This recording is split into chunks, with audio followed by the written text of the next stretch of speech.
Good morning.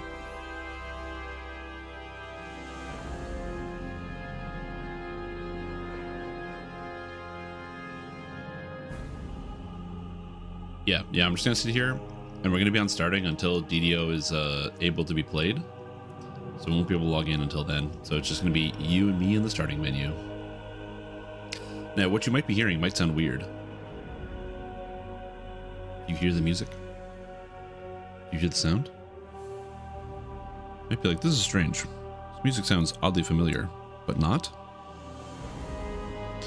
This is the original character select music for DDO. And it's hitting me in the member berries right now.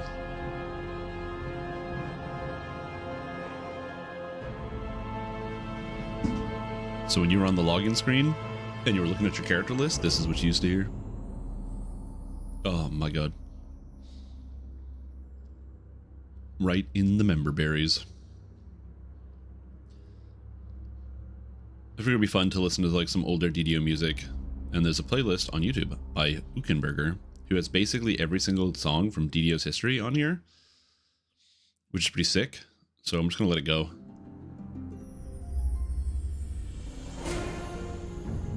Oh, the old character creation music.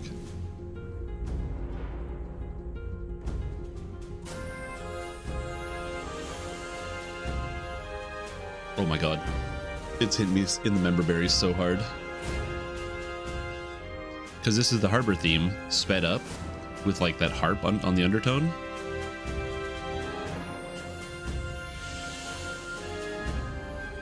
Oh my god. Actually insane. Pinnacle of gaming on ARPG gaming on the 29th or what? What comes out on the 29th? Oh, that harp in the background, dude. God, right in the member berries. It's what? Path of Exile has a Freesia event going on, I think. I haven't decided if I'm going to play it. I need to wait and see the, like, what do you call it? The class changes. Anyways, I'll just put me on camera now instead of just not being on camera. What's up, everybody? We are going to be doing some stuff in the interim. Oh, Freesia's back. So I will admit, when Freesia first came out, I didn't love it. I did play it, but I got to T16s, I did the stuff, but I just didn't love the like farming strategy. I understand why people liked it because of the idols, but I found the idols really tedious to parse through. And I'm like, yeah, it was just like a lot of extra work to kind of do the same thing. Now, understandably, you could do way more of the same thing because you could be much more specific and there were much more powerful mods. But yeah, it was just an annoying and tedious process, so it's something I just didn't really enjoy that much. Although I did enjoy playing the classes. I played the replacement for the Warden, which I can't remember what the name was. It was like the Wild Speaker or something, because you got an ability that allowed you to summon wolves on critical strike. And so I ended up playing a Facebreaker build, which was kind of cool. And I hadn't played Facebreaker in a long time. So yeah, so we'll see what the ascendancies look like. Good morning, Funny Thing. How are you? Yeah, I don't know when they changed the character creation music. At some point they did. I just don't know when. But it was a long, long time ago. It's basically when they changed the modern system of like the character creator. Oh, that's the marketplace coming in. A little loud. Which is amazing. But yeah, it's basically when they updated the not just the market or the character creator, because the character creator used to have like a grid, so you could pick your class. So it would be like, you know, instead of having so yeah, if for example you just have like all the classes like visually represented, and you would pick one and it would show you the picture of your character, as opposed to now where they have all like the categories and stuff. Anyway, but yeah, we're waiting for DDO to come back, so I'm going to be working on a Artificer build, which is the one I'm going to be playing on the stream. This will look at it, Artificer. Last time I was just kind of winging it, but this time I'm like, you know what? I don't have to just wing it. I can actually just do it, which can also allow me to include it in the stream ahead of time. So that's good. Okay. This is solo melee RD. It's a solo melee Artificer is going to be the build here. So hopefully this works out and people have fun with this. Okay, what do we need here? I'm trying to do the math. I need intelligence. It's an intelligence-based build. You gotta max that out. You need to have at least a 13 strength to be able to pick up some things. You need to have a 13 dex. You need to have some con, and I think that's pretty much it. No wisdom, no charisma. Sounds fine. I don't really need any of those other stats. And then you're all Artificer all the way down. Yo, what's up, patient? How you doing? I will say this. I don't want to go into too much detail, but there are some melee Artificer builds that are doing quite good right now. I don't want to be going into too much detail because some of those things might not be legal. They might be a crime. But yeah, there's some cool stuff that you can do. Okay, so we get exotic weapon proficiency, bastard sword. That makes sense. Dark gift. You're definitely going to take echoing soul because you're a first life character. That makes the most sense. At Artificer bonus feats. I'm trying to track out my bonus feats, and then we can put in the rest of the feats here. I really don't know what I'm going to be taking. I feel like whirlwind attack is kind of good. Yeah, exactly. Okay, so what do we do here? So you want to go single weapon fighting, obviously. You want to go two-handed fighting. You want to have perfect single weapon fighting, so you have to take single weapon fighting during the leveling process. So you have to have balance. So we go to skills. And we don't need to max out balance. We just need to get 7. We just keep clicking until it says 7 on the side. Perfect. That's all the ranks you need. Beautiful. Now we can take single weapon fighting. I love this song. It's so good. Just like the rolling drum is amazing. Wakes me up in the morning. But yeah, DDO's down. For those that don't know, there's a patch going on right now. I guess I could pull up the patch. I did not even think to do that. DDO patch notes. It is here. So the patch notes here, we have bosses and raid bosses now immune to movement speed reductions, and we're not already immune to. Symphony of the Fae, if a music note spawns near the edge of water, it will now shove out of the water. Or like the enemies will like just disappear. So technically, I guess you could try to force spawn motes in the water, but because it like auto completes them, but that just seems like a waste of time. Just play the video game. Relentless should be less buggy in terms of the end chest.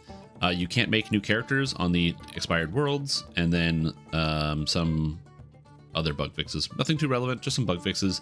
The main thing that is coming out is... Nope, that's the wrong button. Snow Peaks. Snow Peaks is running for the next 2 weeks, so January 22nd till February 3rd.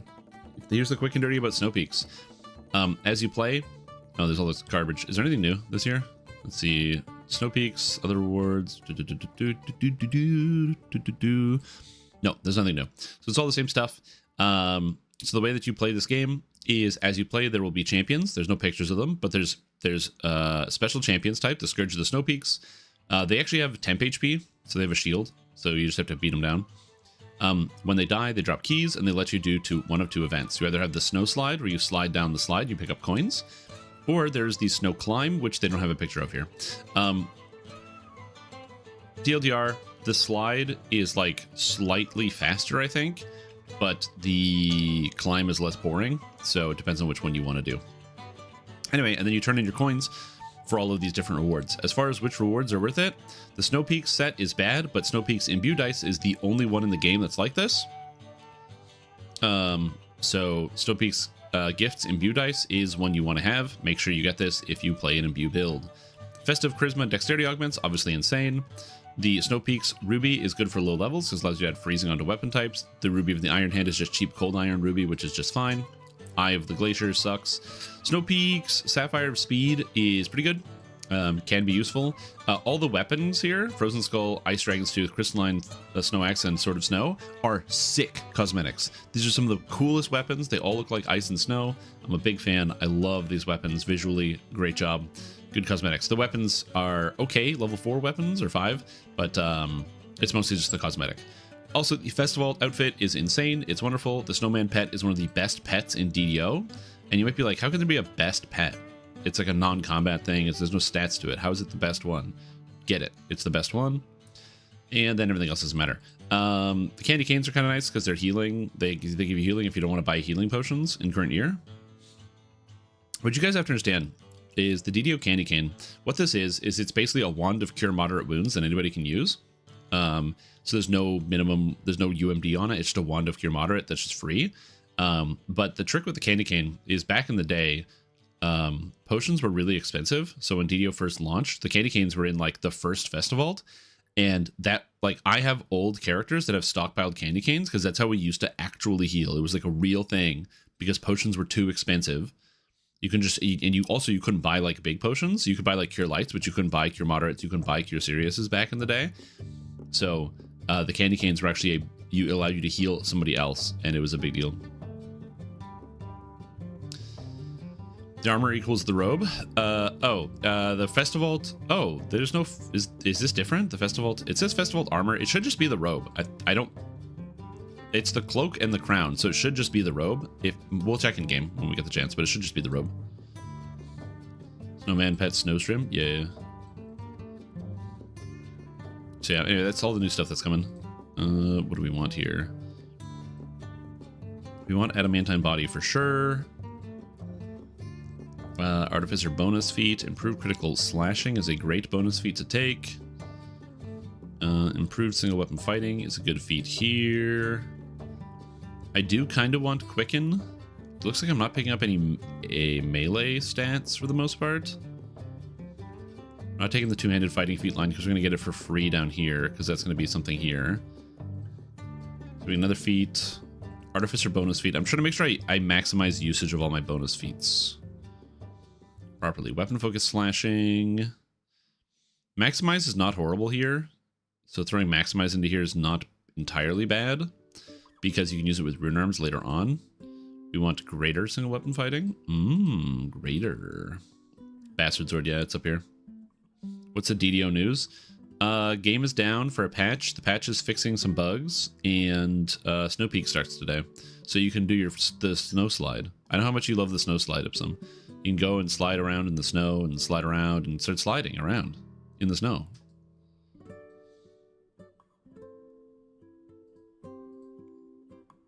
Yeah.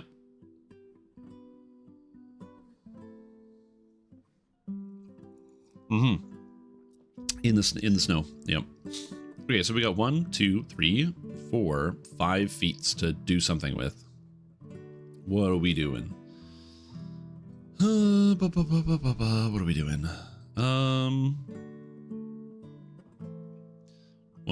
Regular feats, I got 4 of them. I could use precision. Precision would be nice. I want quicken. Quicken would be good. So I kind of want to put them both pretty early. So I think we will take quicken sooner rather than later. And there's going to be some review to make sure I don't fuck up any of this.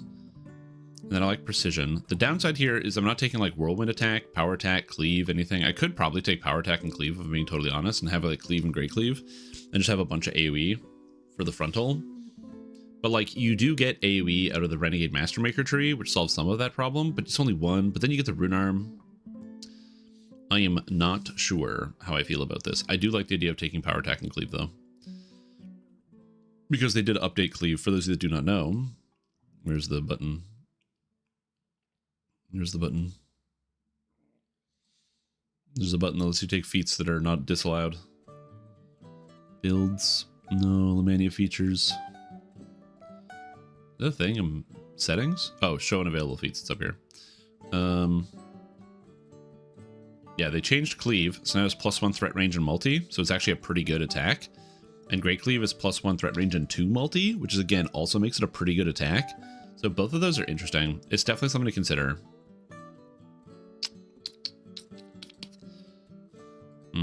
Cleave and great cleave, eh? The problem is once you get to epics, all of that gets completely nullified by quick cutter, which is very good. Yeah, I did actually play a little bit of this before because I want to do this with the hardcore, and then of course hardcore launched almost immediately afterwards, which kind of killed my desire to keep playing. And I got lucky and I got a Stronati's hand cannon, so very fun. Gotta love getting Stronati's. Quicken precision. Because then what do we take down here? I have all the feats that I want, and I have 3 more feats. 1, 2, and 3.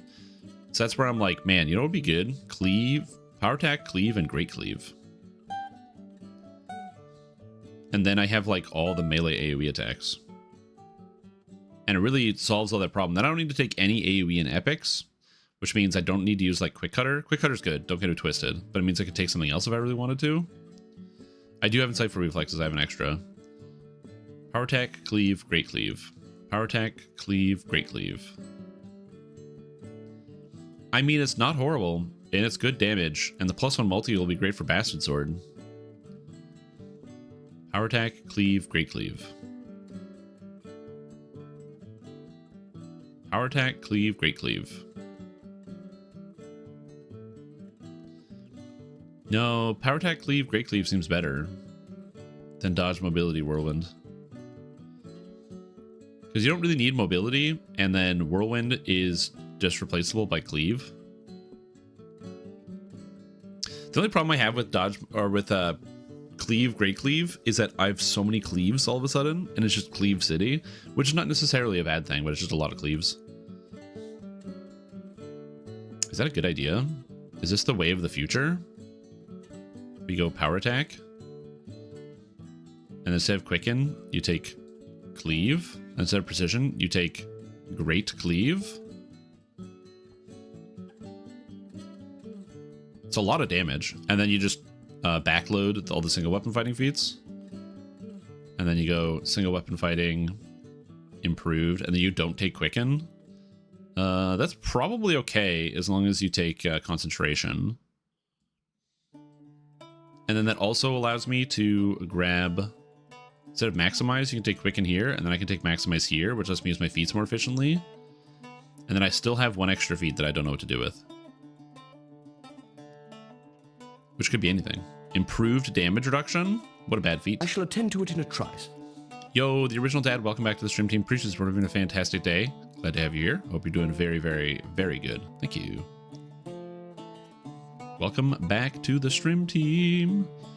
Offhand fertility gives me +1 imbue dice, which is not nothing, but it's not a lot.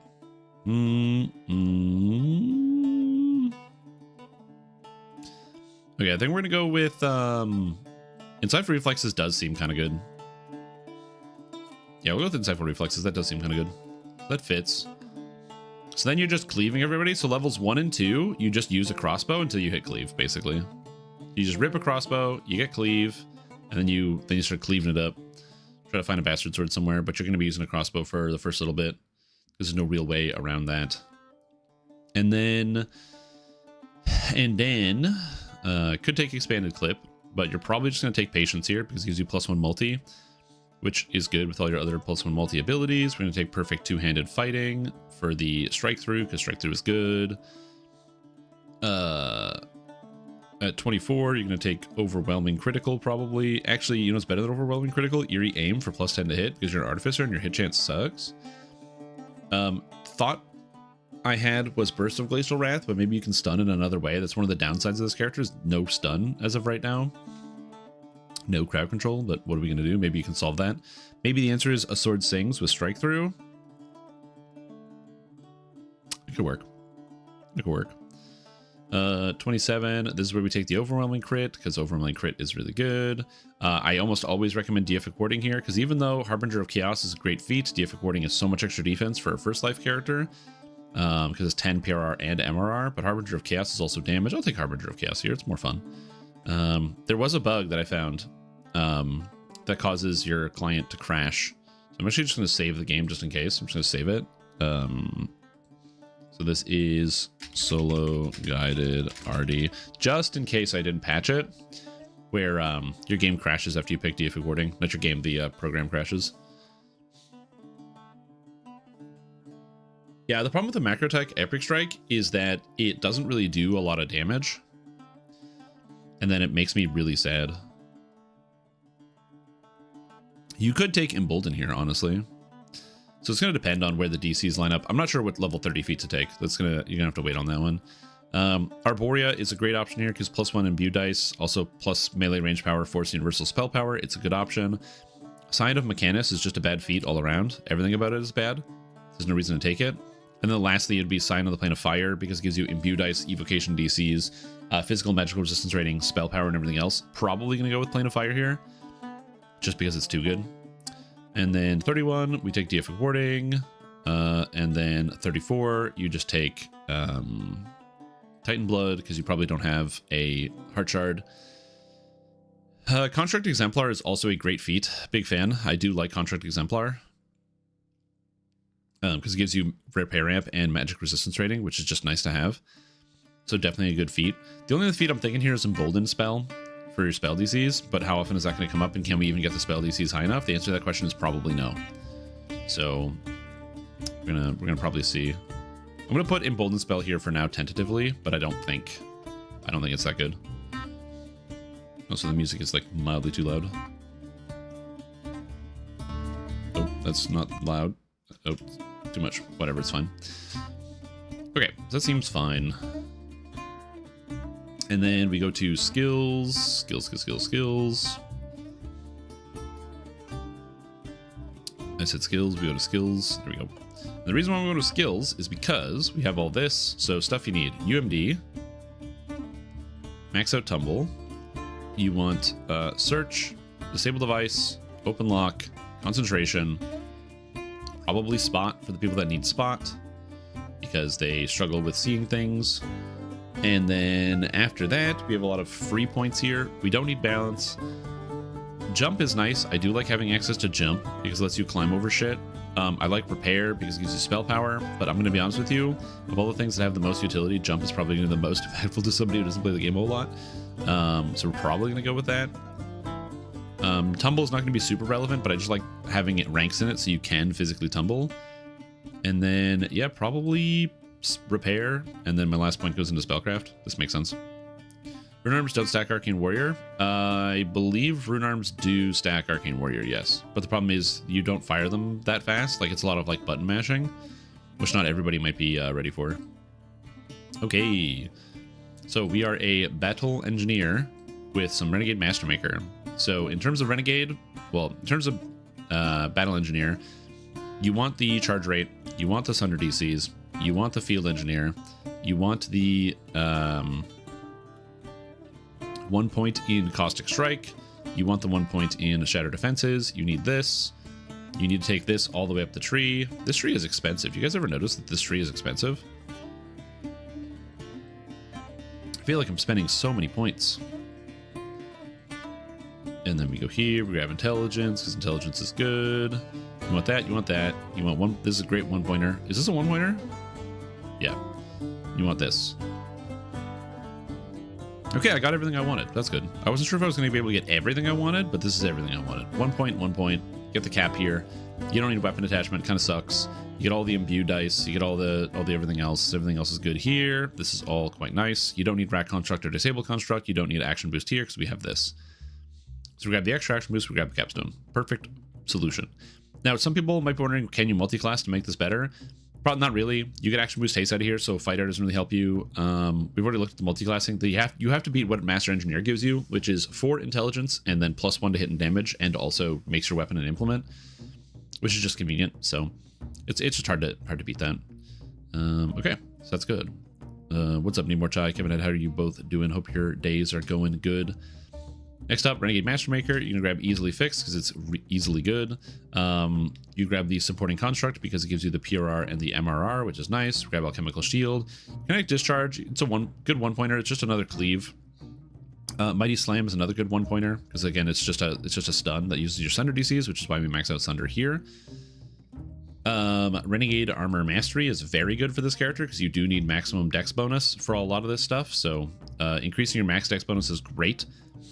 So that'll give you extra dodge with this type of character. We go ahead and grab intelligence here. There's shielding contract gives you access to shield. It's really annoying to have to constantly recast this, but it's better than wanding. So this is what we do. Grab the extra armor here so you get more armor class. And then Battle Fist. I don't like Battle Fist. I've tried to use it. You can kind of do a weird animation cancel with it, but I don't love Battle Fist. I'll put a 1 pointer in here for people that are Battle Fist enjoyers so that people can know where to go. And then you grab Embed Component. The rest of the stuff doesn't matter that much. It's just Embed Component. It makes it so that you cannot use evasion, but you don't care because you're just going to eat the hits. And instead of that, you get 15 MRR and 6 Constitution, which is huge. And we also get access to Constructive Conduit. Also, yes, Harper Agent. Harper Agent. I don't even think you need any points in Macro Tech, I'm going to be honest with you. Or Arcano Technician, so I don't think we're going to use that. Out of here, you need Strategic Combat, so you can hit guys. You need Search and Spot, so you can see guys and know the angles, which is fantastic. And then I have 7 points remaining. Now, the unfortunate reality is that the Warforged tree is extremely, extremely good because front lines for 15 melee and range power is insane. The PRR and the MRR, but it's just kind of too expensive. So you put the 1 point in here, you grab the extra ramp because it's 40 ramp. It's even just a 1 pointer for the extra ramp, but it's really, really good. We could probably just grab 2 more intelligence and go like int, and then a good point and do something like this. So you get the little bit of ramp, you get this, you get this, you get this. So you got int, as much int as we can physically squeeze out of these trees. You've got the search and spot, you got the disable device. The one downside to this is you don't get to pick up action boosts. So you don't get an action boost, like skill boost. So you will have to keep your skills up, but that's just kind of the Artificer way. And then you get plus 3 max dex here, and I believe you also get plus 2 max dex here, so that's an extra 5, which is not bad. So you get a dodge of 7 on this character. So the mobility will bring you up to 9, so it's not horrible. It's not horrible. But anyway, you just get a bunch of tankiness for free, which is really nice.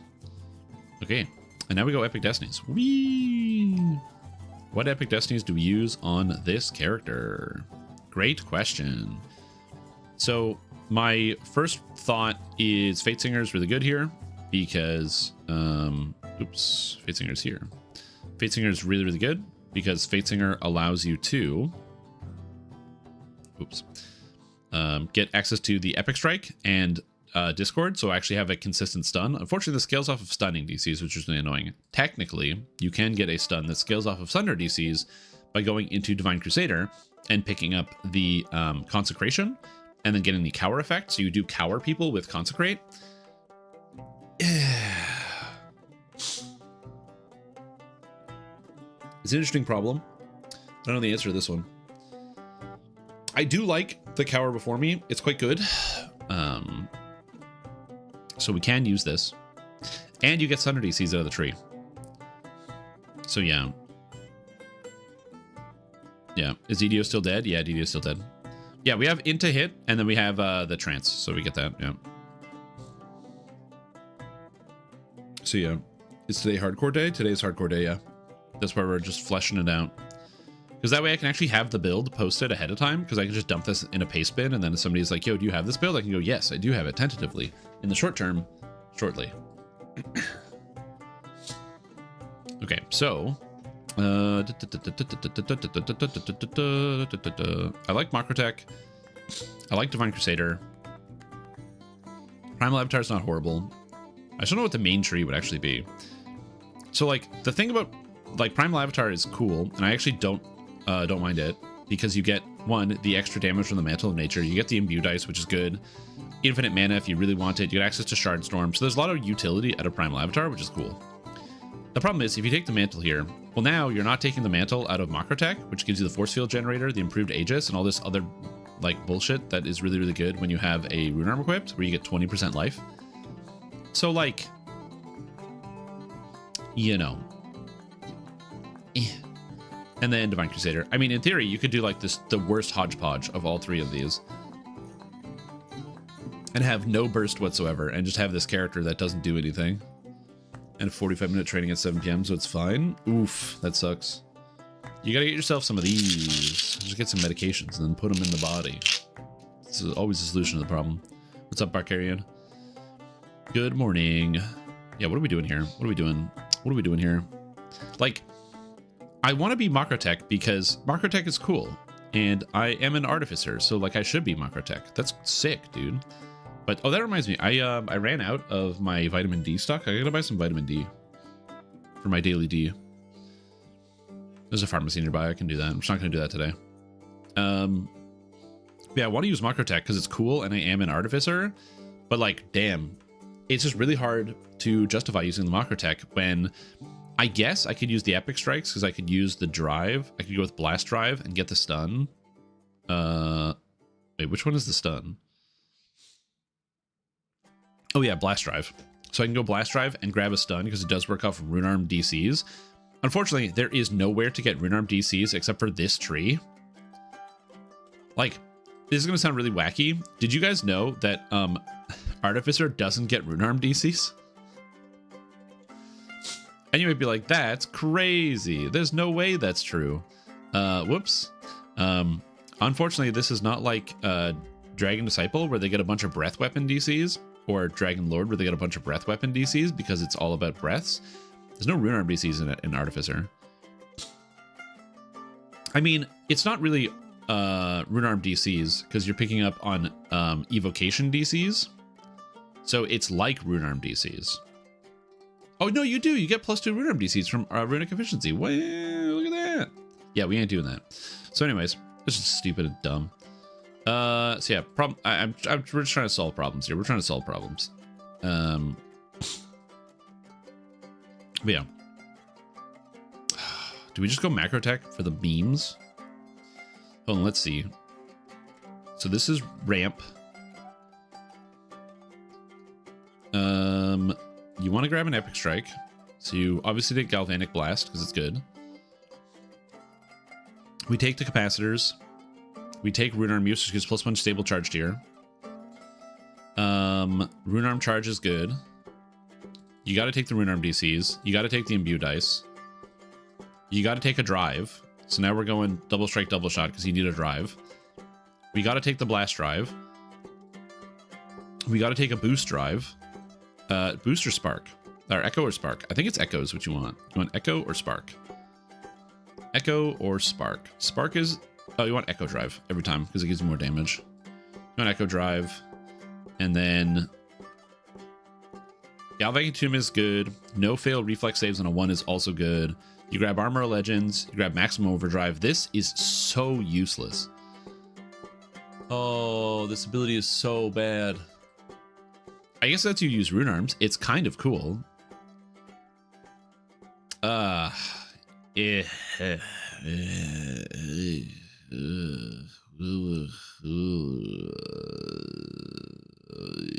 what's up, Julian? How you doing? Man. For the record, I just want to point this out. I don't think Macrotech is a bad tree. But I actually think it's not a very good Artificer tree. It's kind of funny. But I personally don't think Macrotech is a bad tree. Okay, so now we go Divine Crusader. We pick up the Divine Sundering because it's good. And probably confront any foe for immunity to durability damage is just sick. And then you go Primal Avatar for the Mantle. So we're going to go Sky, obviously. We grab Physical Magical Resistance rating because it's nice. Some more reflex saves because reflex saves are garbage. We grab Thorn. We grab the Sky Mantle. We grab Shardstorm. You pick up on Mind. How many points do I have? 14. Upgrade this, upgrade that, and then technically there's infinity mana. But I'm gonna be honest with you. You know what's cool? If we go Spell Focus, we can pick up Evocation here. Then we can grab Regrowth, which gives even more stats. And then we can go ahead and pick up Natural Evasion, get Evasion. Oops, we can't have Evasion. We're immune to Evasion.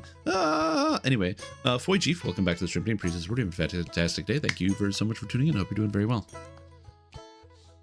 What's up? Welcome back. I mean, Nature's Reach is kind of neat. So the problem I have with this is like, what do I do? What are we doing? You know? Like when we log into the video game, what do we do?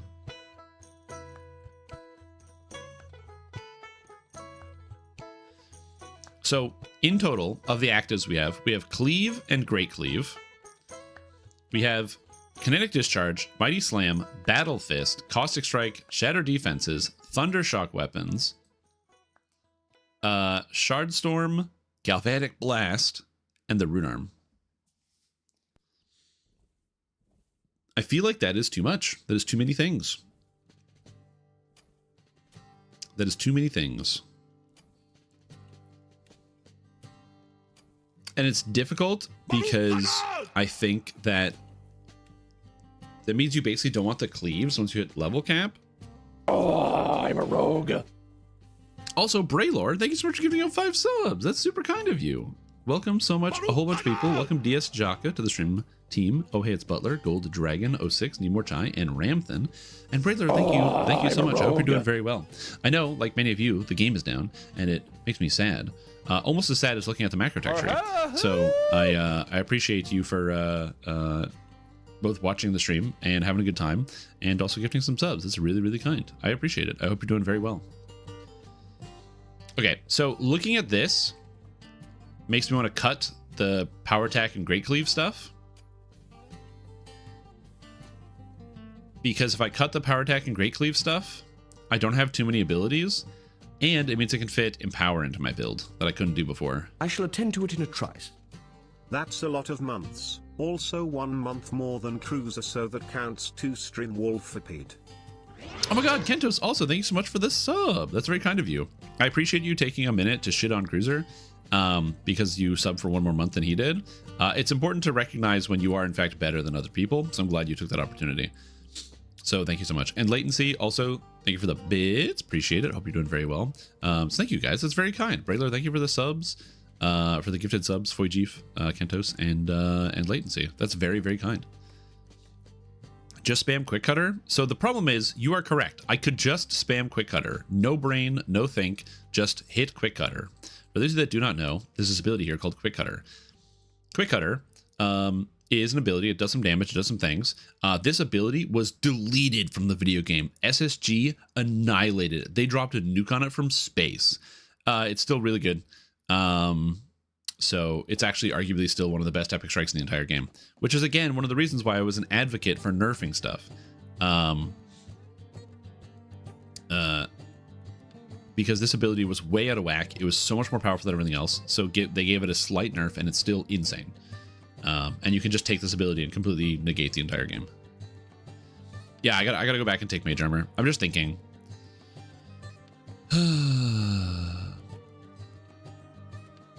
No cleaves, huh? So I lose there, yeah. And he'll never unsub. It's now a contractual obligation. Ever since when I went to PAX East in 2024, and then Ipsum let me stay at his house, so I didn't have to like rent a hotel. He is now contractually obligated to continue his sub. He's not actually. He can stop anytime, but I don't think he will.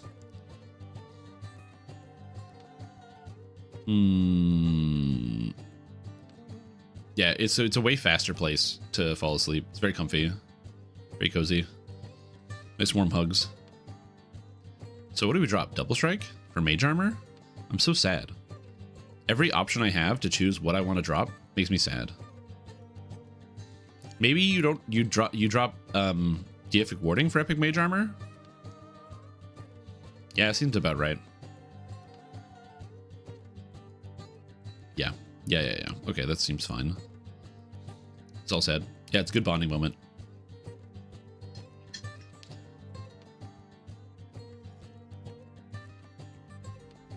All right. This is a tough one. Drop Titan Blood so the people have something to farm for. True. Yeah. Just dump Heart Shard in the item build. I'm not making an item build for this right now. So we're just gonna, this is just so people have something to follow. Because the solo guided arty playthrough is basically I just play through the game solo. And then people kind of can use it as like a guide for how to get through quests or how to solve problems with their build. But yeah. It's not meant to be like I'm playing this and going to super endgame. This is just meant to be like a playthrough of the video game. So something you have to understand is that like, much like Diablo 2, there's two kind of games in Dungeons & Dragons Online. There's the leveling game where you're just playing through and then you get to the maximum level and you feel good about that. And then there is the end game. And those are two very different things. And they can use very different builds. Some endgame builds are really horrible at leveling. Looking at shurikens, for example, are insane at endgame and horrible for leveling. And some builds are good for leveling and horrible at endgame. And you might ask yourself, okay, so this build is good for leveling. Listen, it's we're doing something for fun. This is a themed build, so it's not going to be as powerful as something else. Easy example. You know what I could do? Instead of using the battle engineer tree, I could strip out all the battle engineer tree, use the Harper or the Vistani knife fighter tree, and then use a dagger. And my character would be so much stronger. But what if we didn't do that?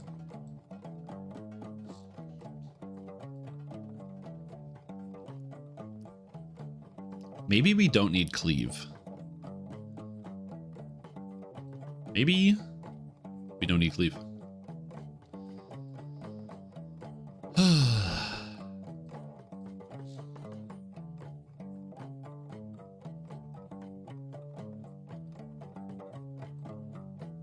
Maybe we don't need cleave.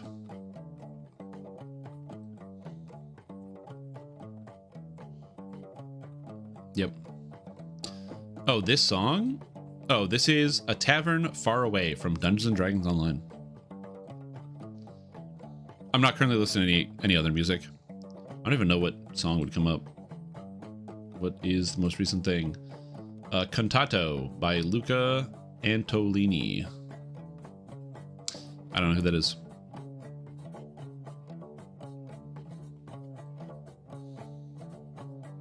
All right, what are we doing? From the album Italian Hardstyle 8 from 2002. Good old random electronic music from the ages long past. Okay, so then what do I do with these feats instead? Because we need Quicken, we need Precision. Okay, this lets me get Quicken sooner, which like is actually really good for living. And then this also lets me get Precision, which is very convenient for like attacking stuff. So I actually do like having Precision sooner. And then I have one entire feat that I have nothing to do with. And I took Improved Critical, and we can take any feat in the entire game, which does let me move up inside for reflexes, which is actually quite nice because it means you get the reflex saves way sooner, which is good for defense. And then this feat, I'm going to be honest with you, I'm probably going to take Evocation Focus, but I would say as a flex spot, if you don't want to take Evocation Focus, you can take Offhand Versatility or Nimble Fingers. Both are fine. Could take Knight's Training. I mean, you could, but then you don't get access to like any of the two-handed fighting feats, which I don't have anymore. Oh shit, I didn't take oh god, I gotta swap some feats around. Oh fuck. Okay, hold on. Okay, so we have to move some things, which I didn't realize. So we have to take Construct Exemplar down here. Oh, that's a real feat. Oh no. We take Epic Mage Armor here. And we have to do that so I can take two-handed Specialty here. And then Construct Exemplar, I would love to move down. So we're going to do that. We're going to take Construct Exemplar sooner.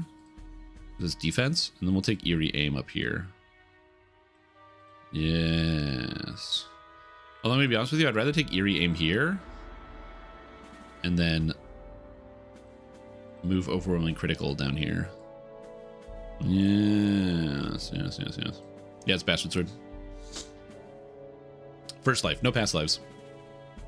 Yeah, brand new character. This could, like I said, new character, nothing from the bank. I'm just going to be using what I pick up. This is not a challenge run. This is just a way for me to have a video series that goes from level 1 to level 34 that shows people how to play through the entire video game. So you can start and watch this. And if you get stuck anywhere and you're like, I'm level 7 and I'm new and I don't know where to go, the video can help. Master's Touch doesn't give you proficiency, and I do get it at level 4 as a feat, because I can take it as a Artificer feat. Intensify for the Rune Arm damage bonus? Probably not. I don't think so. Perfect two-handed without any two-handed feats? Yeah, you can actually take a bunch of the perfect feats. Perfect two-handed doesn't have a requirement. Neither does perfect two-weapon fighting. You can just take both of those. Natural fighting and shield fighting and single weapon have requirements, but two-handed and two-weapon do not. So then I can just go, you just like get them. And then that way, it gives you the combat style bonus to melee power. You get more damage with your weapons. You get the strike through, and I get the two-handed specialty. So you get the extra damage. 1.6x the ability score modifier for damage.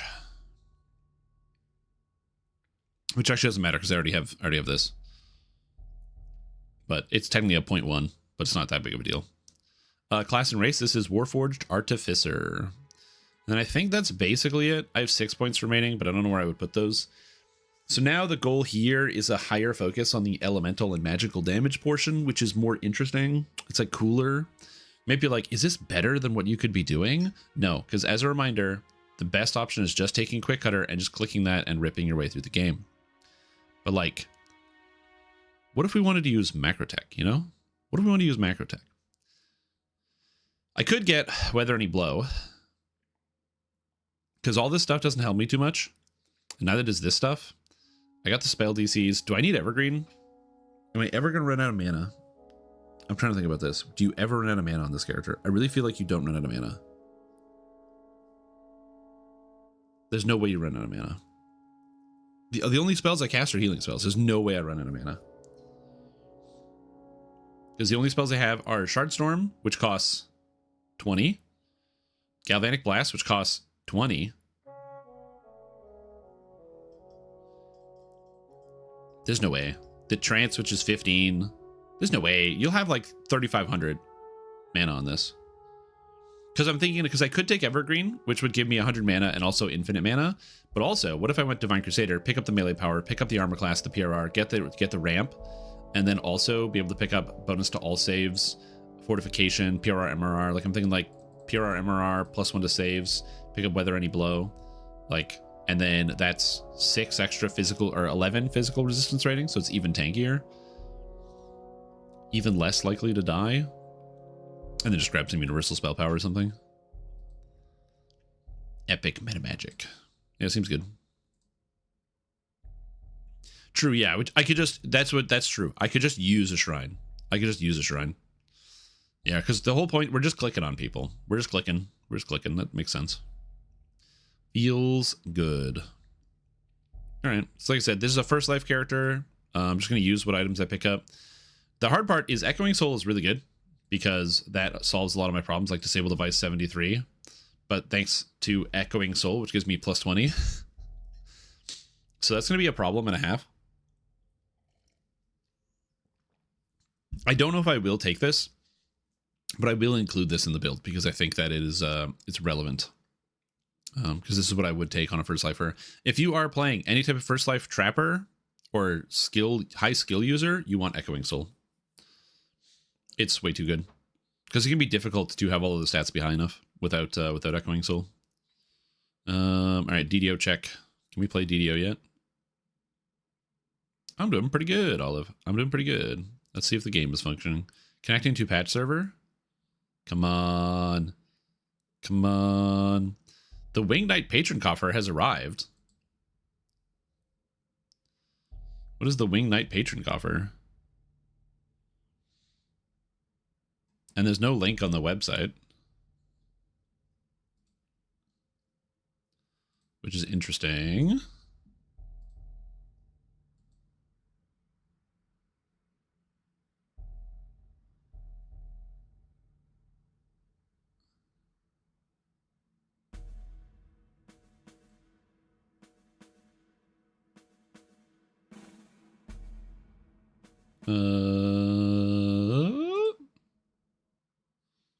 Let's see here.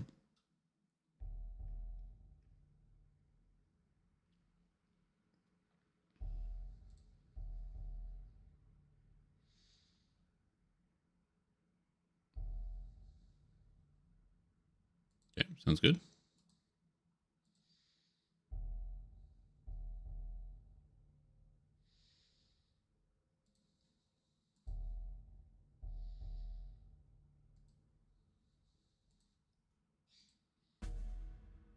Interesting. All right. Sorry, just checking some stuff. Yeah, the visual's not available here. Oh, there it is right here. Oh, is that a bird? Wait, do we get a bird mount? Hold on. Was I blind? It's right on screen. I'm like looking everywhere to try to find a picture because it's not anywhere. They're adding a new bird mount. That's sick. I was like, huh? I don't know which Tome of Destiny I have and which ones I need to purchase. You mouse over the number in game. So in game, when you're like looking at, where's the client? In game, when you're looking at the Epic Destiny window, you'll see like, you'll have like points spent. You mouse over that and it tells you which game am I going to play today? Dungeons and Dragons Online. Offer for cosmetic hand wraps. Yeah, people would play for that. I'm a Dungeons and Dragons Online live streamer. It's what I do 99% of the time. Not all the time, but 99% of the time. Today we're doing a solo guided playthrough, which I've done in the past. The solo guided playthrough, and the idea behind it is a lot of people, when they play through the game, might get stuck in individual moments or might not know how to solve problems. And by solving problems, I mean different types of problems you might encounter when making a character. An easy example of such a thing is something along the lines of let's say you are playing and you find you're taking too much damage. You're getting killed by monsters and you don't know how to solve that issue. The benefit of the solo guided playthrough is you can watch how I encounter these problems of, oh, I'm taking too much damage. Oh, I'm not dealing enough damage. And what methods I use to solve those issues. Things that every player would eventually encounter at some point. The goal of that being to help people along the way. Similarly with quest routing, quest tracking, things like that. And also just specific adventures. There might be tips where you go, oh, you're level 8, and then they see a quest I've done and they go, oh, I didn't know you could do that. I didn't know there was a trick to get through that. So we're going to be doing that. Yep, that'll be all a part of it. Once we get started, I'll be doing that. You can play Dragon's Dogma online if Dungeons & Dragons never comes up. I don't think I can. I'm pretty sure Twitch has a thing about not streaming private servers, but I could be wrong about that.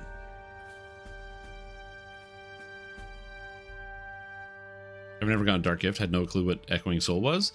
So Echoing Soul, what this does is it is a dark gift, so you do have to get this from Lamortia, but it gives you +3 to all skills, and then in every +1 for every 2 character levels. So at character level 34, that's 17, +3 is 20 to all skills, as well as the saving throws. The benefit is that +20 to all skills just caps out pretty much everything you could ever need. It's very, very convenient.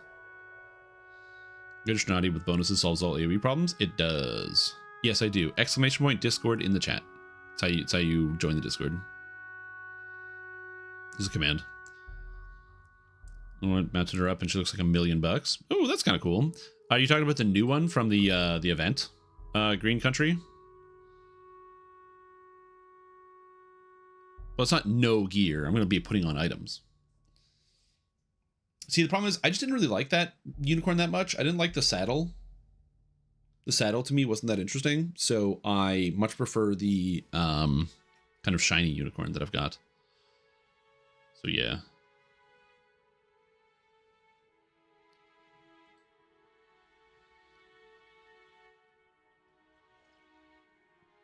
Man, look at this. I wish I had something more to go over. I guess I could come up with a gear set, but I don't plan on making an endgame gear set. I think this is good. I don't think there's anything here to refine.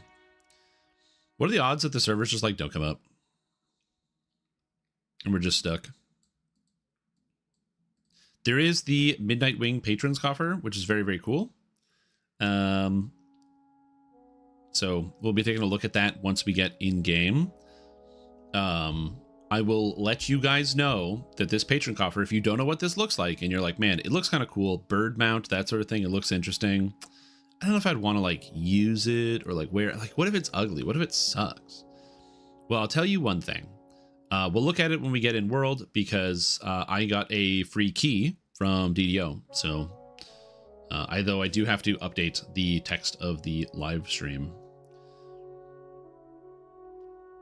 They have made a change to how they do they used to just give away the keys. So they would just give me a patron's coffer and then I would show off the cool cosmetics and then people would buy it. But now they have a thing where you have to advertise that you're using it. So I'd have to put specific hashtags into content. What if it's a flying mount? There's no way they're giving us a flying mount. There's no way. This ain't no World of Warcraft. You think this bird can fly? This is a flightless bird. Okay. I recently learned about the bird, the kakapo, which is a big flightless bird in New Zealand.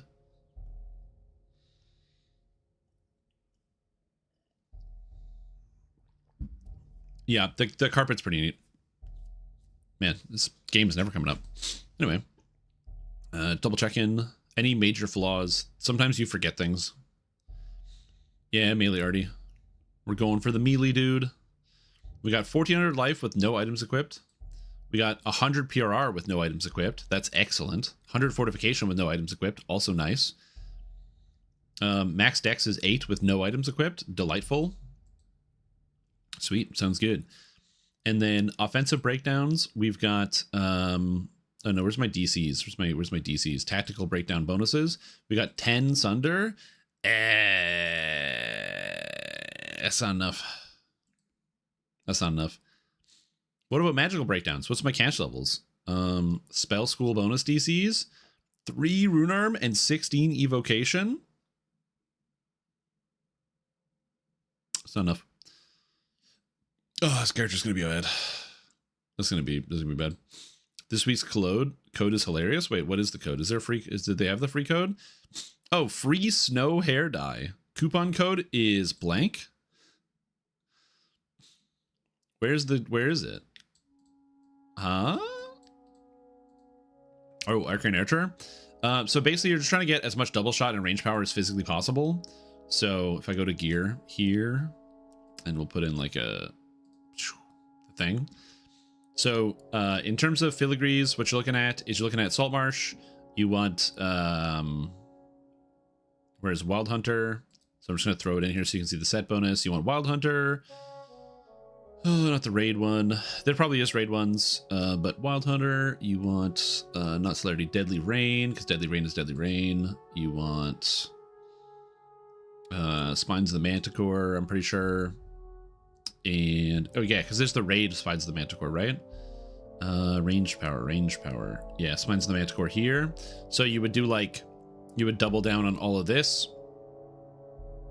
So basically you're going for Wild Hunter because it gives you range power double shot, Deadly Rain because it gives you range power, and then you can have the action boost thing. It's not necessary, but even just 2 Deadly Rain, because basically the idea is you want just as much range power as humanly possible. So this Deadly Rain, if I have Deadly Rain range power rare, that's 5 range power, and if I have 1 here and 1 here, so 1 in my weapon and 1 in my artifact, that means for 2 filigrees I get 15 range power, and then you just keep cascading that. Spiders of the Manticore, Wreath of Flame, you get both of these, and then you would probably go with 4 Spines of the Manticore, so that would give you like the 10 range power for the 4-piece set, and you're picking up as much as possible. It's literally, the unfortunate reality is it's just slamming as much range power as possible. I think you can get like 60 range power off of your filigrees, which is kind of silly. Someone put a fake code in Discord general chat. Yeah, I can see that.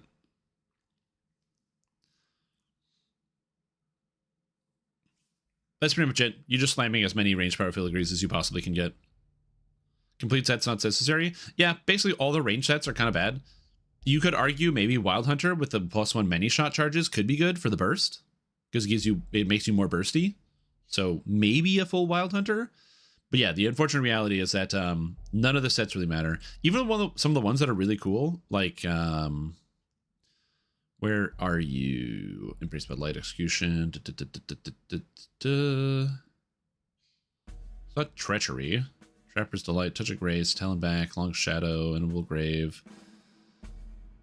Oh, where's the one where you oh, that's because it's Sharn. I'm an idiot. Crackshot Negotiator is another example where like Crackshot Negotiator, 3 sets, 15 range power, so you use 3-piece Crackshot Negotiator is insanely good. So there's that one. And then Through the Mist is another one that's also interesting, because you're like, oh, Through the Mist, when you use Uncanny Dodge, you gain 50 range power. That's like actually kind of sick. The problem is, 1, it's 5 filigrees. 2, it's turning a defensive into an offense, which sounds good, but then all of a sudden you're actually like costing. You have to like use your defensive. So if you need to not die, you're stuck. So that's like obviously not ideal. So yeah. 4-piece Spines, which is what I was talking about here for the 10 range power here. 4-piece Wild Hunter, so you go get the extra double shot on there. 4-piece Crackshot Negotiator, which gives you the range power and the double shot, and then 3 Shatter Device. Yeah, Shatter Device also a good option, because you can either do straight up Shatter Device range power. So 3-piece Shatter Device is double strike, double shot, and it's just +2 damage on there. You can also, if you really want, go defensive. So you could do like 3-piece, so go like range power, and then grab the last one as a raid Shatter Device, because the raid Shatter Device is pure art MRR, but you probably don't need it. You're probably capped. So yeah. Again, as mentioned before, having full sets, when our stats were lower than they were right now, I think that full sets were like a lot more relevant. But now that we have so many other stats and so many other levers to tweak what we've got, most full sets don't really do a lot. Especially like Shatter Device, right? So Shatter Device, your melee and range attacks have a chance to reduce enemies PRR and MRR by 10 for 10 seconds. Really cool, really powerful, really good. But only one person in your entire raid group needs to have it. So you could use it, so you're debuffing, but only one person needs to have it. So that's kind of cool. I guess if you never thought to activate Uncanny Dodge otherwise, I mean, yeah, but you should use Uncanny Dodge. It basically makes you invincible for 20 seconds. It's really good. No, what is this?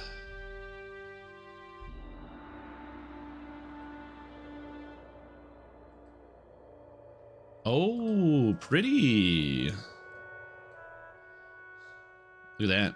Is that new daggers to go along with this outfit? It does look kind of sick. Not gonna lie. Does look kind of sick. Yeah, what about gear sets? I have no idea. I wish I knew range stuff. I have to redo the gear set for my thrower build.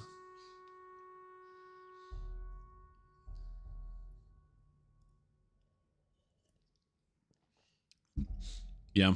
The unfortunate reality is that the a lot of these, they like go in and out of fashion. Come on, DDO, load, please. Oh yeah, there it is. They have a picture on the website, but it's not of the actual release. That's so funny. Learn more about the bundled cosmetics. Yeah, they don't have the release yet. Yeah. Yeah, that's the other thing too, is also depends on how many rare items you want to use, because in reality, if I go here and I look up an item, you can go like rare, and you can find items that are like horrible, like the Climber's Embrace, or well, I guess not Siren's Charm, but there's like rare items for every slot that can do like some really nasty stuff. For example, you want to use a Heart Shard? It's really good. It's got 3 craftable slots. It's got 15% life bonus. It's awesome. One of the best items in the whole game.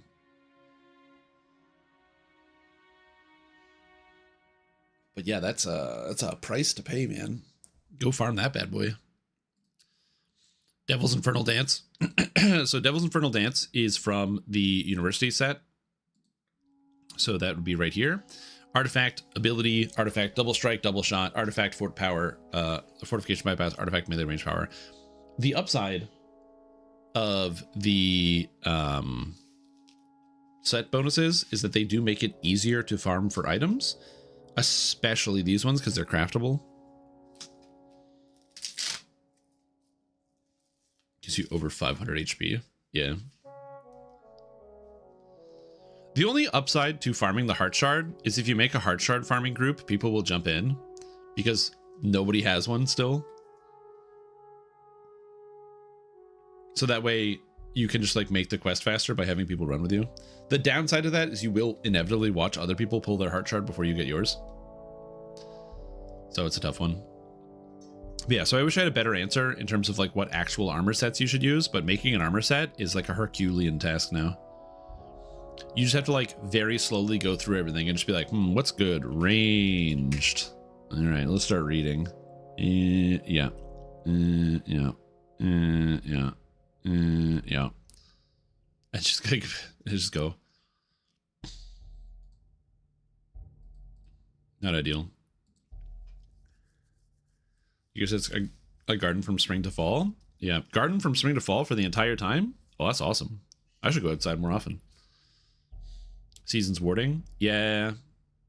If you have not seen these boots, the Greaves of Season's Warding, they give Fire Absorb, Cold Absorb, Electric Absorb, and Acid Absorb. Usually these defensive items are not terribly wanted by the community. As it turns out, having 1,000,000 absorption to all the major elements is really good, and it reduces damage you take tremendously, especially considering there are a lot of like just passive area of effect damage effects. A great example would be in the raid Threats Old and New, where you are passively taking fire damage like for most of the raid. This just reduces that by 37%. It's pretty massive. Most of the gear is not relevant anymore. So that's the problem, is that you're wrong. There's so much old irrelevant gear that's actually really relevant. I wish that was the case, that it could be like a modern game. Not all the time. I don't actually wish that, because it's one of the cool things about DDO. I sometimes wish that it's like, you know, we could cull some of the gear and not really need it. But there's some like weird old items that just come out of the woodwork every once in a while. There are still reasons to run Slave Lords items. Slave Lords items in current year. That was from 2016.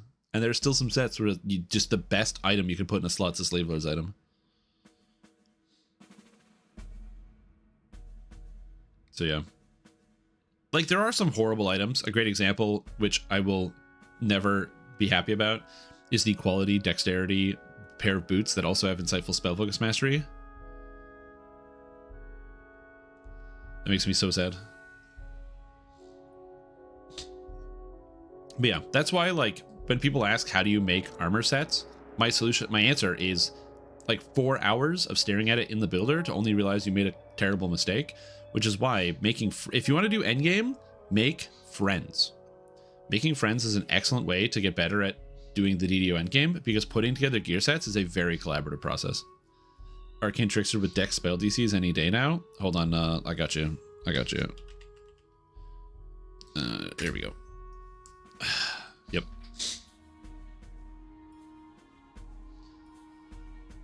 But yeah, so it's a long and drawn out process.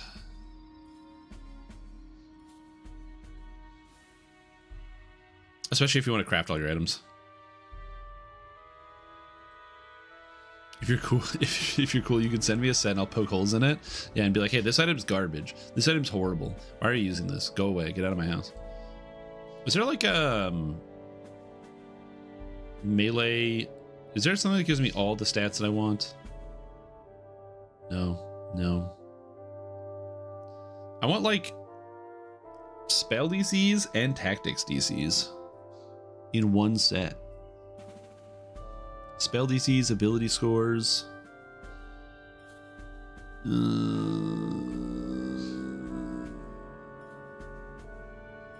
Also, another item set that's actually surprisingly good is, which might upset some of you. Where is it? There's the ring. There it is. Legendary Catra's Razor Wit. Turns out, did you know that if you want the Wrath of Sora Kel set, you might think you have to wear this and the necklace and the trinket. But did you know that you can actually just wear 2 of these rings, and then that contributes towards 2 of the set? Sure, you don't get any of the stats because that doesn't work at all, but then instead you would get, from wearing these 2 plus a third item, either the necklace or the trinket, and you suddenly get yourself 25 universal spell power, 30 PRR, plus 3 to hit damage, plus 3 imbue dice, plus 3 to all ability scores, and 15 helpless damage. And it doesn't interfere with any other set. So we can go here and grab like is there a necklace? Or am I imagining that? Or is the level not 31? It's definitely a necklace.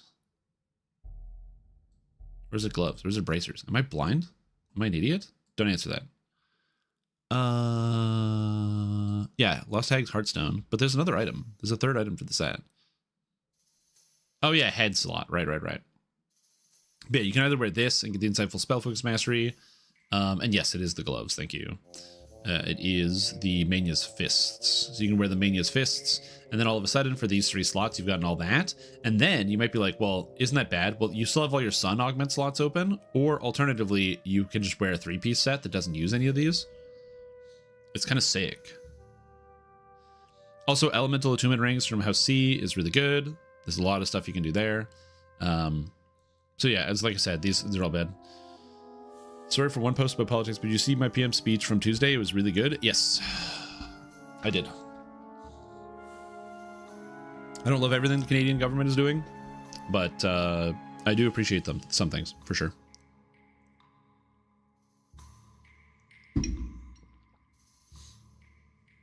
Yeah, stuff like that is kind of cool. So you can do like different things here. You can do like the double rings, and you can do the gloves. And then that leaves your helmet open. So then if you really wanted to, like I was doing before, where I was like, oh yeah, grab like the spell shield thing, and now I can grab a set bonus. And now I don't have to worry about, like I could grab something like this, which is like all the spell DCs and all the lore and what have you with Vol's Influence. Or I could grab, I don't need the helpless damage, so I can skip out on this one. I don't need the imbue dice, so I can skip out on this one. So that'd be something kind of cool. You could do like the Vol's Influence set, but then grab like the melee pieces. So you still have the artifact spell stuff, and then you also have the artifact stat stuff. You have the hit chance, you have the imbue dice, and then all you have to do is like land in the melee power, the double strike melee. and then or double strike possibly, and then kind of land it in. So go with like University Duelist Cloak and get like the deadly armor piercing and the double strike and kind of land that in there. And then we've got all of the different set artifact bonuses. Where's the other hat? I think it's the Sentry hat. Is like too good. Grab Vol's Influence, slap that in there, and then you still have the eyeballs in the trinket. Also, Tylendial, welcome back to the stream team. Appreciate the support. It's been a fantastic day. Glad to have you here. Hope your day is going very well. Thank you so much for 15 months of resub. Welcome back. Yeah, like this Vecna Sorakel gives you a ton of stats because none of these overlap. So I'm gonna be able to pick up all of this stuff, and then I still have the slots if I want to go for like grab like Victra's Experiment, throw in a Sun Augment of like double strike as an example, slap that bad boy in there. Yeah, so there's some cool stuff you can do. Video game open. I'm losing my mind. I mean, I guess it is down till 1 p.m. I guess I'm spoiled because most of the time it'll be like, yeah, video game is down till 1 p.m. and then the game opens at like 10:30 or something, or 11. So I'm just spoiled. Let's see. I'm gonna look something up.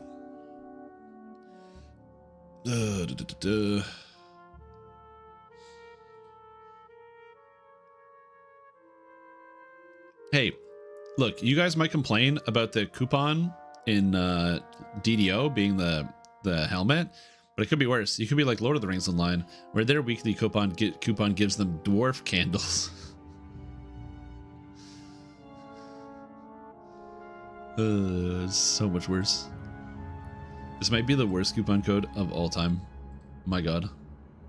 And we'd be like, what is the utility of a dwarf candle? Oh no, it's a candle. And no more than that. They mean it'll be down until 1 p.m.? True. Yeah, if the game is not up by 1 o'clock, we'll start doing something else for a little bit. Yeah, the coffer looks cool. An elf one doesn't? Not a lot. Not a lot. What have I missed? Yeah, can we still buy the cheap expansion on Lotro? Is the discount over? Yeah, I think all the sales are over.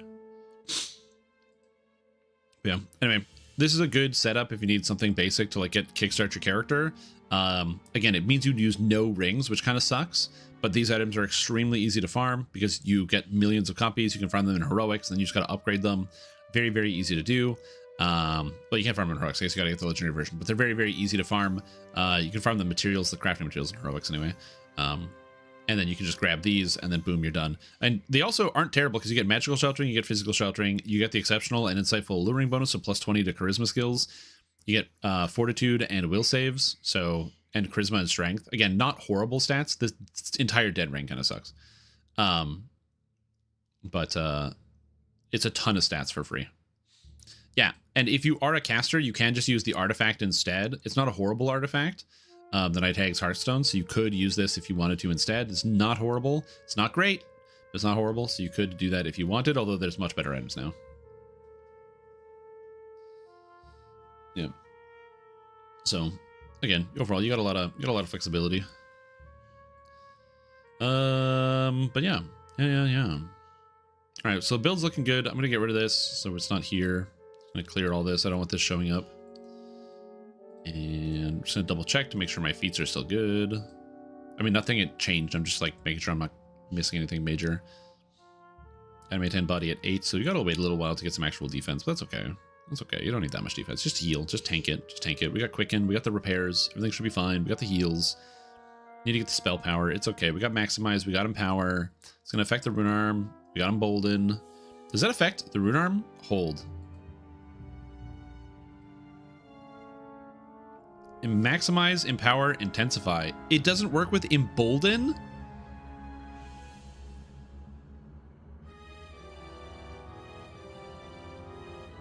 Why? Why not? Why Sign of Fire? Because I wanted +4 evocation DCs for the Rune Arms. In exchange, basically you give up 20 melee power and +2 to hit. And in exchange, you get an extra +2 imbue dice, 4 evocation DCs, 10 PRR MRR, and the 30 universal or the 20 universal spell power. It's better to just farm Vecna IOD, generally speaking. So Chill and Myth Draenor gear are almost exclusively better than Vecna and Isle of Dread. The difference is they're more frustrating to acquire in both cases. The benefit of Chill and Myth Draenor gear is that they have a new stat type, a new stat or like item category. So like Victra's here. Actually, I'll take something from Myth Draenor. So let's take the Sewer Sight's a great example. This item is good. It just has Nullification of Void Lore, Wizardry, Proof Against Disease, whatever. It's a fine item. What matters is it has this Sun Augment slot, and Sun Augment slots are basically customizable set bonuses. So instead of having a situation where you would like, you know, let's say, I don't know, from Isle of Dread, there's like the Defender of Tanaroa set, which gives like wisdom, and then it's got like unconsciousness range and some other stuff you don't really care too much for. Instead, you can now customize your set, so you can go, oh, I would like to have artifact bonus to charisma, and artifact bonus to constitution, and artifact bonus to whatever. So the customizability increases a lot. The downside is also the farming that goes along with it also increases, because now you have to get those individual items. So it's a difficult say. If you're asking which one you should buy, general rule of thumb, the most recent expansion in DDO is always the better one to buy. Because even still, like, the only things that people really use out of Myth Draenor for the most part, sometimes they'll use the artifacts, but those are nightmares to come by. And sometimes they'll use the Greaves of Seasons warding and some of the rings, but a lot of the items have been like, they were okay, they weren't insane, but it's mostly the Sun and Moon Augment slots. But now we have a lot more Sun and Moon Augment items, and the Chill of Ravenloft items are much more customizable. And you get quality stats, which is a big deal. The link is working. Oh, baby, the link is working. All right, so we got Burb. Okay, Superior Patron's Coffer of the Midnight Wing. 20 slots of shared account bank storage. Midnight Wing Dire Raven Mount. Everything from the Greater Coffer of the Wing included. So, hold on. So, we're going to start at the bottom. So, the base pack. So, the Patron Coffer of Midnight Wings gives you, this is the Greater Coffer. So the small one is 10 shared account slots, a cosmetic dagger, a cosmetic bow, the glamored weapon aura, and the Raven Hatchling Creature Companion. Okay, so that's 20 or 2,000 points. I don't know if the quiver comes with it, because there's a quiver here, but I don't know where the quiver cosmetic comes from. The Greater Coffer has the armor, the helm, and the cloak, and 20 Midnight Wing character bank slots for one of your characters. I'm gonna be honest, of the Midnight Wing, or like the character slots, I've never used any of these. All of my coffers, I could probably add 100 characters or bank slots to any character I want. So yeah. It could be the armor, it could be the cloak. I'm honestly not sure, because it's kind of a cloak there. And then for the big boy, an extra 20 slots and the Dire Mount. So, general rule, 2,000 for this. For an extra 2,000, for a total of 4,000, you get the full armor set and 20 slots. And for the 8,000, a 4,000 additional, you're ripping 20 shared storage and the Midnight Wing Dire Raven Mount. It does look kind of neat. I am curious as to what the dance looks like. We're going to have to find out. Oh yeah, and then all the Threats Old and New items from the raid are all insane. The Threats Old and New items are so crazy and so power crapped. It's kind of like shocking. Like I think like to myself sometimes like, man, you can't make DDO items any better. And the Threats Old and New items are bananas. It's crazy. It's never worth it unless you're a whale or love the cosmetics. Yeah. Well, to be fair, it's never worth it at all, just generally, because they're cosmetics in the sense of like, they only have value if you enjoy the cosmetic of it.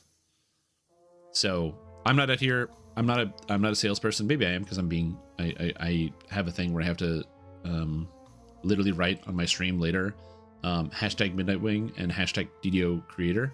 So maybe I'm a salesperson. I'm not saying don't buy the packs, but what I am saying is like, if you're ever worried about like the price of the pack, just remember it's not something that is mandatory for game completion. It's not something that you need to be able to play the game.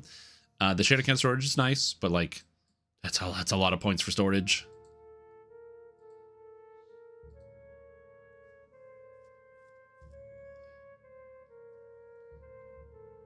So yeah. SSG Shill, that's me. Shill Tom. Let me in! Anyway. Note, it's possible to get the 20 additional characters slang points, bank space in one character, and blah, blah, blah, through the coffer minute wing. It is not possible to purchase a lower tier after purchasing a higher tier since it would provide no additional benefit. Okay, so you can't like buy the 80 or like buy the 20, like the top whack, whatever, the 8,000 points, and then buy the 2,000 to get more space. Each coffer is one per account. You get them from Xena. Cosmetic ores appear on melee weapons and do not appear on bows. Are you kidding me? Unlucky. Wow. Sorry, bow users. Mount certificates are automatically applied to your character when you log in. Bear in mind, if you buy it in store, you have to log out and log in, okay?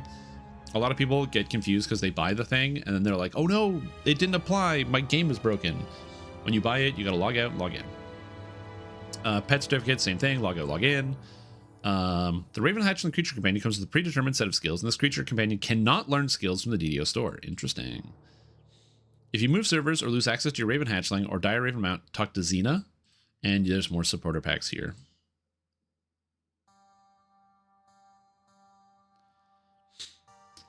It is stupidly expensive. It is 8,000 points, yeah. The thing is, I can like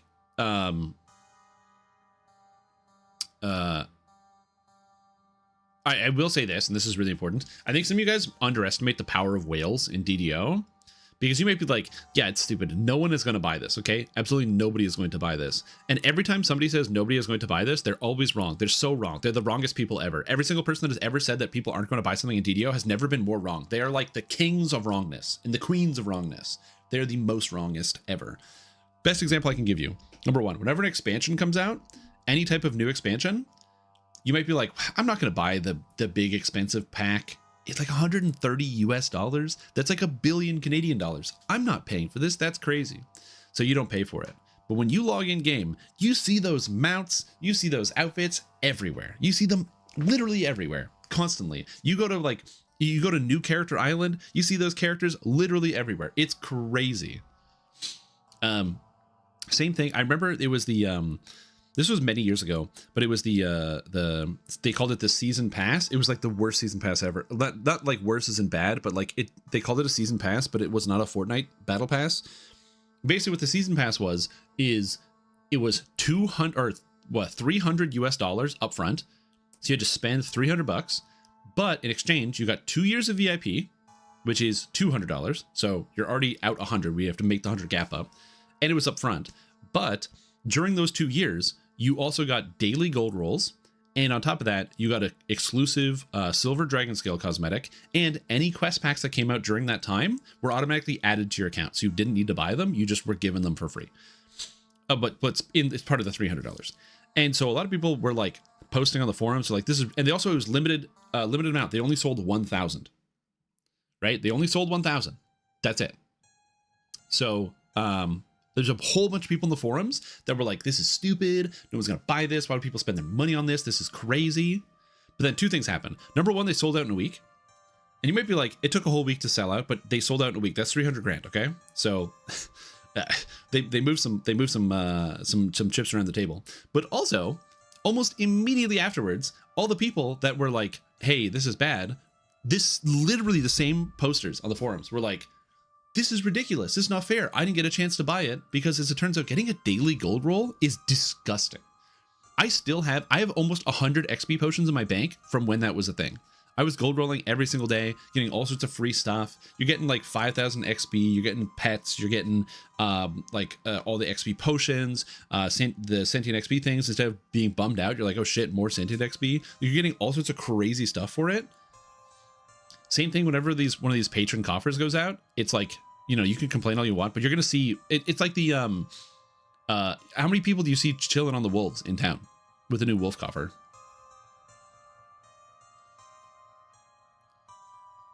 So that's what I'm saying. Like, I do understand that there is the idea that like they should charge less for this, and I you know, when it comes to the price of cosmetics, you don't really need cosmetics. I use the cool cosmetics because they're free, but I am like notoriously stingy. I never buy anything. In Destiny, there was like a cool cosmetic that I wanted to buy, but it was $1. And I thought about it. And after 3 days of deliberation, I decided I didn't want to spend the $1 on the cosmetic because that's how tight I am with my money when it comes to cosmetics. I just don't really buy them.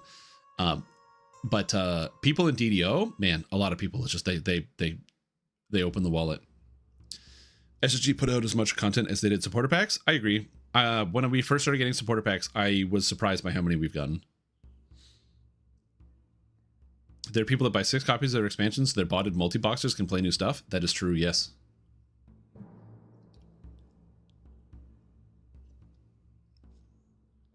Yep. And also, just for the record, if I was not a Dungeons & Dragons Online creator, I just want to make sure it's super clear. I don't think I would buy all the patrons coffers because sometimes the cosmetics just don't appeal to me. But I would buy every Ultimate Fan bundle for the expansions. Because that's what I used to do. XP in their bank? No, never. Okay, have fun on your training, Kentos. I buy every coffer nigh instantly. Instantly. Debian! So yes, anyway, TLDR, people do be buying coffers. I promise you, when you get in game later today and tomorrow, because obviously not everybody's logging in today. They'll probably be like logging in like Friday and what have you. I guarantee you will see like people running around on crows all day. Oh yeah, absolutely. Also, it does look kind of sick.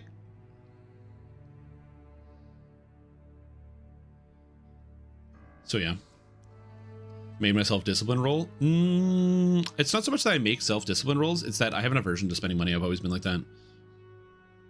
Like I find there's probably like a healthy middle ground that I haven't found, but from personal experience of like knowing people who grew up without like a lot of money either fall into one of two camps. They're either more like me, where they are like really hesitant to spend money unnecessarily because I'm always thinking about like what happens when I become financially destitute and I have nothing and I have no savings and I gotta like stress about it, and like that constant thought keeps me like grounded and spending basically as little as humanly possible and being as cost effective as I can with the majority of my life. Like I very much don't like spending money on things. Like if I buy food and I don't eat it, I like it causes me physical pain because I'm like, no, I paid the money for it. I got to use it. Whereas some other people that I've also found that come from the similar experience where, you know, they grow up not really having like any, any sizable amount of cash. And so then once they become a grown up and they maybe come into some amount of money from just like, I don't know, just like they get a good job and they do whatever, have like the exact opposite reaction where they're just like, oh, I can now step through the door into the life that I can now lead. And they can like, they start to spend like really, really heavy, which is not the type of person that I am. Half the patron coffers in the last 12 months. Yeah, the patron coffers are actually like, it's kind of crazy. Now, here's the thing, okay? And I just want to make sure I point this out. So here are the patron coffers. So we have the Underdark Warrior, the Mechanized, the Astral Traveler, the Necromancer, the Echoes of the Black Rose, the Volcanic, the North Wind, and now the new one. Understandably, they are selling quite a lot of patron coffers. Now, here is the a counterpoint, I would say, to some of the... I wouldn't say it's like having an issue with the patron coffers, because obviously it's fine if you have a problem with things. The issue here is, and this is my personal opinion, the cosmetics look good in DDO. Like the armor sets and the weapons and the items in the expansions look good. I was talking about how I was using the Warhammers on my monk, my dual wield Warhammer monk, and the cosmetics from the Chilla Ravenloft expansion look great, right? So it isn't a situation where the good cosmetics are only from the coffers, because that has been a problem that SSG has traditionally had, is that all of their cosmetics that they sell you are kind of bad. Like they look ass. But the ones in game are sick. Like some of the cosmetics you get from some of the armor pieces, dude. The look at the weapons from Fires of Morgrave. Those are so cool, and they look better than every weapon from any coffer. Every weapon from Fires of Morgrave is a better looking weapon than anything from any coffer. Straight up fact. You can double check me all you want, 100%. But like, so that's why I can't get mad about selling of coffers, because in game we have so many sick cosmetics. Like, if there was no way to make your character look kind of like this, I mean, I guess you can't really look exactly like this, but you kind of can. There are, like, the feathered outfits you can get in-game. Robe of Armor 1. That looks really good. It does look good. Being added. I expect the game worlds open at 2 p.m. No. Yeah. This way splits devs and it doesn't feel necessary. Yeah, I agree with you. I do wish we could get like more content more often.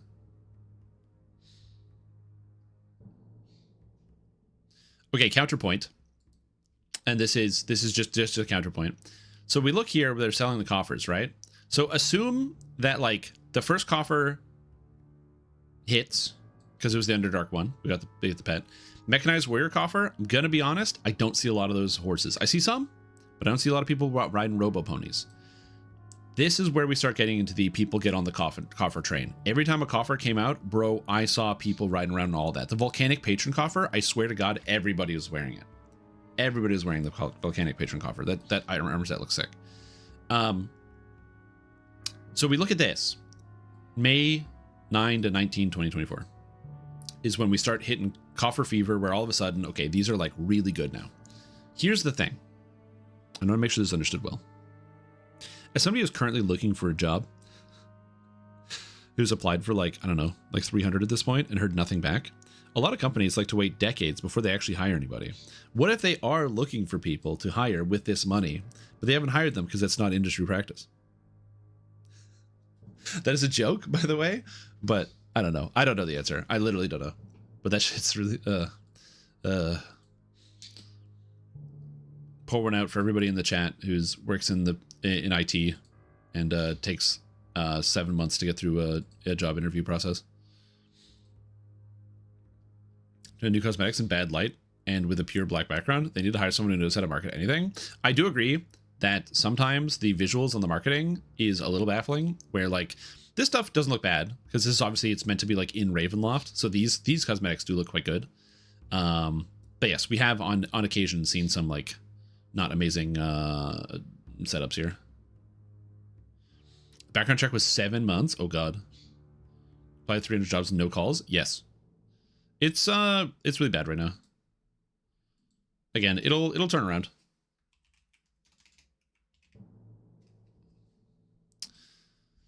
Lab tech.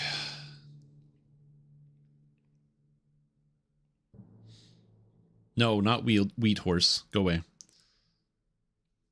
Basically, at the time that I went into went to school, there was a massive need, and there was just jobs hanging there, and they were like all the places were short-staffed.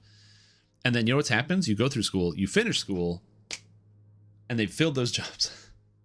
And you're like everybody else who finished it, where you're like, damn, unlucky, I guess.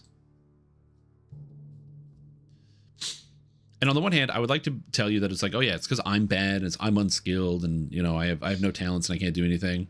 But it's also like my same class is the same thing. I am in Canada, yeah.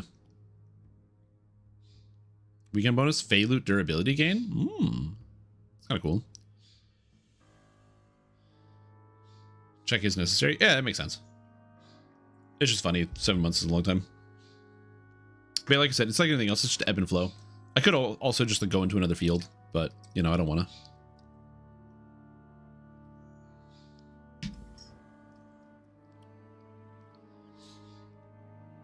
All the time they're saving revised reworking wasn't tested release. They didn't listen to unpaid devs who log into Lamania and do their testing for them. There's a lot of things that like I don't know how the process goes in terms of like testing, so I couldn't tell you.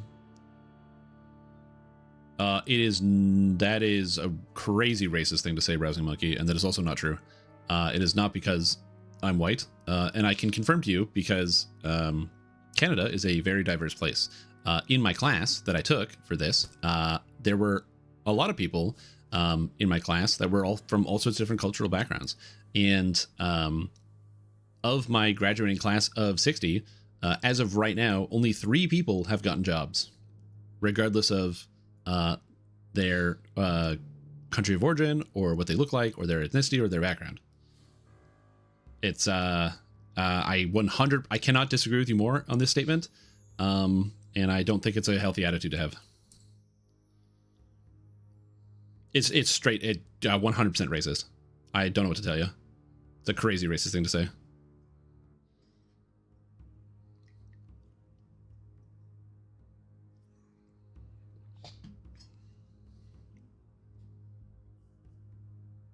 Yeah. Why don't you just pull an Autumn Bardisa? I don't know what that is. Yeah, but I have to move, and I don't want to do that. I don't currently want to move right now. That's the thing.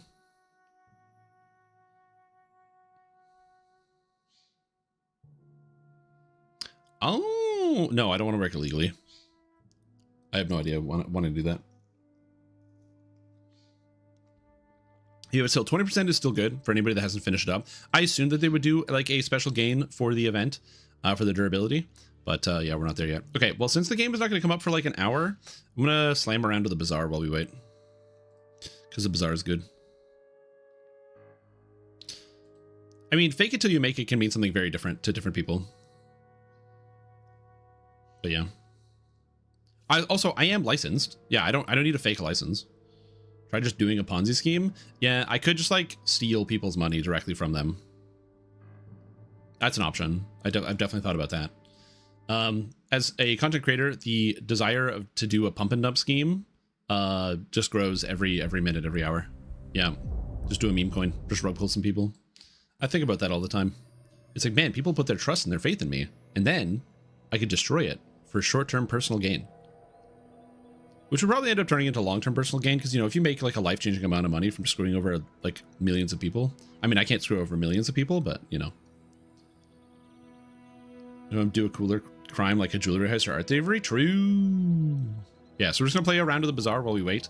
If you don't know what the bazaar is, it is a auto battler card game, and I'm just gonna do this in the between while we wait for the game to come up. I love the bazaar. Thank you. Thanks, original dad. Thank you for believing that I could screw over some people. A learning daycare. Yeah. This is the stuff that can happen. Like I said, yeah, I can just do a Theranos. Man. Yeah, the Theranos scam is crazy. That one was huge. Ooh, a green wasp. Beautiful.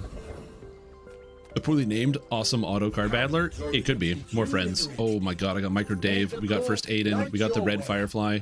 Actually, I think the Firefly is better. Is it? 8 seconds for 7, but that gets charged by Aiden. I think I'm gonna go with the burn scaling. I think it's probably better. But yeah, I don't need to do a Theranos scandal, mostly because the absolute pure madness of like hearing about how there was like they literally had like nothing, but they had like no they had no prototype, they had no proof, they had nothing, but they made so much money from all these investors who were just like you know, willing to get in with like almost no oversight. It is always shocking to me how like when you promise people a lot of money, the number of people who ask no questions and just go for it. They're like, oh my god, I can make so much money off of this like miracle tech. And it's like, but it's the miracle tech is doesn't it sound fishy? No one's ever made something like this before. I wonder why. Do I roll here? I could roll for 2, but then I'm down $2, and what would I even buy? I have 2 friends, so I can fill up my board. I don't think I roll here because I would just be wasting money. I kind of like the plasma grenade, honestly, but it burns me. That's my main problem, but it charges the Firefly really fast. I'm gonna take the plasma grenade instead of rolling. Yeah, I did hear that she asked Trump for a pardon. I mean, you know, if you want to get out of jail free card, okay, the memory card is crazy. If I can re-roll this into something else, that'd be sick. And I get icy. Okay, we're gonna try for the memory card re-roll. It's just a gamble. The downside is this is not useful for anything, but who knows? Maybe it'll go somewhere. Go with this, go that there, and oh, this is a slow, so I can put this bug on the other side. Slows 3, charges that for 2. And I have lots of friends. We're gonna take a free skill. And oh, I really don't want to take supply cash on bronze, but it's better than nothing. But yeah, so for those of you that don't know what happened with Theranos, it's basically what was her name? Her name was completed. Elizabeth Holmes, that's it. She went to like super jail because she basically had a company that was going to sell a product that was basically a the selling point of the product was that it was going to be a way to do like blood tests, like thousands of blood tests off of like a tiny drop of blood. So it would completely revolutionize the entire medical industry, because instead of needing like to take like large vials of blood, if you ever gone into a clinic, you got to take all this blood forever, they could do everything off of like one test. And again, like miracle idea, it would save so much money, it would make these things super portable, and it would change the entire medical industry. The problem is, once you actually start to learn about how some of these tests get done and how they actually test your blood, you realize that like you need the volumes of blood for like a lot of different reasons. And the unfortunate reality is there's literally like no scientific basis for like how her product is going to actually perform, which is like kind of an issue when you're trying to sell something. But you know, with some, oh my god, the upgrade to first aid in, when you have like, you know, some good communication skills and are able to sell some stuff, there's a lot of defrauding of investors and a whole bunch of the stuff that happened. I kind of want to roll here. I could get some good friends upgrades. I'm upset right now. But yeah, it was a bad experience for a lot of people. Small and mediums. I do have small and mediums. Free burn. It's like a bunch of small burn items that suck. But I do have 2 small burn items I could use, and there's actually 2 more I could get that are good. Let's try it. Okay, we got charcoal. Charcoal's good. This is scaling. I do have scaling now. Do I beat ventriloquist? I have a tiny bit of healing, and I do a lot of damage, but I burn myself. But I do a lot of damage. Let's try it. Yeah, really wild stuff. Last one got a little tattered. Yeah, we actually in some of my lab training, we like actually learned about like the whole Theranos scandal and everything that happened because of like how devastating it was. Do we have enough burn to kill him? It's a lot of burn. Oh, don't crit me. No. Maybe I'll wear you for my next act. So close. I was so close. Damn it. The friendly doll, if it crits you early, it's not a big deal, but it scales throughout the fight, and if it crits you later, you're cooked. Give me another small friend. I got a dinosaur. One of the things I love about this game, I do love the card art, and Dooley, who's this robot guy, has all his little robot friends, and I love it. You got like First Aiden, who's like this little first aid robot. You got Micro Dave. He's just helping you out, microwaving your food for you. Big fan. Some type of cherry pie. Do I even want a core? What are we gonna get here? I could go ignition core and just scale everything and burn like crazy. I could just go companion core, because companion core is crazy here with the red firefly. We'll go with the companion. So then this will cause even more haste whenever I use anything. This makes me want to get rid of the plasma grenade. So we'll see. I think I will go to Midsworth. Everything here is bad. I don't want any of this. It's all garbage. It makes me sad. Okay. Copper red is good. I'm actually going to upgrade the memory card, even though I can't use it. I'm not going to use it. But it's now, if I try to re-roll it and change the enchantment, that'll be good for later. Okay, we have the copper ed. I think we get rid of the plasma grenade, so I'm not burning myself anymore. And I get an extra friend for more haste from the companion core, which seems good. I don't know if this is better, but we'll see. Gives me some shield at least as well. Maybe I'm playing some board game. Yeah, I'm looking forward to getting back in game and starting up on the Artificer, because I've been meaning to do that for like quite a little while. I was not expecting the game to be down for like majority of the day, but what are you gonna do? This guy has a lot of shield, and I'm trying to fight it with burn, which sucks for me. And he has a good amount of burn. I can get rid of some of it, but not if it gets hasted, which really sucks. He has a lot of. Stop hasting the volcanic vents every time, beach ball. Bravery without strength is a sword without a blade. Anyway. All right. You know, we're getting there bit by bit. Just gotta get a couple more items. Ooh, skill guy. I do like having skills. Upgrade the core? Yeah, that's a great skill to get right here. And now I have no money. I could go to Valpak, so he sells discounted stuff. Let's buy some stuff on sale. I love the Infern. Problem is there's only one slowing friend, so it's really hard to get some slows in here. I want the black beetle that has slows on it, but I don't have that. Hamlet kind of sucks, and I have no slows, so we're just gonna skip out on that. This is probably a situation where I want to bring back the grenade when I get the chance, but we'll do that later. My life for the storm. But yeah, if you've never played this game, it's quite good. I actually really enjoy it. One of the reasons why I like the Bazaar is that every single time I play the Bazaar, I always feel like I am playing a different game, which is to say, like, 2 different rounds of the Bazaar never really feel the same to me. I'm always getting, you always buy different items, you always end up on some different build. And I have a lot of hours in this game. I have, I don't know, probably like 550 hours, 600 hours, something like that, somewhere in there. And I've never had 2 rounds that just feel the same, ever. They also frequently like update and balance the game. So the one downside, I guess, if you're somebody who likes consistency, is that you will come back to the game with like an item changed or something changed about your build, or like, you know, something that you might actually like quite a bit, which is unfortunate. But Armadillo, I don't have enough shield items, but if I did, oh man, that's kind of cool. I don't think I want the Armadillo though. Oh, the thermal lance. When this is hasted, this gains 2 or 5 burn. And this just hates adjacent items, so I could scale the thermal lance here. This is a really early thermal lance. This could be quite good. That's a lot of burn. There's a lot of burn. And I do have $8. Alright, I'm gonna try it over Micro Dave. So goodbye, Dave. We're gonna put in the thermal lance here.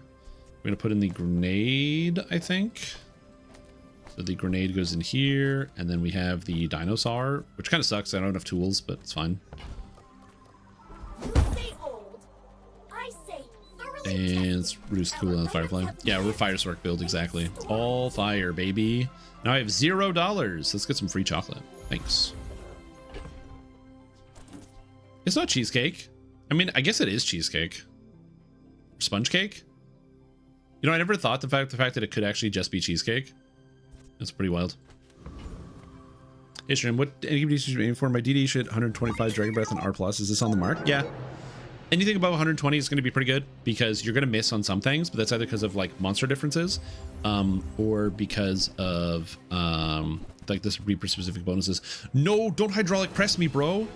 Oh shit, I gotta kill him now. So the hydraulic press does a bunch of damage, and then at the end of a fight, it eats whatever is on the left of it and gains that item's type, and it deals more damage based on the number of different item types that you have. I think I do win. Oh god. Just barely. So now after this fight, this hydraulic press is going to eat this ray, and it's a relic apparently. The Epsilon ray is a relic. Oh, because it's against the core. So this gets relic and ray, which is kind of cool. It just gets more powerful. Hydraulic press build is very, very cool. It's a very fun build. You have to figure out how to put it together, but it's pretty sick. Free tech item or silver items. I don't have a lot of money, so silver items is like kind of the not great, but who knows? Delightful to see you die. Hey, look, it's the Epsilon ray, and it's the Armadillo. When you shield, charge this too. I just don't have any. I have like one shielding thing. If I had a Chris Army knife, I'd think about it. So there's so much garbage in my inventory. I'm not feeling it. Sell these to amuse myself. Mountain pass. I gotta fight. Okay, let's fight this guy. We'll put this shield item here. Put this damage item here. All right. But yeah, anything above 120 is gonna be pretty good. Again, you're just there. You have to recognize that there will be things you're not going to land against, and that's okay. Okay. Please don't hit me again. I'm healing. If he hits me again and doesn't crit, I'm fine. He is out of ammo entirely, but if he crits, he gets all of his ammo back. So just don't crit. Don't crit. Oh, at least I'm on the ground. Drop Dragon Eyes, +5 breath CCs, but the rest of the stats are super cash money. Yeah. And also, it's really... Ooh, if you crit reload an item, I can reload the grenade. I have 0 crit. That's a cool skill. Do I ever beat a Hexa? I do burn her for a lot. Yeah, I think so. Life is pretty long. I can help you. Because she needs 8 seconds to start converting my items, and I should be able to get at least 2 charges on my thermal lance. And I slow it, so that gives me a second. Okay. Oh, and even though the viruses convert all my other items into viruses, so the virus is an item that changes items on both players' board into viruses. Corrupted. So it's basically a destruction ability where it converts all your small items into these viruses that poison you and turn another item into a virus. So the idea is you play like all big items with one virus, which is a small item. And if you go up against an opponent that is all small items, it auto converts their board into viruses and then they can't do anything to you. And they just die. But this creature is not that hard, fortunately. Everyone in the marketplace just goes around war criming each other. That's just the nature of the bazaar. The in game there is not a huge amount of explanation. Whenever a new character comes out, they give you like a cinematic, or like when you get started and you don't own it, when you buy it, they give you like information about that. So they go like, oh hey, this is, you know, X character, whatever. But most of the actual story for the game is actually on the YouTube channel. They have like a whole bunch of YouTube videos about it, which is kind of cool. Oh, right mouse burn. Or 8% crit. Well, I reload the grenade if I crit, so I kind of like 8% crit. There are a lot of steps in this staircase. All right, let's see if we got something. Quick soul, save my life. Or we reload the atomic clock. And it's the first 3 times you crit, you reload an item. So then in theory, instead of going thermal lance, we can just get the atomic clock to reload constantly. This increases enemy item cooldowns, so if they have few items, it's more powerful. Early game, this is kind of bad because people just run full boards. This is interesting. Crit reloading. But will I ever get another atomic clock? Maybe. But do I want to invest 8 into it right now? No, it's too much money. Okay, this is great. Monitor lizard, excellent, excellent, excellent item. All right. Okay, we have a build. We got something going on. Okay, and also the satcom, which gives me a friend every day. Okay, get rid of you, get rid of you. I have enough money. Give me this. Give me this. Okay, so now we want to put this here. I don't necessarily need the plasma grenade. So now the monitor lizard is going to haste itself, and when it gets hasted, it poisons. So this will haste and this will also haste. Maybe I don't need the thermal lance. Maybe I just go with this. So we go here. Maybe I do want the grenade. And that kind of still charges. So this is constantly getting like double hasted. So this is hasting this, which charges it, makes it go off. It's like a loop. We're trying to loop over here. Why did I go to a shopkeep? I don't have any money. Sometimes I get excited. But yeah. Well, no matter what, whether you decide to replace the Dragon Eyes, you should never, ever, ever delete it, because Dragon Eyes DDO, I believe that is a newcomer's item.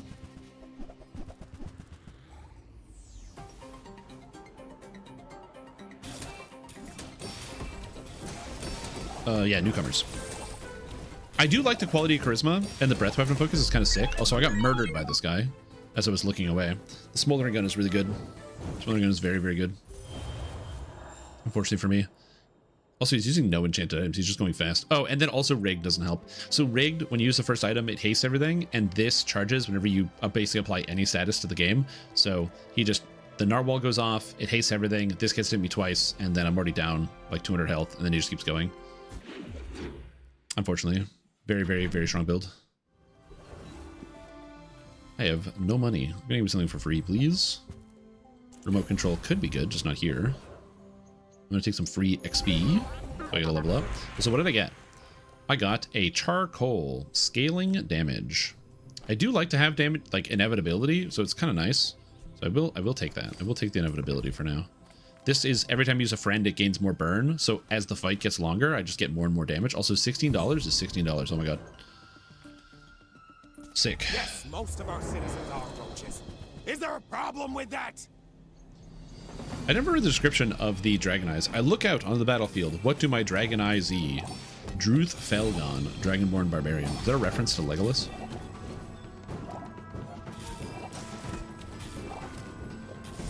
I haven't created anything yet, which is unfortunate.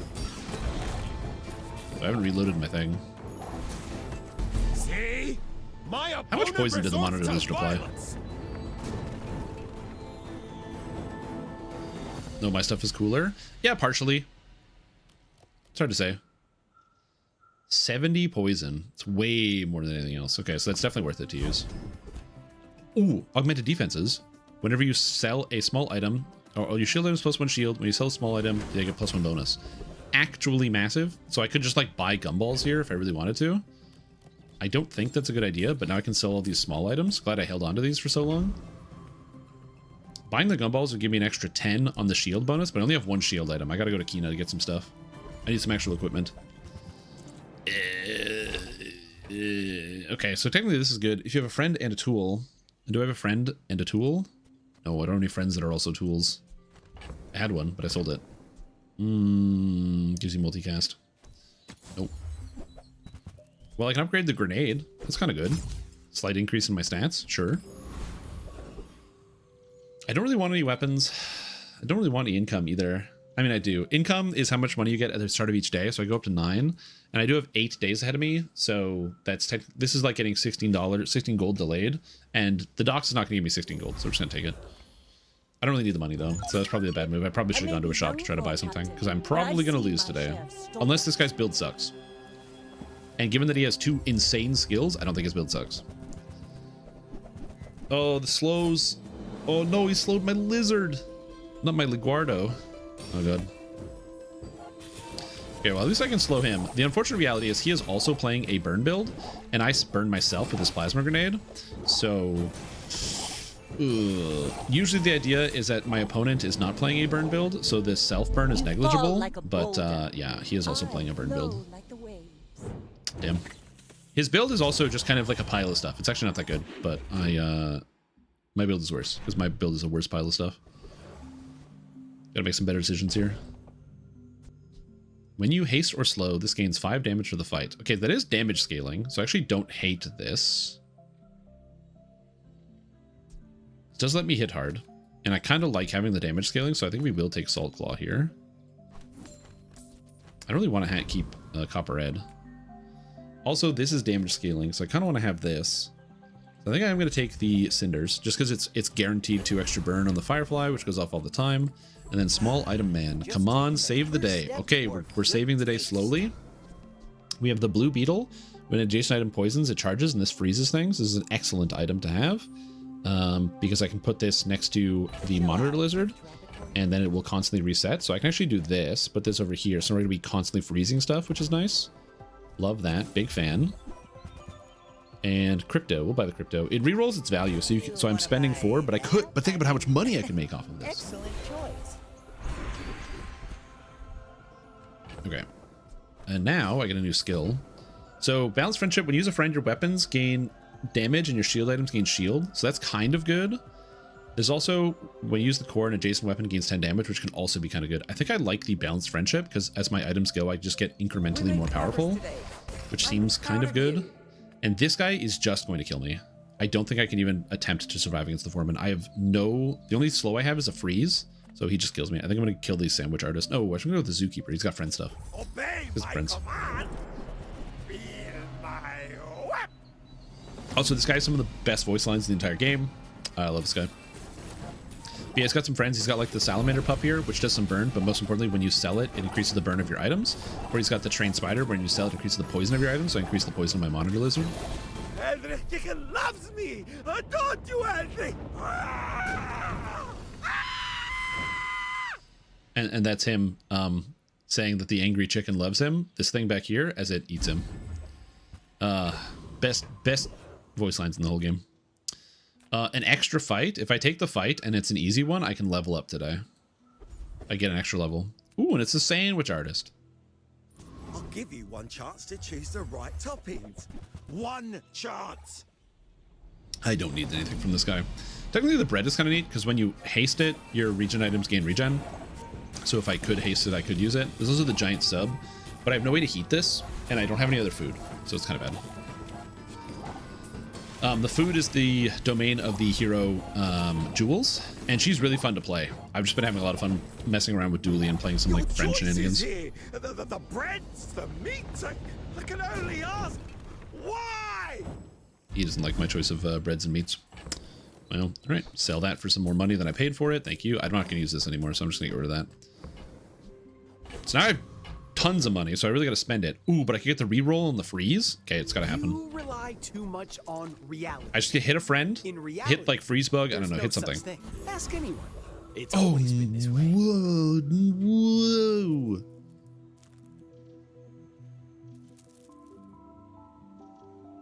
So this makes it so that it freezes his items. But it freezes. No. That's not good. That's sad. I'm upset. What? No. I don't know how to use this. I'm gonna leave it. I think I'm just dead again. Oh god. This is a bad run. This is a bad run. I don't have a plan. I just have stuff. Boring. Maybe I can do something against my opponent. Because there's so many cards in the game, it's basically impossible to force a build, which is one of my favorite parts about the Bazaar. I love the fact that you can't really force a build in this game. That, like, if there's... Oh. That's death. Good old yo-yo wrist warrior cargo shorts build. And strong arm. But yeah, you can't force anything, which means you kind of have to be, like, flexible every time you play. Just top deck something good. When you use the core, your shield items gain 15 shield. So that's actually really, really good. Your leftmost weapon is a relic, and your dinosaurs and relics gain 20 damage. I'm going to take the titanium casing and get some shield items. Yeah, the cargo shorts are a pig item that give you an extra multicast for every item you have on the table, which makes them very, very interesting to use. Nothing tiny, nothing huge. All about Okay, moderation. DJ Circuit Breaker is a better companion core. Just toss Which is an that on very up, unfortunate and I'll thing to say. try to your Oh my god, and the Yeti Crab is so good. Okay, so hold on. So we Yeti Crab here, which is going to scale the poison on this, and then DJ Circuit Breaker is going to haste everything constantly. But this is kind of slow. This is my only worry, is that it's there's some slowness here, because this still takes a long time. Yeah, this is the Monitor Lizard. He's my friend. He's in the desert. He's got a monitor. He's watching things. I love Dooley's friends because they're all so cute, like Charcoal. No. Charcoal's great. DJ Circuit Breaker's pretty great. This is one of Vanessa's friends. Good old Yeti Crab. Oh, I never noticed like the green slime coming out of his mouth. That's disgusting. What would my last meal be? That's a good question. What would my last meal be? Okay, a Valpak is a really, really good deal here. So is the extract to get started on the Monitor Lizard even faster. I think I have to go Valpak because I have all silver items. Can I help you find everything? Okay, so hold on. One sec. I'm thinking here. The more you Man. save. A wrist just warrior? math. No, I can't use this. I'm too stupid. I have no idea how I would use that. Spend 300 more. Don't insult my intelligence, free video game. shipping. The black spider's so good. Okay. Oh no. Okay, hold on. It's so good. Okay, hold on. Maybe we don't scale. You came all the way here. Because what if we just do this? And then this is charging this, which is charging this, and everything's going to cycle? Dude, I don't know the answer. I'm struggling right now. Also, it's really good with the wasp. Maybe we don't need the Monitor Lizard. Maybe the Monitor Lizard is bait? Because everything else is scaling?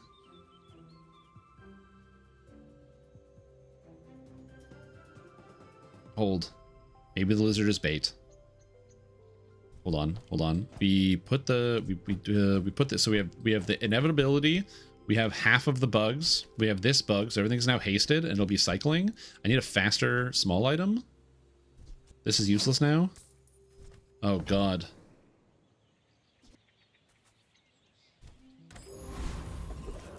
I don't know. I think I can beat Chili Charles. Okay, what would my last meal be?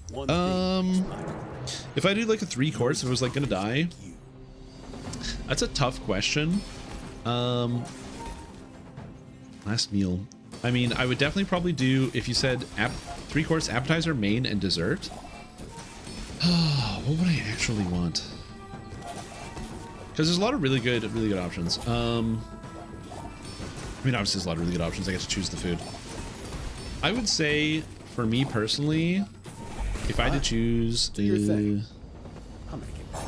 a main appetizer, main course, and dessert. For dessert, I definitely have a cheesecake. I love cheesecake. Throw me some like a cheesecake with like an Oreo crust or something. That'd be so good.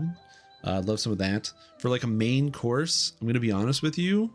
When you freeze, you gain crit, and I have a pretty good freeze item. Not bad. And I get to upgrade an item. I'm definitely gonna go with the Circuit Breaker.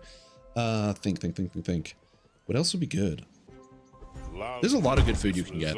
I'm saying like nothing. I'm just like, I'm really bad at making decisions. And here's something that some of you guys might not know about me. One of my least favorite parts of my entire day is when I have to decide what food to eat. I hate choosing what food to eat. It is like one of the worst parts of my entire day. I cannot stand it. And if I never had to choose a bunker, if I never had to choose what to eat, I wouldn't. It's one of the reasons why I actually used to like those like meal delivery services. You know, the ones where they just deliver stuff to your house and they're like, hey, by the way, and then you just cook the food. I used to like not log into it intentionally and not click it. So it would just show up and I would just have to cook it because choosing what to eat is like a stressful thing. I just really don't like it. So this is already difficult. But man, as a main course. So what the fuck is this? Is this a healing rainbow staff? Ah, whatever, we're gonna be hasted. I think. Am I beating this guy? Yeah, I think I beat this guy. Oh, he's hitting me pretty hard though. That is a big prism. I gotta kill him before he kills me with that prism. Freeze him? Freeze him? Oh, the crit! Let's go! 20% crit! Good job, old Saltclaw. Alright. Yeah. Man, main course. I would love to tell you that I would eat something like really extravagant, but man, I would probably just eat like a delicious burrito, or maybe some shawarma. Honestly, I'd probably do like a shawarma platter as my main course. It's too much food, so it would take me like quite a while to actually finish it. But man, I would big fan. Love to eat me a big ass shawarma platter. Love that. And then like as an appetizer, you know, what'd be a good appetizer? I'd probably I'd go for like some breakfast cereal, to be honest with you. I'll probably do like a bowl of Cheerios as an appetizer if that was my last meal, because that was like the cereal I ate the most like growing up, and it's like reminds me of all of that. And then yeah, I'd probably do like a whole shawarma plate, because that was like getting shawarma for me when I was in high school, not in high school, like just leaving high school going to university. There's like a million shawarma places in Ottawa, and I just like never went to any of them. And then ooh, I can upgrade an item here. I think I will. Growing up and going to university, I got to just meet a lot of different people, and going to shawarma places with some people that I met was like a great way for me to broaden my horizons and be like, oh, actually, there's this other food that's like really good, and there's this other food that's really good, and this is a crazy item. Oh my. Oh me, oh my. Yeah, okay. And so that was kind of like my introduction to just trying food I hadn't tried before. And so that was a really good experience for me. So yeah, I would say probably that. Chips, you can say chips and salsa. I mean, if you're talking like a real appetizer, like if I had to like actually pick a real appetizer, that's a tough call. Hey, because I'm just imagining I'm in like a fantasy land. Yes, climb my ballista. So this thing just does so much more damage. It's when you haste, it gains damage. So when I haste everything. Now I just need to reduce the cooldowns of all my items somehow, which is not an easy task. But yeah, that sounds about right. Like off the cuff, that's probably what I would go with. I can get anything. You look like a hardy one. A Caesar salad, delicious choice. I do love me a good Caesar. There is a iceberg.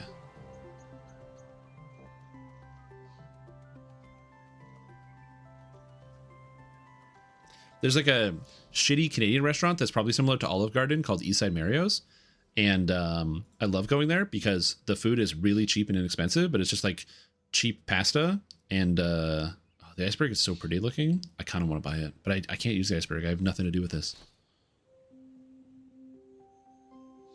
The iceberg is so good.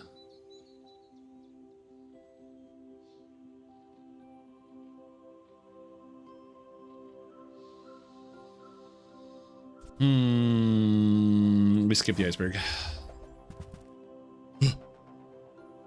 Diamond Radiant Pylon? Oh my.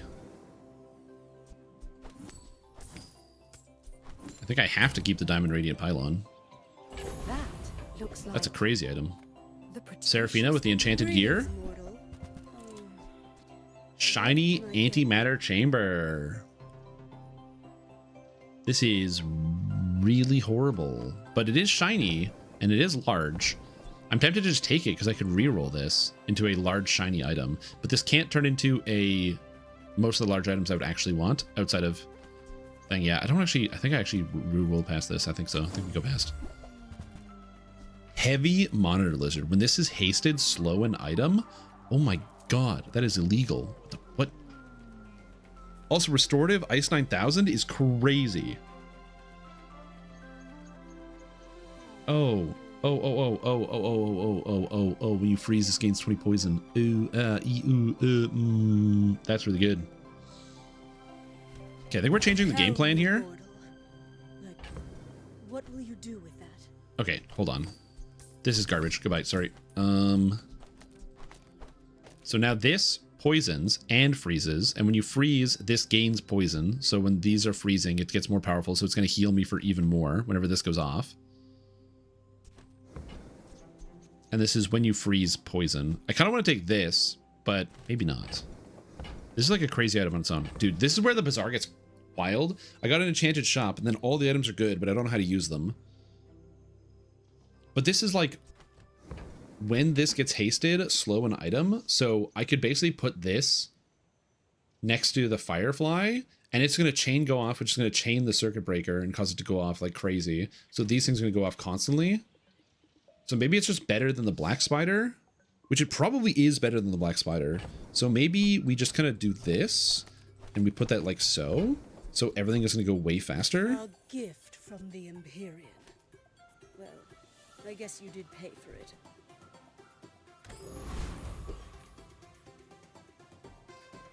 Also, I love that shopkeep, because she's just like, she's like, I come to bring incredible gifts. Or it's like, and sell you things.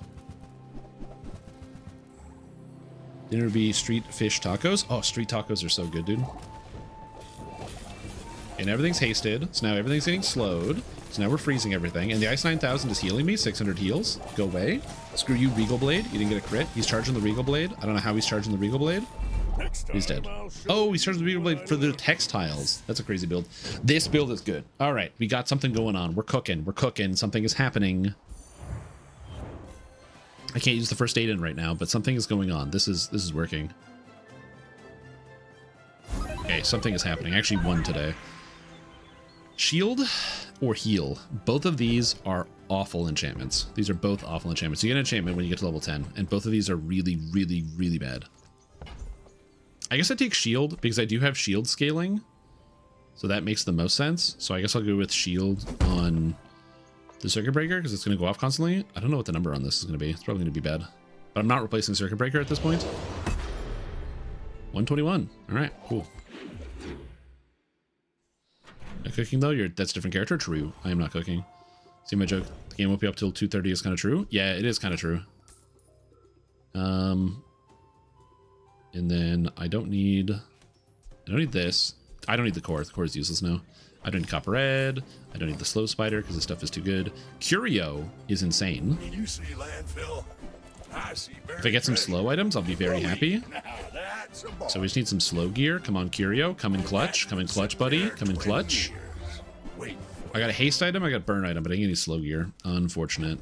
So Curio sells items that when you sell them have a secondary effect. So for example, these rocket boots, when you sell them, they make one of your haste items increase the duration of the haste by 1 second, which I think I want to put on the circuit breaker because DJ circuit breaker will then make sure I can last through slow, which is really impactful. So I think we will do that because they kind of counteract. How's the stream going? It's going pretty good. We're still waiting for the game to come back up, so we're doing some bazaar in the meantime. Warms my rusty circuits. Take the egg. I don't have any weapons. Okay, add the burn to the thing. Sell. Do I want to sell the egg? Yeah, give me an enchantment. Heavy pesky Pete. Goodbye. I don't need you. Nothing else. Upgrade a skill or buy an item. Honestly, some of my skills are kind of good. The Freezy crit is very powerful. The core one doesn't help me, but some of these are kind of good. But do I want to upgrade a skill? I kind of just want to go try to upgrade some of the items, but the odds I get something good. I'm gonna go with the skill master because I can get something good out of this. Yeah, when you freeze, you get more crit, which lets me crit more. Back myself in a corner. I really don't feel like grinding the event, but I really want these wings. Yeah, well, it's 20% over the weekend, so 20% boost. The thing is, as long as you're willing to grind it out in terms of get some levels, you know, there's always the ways that people are currently grinding it out.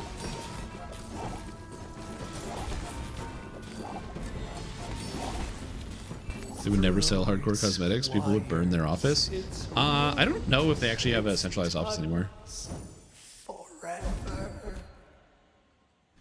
Well, you don't need to be 30. You just need to join one of these farming groups. Give me some gumballs. Give me the gumballs.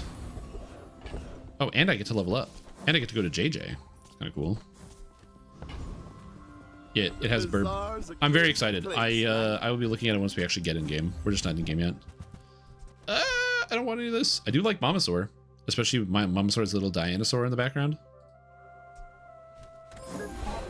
All right, burn skill or poison skill. I do want poison freeze. Poison freeze would be huge for my speed. So I believe we take poison because we want poison freeze. Poison is a historically misunderstood. Oh, or toxic flame, which is massive. Because when you poison, your burn items get better. When you burn, your poison items get better. And these things just chain back and forth. Huge. To grasp the elegance of poison, its purity of purpose. Classic. Go to AOC's feet pics. Exactly like you. People are a pattern. Classic opponent. This guy has an insane amount of stats. Too bad I don't have any weapons, so his counter-strike doesn't work. What the hell is this? What is this? Freeze him! Freeze him! Oh god, that's 6,000 poison. Freeze him! Freeze him! I'm alive. Thank you, Ice 9000. Good job, Ice 9000. You've hurt my feelings. The Ice 9000 saved my whole life. Because it kept healing me. Absolute madness.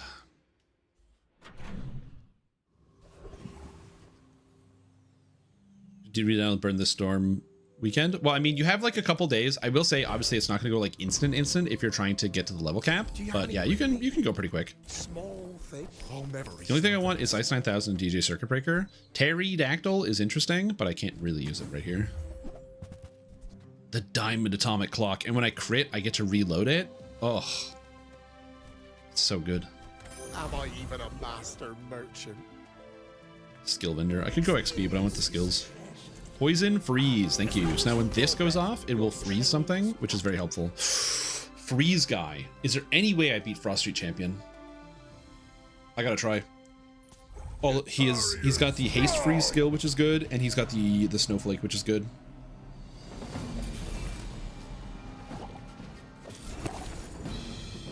Okay, he's going to hit me, and I just gotta prevent him from hitting me again. He's got 300 poison. He's frozen. Don't hit me again. No nitrogen hammer. We fight again. Let's go. The iceberg, whenever you use an item, it freezes it, and then he has a thing that scales damage whenever he freezes. So the idea is I just need to make sure he didn't hit me the second time. No, not the sapphire.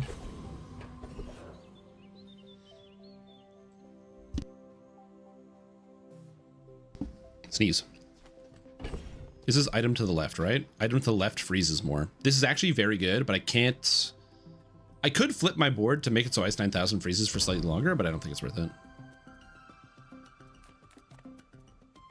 Size dilutes the brain. Mine is highly confident. Cold. You're a smart one. Yeah, what temperature is it? I think it's minus... Yeah, it's -2 outside. Not too horrible. Nothing.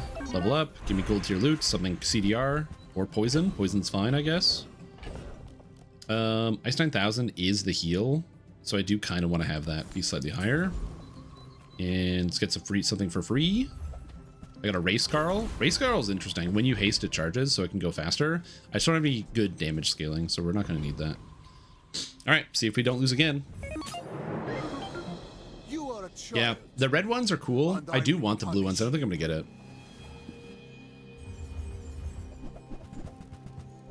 Very important to me to watch this +1 skit. +1 skit. Oh, what the hell is this? Why does he have an obsidian electric eel? No. Get him, Ice 9000. Get him. Heal me. Heal me more. Oh, it's so powerful. Step on the ladder I must climb.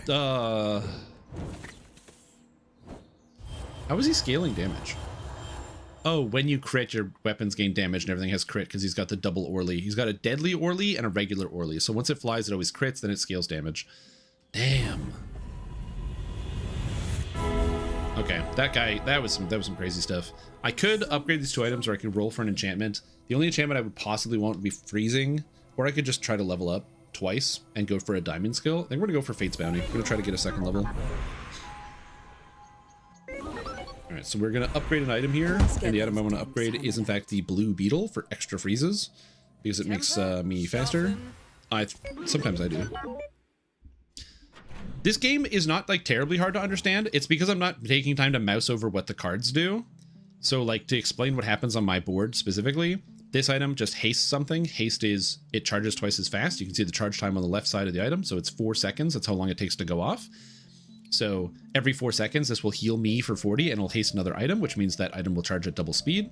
This is the Ice 9000. It poisons and freezes every 6 seconds. And it says when you freeze, this gains poison. So the more I freeze, the more this poisons. It poisons itself, or it freezes itself, but also it's restorative, which is an enchantment, so it heals based on the poison. So as this scales up, it actually heals me for more. The blue beetle freezes 3 items for half a second. Freezing means items are not charging. And if an adjacent item poisons, this charges. Immediately the Ice 9000 poisons. And the green wasp also poisons. So this is charging this. The green wasp also charges when you freeze. This is freezing 3 times. So that charges this 3 seconds. So they can kind of loop together. And then also when something adjacent slows, this charges, and this item slows when this gets hasted. This item only hastes itself, and this item also hastes everything on the board. So this gets hasted, then this slows, which charges this, which charges this. So I'm basically charging things back and forth. It's good. It's good stuff. Also, Open the Void, welcome back to the stream team. Appreciate the support. It's been a fantastic day. Glad to be here. Woo! 51 months. It's a long time. The reason why I like this one is it's like a card game auto battler. So that's why.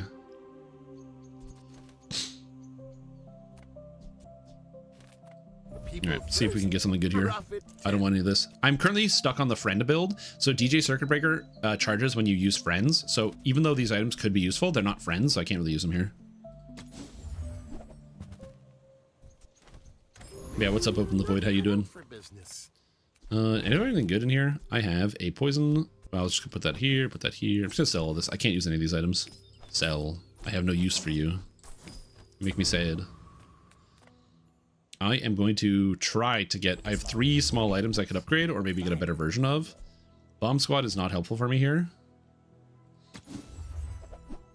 Oh, baby. We did get an upgrade. So now this is 1 second faster, which is very substantial because it means that we'll get closer to charging this, because 1 use of this will now charge half of this. So it's actually a lot faster. It's very, very cool.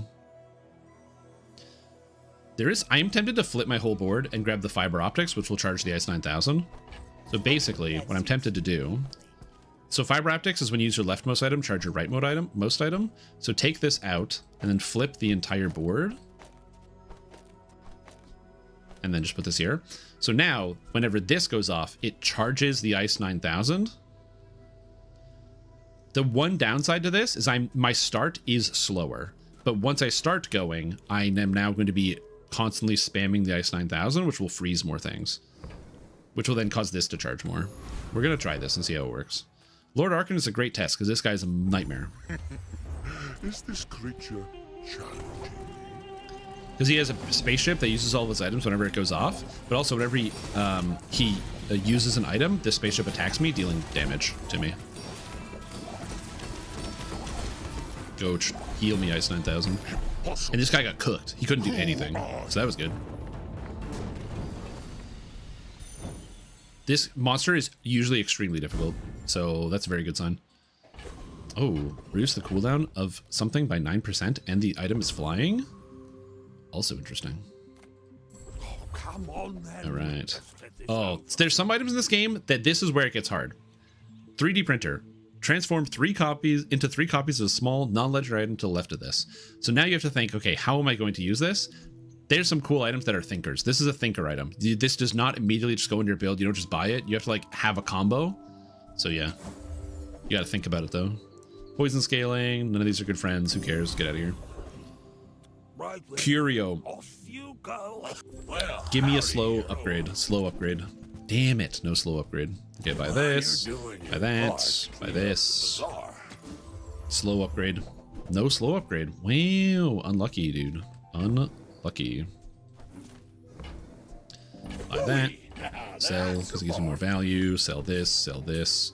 And I'm just going to buy and sell literally everything, because every time I sell an item, I have a skill that increases the shield of all my items by 1, and this is a shield item. So I'm just going to buy and sell everything in the shop. And upgrade the Ice 9000. And then pray we don't lose. I do get to level 14 though, so I get a diamond skill. Something crazy, something crazy. Give me something good. Okay. When you use your first item, shield for 25% life is very, very, very good. Because it gives me a tiny bit of extra time. Shatter is huge, but I don't have a weapon. I don't want to re-roll over this. This is such a good skill. That's so much defense. I also now gain regen when I burn, which is kind of cool. Oh no, when you gain regen, a burn item gains burn. Oh, never mind. I can't do anything with that. Well, whatever. Let's take the defense grid. It gives me a chance. The problem is I might just instantly die to Vanessa, but we'll see what happens. Last day. Do we lose? You should know, I'm a bit of a legend. Do we lose? Okay, he has rigged, which is the fast start. He's got a lot of burn. He's got a lot of crit. I'm dead. Oh no, not the toxic. Oh, not the toxic lighthouse. Slow the lighthouse. Stop him. Stop him. Oh wait, maybe we're okay. He doesn't scale that hard. Hold on, Ice 9000 with the heal. We're cleansing all the burn. He doesn't scale. Never mind. Okay, we're good. Never mind. It's fine. Defeat does not. I didn't read the whole board. So basically, what he has here is he has the toxic lighthouse. So the lighthouse is whenever you slow, it burns you. So he's got like this item, the shot glasses, which slows his own items, but then it would cause it to burn me a whole bunch, and it's toxic, so it poisons when it burns as well, which is kind of cool. The problem is he has no other slow items on his whole board, which I did not realize, so he doesn't really do anything. He's all in on this one item with no synergy. So unlucky for this guy. I actually thought I was going to die, but now we're good. I thought I was super dead. If he had a single other slow item, that would have been so powerful. Too bad he didn't. All right, power up the Ice 9000. And now we're looking for upgrades, baby. It did help. Oh, now it gains 40 poison whenever I freeze. Let's go. Oh, baby. Good old Ice 9000. All right, nothing useful. Pearl can give me anything. All right. Imagine the wonders waiting for us in the ground. Nothing good. Pearl's dig site, all the items are free, but the rerolls cost incrementally more to check for stuff. Pearl's really fun. You can get any item from any hero. There's different heroes. So like this is a stale item from one of the other heroes. Use the vehicle, it charges. This starts or stops flying. When this starts flying, gain shield. Who cares? Sandstorm, I don't care. Refractor. I do a lot of stuff, but it doesn't fit with my build. Honestly, I would take a Narwhal. Whoa! Fiery Z shield. It's kind of cool. Smelling salts. I think I'm going to cash out. Oh god, the Ice Luge. This freezes adjacent items, but then after they unfreeze, they have a shorter cooldown for the rest of the fight. Ice Luge. All right, we're going to take the pawn shop. This makes it so the pawn shop gains value when I sell stuff, which can be quite good. Awakened District. I level no matter what. This is worth 4 XP, this is worth 3. I'd level up no matter what. So I think I'm going to go with the Lord of the Waste because he has an item that gives cooldown reduction. And if I get it, that's huge. So I'm going to go for this guy. Yes, I will dance with you. Because he has this, the Clockwork Blades. And when you sell it, it reduces the cooldown of all your items by 4%. And 4% might not sound like a lot, but being faster by 0.1 second when everything charges each other is actually surprisingly impactful. Strength is beautiful. And the X9000 is healing me for 2,300. Huge. Garbage. All right, thank you, game. Tools. I don't have any tools. So we're going to take a free upgrade. We're going to grab 10% extra health for the rest of the day. It's a temporary upgrade, but it's good. And crit items. I don't need any crit items, unfortunately. That is super unlucky. I have no need for any crit items because nothing here on my board crits. So we're going to grab chocolate bars, and then I'm going to sell them because they give me extra health and extra stats. Diamond tier loot. Oh, 6% cooldown reduction on the feather. When you sell this, all your items gain 6% CDR. So now this goes from 9 seconds down to 8.5. That's 1.9, 6.6, 5.6, 5.6, and 5.6. So it's like 0.4 seconds at a minimum, 0.4, 0.5 of almost all my items. Oh my god, that's so huge. Out to dethrone a king. Okay, don't instantly kill me. We're at the point where Vanessa's can start instantly killing you when you load in. So I gotta be really careful. That's a lot of stuff. That's a big anchor. That's a big boat. Oh, I can't stop the boat.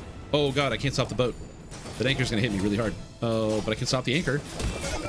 Go, Ice 9000. Save me. Heal me to full. He doesn't have any scaling. Oh, but he does crit. Okay, we're good. Whew. He has no scaling. Okay, so his build basically has the anchor, and the anchor deals a percentage of your life, and it also shields based on the damage. And the idea is it's a slow item, but it hits pretty hard. And then if he crits with it, obviously it would do 60% of my health. So he hits me with it twice, I'm dead, basically. And he has this boat. The boat charges items that are adjacent to it, and the boat was radiant, so I can't slow it. So all my freezes don't work on the boat, which is kind of bad. Fun fact, if I actually freeze something and it doesn't get frozen, I actually don't get credit for the freeze, so my Ice 9000 wouldn't scale. But he needed to get me under half, which activates Bloodhound, which then charges all of his items 3 seconds. So the idea is he gets you under half, and then he just instantly kills you. But fortunately, I healed too much, and he had no actual scaling. His damage didn't go up throughout the fight, whereas mine did. So his thing was just kill you before you can scale. All of this stuff I don't need, so we're just going to take a small item for free. Sick. I also don't need any of these items. Unlucky, I guess. I don't need any relics, so we're just gonna take some more chocolate and get some more health. Increase that max health. And I'm gonna go for the XP. This character, or this monster, the Awakened District, this is the actual bazaar coming to life and attacking you. So that's why he attacks you with the space scraper and the land scraper. Also, I love that because it's like, there is a skyscraper in this game, but they also have the land scraper, the space scraper, and the sub scraper. It's so stupid.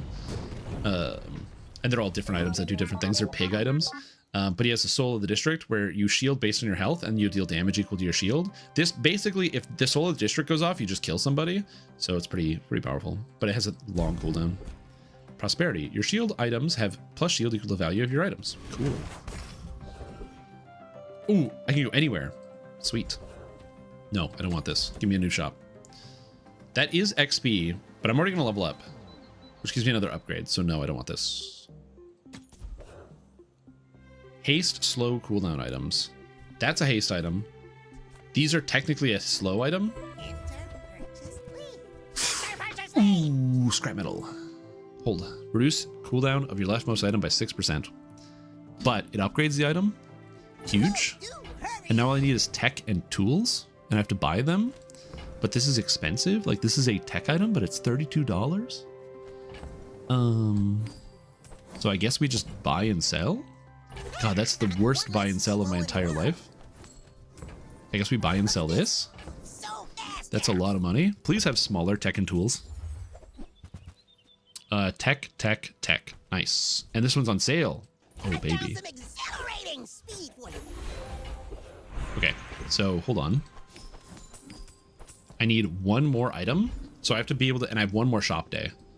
So we're going to upgrade the fiber optics. So now this, when the DJ circuit breaker goes off, it charges the restorative Ice 9000. Guaranteed tech item. We take it. Boom. Now this is fully upgraded. So it's going to upgrade my DJ circuit breaker, reduces cooldown by 2 seconds.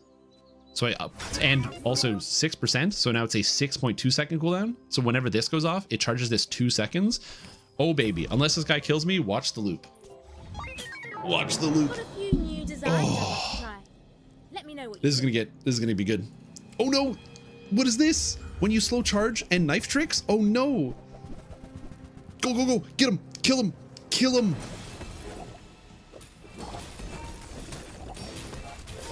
And then the Ice 9000 goes off, and so that this is just rolling, and the Ice 9000 just keeps freezing stuff. So even though he's slowing me, he can't kill me. Okay. I am fighting Forks and Goggles. All right, so I have to explain why I was so scared about this, because it looks like I easily decimated this guy because I'm very powerful. He has no slowing items. Oh, he has one slowing item. So this item slows 3 items for 1. Thick Hide is one of the best skills in the entire game. It's when you slow charge an item. If I had this would be disgusting, because every time I haste, I slow, and I have like this haste everything, this haste. So I would just charge everything constantly. But he also has knife tricks. When you use a weapon, his cooldown goes down. So as the fight starts and he starts ramping and charging things get faster and faster and faster and faster and faster. And then also, unfortunately, he didn't have a large item, but like that could have been really dangerous. It wasn't, because he doesn't have enough slowing gear. He only has one slowing item, the multi-tool, which is a huge L on his part. All right, 2 more days. Also, is DDO up yet? Nope. Sick. All right, well, we're going to take a free item. Ooh. You know, you'd think this would be good. Surprisingly not good. I'm gonna grab chocolate. Chocolate. This is the hard part, though. We're getting into the real crazy builds. So, yeah. You might see some wacky stuff. I might explode.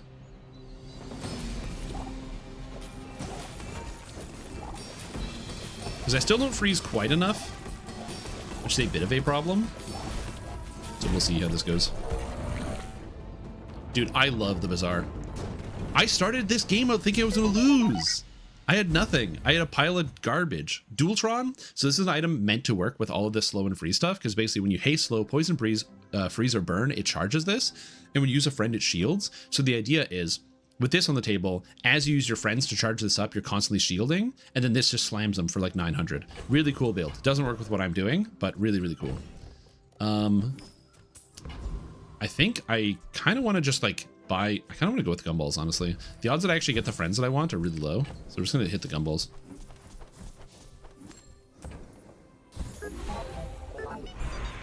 Freeze skill. Burn freeze would be very good here. I think we go with freeze skills. I kind of want burn freeze. Already so slow, but Burn freeze. So now when I burn, I freeze for 4 seconds. Very cool. So now, so I have poison freeze. So when I poison, I freeze a guy, which is this. And then when I burn, when this activates, I freeze a guy. The whole idea is that these happen quickly and I just lock their items out so they can't do anything. Curio. This is the third Curio of the game. He hasn't sold me any of the items I want yet. Or I go with Skill Guy. Skill Guy could give me a lot of good skills, but Curio could give me something even better. Is there any friend cooldown reduction I can get from Skill Guy? No. We're going to Curio. I got everything. We're going to Curio. Just a matter of finding. Oh, baby. So Curio sells junk. He sells what are called neutral items. So they just have this like common item thing here. They don't belong to any hero. They can only come from monsters and Curio himself. Sometimes they come from like random events, but they have unique effects. So for example, this one is it's a bad item. 8 seconds steal for 30 is a really bad stat. It's a medium. This is a horrible item to have. But when you sell it, it buffs your leftmost healing item. So early game, sometimes these can be useful to give you like quick bonuses, but then there's crazy stuff like improvised bludgeoning, which is not that bad. I actually love the art here. The guy's like walking to the bar and he's like looking down. There's the improvised bludgeon, or maybe it's the table leg. Do you use the table leg or the bottle? I'm not sure. Anyway, it slows 2 items. Most importantly, when you sell this, your leftmost slow item gains slow. So this right here slows for 1 second. Now we're gonna double it. Congratulations, it slows for 2. That's massive. With that, I'm basically gonna slow his entire board, and my opponents won't be able to do anything or move, which is kind of cool. All right, buy this, and it is not my last day, but I'm gonna buy everything that can possibly give me any amount of stats. So this banana gives me health when I sell it, gives me health when I sell it. That gives me more burn. That's just free. Also, whenever I sell a small item, I get bonus shield. So I'm at 93 bonus shield from selling small items. And so that's kind of good. All right. Oh, God. Executions Pig. Pig players can be scary. And you might see why. He's Square Pig on day 14. Oh, that's a scary Square Pig. Go, go, go, go, go. Stop him. Okay, that's 2 seconds of slow. Another 2 seconds of slow. He's freezing now. I win. All right, that's fine. Oh, he doesn't have enough items. Oh, he doesn't have enough items. There's his problem. So this build is kind of cool, what he's got going on. He's got the Rice Baller, which has multicast for every item with over 10 value he has. And it just has a bunch of stats. And then he has the Deadly Pyrocarbon, where when he burns, he hastes adjacent items. So the idea is it burns and it hastes itself, which is kind of cool. But not only that, it shields. And when the Radiant Bushel, when you shield, the bushel charges. So the idea here is the bushel and the Rice Baller, when you use either of these items, they shield because they're next to the Pyrocarbon. And on top of that, anytime you use an item, they also shield, which would mean this goes off, which causes this to start looping because I can't slow it. And whenever once this starts going, once this goes 1 time, it just goes again and again and again. So every second it's going to go because this is charging it and this is charging it. But once this heals, there's the textiles. When you heal, charge an adjacent non-healing item, which is this. So basically, if the Rice Baller had gotten to go off at 6 seconds, my opponent's Radiant Bushel would have started looping. I can't slow this, and that would cause the textiles to just charge this, which I can't stop because it's just charging. However, there's one thing. He doesn't have enough items, so because I have lots of slows and freezes, I can kind of just slow and freeze these things, and he couldn't do anything. So you can see it happen. This is like, it's slowed, and then it just gets frozen for like 4 seconds, and then he can't do anything. Even though it's literally getting charged, so you can see it's about to go off, it's still frozen, so it doesn't get to activate. He just doesn't have enough items. That's one of the dangerous parts about playing like few item builds, like large item builds and stuff early game or late game, is a lot of builds like mine might freeze you out. You don't get frozen early, but late, you have to be very wary about freeze and how you manage freeze. Skill guy, please. This world is full of noise. Upgraded Toxic Flame. I'm gonna be honest, it does not seem kind of good. I kind of want to go for something else. I'm already killing people. When you use an item, haste a burn item, which I actually do quite like. So we're gonna do that. Haste means I just go faster. So this will then haste this automatically, which is good. Poison scaling? Sure. This boosts all my poison items by 2 for 15 bucks. Deal. Everything here. I think Morgoloth is like supposed to be a reference to Morgoth in the way that he looks, but I'm not sure. I don't know what an artist rendition of Morgoth is, and I did not finish reading the Silmarillion, and I don't apologize for that. The has changed in all these centuries. But yeah, my build went from being like totally worthless and awful to being completely unstoppable and outbodying everything. Okay, just give me more CDR game. Give me more cooldown reduction. Burning. It's not exactly what I wanted, but it's fine. I don't want any weapons, so we're just gonna take some free chocolate. By free, I mean I paid money for it. Friends. No. No. I like Bulldozer. Bulldozer is a scaler, so when you use another friend, he gains damage and he reduces the cooldown of your friends. Really cool item, very useful in a lot of setups, because basically it's, again, kind of like spamming. The way you counter dually, by the way, you might be like, this guy's crazy. There are several items like the iceberg that Vanessa gets, which is when I use an item, my items get frozen. If anybody has an iceberg, I instantly lose. Server is patching. Sick. My dreams are too big for you to steal. Yeah, you can also blow up my stuff. So what is this? Last day. Do I win? 10 wins. Let's go. Fort. Okay, that's a big counter to my build. Big counter to my build. What is this? Bad blocker. So what the fort does is it increases the cooldown of all items on the table by 2 seconds, which since my build is meant to like kind of spam, it's not good for me. But fortunately, he doesn't do... Never mind. Never mind. Never mind. You know, I was going to say something like, oh, he doesn't do enough. Nah, it's fine. Okay, so what happened? Deal damage equal to your shield. So basically, he just got a bunch of shield and then crit me for my entire life bar. Oh, I gotta watch that again. I didn't know that's what this did. And so the bad blocker shields, he slows all my items, so the cooldowns are a lot longer. So I can't keep him frozen out. If he didn't have the fort, I could just freeze him out. But there's some delay. Yeah, now he's got 6,000 shield, 8,000, and then I'm just instantly dead because he crits. Technically, he had an 89%. If he didn't crit me... Hold on, could I have taken 8,000 damage? Yeah, if he didn't crit me, I think I would have won. I'm just gonna double check. So I had 11% to win there.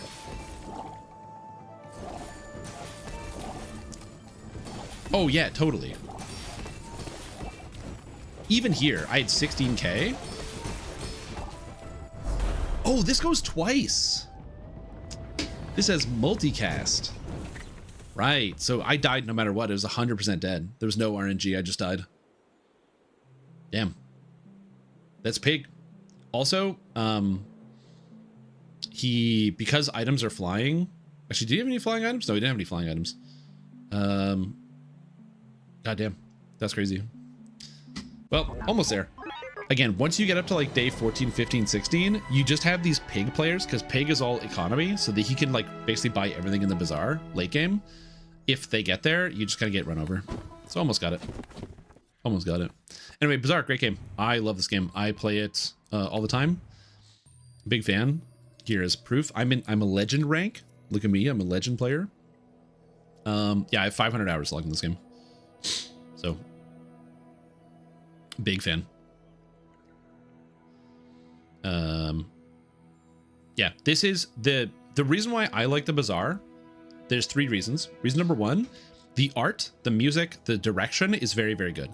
A lot of the cards, a lot of the items you can get are really, really cool. So if I go to like the cards here, like I just love a lot of the art of like some of these different items. Like they just look cool. They feel right. Like why banana for scale. There's a good amount of memes in here, but some of the items, they just like look fantastic. When you want to eat this glowing wavy pasta, the sound direction is really, really good. The game is very, very fun. It is rebalanced all the time. They are not afraid to nerf everything. So if something is good, it's going to get nerfed because they just rebalance the game constantly. So if you ever get like destroyed by, and they're also not afraid to like hotfix something. So let's say a patch comes out and something is too good, it will get hotfixed within like 24 hours. They'll just destroy an entire setup. Another thing I like about this game is asynchronous. You can play for like 15 minutes and then turn it off and come back later. It's all asynchronous play. So the only time you lose a run is when a patch happens, and they patch actually, it's not even during a patch. It's only if they do like a reset, which happens like once a month. So yeah, overall, great game. The other thing I like about it too is the story. There's a Bazaar YouTube channel, and that's where they actually put out the story. So if you're ever interested in like what's happening in the Bazaar, there's like, let's go to YouTube. The Bazaar. It's all crypt. But anyways, on the actual Bazaar YouTube channel, they actually do like story things. So they give you information about like the characters, the criminal underworld, things like that. And they're really cool little cutscenes. They're really fun to watch. So yeah, big fan. Anyways, let's log into the game, shall we? Let's play some Dungeons and Dragons online.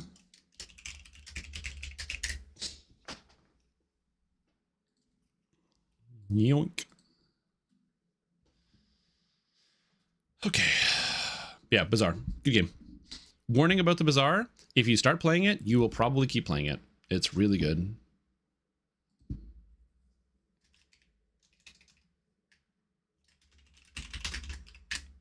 That's my only warning.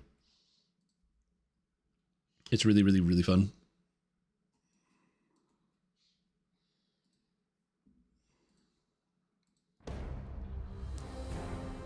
Yeah, I had to do that as well.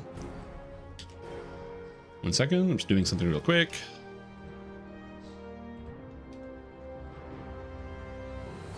Oh, I can't, that's weird. The game is different now. Give me a sec here. I have to do something real quick. So you have to look at me. Look at me. Ooh, I guess I have an intermission button instead of looking at me. I can just do this. But this is more fun.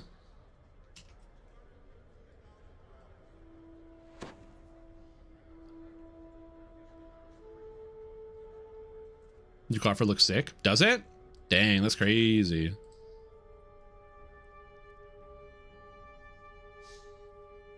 Dragon Temple intermission? Yep. Oh. Ugh. At some point I have to get up and use the washroom. Sorry, I'm just doing something secretive that you can't, I can't let you guys see. Why are you still waiting? The servers are alive? I'm in game, but just something on my screen I can't show you right now. That's all.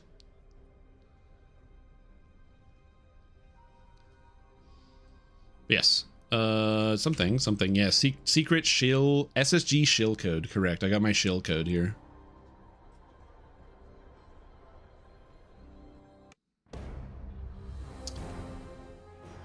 Time to activate shill mode.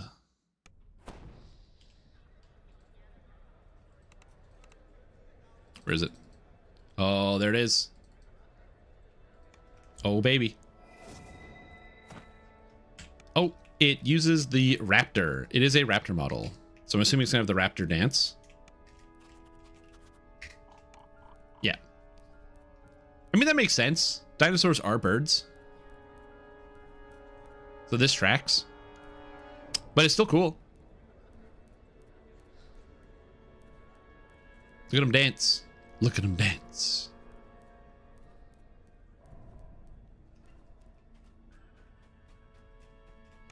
All right, let's go take a look at some of the cosmetics. Show the cloak and quiver. I'm going. What the fuck? Give me a second, guys. What the? Give me like 2 seconds. I'm going. I have to go get it. I was showing off the dance of the bird.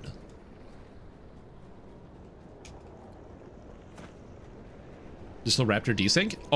Pretty much all the mounts that bounce, like look at this.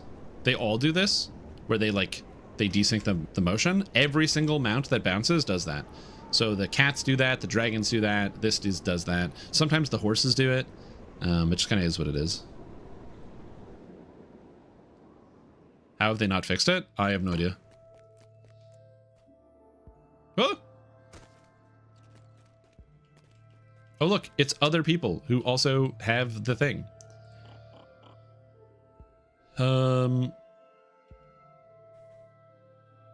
Let's see, give me the cloak, give me the hood, give me the leather, give me the bow and the aura. Thank you.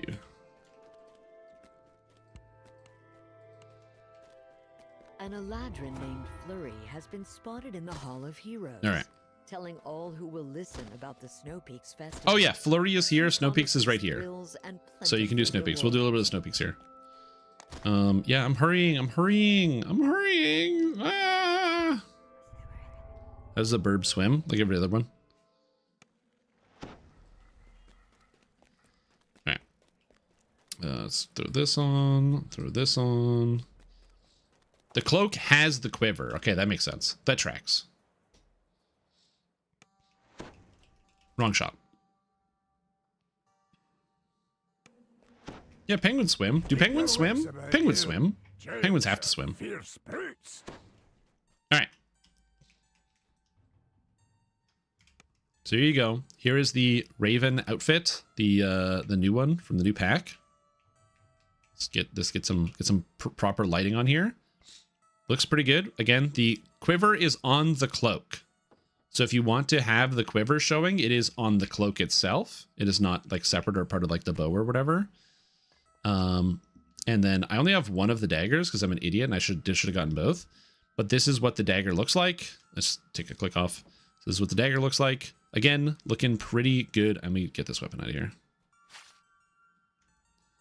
Can't do that at the same time, but it's like, it looks pretty good. It's got like the, can't get a good angle here that you can see. Hold on, maybe I can do this. So yeah, this one, it's pretty good. I like the intricate design. It's got like the kind of the feathers going around it. Honestly, this symbol here kind of reminds me of the Yu-Gi-Oh card Monster Reborn, which is kind of neat. And then, yeah, you've got kind of this thing over here. And then the bow itself, I need a bow. Give me a bow. I require a bow.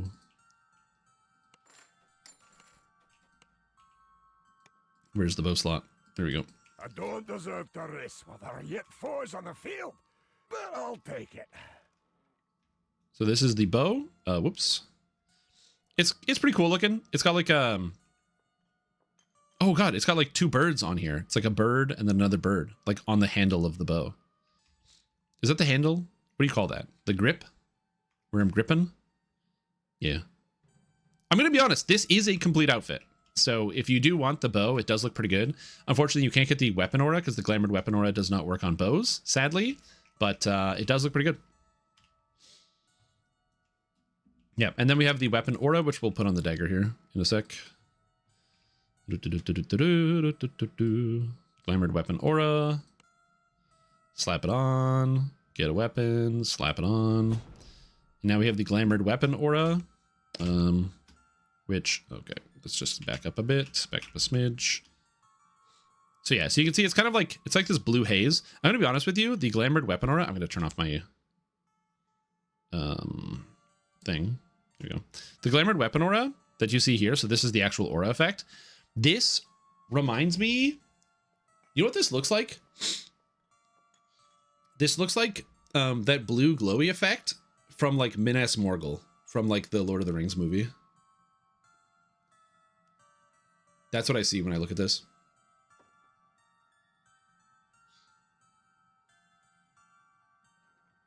I guess it does kind of look cold, but yeah. There's your glow. It's not bad. I like the fact that it's not, I wouldn't call it subtle. It's pretty visible. Oh, also the weapon itself has a purple trail, it looks like. So the actual weapon trail is purple, which is kind of cool. Oh, it's purple. Oh, I like purple.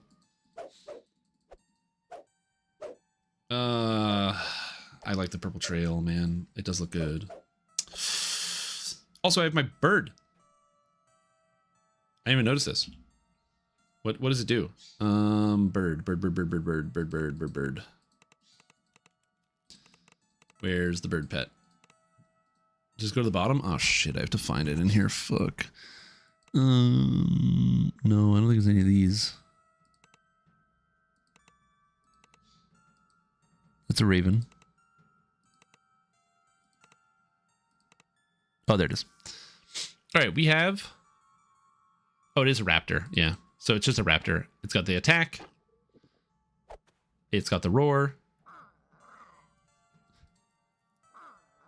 You can't hear, you can barely hear it, but it's like a crow caw, which is funny. Play dead. We have the dance. Which is classic dance. And then sleep. Which I don't think that's how birds sleep. I'm going to be honest with you. I haven't seen a lot of birds sleep, but I don't think that's how they sleep. Anyway, there you go. There's your cosmetics. Speaking of there's your cosmetics, it is now mandatory as a requirement for gaining access to these. I have to write up here.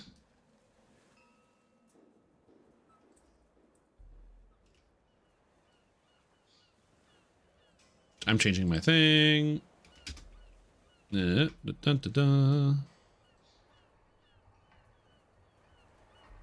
we go. Updating the title of the live stream. Because it's mandatory that I do so. Having to repair? Ooh, that sucks. No, they can't. The feathers can't really bend, but it does look kind of cool. Anyways, I'm going to leave myself on top of this mount because it looks cool. I really do like the Raven outfit. It's great. Hit the dance. Actually, can I get this guy dancing at the same time? I have to use the bathroom really bad. Dance. Hold on. Dance.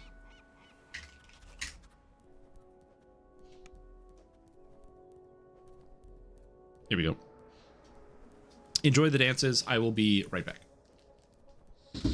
Hashtag shill? Correct. I'm shilling it up.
I like how this elf just like walks up to me and he's just like, yo, what's up? Mode spawning could spawn a Reaper too. So my understanding, I could be wrong about this, but unless it was patched, can't you just do the thing in which you open a quest on casual and then spawn a moat and then swap to like the Reaper loot and then pick it up? I'm like pretty sure you can still do that, but somebody can correct me if you cannot do that.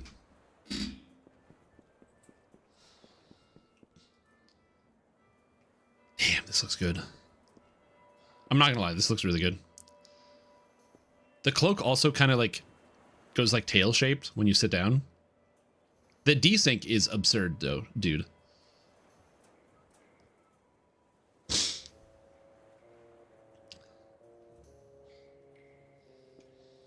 And used AFKing at the start. Oh, like will the moat spawn a Reaper? I don't know.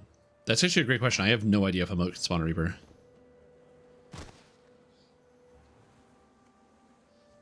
Yeah. Again, it's pretty much, it is just a raptor, but it's a pretty good looking raptor. And I do like the beak on this bad boy. Look at the little legs. They're skittering about. Oh, man. It's good. It's good. It's good. I like it. I'm a big fan of this outfit. I think it looks great. The main issue is like, dude, we have so many quivers in outfits and ain't nobody gonna play an archer in this year. Yeah, that's the thing. Specifically, I'm aware that yeah, I just don't know if the moat when it spawns can spawn a Reaper, because monsters when spawn can spawn Reapers. It's a bolt quiver? True. Except for the fact that everybody uses magic bolts. It looks good. All right, time to do what we came here to do, which is the solo guided Artificer playthrough. There's been 3 hours of a whole lot of nothing. All right, so we're going to stop the recording. We're going to make a new one. But before I do that, I'm going to get this, and we're going to do forum export. We're going to take this. I don't want the code. I want plain text, please. This saves. I don't need saves. Level and feat selection is good. Skill point spend, spells, spell-like abilities. I don't need anything else. Yes. Plain text. Okay. And then we're going to go to one of my favorite websites in the entire world, pastebin.com. Beautiful.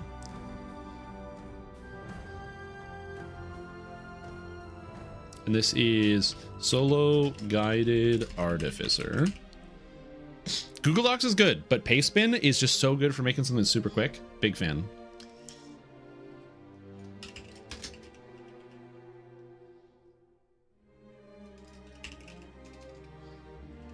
Okay. Pastebin is verifying that I am a human. We now have a paste.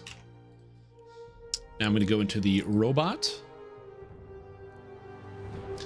And we are going to click all the wrong settings. We're going to go back into the robot. We're going to create a command. We're going to add a new command. The new command is going to be solo arty.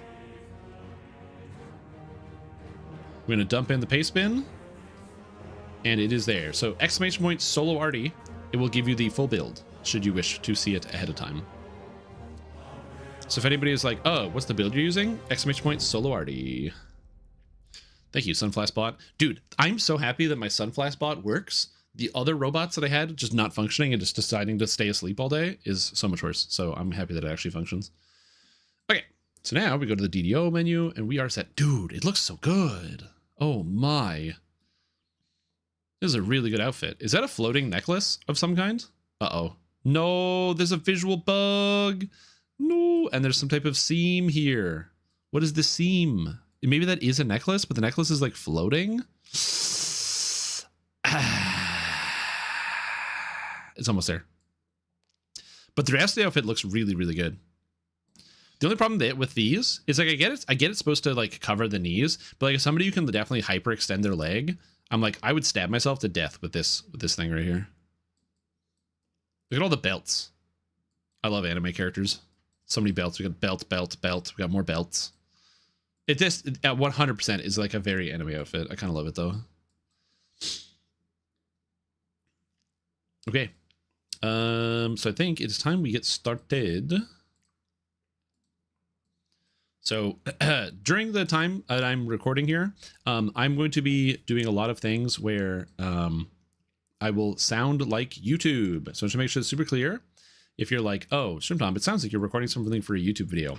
All of the segments from the stream will be going up on YouTube. So I'm not going to be like doing YouTuber voice or anything like that all the time, but there will be plenty of times where I like just stop reading chat for 30 seconds to a minute to explain a concept or a simple concept. And I do put on the YouTuber voice. Okay. So just be aware of that. Over the next little while until I'm done with the solo guided Artificer, I will in fact be doing that. Do I have the Artificer solo Maverick Hunter? Cool. So this character, we can just delete him. Solo Maverick, and we'll just get rid of him because I don't need him. And then we will start again. So just letting you know that we're going to do that. Sometimes we wait 2 minutes in silence to sync up audio. No, I don't need 2 minutes in silence. I'm a legendary editor. It's way easier. Also, the way you sync up audio is you have two people clap at the same time, and then that's good. You just said you were talking about PoE previously? No, I was talking about PoE previously because there's a section where I decided to farm out some items from the desert of Manectaran, and the farming session was 6 hours. So during that farming session, there's nothing to talk about. So I did that. That's why. That was at level 20. So there was lots of general knowledge before that. But yeah, that's a lot. That's a lot. We didn't talk about that. Anyways. Hello, everybody, and welcome to Solo Guided Playthrough Artificer Edition. This is another solo guided playthrough that is designed to help you get through the entire video game. The goal is to go from level 1 all the way up to the level camp without using any special things. Imagine I am a brand new player. Well, maybe not a brand new player because I know how to do things, but I'm starting a brand new character on a brand new server. I don't have anything. So now we're going to figure out exactly how to go through the entire game. I'm going to teach you all sorts of tips and tricks, how to deal with traps and quests and adventures, how to get specific types of gear to solve holes that in your gear set or things that might not work. And that's going to be kind of the goal here, to kind of give step-by-step advice and instructions where if you kind of do what I do, you should be able to get to a similar level of success. Obviously, gameplay notwithstanding, as if you're newer, some of the things that I might be doing might be more difficult. A couple things to note about this entire video. I will be playing this using the Artificer class, which is not free to play. I'm doing this just because it's a cool character and I think it's fun. If you want to play something that is free to play and you want something easier to follow, I would recommend checking out the original solo guided playthrough, which was with Fighter, where I played the entire game through as a fighter, which was helpful there.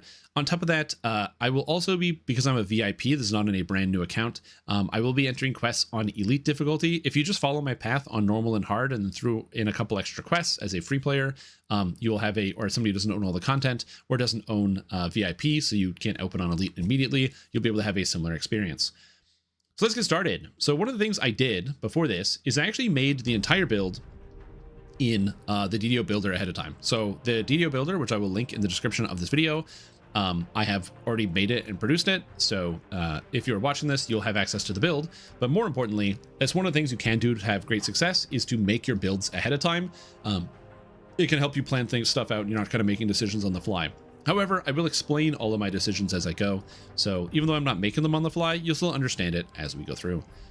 So of course, being an Artificer, we're taking the Artificer class, and then we're taking the Warforged race. The reason why we're taking Warforged is because my character, this build is going to be a melee Artificer, and it is going to be a reference to the character Mega Man, so that's what we're going to be doing here. So to get started, my character is going to be melee. I want to use the Bastard Sword as my main weapon, so as a result I need a 13 strength for Bastard Sword. Additionally, I want to use the Precision Feat, which allows me to hit monsters more often, and critically hit them more often, so I want to have a 13 dexterity for that. Intelligence is the main stat for Artificer. This affects all your trapping skills, this affects your spell casting, this affects your mana, this affects your hit and damage. Everything you do on Artificer comes out of Intelligence, so I want to max that one out. And then we have points left over. I could put points into Charisma, but I don't need to talk to people. I can build robots to be my friends. And Wisdom, I'm not very wise, that's why I'm charging into combat. So who cares about these stats? They don't matter. What matters is health. Constitution gives me extra hit points, and more health means I don't die. Pretty sweet. Next is the skill points. Now the skill point breakdown, it's pretty straightforward for almost every single character. You're going to be just using the same skills. So what I mean by that is, as you level up, All my points go into disable device because I want to max this out. All my points go into concentration because I want to max it out. We max out open lock. We max out search. We max out, what else are we maxing out? Spot. We're maxing out use magic device. All these skills, every time we level up, I'm always maxing out every time because I need all of these skills. Balance, we're going to be putting points into. My plan is to use single weapon fighting on this character. Single weapon fighting allows me to have a melee weapon in one hand, a rune arm in the other, and then I can kind of attack guys really quick while also blasting them with my arm cannon, Mega Man style. So I need to have balance. You need to have 7 points here, so that's where we're going to be going. The reason why we put in 7 is because that's the feat requirement to be able to take single weapon fighting. And then lastly, I'm going to be putting points into tumble. Now, I'm not going to be maxing out Tumble, but I want to have a few points in here.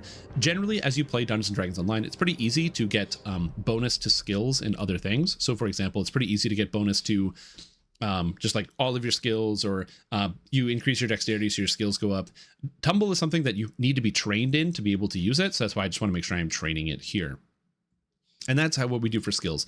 In the future, I will be looping in some other things, specifically jump, so I can jump, because having high jump is very convenient if you've never had it before. On top of that, we'll also be taking some repair as we move forward as well, so that way we can heal ourselves a little bit better. Now, as far as the feats go, there's a lot of really good feats. However, the feat order that in particular, I agonized over and spent about an hour looking at it. The decision I decided to go with is single weapon fighting to start. This makes it so my melee combat is going to be a little bit better at the beginning of the game, but also it allows me to take the more single weapon fighting feats later. One of the things I also considered was, instead of taking single weapon fighting, going power attack, because power attack, not only does it add extra damage onto your attack by costing you a little bit of your hit chance, you do more damage when you hit, but you hit less often, you get access to the feat line Cleave and Great Cleave. Cleave and Great Cleave are pretty cool, and they allow you to deal damage to everybody in front of you. You just spin around in a circle and slap people with your main hand weapon. The problem is, late game, I feel like I would have too many buttons and I probably wouldn't press Cleave and Great Cleave, and I felt like it's too much of an investment, and we can do something similar with the single weapon fighting. So that is why we're going to be starting with this right here. As you level up as an Artificer, you get bonus feats, and you get quite a lot of them. You get one at 4, 8, 12, 16, and 20, and we'll be using all those bonus feats to fill in feats here and there. So even though my character is going to be using a Bastard Sword, as I mentioned, I don't take it at level 1 because, well, there's actually 2 reasons. Number 1, it's a Artificer bonus feat, so I'd rather make sure I'm using my bonus feats for things I actually need, so we'll be taking that at 4. And 2, to take the feat, I actually need a base attack bonus of 1, and Artificers don't start with that, so I gotta wait until there anyway. Now, as far as your spells go with this type of character, you have a lot of flexibility on Artificer, but for melee arty, it's really easy. It's just buffs and heals. You don't need anything else. So I want repair, because that's good for me. And then I just want some buffs. Shield of Faith is a buff. Resist Energy is a buff. These, protect me and keep me alive. We're going with Enchant Armor. I'm going to take Conjure Bolts, just because I will be using a crossbow for the first couple of levels, because it's pretty good at the early game. So we'll grab that. And then probably Enchant Weapons. Seems good. Again, for the most part, we're just going to be grabbing all of the buffs. If you're playing in a group, you could consider taking Cure, Admixture, Cure Delight Wounds, if you have friends who you want to heal as well, but I don't care too much for that. And then lastly, I need to make sure my character looks good, and so we are making Mega Man. So Mega Man is blue, and then we got to change the cranium. So we're going to make it so it's like the full head. Yeah, we need the full head. So that's this one. So we get the full head here. And then facial detail, put a little helmet on, and we put a little gemstone, because he's got a little gemstone. I can't color this red, unfortunately. And then the eyes, we're going to fill it out, get some eyes in there. Eye color, I believe he has green eyes. So we're going to kind of hit him with the green, although I could look it up. I'm not gonna. We're just going to have green eyes because I'm lazy and I don't feel like looking it up. Put the nose in. None of the noses really fit for Warforged, so we're just going to grab something that looks pretty cool. And I kind of think this looks cool. Same thing with the mouth. We're going to go with the full chin strap. It's also got this like really more harsh shade of blue, which is pretty good. As far as alignment goes, we're going to stick with Chaotic Neutral. The reason why we pick Chaotic Neutral is because in this game, having an alignment is actually not a good idea. If you need an alignment for a class, let's say Paladins need to be lawful good, you want to make sure you pick the right alignment so you can take the individual classes. However, alignments are actually bad because they make you vulnerable to different status effects. For example, there are many monsters which cast the spell Chaos Hammer. Chaos Hammer, which is very commonly cast by demons, destroys you if you are lawful. It basically slows you down to nothing and then lets them walk all over you. Very, very dangerous. If you're chaotic, you're immune. The opposite spell, Order's Wrath, is only cast by, I think, 3 monsters in the entire video game, most of which you will never encounter, and no common monsters. There's no common dungeon that actually contains Order's Wrath. So as a result, Chaotic Neutral is kind of free. And the chaotic will come up later for some of the stats that we need. Then you also need to make sure you take a name. So we're going to go with Solo Maverick because this guy is a Maverick Hunter. So I'm going to take that. And then Solo Maverick Hunter X because that's who he is. And then we will get started. Whee! And we jump in. Question from chat. What about question from EK? Do CC spells like autos and mass hold count as offensive for forces point/edge? I can't remember. Good question. I believe they do. Do they? That would work for auto sphere of dancing every time something walks into it. They should, yeah. All right. So I have VIP and I have access to the veteran status, so I can make higher level characters. We're going to be starting at level 1, so I'm not going to be starting at a higher level. We're just going to be doing that instead. You find yourself. So we're starting here at level 1. Now, when you're level 1, you can go ahead and do the Jeet's quest, where you walk along the beach and you kind of help him out. But I'm not going to do that. I don't have an interest because I've already played this game before. If you're still learning, feel free to run through here and learn how to get the character started. One of the first things I'm going to do, though, is I'm going to activate a UI layout. So one of the things you can do is you can actually save a UI layout and load it later. So for example, if I save, you can do, it's a /UI layout save and then a name. So the name of whatever you just, instead of writing name, you write the name. This will create a file on your computer that saves where all your UI elements are. So you can then load it. So instead of typing load, you can type load and the same name, and it will load that UI. So for example, I have main 4 is my UI layout, and it will automatically snap everything into place. However, it doesn't know where your bars go in the sense of you have to take them out. So I take out all my bars. I have 7 bars in total, and then bars, I believe it is 4 and 5, I have turned sideways. So when I hit this button, whoop, everything is now in place. 4 and 5 are over here. All these things are here, and then we're all set. I highly recommend you take the time to set up your layout, because if you're somebody like me, where you like to make a lot of new characters, or just reincarnate, resetting your layout all the time is really annoying and frustrating, so that can save you a lot of time. Anyway, we're going to hit Korthos Island. We're going to skip this opening and just put me in town, because that is a important thing for me. So I'm going to grab an item. We're going to grab a repeating crossbow. I know this character is meant to be a melee artificer, but realistically, you don't have anything that gives you any power in the first couple of levels. So having a crossbow is really nice because crossbows are sick. They just like blast people. Now, I'm going to do a little bit of inventory cleanup real quick, which is just getting garbage out of my inventory, because as somebody who owns all the expansion packs, they just love to load up your inventory. So I'm just going to take a minute and go ahead and do that and get all this stuff out of here. However, I will not be actually using this character in terms of like going into my shared bank and grabbing any other items like that. This is all going to be items I find, so you can emulate this experience yourself.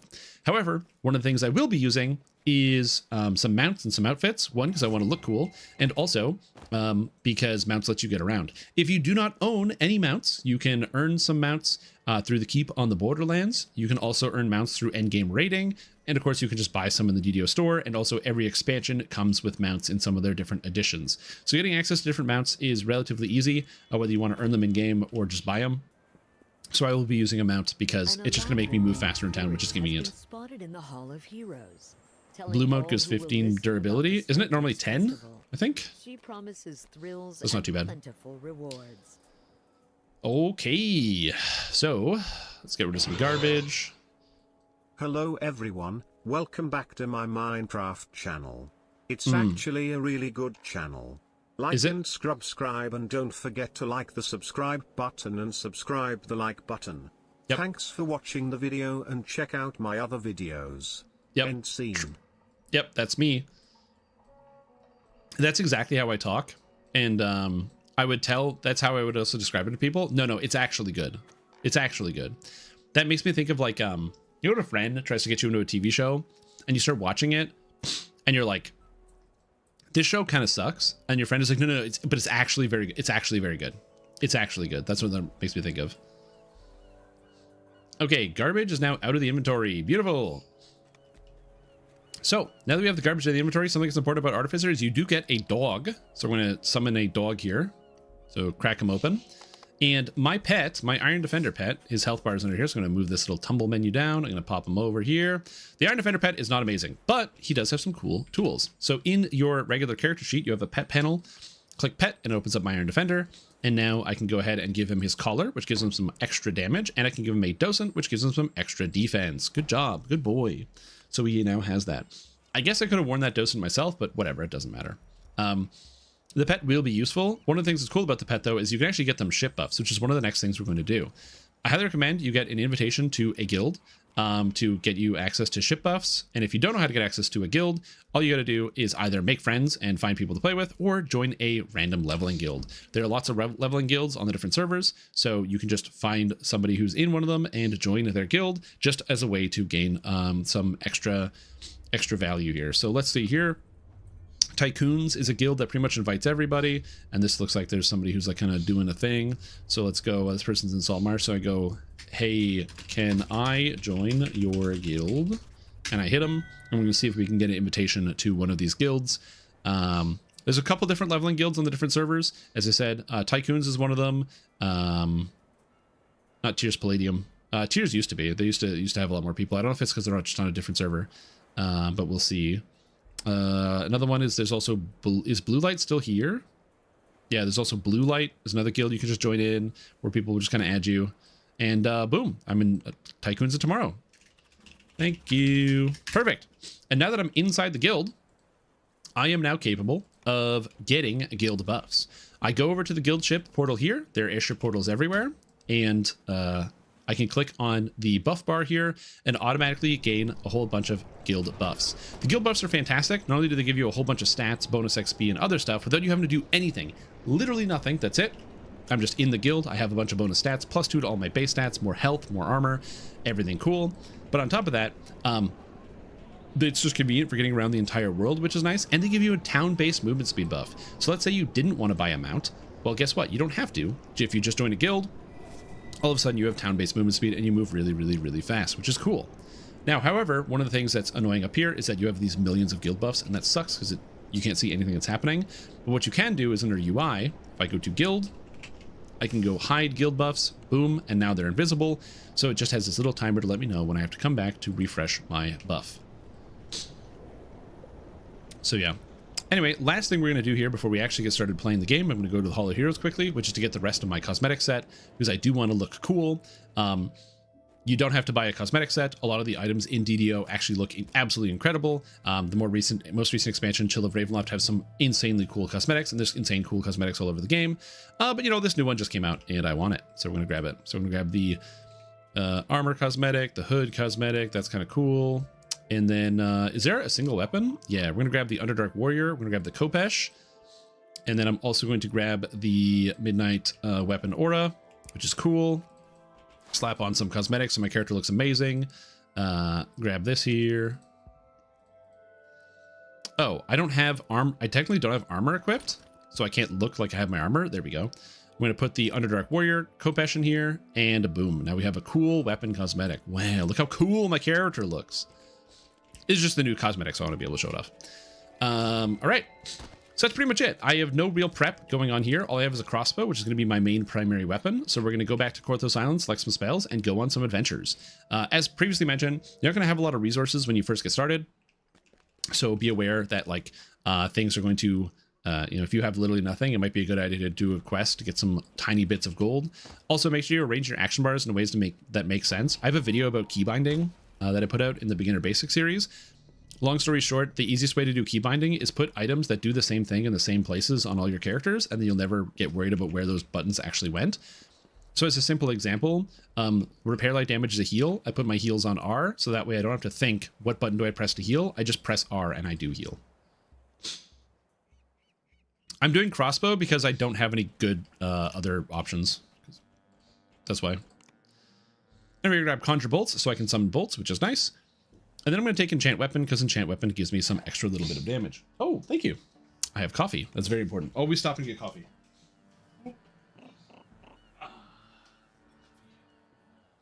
Coffee. Always brought coffee. Also, it's getting dark, so I got to turn on the lights, but I'll do that in a minute. Okay, so you just got started, and you want to start ripping through these quests on Elite difficulty, but the problem is, you're an Artificer, you do no damage at the beginning, and your character sucks. So what do? This is the answer. Even if you're a VIP, on a brand new character, a good idea is to talk to Mr. Linus Weir and do the Storehouse Secret on normal difficulty. This might sound sacrilegious, but the benefit of doing this quest on normal difficulty is it gives you access to a treasure chest that will contain an item. That item can be anything. It doesn't matter at all what that item is, but you can still go here, and once you have that item, you can sell it, and then you can buy a hireling, which will help you through the rest of the adventures. I highly recommend you do that. It is very, very important. Also, I forgot to pick up a winter loot. I will be playing this character on the hardcore, so I require a loot. Just give me all of them. So that way I can do this. I might as well put on the wings one. Where's the wings? Is that the flight? Is that the wings? There we go. Cool. We now have the loot. This is for the special seasonal event. It's just to show that I'm playing hardcore. I don't think I'm actually going to do the event, but we will see. So if I die, I lose everything. The goal here is to showcase that you can do this without dying, and it's not terribly difficult. One of the things about your pets, make sure you put them on active, so that way they will go and seek out enemies. I like to do this, so I will always leave my pets on active.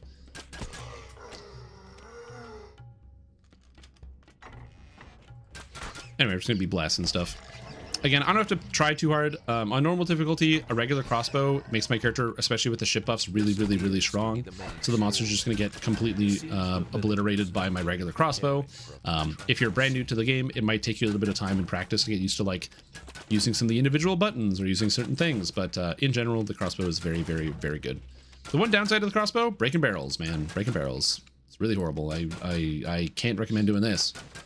But at low levels, repeaters are fantastic. So even though this character is supposed to be melee, and we will be using melee, and I took a melee feat, I still am going to use the crossbow. Because, see this guy, guess what? 1, 2, 3, I hit him for like 40 damage. 1, 2, 3, he dodged 2 of my shots because he was weaving, and he's dead. So now I get to loot this chest. Again, doesn't matter what is in here. It's a shield. I'm not going to use a shield because my character is not designed to use shields. Even though I'm proficient, I just don't want to. I'm just going to sell this out of the game because it gives me 400 delightful platinum, and I will use that platinum to purchase other goods. So we'll be doing that. Did I take point blank shot? No, I took single weapon fighting. This is going to be a melee character. The door swings it up. You can still keep a repeating crossbow on your character for the future, just for situations where you might need ranged, and it's definitely a good idea, and I would recommend doing it.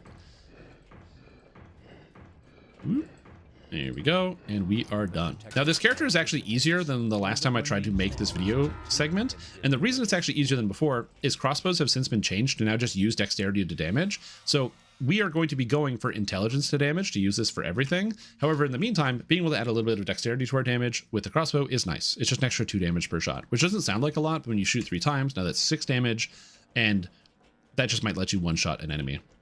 Or maybe go to Mr. Dax Boone. I say, hey buddy, I would like to trade. We sell this and the arrows. I don't need either of these.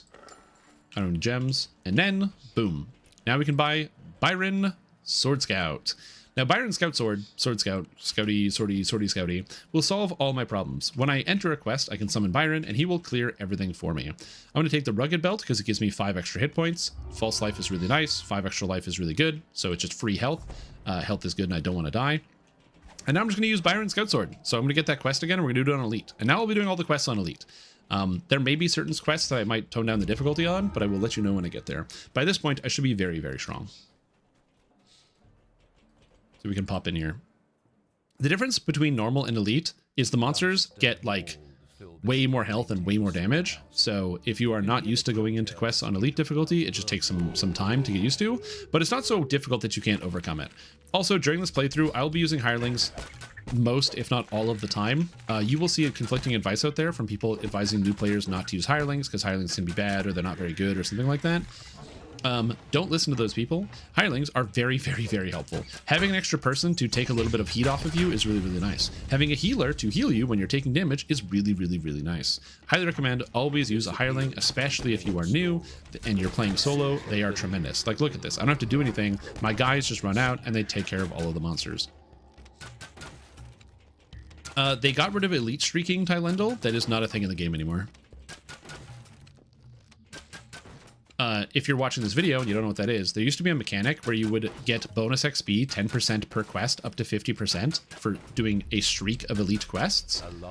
And a lot of people really didn't like that mechanic because it meant that if you stopped to go down to a lower difficulty, you lost your streak and you had to build it back up again. They have since changed that. That's no longer in the game. Ooh, and I got more items I can't use. Sick. So you'll notice I've barely taken any damage, neither of my guys. As long as I'm just healing people, it's perfectly fine. This build is very, very, very strong and self-sufficient. For the first couple levels, I don't really have to do anything. The door swings. We just kind of run around. I will be doing the entirety of Korthos because we want to get access to our rune arm, and this is one of the harder parts about playing Artificer. Rune arms are really cool, and I will go into the mechanics when we have them.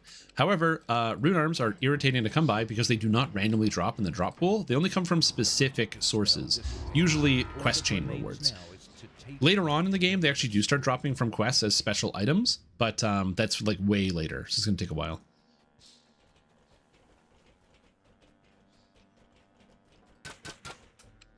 All right. Anyway, I can get another belt, but this is just for vendor gold, so I don't really care too much about that. And we're going to be heading over to Baldar the Bold.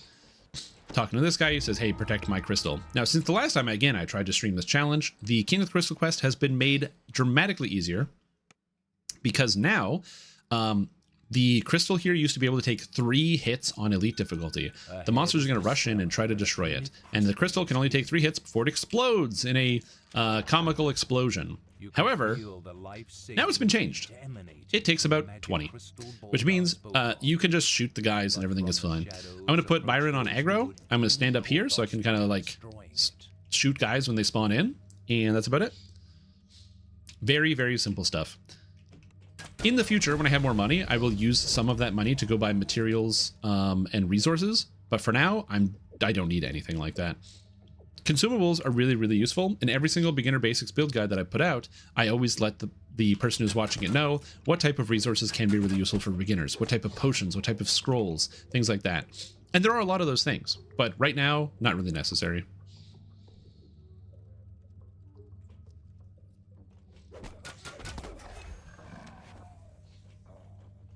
No, he's going for the crystal. Shoot him. Shoot him. Again, this used to be very dangerous because if they get to the crystal... Oh my god, Byron just hit the guy for 60. Oh my god, it's so good. You know what? I'll just let these guys take care of it. They seem to be doing pretty good. Now, as you get later in the game, the minion build, where you have lots of guys that you just summon and they do stuff for you, loses value really quickly. But for now, it's pretty good. He's getting the job done. We will continue to be using as many Warforged hirelings as possible. I'm going to make a promise to you that I will only use Warforged hirelings with one exception through the entire playthrough. And the reason for this is that Warforged hirelings allow me to heal them with repair. Because I'm playing as a Warforged and I'm also an Artificer, Artificers get access to the repair spells, which are basically like the healing magic, but specifically for robots. And since my pet is a robot, since Byron is a robot, since lots of other Warforged hirelings will be robots, we'll be using these guys pretty regularly. Ooh, we got the rare boss, Dren Rao. I'm just gonna shoot him until he dies. Byron's doing something. He's busy. I don't know what he's doing. Anyways, we get the treasure chest, and the last guy spawns right out here. If you're an adept, you can just like camp this guy's spawn position and just come over here. Byron's stuck, so I'm gonna move him and just beat this guy up. Get him, boys. Get him. Byron? Byron. Hey, he woke up. He woke up from his slumber. Protecting the Kenneth Crystal and saving Korthos. All right, so next is my enhancements. I actually didn't spend any points in any of my trees. I do have special tomes and things, but I'm going to avoid using them for the purposes, so you can follow this if you're a brand new player.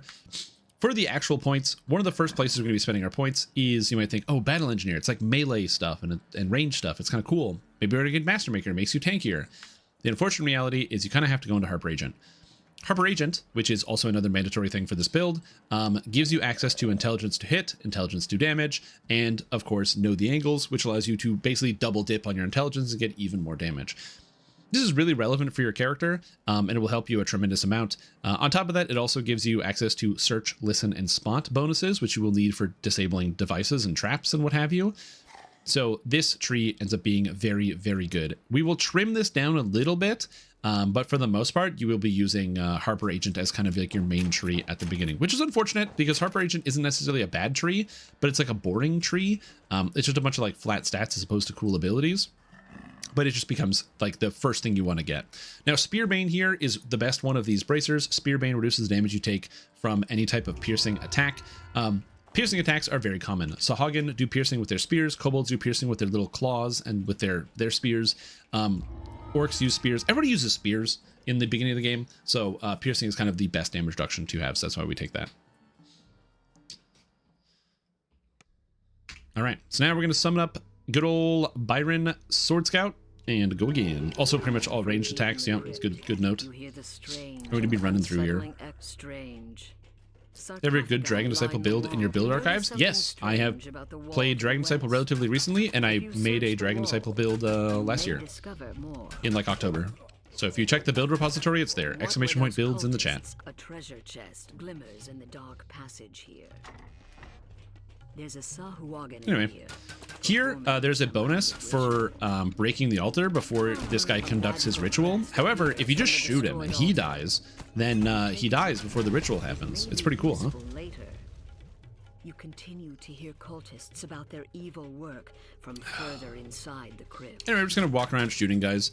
Again, for the most part, nothing too bad is gonna happen. Even if I get overwhelmed or enemies shoot me, you can see the arrow did 0 damage. It popped up on my screen because I have picked the right pair of bracers.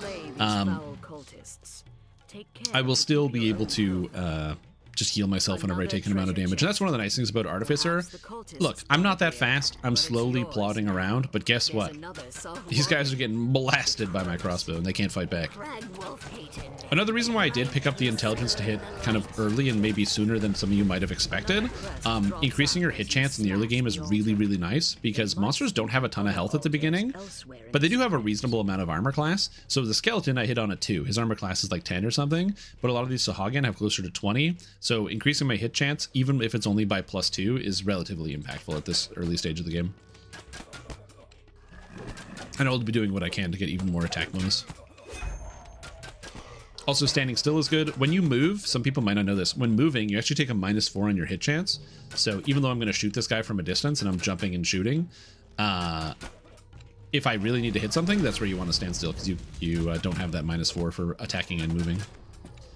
All right, we're gonna come across our first trap here. So the way that traps function in Dungeons & Dragons Online is that because I'm an Artificer, I can tell that there's a trap thanks to my spot skill, and I can use the search function when I know that there's a trap nearby to try to discover it. So this is the trap head, this is where the trap activates, and this is of course how I disable it with the control panel. I click on the control panel and I disable the trap.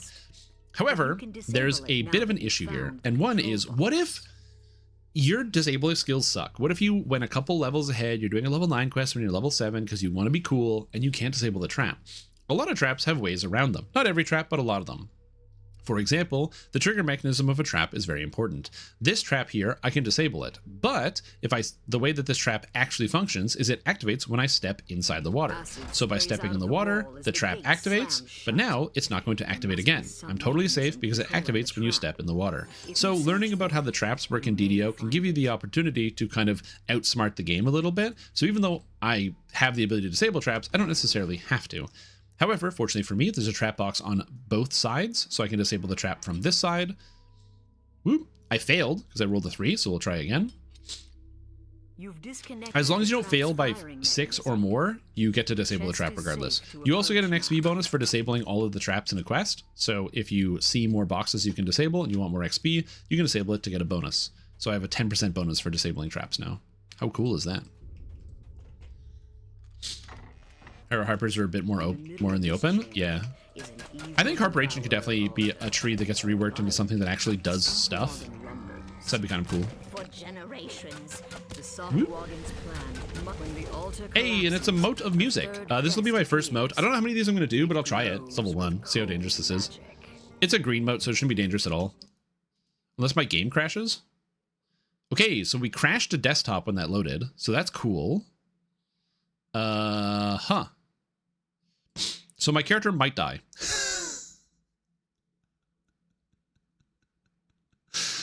Because the monster spawned and it caused me to crash to desktop. That's good. The hireling should save me. Byron should be able to fight it, but we'll see. Amazing. Outstanding. Good time for me to turn on the lights. Let's see here. I love that just happened. DDO, for the record, DDO never crashes. It never happens to me that the game crashes, so that's wild. Extremely rare circumstance. Run Borderlands version until I get a Featherfall cloak? Yeah, it could be a good idea. Okay, we are in the quest. So that's good. Still loading, I think. Okay, we are loading. And Byron soloed it. Nice. Good job, buddy. So Byron did, in fact, solo it. So we are all set. I'm going to resummon my dog here. Perfect. Good job, buddy. Thank you, sir. Play the loot, and we're done. Dude, he soloed it and didn't take a single point of damage either. What a Chad. 0 damage, did the moat.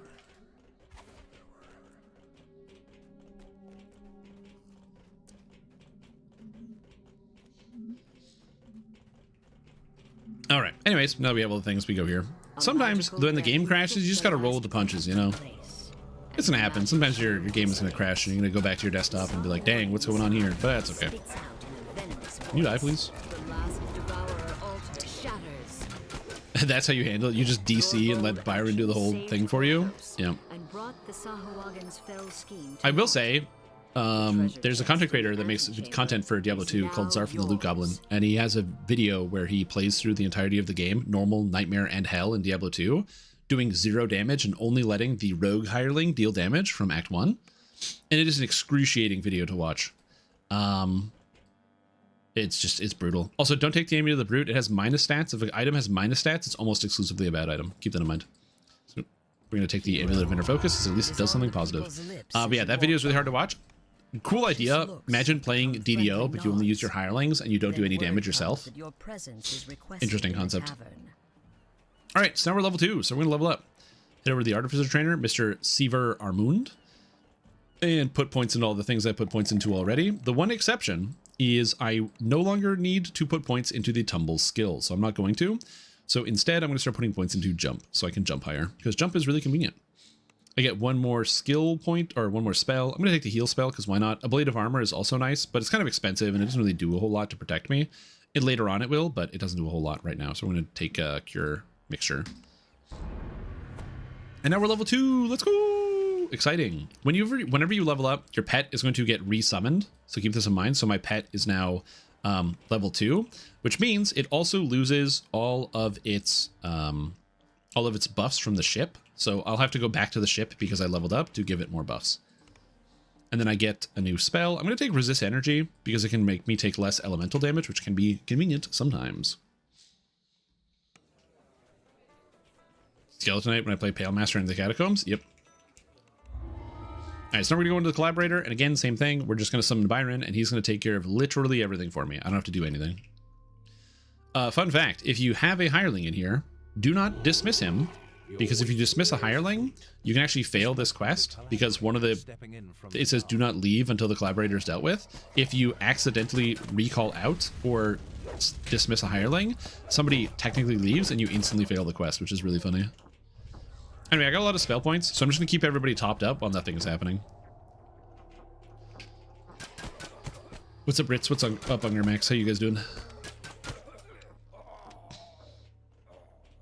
Is it better to leave the hireling on attack or defend? I'm an attack guy. I think attack is like the right way to put your hirelings on. A defend means they will not take an action until you take a point of damage. If you put them on aggressive, that means they will start taking actions whether or not you've taken damage or not. It's also one of the reasons why people die is if the thing is on defense, the hireling will just like react every time you take damage and change its decision making. It'll like basically update its decision tree. Whereas if it's on active, it just sticks to its decisions. One of the things you can do, though, is you can right-click and go customize AI and see what they can do. So Byron attacks or he attacks. He doesn't have a lot of options. However, if you have a healer hireling, most healer hirelings, for reasons I cannot explain to you, even up to the top of the level, have the ability to cast Cure Light Wounds. So what you from a wand. So just turn off the Cure Light Wounds wand and they become much more effective. Why that is in the game still? I don't know. No, Byron, live! You have weathered the Sahuagin Storm. Now, if you need more equipment, I want to say something really important. If you do need more equipment, you can farm the Collaborator in the early game. The Collaborator has 4 chests inside of it, so it's a place you can go like boom, boom, boom, boom, boom. When we do hardcore on like the regular server, so usually whenever there's a new hardcore, my friends and I will do a day 1 push from level 1 all the way up to level 20, just because we can and it's fun. we will usually run the collaborator 8 times. So we ransack all of the chests. So then that way most players get like 5 or 6 items to have equipped to help them out. Your spell power items, other items you might possibly need. Right now, all the items I'm actually picking up are items I can't even equip. So I don't have to worry about it too much. And like I said, these guys don't do enough damage to me for me to be worried. So they can wail on me all they want. I can just go like, whoop, heal, and it's all set. No problems, no problems here. And again, more armor I can't wear. I shall attend to it in a trice. Also, Verons, welcome back to the stream team. Priest is been a fantastic day. Glad to have you here. Thank you so much for tuning in for 60 months. That is 5 years. Welcome back. That's a long time. Also, you get more XP if you kill these guys in the back here before you kill Jacoby Drexelhand, which is a fun little quirk. Am I going to do it? No, my minions are too powerful. They killed them. They killed them all. Anyways. Yo, this guy's wrecking Byron. I'm on my last legs, he says. You're fine, buddy. Stop complaining. Acrobat's Necklace of Devotion? Cool. I'm actually going to swap out one of my spells. I'm going to take a healing spell because there is one quest where I do need some amount of healing. Right, monster kill for all XP bonuses. Oh, neat. I did get Conquest, so maybe you're right.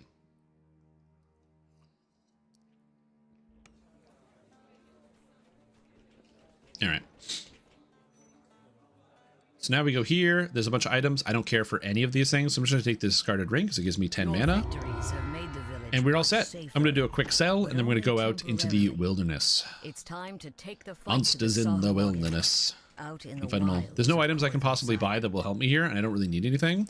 The only thing I will adjust is I'm going to swap out some of my spells. Look at all these shields I'm getting. Thanks, game.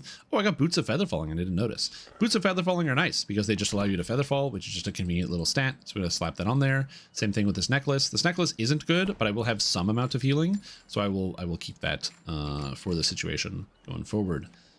Gonna grab all the quests, so grab the quest from Mr. Viggy's store. We're gonna go over here and grab the quest from this guy, Handsome Wilm, and we're gonna do all the quests out here, including Misery's Peak, because it can be quite fun. We're actually doing a repetition of a quest. We're gonna be doing Viggy Store's quest twice from this guy to rescue his daughter. And the reason we're doing that is because one, we want 2 items that come from the quest reward, which will be actually relatively impactful. I'm just gonna swap this out and take the cure. So now I have cure mixture.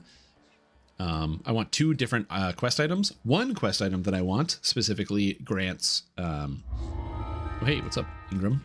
Movement speed, and the other one grants me search and disable device stats, so I want to have both of those. What's up, Barias? How you doing? Then we're going to grab this guy's quest for stopping the Sahagin, and I'm going to go in here and beat up all these guys. I actually don't need to fight them, so I'm just going to go into the quest right away and then summon Mr. Byron. Fun fact about this quest: when you enter into this area, you will see that there's like just this kind of neutral area here. Never AFK in this part because Sahagin actually spawn in here and attack you. Nope, they've already spawned. So, what's up, Rachel Letters? How are you today? Oh, you're at the gym? Nice, man. Hell yeah. Time to get physically fit. Get some strength. I haven't gone to the gym in a bit because unfortunately I was very sick for a little while, so I should go back. I think I am ready. Anyway, for the most part, we're just gonna be running through here, not doing a whole lot. There's like a young ice method. A lot of the optionals you can do if you want to kill some extra side monsters, but I don't really feel that they're super relevant here, so we're not gonna do these. However, I'm gonna go to the left. There's 2 paths, a left path and a right path. The right path is the combat path, whereas the left path here is the trap path. Now, as a trap guy, I get the information that there's a trap, I can search, I can see the trap box, and I can escape it. However, I'm also playing as a Warforged. Warforged are totally immune to poison, which means I don't have to disable this trap. I will, because it gives me XP, but I don't have to worry about it. Whee! Nice cosmetic armor. Which one was that? This is the brand new patron coffer that came out today. It's like Corvid themed. So you actually get a big crow mount, the Midnight Wing Dire Draven. Dire Raven, not Draven. Say no League of Legends.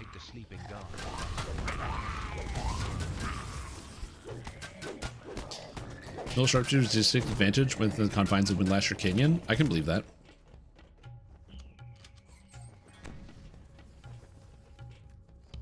We're going to take a wide swing because, again, I'm playing on hardcore and I don't want to die on this character because that would be foolish. I'm going to walk around.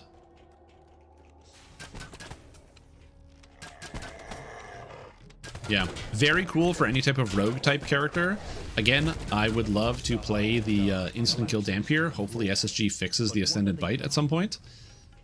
So I can play that as a rogue, and I think it would be a very cool fitting outfit. Anyway, open up this door here. We're going to close this. All right, and then hit the warning gong. By slamming this twice, the floor breaks, and you guys have done this quest before. It's not that big of a deal. Get our way through here. Hardcore? Yeah, I've got the hardcore loot right here. So the loot of Winter Flight, and if I get this, I will have cool monarch butterfly wings that are dark blue. Am I going to get this by playing through here? I don't know. It doesn't seem to be spawning, so I think maybe they like nerfed the spawn rate or something. Also, I can't shoot this guy. I have no idea.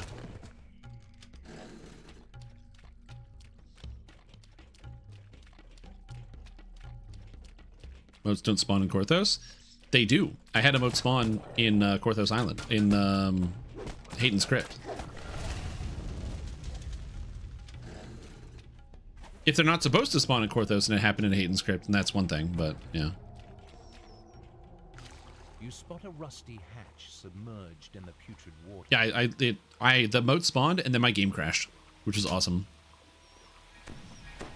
Whee. Oh, there also is a secret door here that you can find. It has a shrine. I just don't need it.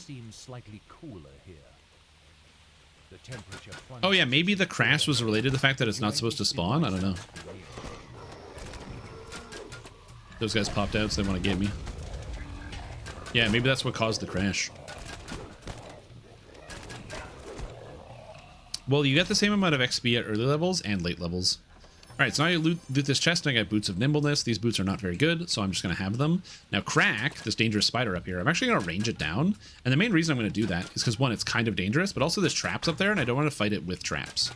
Also, remember the game has a physics engine, so if the monster shoots at you with a ranged projectile, you can just dodge out of the way of it, which is pretty cool.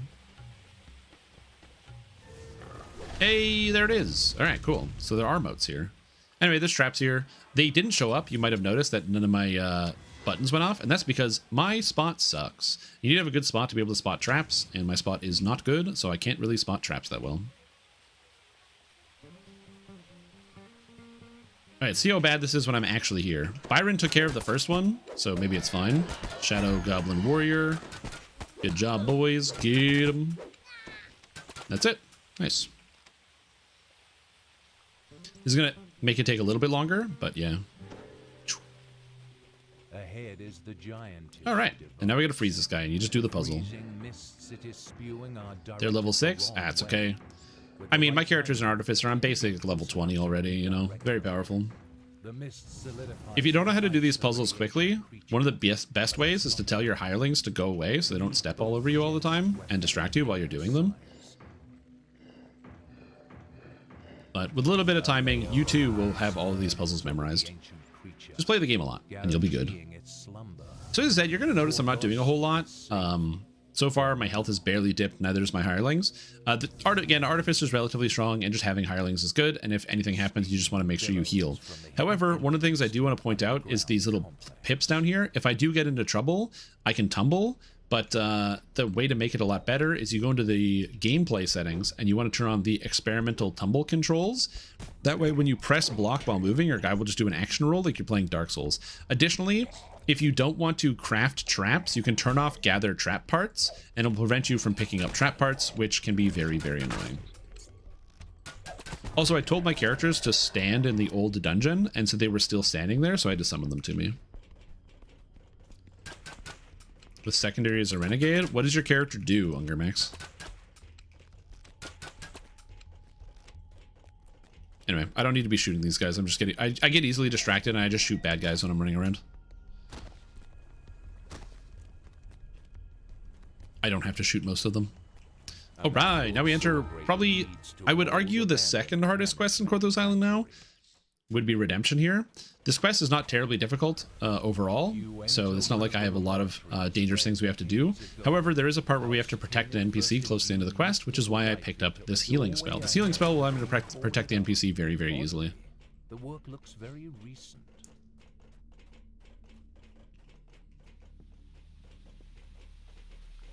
Okay, but like, what's the Artificer for then? If you don't mind me asking, like, what does 15 already get you?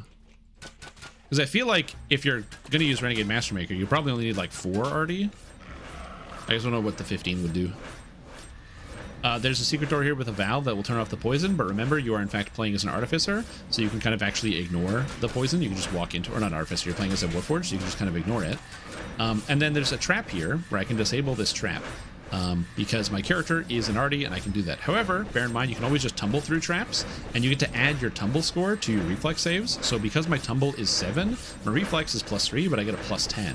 So if I go through even at a bad time and take the hit, I get to I made one of my reflex saves as a result. Oh, and I failed this. Uh-oh. We're gonna get ways to prevent myself from failing those in the future, but yeah, it's something you have to keep apprised of. Also, remember that monsters do take damage from traps, so you can always lure monsters into traps if you're capable of handling them. The thing is, what a rogue type character will do is they'll get an ability called evasion. Wow, that 3 just keeps coming up on disable device. A rogue type character will get evasion, which will allow them to take no damage if they make their save when going through a trap. You're an Artificer, so you unfortunately do not get that luxury. However, you make up for evasion by just being tanky. You get more health, you get more defense, so that is what you do. As you twist the second valve closed, the hissing stops. Self-sufficient melee trapper solo. Yeah, you could do that. I mean, I feel like I would probably just take like 5 levels of Favored Soul and then take Close Wounds and Quicken, and then just blast myself with Close Wounds constantly. Hell, you don't even need 5. You could do like 3 levels of Favored Soul. And then if you really wanted to, you could do like 3 levels of Favored Soul and do 1 level of Rogue because you're a Shader Kai, and then use Spike Chain Attack. If you wanted to have like a big inclusion of the Rune Arm, I think it would be probably worth it. Yeah, the Patron Coffer looks pretty great, so we're doing it. Now, in this next room over here, if I open the door, you're going to notice that there are a bunch of guys that are like patrolling these like wool iron defenders. You can go in there, but DDO is cool. Sometimes there's like weird little dynamic things that change inside quests. Part of my quest is disable the magical barrier, which involves destroying these crystals. So we're going to go do that. We're going to go inside here, turn off this valve, which allows us to get access to the crystals, blow them all up, and then that gets rid of the barrier, giving us access to Lars Hayton, the guy we're supposed to go and 5 a chat with. First, I gotta do this. Also, don't die to the ice trap that's in here. The cooling that goes on these crystals is quite dangerous to your body and will cause horrible problems. So I do not recommend you step into it. Even when it goes off, like you're like, I'm done, the traps are still going. So don't step in there. I have seen people die on hardcore to that, and it is very funny every time. Anyways, now that that's done, cool dynamic quest change. When I walk over into this room, now the Iron Defenders are turned off because I disabled the power. So instead, I can just walk in here. I can use my open lock to crack open this door, and I get a free treasure chest, and there's nothing these guys can do about it. Isn't that neat? Ooh, and I got a ring that gives me bonus to my reconstruction, so I can crit on my repair. I don't have any other rings, so that's a pretty good item. I'm just level 3, so I can't really use it yet. Or not level 3. Kind of like when a hydraulic line gets necked and spews searing hot fluid. Yeah, it's exactly like that. Anyway, we have to protect Mr. Lars Hayton. I'm just going to keep him alive. The trick that I'm going to be doing is shooting guys, letting my guys attack, and then just keeping Lars alive. That's it. The Sahagin have followed you in and are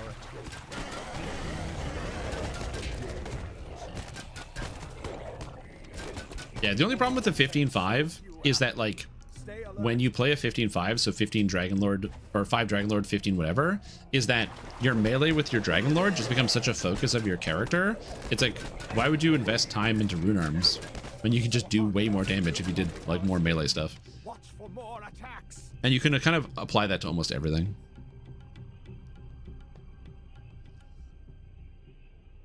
It's a tough one. I do agree with you that, like, it's a really cool split you can do for a lot of things, but most of the time you're just getting stuff that is already good. Lars has taken no damage. Wow. Again, this quest is usually mildly difficult, but, like, nothing has taken damage except for Amalgam, but I can heal Amalgam. Live, Amalgam. So yeah, overall, these types of quests can be quite difficult, but because I got the minions, I got the creatures, I didn't even get the Iron Defender, the ship buffs, so he doesn't even have any extra powers. He's just doing what he can. Lars took 3 damage. And I hit him with a potion. Now he's back to full. It is kind of funny. I remember many times ago, or many years ago, I used to struggle with this quest. I wonder if Lars will help me with the moat. Excellent question. Did he take any damage here? Yeah, Amalgam did. Let's find out. I wonder if they'll do it. This is an experiment in danger. Okay, the Shadow Bugbear. They do in fact help with the fight.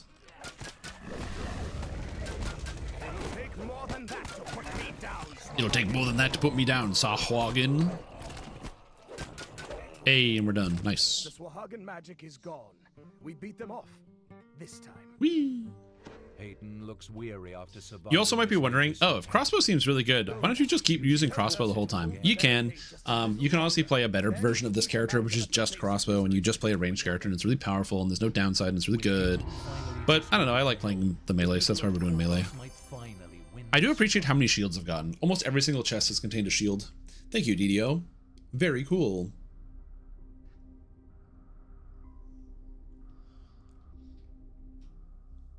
All right, let's go. Anyway, we continue on to our next adventure. Again, personally, I'm more of a melee character than a ranged character, so that's what we're going to be focusing on. But it'll also be nicer once we get access to a rune arm. Rune arms really help get into the class fantasy of this character. Until you're around level 6, this character does have a weird transitionary periods where you're kind of swapping out gear and weapons and equipment and playstyles. But yeah, also Zir is here, and now Zir is not. What was that bugbear? That was from the Symphony of the Fae event. I have a Symphony of the Fae loot that allows me to play hardcore and also give me cool rewards when I hand it in. One of the rewards that I'm currently gunning for on this character, if I can pick it up while we go, is the Reaper, or not Reaper wings, the Monarch wings. There's a pair of blue Monarch wings that you can get for doing the hardcore mode here. In the corner, you see the glint of metal as the secret door slides open. Well, throwers can use shields, so if you use like a shuriken or something, you could. Unfortunately, the Artificer stuff doesn't work with thrown weapons, but, you know, what if it did? And again, for rooms like this, there's just like a lot of guys, so just kind of let my minions take care of it. And they get to it all eventually. Eventually. Come on, boys. Get them. Unfortunately for me, zombies are relatively resistant to piercing damage, so my attacks don't really do a whole lot. I mean, they do something. It's not like I'm doing 0, but it's not much more than 0.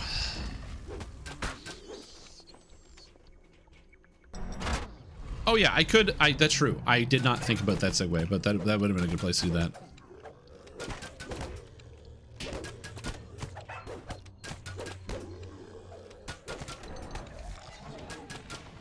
All right.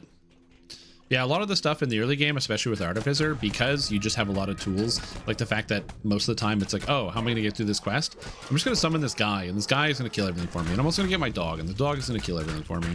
Again, the dog and the hirelings will lose a lot of value as you level up. They become a lot worse. But for now, they're quite good. So I don't really have to worry about that too much. But yeah, something that was brought up in chat, which is actually very cool. If your character has access to a shield, so I could lock this. If there's a trap that I'm worried about going through, this shield will allow me to double my physical and magical resistance rating against the trap. And that's how shields function. So let's say you're really worried about going through a trap. If you put a shield on, it will reduce the damage you take. Now, of course, if you have a large shield, you can't use evasion. So if you're like a rogue, it's not a good idea. But for me, somebody who doesn't, I could just keep the shield on hand, just like lock it, and then just like put it on my action bar. And then when I run into a trap, if I can't disable it for whatever reason, I can put it on and it doubles my physical magical resistance rating, which is not a lot. It's only 10 and 11. So that would bring me up to 20 and 22, but still, less damage is less damage, and all it takes is one item slot.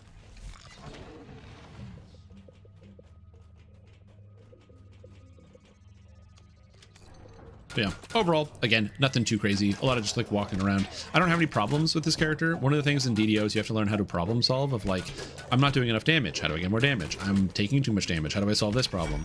You're trying to like kind of figure out how to improve your character and also beat the game at the same time. And sometimes it's really easy. You just get a new weapon or you get like something that's just straightforward. But sometimes it can be a little bit more challenging to know exactly where your weaknesses lie. And some of that can be with consumables. Consumables can help out a pretty large amount, which we're going to talk about later. One of my current problems that my character has is that my...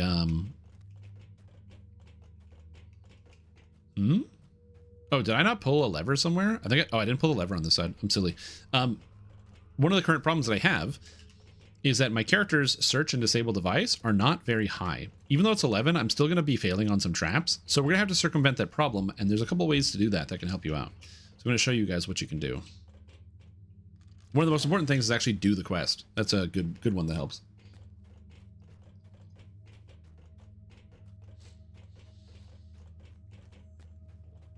You got a +2 fortune bonus to intelligence on the rat catcher. That is nice. That is a nice bonus. It cannot be. Jacoby Drexelhand stands before you. Not alive, but not quite dead. Colors that are worth a damn? No, all the colors in DDO are not really good. You just change randomly generated loot into colors. Uh-oh, I got knocked down. It's not good. When you're knocked down, always make sure you block, because when blocking, your character takes less damage, and you can block while lying on the ground.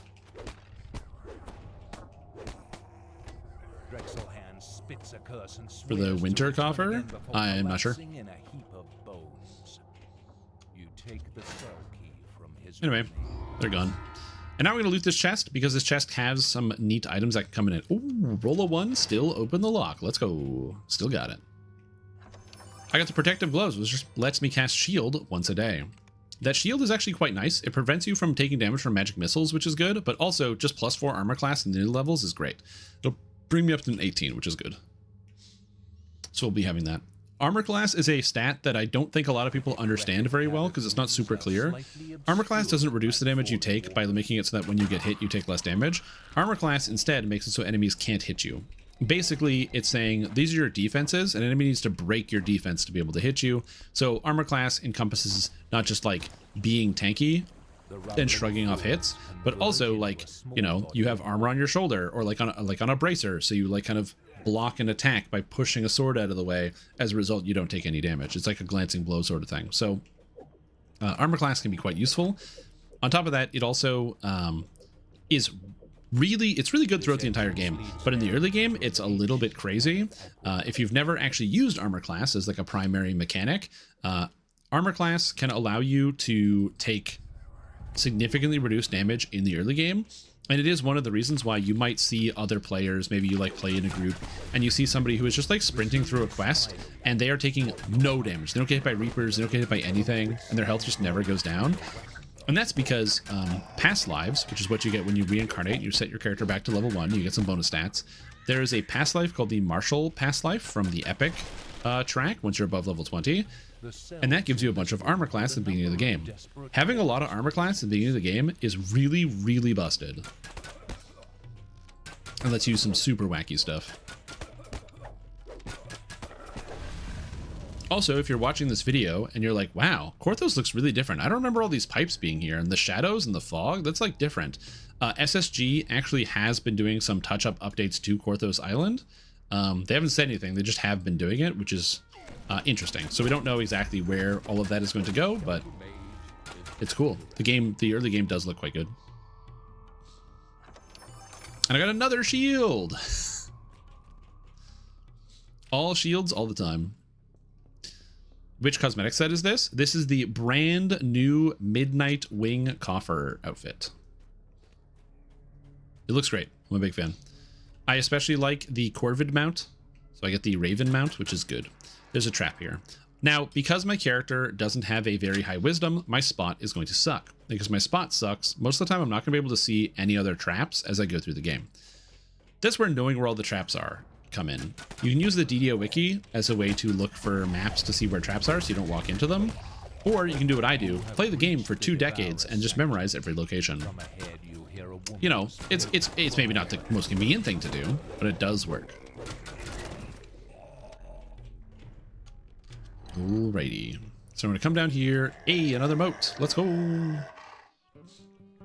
We're getting our way towards 2,000. This weekend is bonus moat weekend, so it's not a bad time to get in and finish your moats if you haven't done it yet.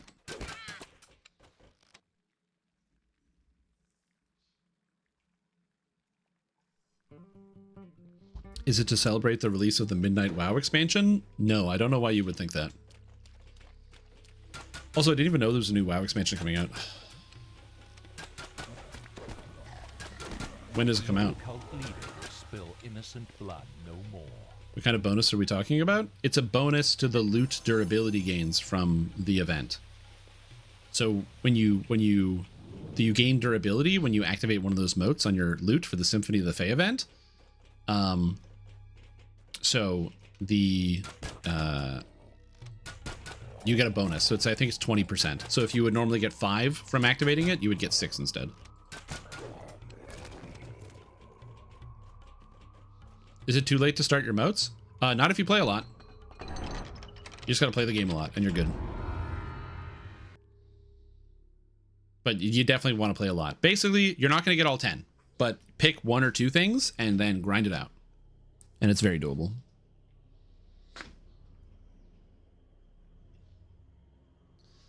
In 2 weeks or something? All right, so now that we've had all this stuff, we're going to hand in the quests and pick up some new things. One of those things is the Thought Spike, and we're going to teach you about rune arms right here. Because rune arms are very cool. They allow you to add a lot of additional damage on your hits, and you can use it while using a crossbow.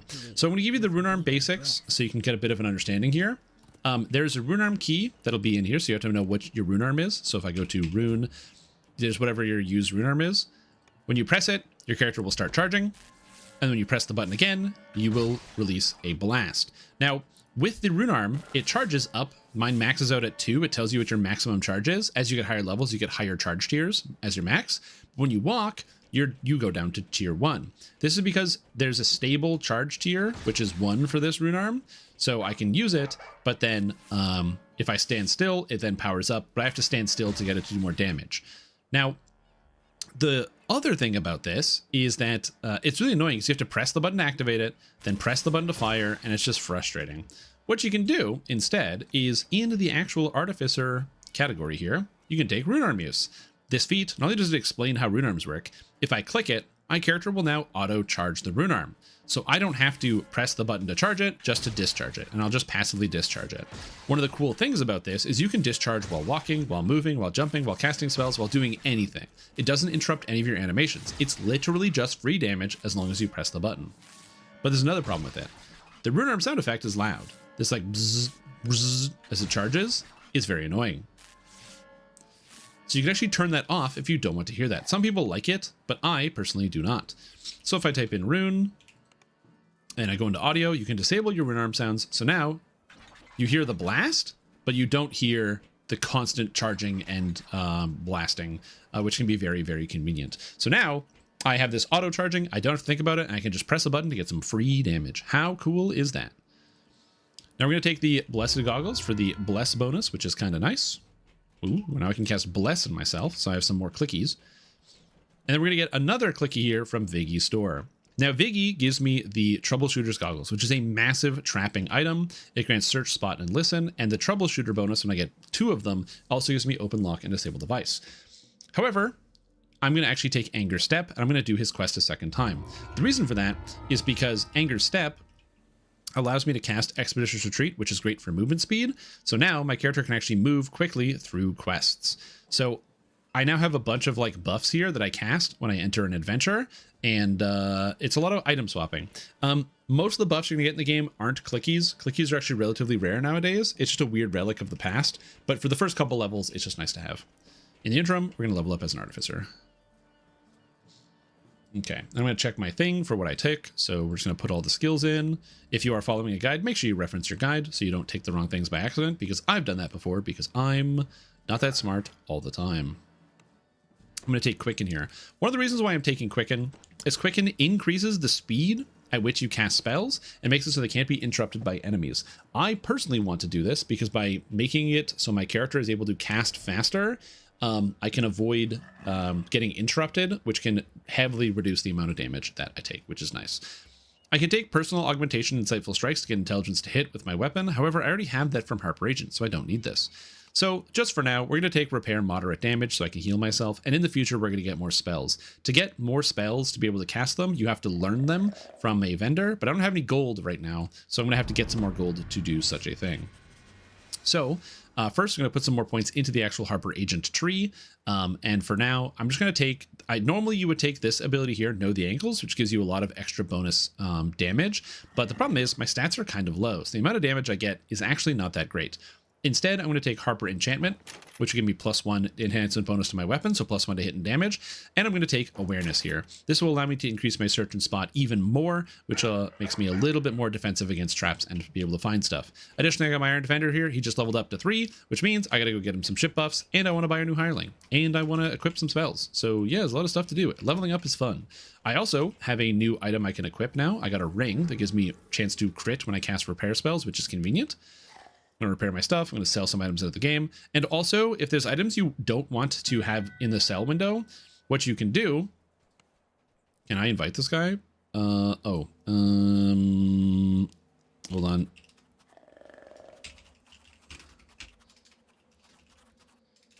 Somebody wants an invite. So maybe they'll get into the guild. One of the things you can do is lock it, and now it doesn't show up in this window at all. So I don't care for the Boots of Nimbleness or any of this garbage, so we'll see. Get rid of this, I don't want this, and we're all set. All right, so we're gonna go buy a new Hireling. I'm gonna get my dog some ship buffs, and then we're gonna go do some of the harder quests. We're gonna be repeating the Sacrifices quest because I want the goggles, and then I will be doing Misery's Peak as well to get the other trap disabling item. What's up, Cranky Balcony Muffet? How are you doing? Where do I find the festival people? It's in the Hall of Heroes. Yeah, a clicky is an item that lets you cast a spell, so you have to click on it and it casts a spell. That's the reason why people call it a clicky, is because you literally click it and then it does the effect, which sounds really stupid, but hey man, it's a 20-year-old game and we didn't have the best nomenclature for stuff back in the day. And then it just sort of sticks. Oh, sorry, I went the wrong way. I wanted to go over here because I was talking. All right, so now we're going to grab from Grudug Meathands a new Hireling. Goodbye, Byron Sword Scout. Instead, we're going to take Frenzy. Frenzy is just like Byron, but he's level 3 now, which is cool. He's got more stats. Additionally, I don't really need this Cure spell anymore, so we're going to get rid of the Cure Admixture. I'm going to replace it with the Resist Energy, which will come in handy at some point in the future. Something you can do with Resist Energy is you can actually pop out all the individual resists, so that way you don't have to click the spell and then click the menu every time. Now I can just cast the spell right away, which is kind of convenient. And then we're going to go and cast Repair here. So we're going to do that, which is convenient. And then another thing I'm going to do now is I'm going to take that Quicken Metamagic feat that I got. I'm going to put it on my action bar and I'm going to enable it. I don't know if I should enable it. Actually, for now, I'm not going to just enable it. I'm just going to right click on the Repair Moderate and enable it. So every time I cast Repair Moderate, it's always a faster heal, just in case. I don't want to take any risks. Anyway, back out we go to... Oh, I forgot to get my dog buffs. That's what I was doing. Whoops. That's what happens when you talk. What's a spell? It's a thing you cast. Technically, great question, Artificers don't cast spells. They actually use infusions. So I don't know if it's in here, Artificer, Craft Mastery. They don't explain it. But Artificers don't cast spells. They actually have infusions, which means they're not subject to arcane spell failure. So even though usually as an arcane spellcaster, when you wear armor, it gives you a chance for you to fail at casting your spells. As an Artificer, I don't cast spells. I use infusions, which let me circumvent the problem of having a penalty for casting spells, which is very convenient. However, if I want to use like a scroll, I still have to deal with the arcane spell failure. So the solution to that, fortunately, is the Battle Engineer tree, which I'm going to be using primarily, actually makes it so that you get easier arcane spell failure reduction. So I can wear armor and still be able to use arcane scrolls from other arcane classes, which is cool. Cranky Balcony Muppet, you are currently watching a long play that I'm going to be posting entirely to YouTube called the Solo Guided Artificer, which will teach players how to get through the entire game and how to solve all of their problems as they go through from level 1 all the way up to level 34. Where to go, what quests to do, how to get higher different stats for different things, different resources, tools, tips, and tricks. If you want the build right now and you want to play it, !Solo Arty in the chat will give you the build guide. I've already made the build guide ahead of time, so you can just use it right now. Because this YouTube video is not going to go up for a while, because I got to finish playing it. So if you want it right now, !Solo Arty is the build. Oh, I used an I. Sorry, Solo Arty with an I.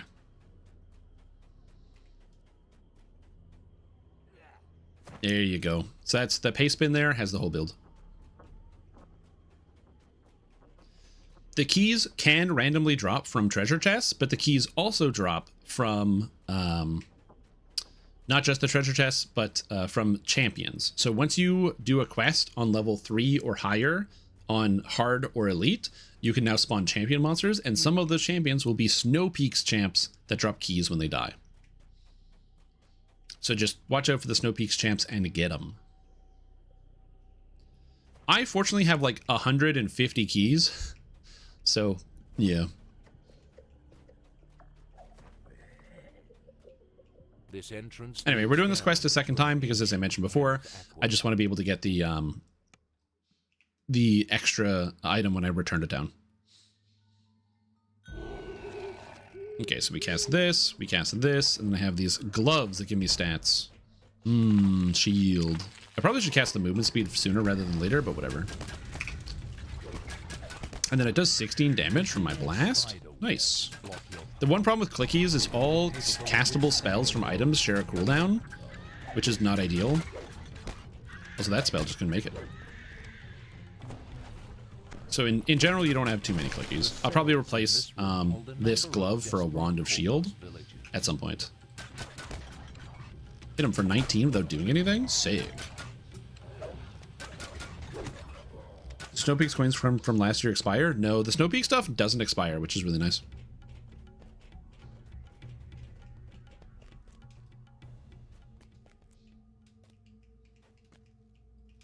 Anyway, gonna kill this guy again because it gives me a chance to get extra materials. He's dead. Give me an extra treasure chest. I need some more gold. In the early game, you will be feasting for gold or fiending for gold. It'll be very hard to come by, and you will need to make sure you're getting as much gold as physically possible. Fortunately, though, that problem goes away. By the time you're like level 8 or 9, you'll have an infinite quantity of gold. I just don't have that right now.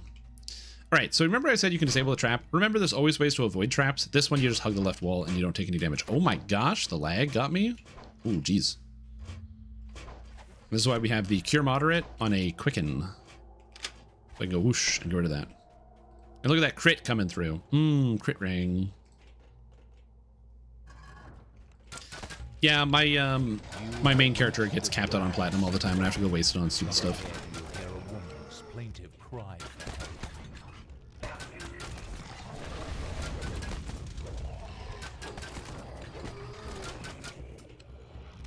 All right. And we're looking for Clarissa, who is not, or Arissa, not Clarissa, different character. I should probably go loot that chest. I was just talking about needing money. You always need money, man. You always need money. That's a sick kukri. So that kukri is cool because it is a deft kukri of keen edges. Deft means it does extra crit damage, and keen edges means it crits more often. It's just neat. Synergistic combo of items. It's a little bit of RNG to make it so the quest doesn't feel the same every time you do it. That's all. All right, now instead of taking this rope, we're going to recall, which is going to put me back on the other side of the mountain because I want to go up to Misery's Peak now. Yeah, the new coffer looks fantastic.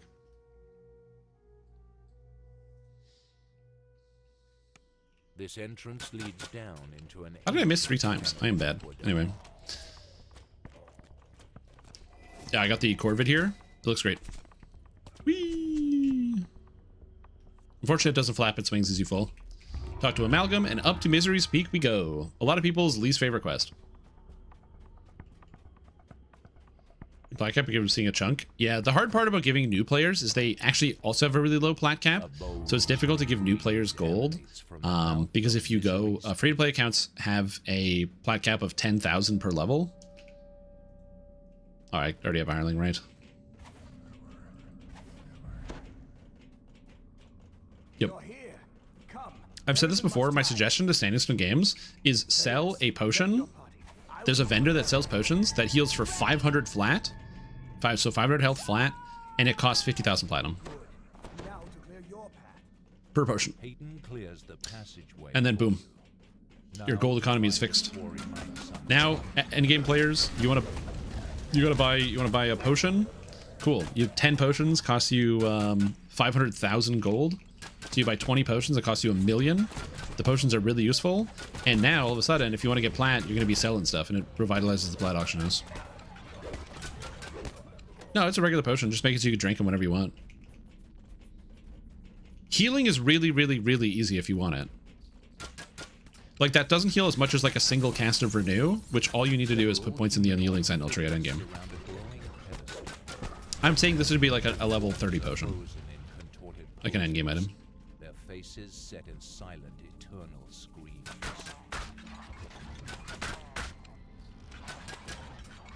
Too strong in R10. In combat, you can't, it doesn't do anything.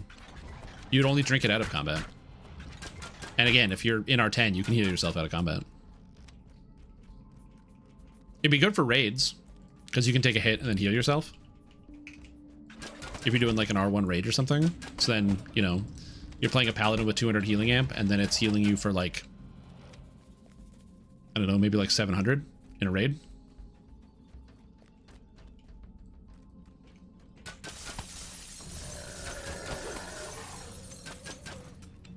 And remember, it costs a lot. Like, it's not just like free. You might think, oh, 50,000 platinum per potion is kind of free, but you'll have to start selling stuff. Now you got to sell things that people actually want. Now you got to sell filigrees. You got to sell the solar and lunar gems. You got to sell everything. Because man, I gotta keep up my potion supply. Imagine platinum being a usable currency. Hey. I also like that Frenzy is just running around wrecking people. I don't have to do anything. Get him, Frenzy. Frenzy? Oh, crap. He's gone. Anyway, hopefully the Goblin Shaman isn't too dangerous, but we'll see. Something that's kind of neat is when the monsters spawn in from the loots, they have like a 90% damage reduction, which is kind of neat.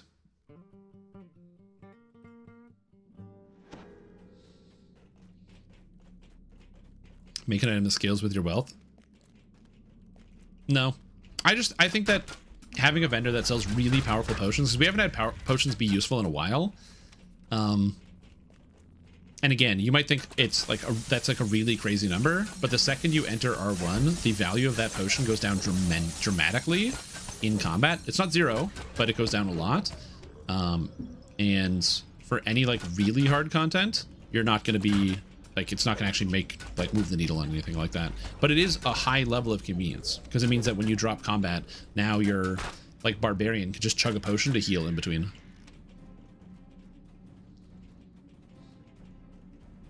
The problem with platinum to Astral Shard conversion is it directly eats into Standing Stone Games' sales.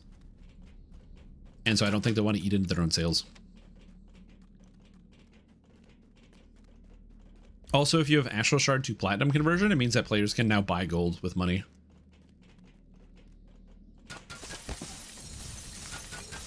And buying gold with money is not good in video games.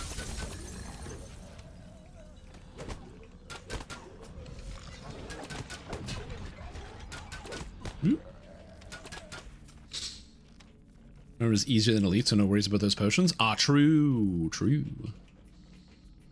I'm not talking about the quest too much, because for the most part, this is just like execution. I am simply just running through this adventure as an artificer. Conveniently, I have a feather falling item. If you don't have a feather falling item for going down these areas, you're just going to like slowly drop. But yeah, for the most part, it's pretty straightforward. I just run around, I attack stuff, I heal my guys, and you can see it's pretty straightforward and pretty simple. Even though I'm playing on Elite difficulty, and again, my items that I have equipped, this doesn't even have an effect.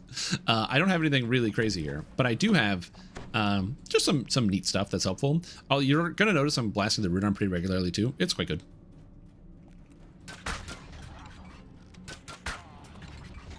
Just that extra little bit of 18 damage. As you get better rune arms, and there are better rune arms in the game, we will be farming for a better rune arm in the future in an attempt to try to get it. That will have a dramatic experience. But I'll be doing not all, but most of the quests that give access to rune arms. I want to make sure I can get rune arms as we continue, because having a wide variety of them to choose from is quite good. But it can be difficult if you just don't get lucky with some of the rune arms. So I'll be doing my best to try to make sure I have good rune arms. Additionally, you can buy several rune arms on the auction house. So make sure you are checking the auction house every once in a while to see if there's any good rune arms that you might be able to use, because there are sellable ones. You can technically also buy them in the DDO store, but all of the DDO store rune arms suck. So that's not a good option.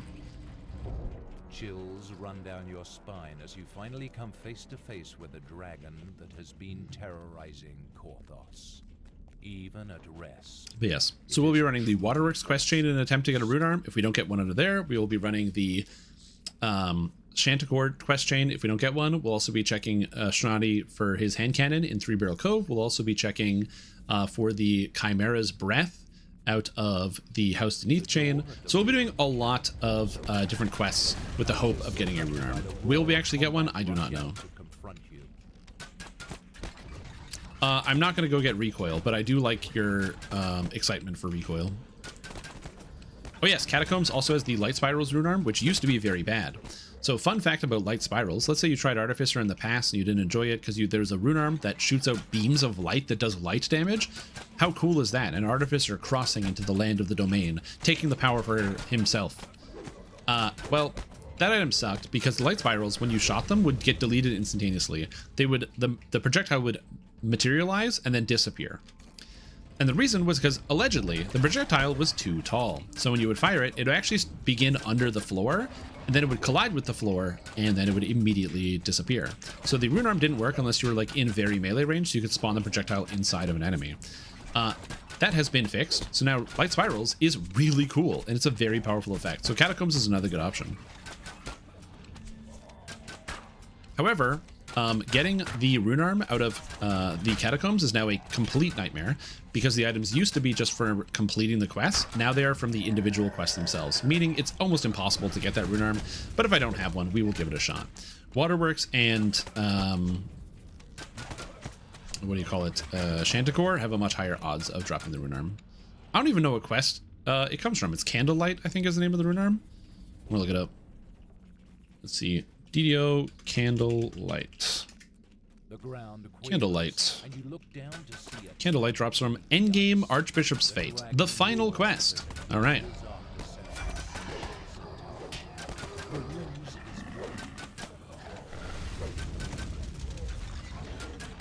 Oh no, my shots went wide.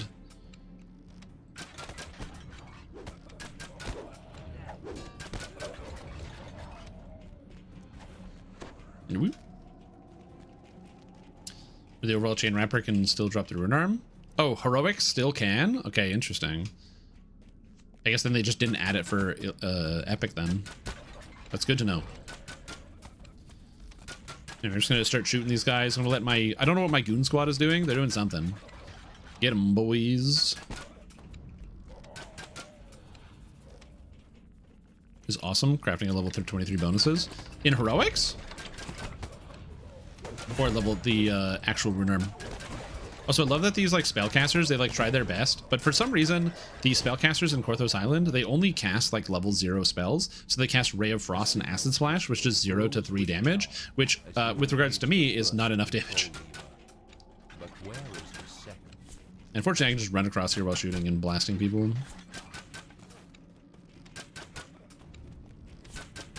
Go, my minions.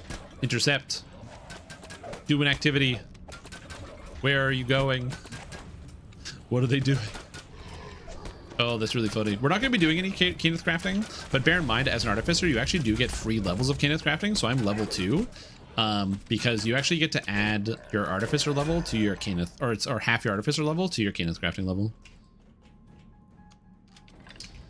So you can actually make your crafting skill a little bit faster as an Artificer. It is like one of the few things in the game that lets you kind of circumvent a like UI interface with a game mechanic, which is kind of neat. Anyway, I'm going to shrine here because I want to get my charges back for my movement speed boots. I don't need to shrine, but I do like moving fast. So we're going to be doing that. Why did I interrupt? I tapped the keyboard. No. Anyway. Can you repeat that quest for farming? Yeah, maybe. But I'm not going to do that. But I could, but I'm not going to. I'm playing this game assuming, or like doing this run, assuming that I'm the one character on my account. So I'm not going to be using any alternative characters or alternative farming strategies. If I can't do it on just this character, I'm not going to do it.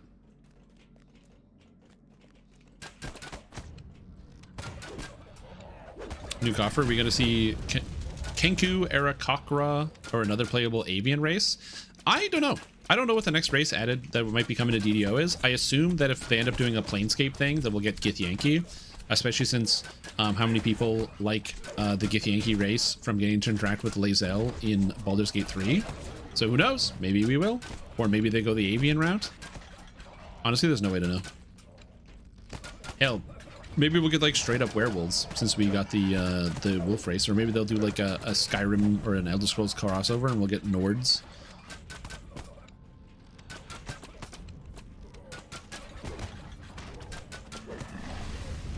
Triple rune arm charge? Yeah.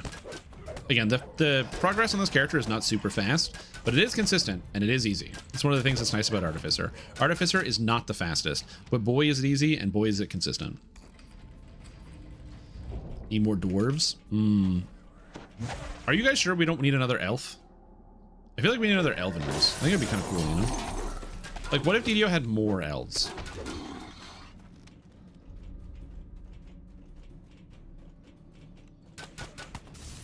That's what I'm thinking. Yeah, we don't have enough elves in DDO. Give me some more elves. Like, I know we got like 5 kinds of elves, and then we got Eladrin, which are also basically elves, but let's get a couple more, you know? Add a few more. Fun fact, if we got any of the bird races, like the Kenku or something else, then that would qualify as us getting a new dexterity race. And if we get into if that qualifies as dexterity race, then that's on the bingo card. So as we get further into the year.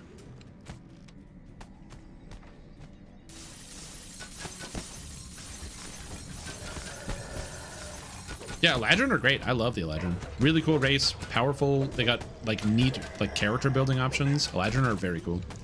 Plus the cosmetic, like the visuals of the Eladrin are fantastic. How they're all like season themed. Waves of psychic energy pound into you. They added Githyanki. Oh yeah. Green crystal on the ledge. At last, this must SSG, please add Githyanki so I can have my in-game hot Githyanki girlfriend. Thank you. And no Dusk Elf, clearly an oversight. Clearly an oversight. We need another elf. The Mind Flayer. Oh man, Frenzy did not wait. Not even 1 second. Just instantly deleted that. God damn. To destroy the Mind Sunder. The Mind Flayer shrieks as it loses the Mind Sunder's power. The dragon let me through the door. Let me through. Looks very annoyed. Yeah, Shader Kais are like, they're kind of elves, they're kind of humans. It's hard to say. I just think of it like because people that do fantasy are it's or not to people that do fantasy, it's difficult to imagine a character that is not yourself. So here I'm going to be taking the Troubleshooter's necklace because it gives me the set bonus that combines to give me the open lock and disable device bonus. So I want to have that over top of my healing necklace that I no longer need.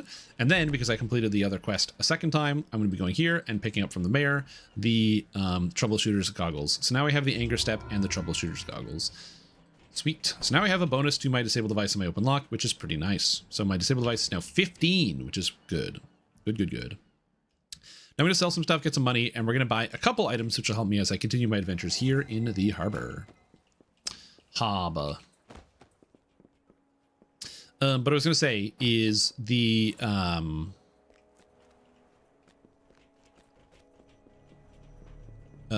races. What was I going to say? Githyanki, upset. Oh yeah, Shirkai. What happens into a lot of fantasy, I think, is that it's like really easy to imagine. It's like a human, but, and so that's how I think of like all these different races. Like tieflings are the humans of like hell, and Shadowkai are the humans of the Shadowfell, and all these characters are the humans of whatever area they happen to come from. They're just the humans. I don't need a Cat's Grace potion. Get rid of that. I also don't need the Spark Skin potion. I'm never using that. All right, I have $930. So with that, we're going to buy a couple potions that will help me out on my adventure. The harbor starts dropping a lot more items, so you start getting a lot more gold. However, one of the things you also want to do when you get to the harbor is pick up some of the convenience bags that will save you some inventory space. I don't want any of these. I'm just not going to do them. So I'm just going to delete all the other loots I'm not doing. I'm only doing this one. So we're going to go here to Mr. Beaudry Cartoman. And by talking to him and accepting his quest, I don't want to do the quest A Man Named Beaudry Cartoman because I hate it, but instead I got a collectibles bag. Similarly, I will talk to Fitzpat the Fence here, and he will give me a gem bag, which is also very convenient. So I can use both of these to just save a little bit of space. In the future, I will buy larger versions of both of those things, but for now, I just can't afford it. Space tieflings are called Draenei. No, those are space goats.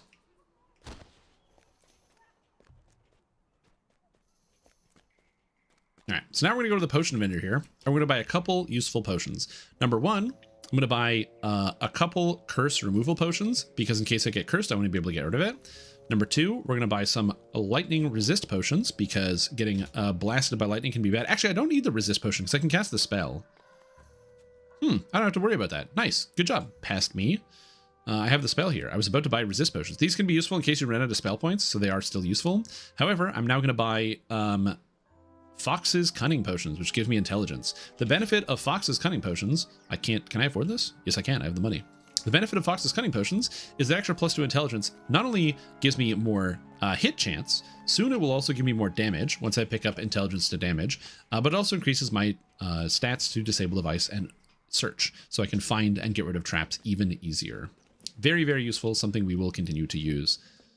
Anyway, I'm just going to start working on the harbor now that I'm higher levels. I don't really have any other things I would like to change. I could start doing Reaper mode. I am not going to be doing Reaper mode during this solo because, again, if I was doing Reaper mode, I would do a little bit more prep. Specifically, I would go into Keep on the Borderlands, farm out specific weapons that allow me to hit Reapers. I would play a ranged character entirely, and I wouldn't play a melee, and I would make several different adjustments to my character in the service of completing Reaper mode. That I am not currently doing. The way into the gambling hall is clear.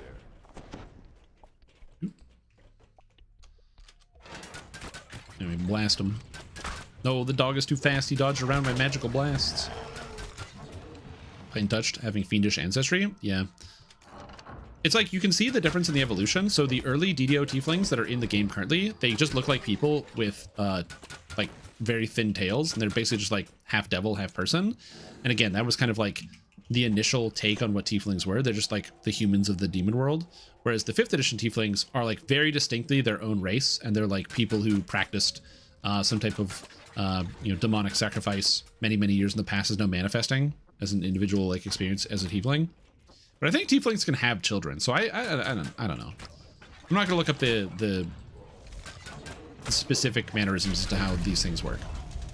That's too hard for me. It's all magic, you know? Yeah, you can run Keep on the Borderlands. I just don't like Keep on the Borderlands for the most part, so I don't usually recommend people do it unless you want to mount or you want to farm out like a specific low-level item set. Time for fantasy Punnett squares? Exactly. Alright, and we're going to blow up all this. And there's an extra treasure chest in here I do want to get, because the extra treasure chest will be quite good for me. And I believe I can use these. Yes. In we go. We look in the mirror to pop the boss out. And a large, ugly fellow with approaches with murder in his eyes. Too bad Ramsay Morcourt is dead. I love how he's described as a large, ugly fellow. Like, poor Ramsay Morcourt, dude. A face only a mother could love.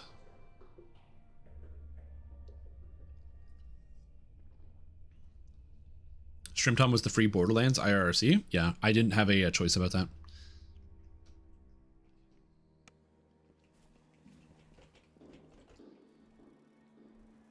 All right, and I'm checking for items. So scepters I don't care for, and robes I don't care for. So I'm gonna pick up some Tales of Valor to help out my guild.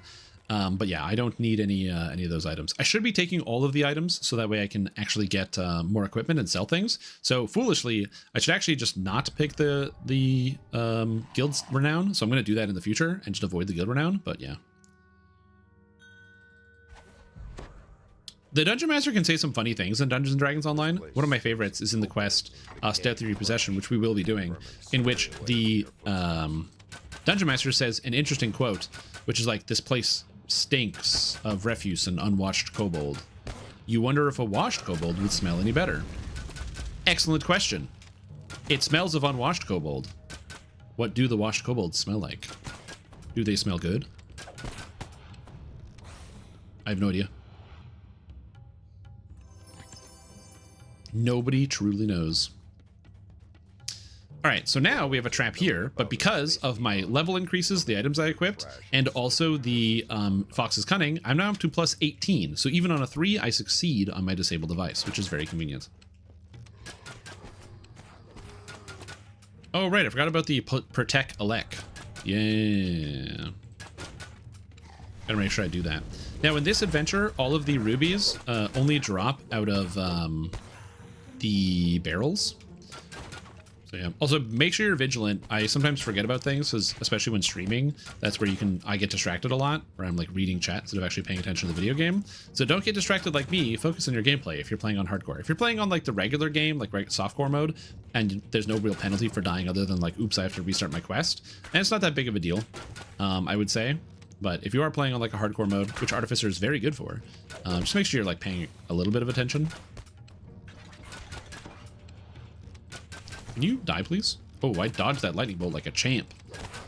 Get out of here. Kobold as a play race? I would love Kobold as a play race. That'd be sick. Big fan of that. Kobolds chant and shriek nonsensically as they caper about a crude shrine to strange gods. Woo.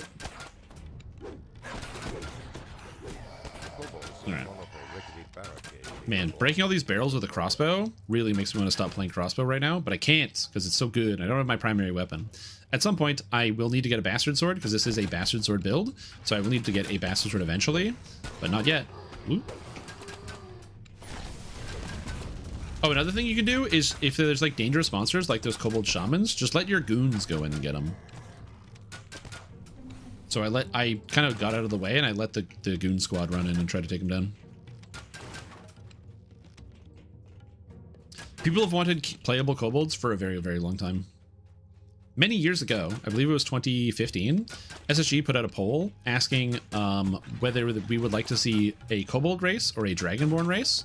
Dragonborns won the poll, but just barely. I actually voted for kobold because I was worried that we would get a reskin, that we wouldn't get a new character model. Because at the time, half-orcs, purple dragon knights kind of shared the same skin, and I was worried that we would get like just like another half-orc but with scales on it. So I didn't really want Dragonborn because I assumed it would use the same character model. Now I was very wrong. Dragonborn actually have like a unique custom animation set, and they look really, really good. I really like the way that Dragonborn look. So I'm a big fan of that. But actually the reason why I voted for Kobold over Dragonborn was because I was like, oh, if they do a Kobold, you can't just make it look like a Hobbit. People will notice. And so, or a Halfling. So they ended up changing it, which was good. So we might get a Kobold eventually, but people have wanted it for a long time. A playable Fey race. I mean, Eladrin are a type of Fey. All right, Fitzpat. We have a bastard sword for level 5. It is a good bastard sword, and the rest of these items are not very good. So I will keep this, and this is a weapon for level 5. Lock. Let's go. It's not good, but we can use it. More intelligence, please. Thank you. And soon I get intelligence to damage. Whoa. Nope. Bad brain. I'm on autopilot sometimes, so I'm going to accidentally go into at least one quest on solo guided not having horse come to eat the traps for you. Also, I wish I wasn't currently lying on the cold tile in the bathroom to help deal with the sickness. Any tips to help? Lying on the cold bathroom tile to deal with sickness. Depends on the type of sickness. One thing that make sure you drink water if you're feeling quite sick and you're hugging a toilet right now. Liquid water, is good because it puts something in your system, which will make the process of removing it less uncomfortable, which is a good idea. Also, make sure you hydrate properly. Other than that, yeah, just tough it out. It sucks. It's gonna be a bad time until it's over. Also, of course, if you live with other people and they're unaware, just let them know that you are not feeling well and ask them for any type of assistance. And yeah, go from there.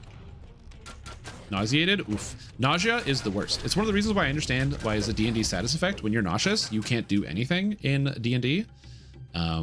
It basically prevents your character from moving at all. It's like you can take an action, or you can take like a half movement and you can't take an action. And I'm like, that tracks. When I feel nauseous, that's how I feel too, yeah. Also, thank you for the bits, Fairy. Appreciate it. Well, yeah, I imagine that like the kobold race is the break glass in case of emergency sort of thing. Sort of like how in World of Warcraft, there was the like Legion, which came right after Warlords of Draenor, arguably one of like the worst expansions in the history of the game. Very hated expansion. What comes out next expansion? Illidan Stormrage is back. Demon Hunter, you've wanted to play it for 20 years. It's in the game now.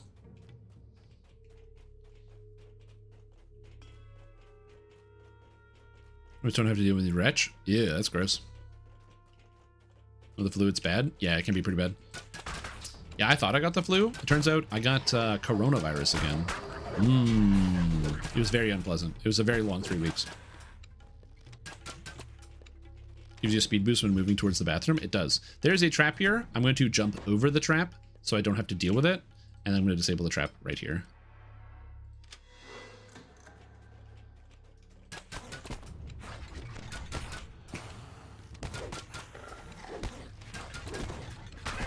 Yeah, sometimes you get internet sick. That's okay. Yeah, you might download a computer virus and it makes you feel bad for a few days.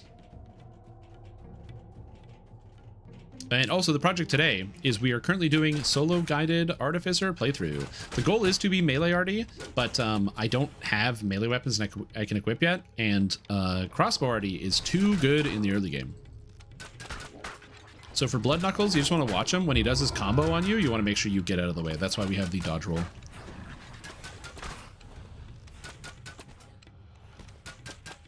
The time travel aspect, they did handle the time travel pretty well. The only problem with the time travel with Warlords of Draenor is they didn't explain it at all in game.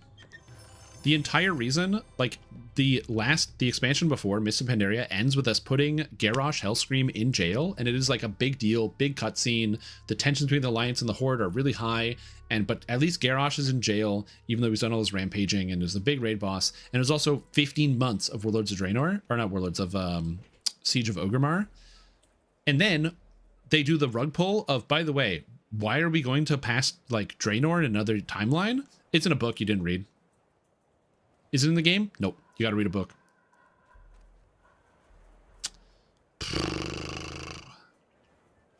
Imagine putting the whole story inside of a book. Unbelievable. Okay, so now we are going to be doing a new quest. This is going to be Stealthy Repossession. This quest can be scary for many of you. I'm going to show you how to get through this quest easily, cleanly, simply. Number 1. I'm going to be summoning my hireling, but I'm going to be putting them on a passive. And there's 2 reasons for this. This means they can randomly soak up hits from me that I don't want to take. So they're not going to do anything. They're not going to attack anything. They're just going to randomly be soaking up hits. Additionally, I will be killing basically everything as I go. The only time I will stop killing stuff is when I get to the end. So you might be like, oh, you're going to shoot the kobold? Yeah, I'm going to shoot the kobold. That way he doesn't ring the bell and summon anything. You just can't kill 6 of them, so you can shoot almost all of these guys. As long as they don't ring the bell, you're all set. So just don't let them ring the bell. Also, cast Resist Electricity on yourself, because it's really good. I'm actually going to back up, because I want that prophet to come back here, so I'm going to kill these guys as well. If I was doing this on like my main character, I would just be sprinting through this, but because this is hardcore and I'm a first lifer, we're going to be taking this a little bit slower.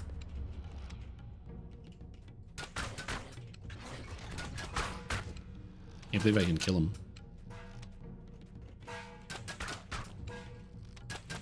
Okay, that guy's dead, so we didn't summon anything over there, so we're all set. Cool.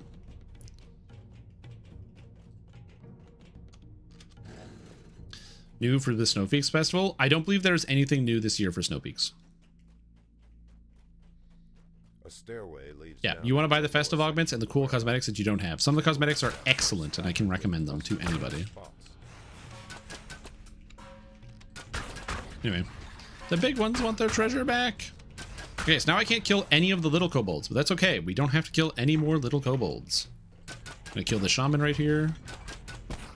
Never mind, I'm not going to kill the shaman because he's got the moves. What the heck? Guys, he's literally too good.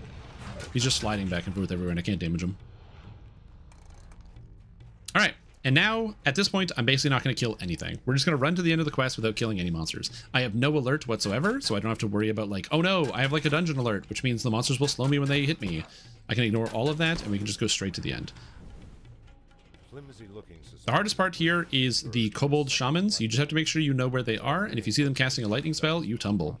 Always come over here and get the lower lever first, and then head up to the second lever, so that way you don't get interrupted, because the kobolds will not catch up to you if you drop down like so. Then slide back over here, and it looks like nothing woke up. They didn't realize what was going on. Too bad for them. Too bad, so sad. Now, there's one more gate we have to get through, and you have to pull a lever. However, you don't have to pull a lever. By walking up here, the kobold will use the alarm. By ringing the alarm, it allows me to run in here, and I can go ahead and hit the Eye of Kyber and summon it.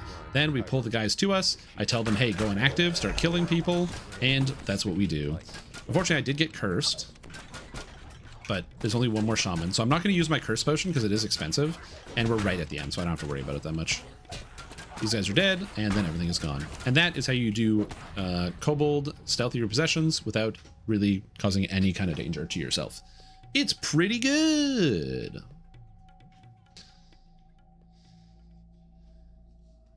That's how we do that. Did you guys have books? The problem I have with the book approach is that they didn't tell me. As a player of the game, they didn't tell me that there was a book. Like I found out, I like watched the opening cutscene of the expansion, and I'm like, what is happening? Like, what's going on? Who are these people? What is going on? And I had no information as a player. If there was like a thing in the launcher that was like, by the way, there's a book coming out that's teaching you this thing, I would have been fine with it. Okay, so now I have intelligence to damage. This is a big deal because right now my dexterity is 13, so I get +3. When I drink my potion, it brings my intelligence up to 7, so I get +7. So I'm going to do an extra 4 damage per shot with my crossbow, which is really nice. Am I doing all winter loots? No. I personally don't really like the Symphony of the Fae event that much, so I am doing this as a way to show, like, here is how you handle this as a solo player, and also just a way to show that I'm doing hardcore. The loots, like, aren't spawning, the motes, so I can't actually engage with the event at all currently. The spawn rate is very low. Anyway, extra damage. At the end of the tunnel, you see a makeshift guard and a lone kobold. I'm still missing a lot, though. I mean, to be fair, I just rolled 2, 3, 5. That's...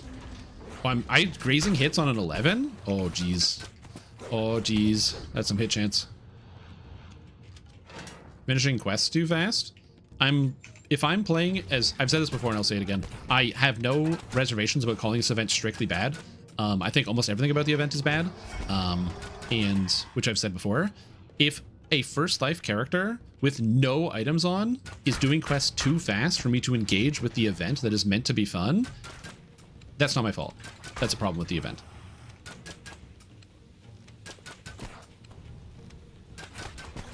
I am going quickly through the adventures, but I don't have any crazy gear. I don't have anything that's propelling me through the quest super fast. I'm skipping nothing. I'm fighting all the monsters. And I can't engage with the event at all.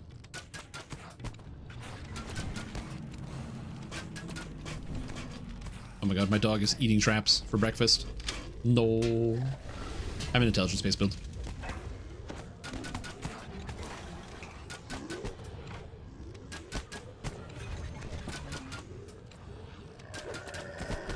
Yeah, an actual hardcore event would be pretty cool. I don't think we'll ever get a real hardcore, but maybe. I do have on my bingo card for 2026 is we get a real hardcore event, but it's going to be easier. So it'll be like hardcore, but you get 5 lives this time or something like that.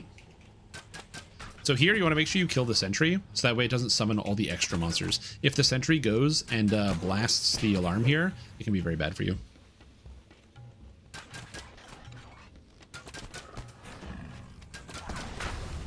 Woo.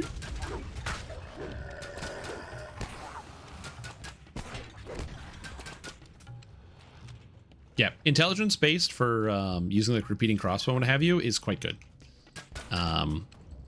Again, I want to play melee because I think melee is cool. I don't think melee is necessarily better, but I want to play it.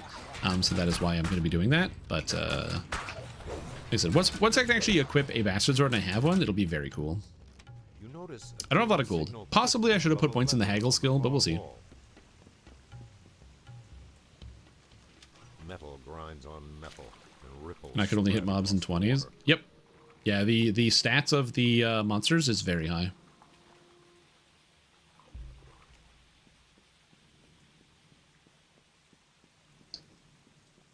I think we're making attempts to get rune arms when possible. Metal grinds on metal. I'll be doing the Waterworks questline in an attempt to get the rune arm from there. I'll be doing the Chanticleer questline in an attempt to get the rune arm from there. I will be trying to farm out Strahni's hand cannon, a couple other places where we're going for different rune arms. Unfortunately, there's no rune arms from the Snow Peaks event, which would allow me to basically guarantee a rune arm by engaging with the event, but we'll see. Ooh, a blue moat. I haven't had one of these yet. All right, blue moat time.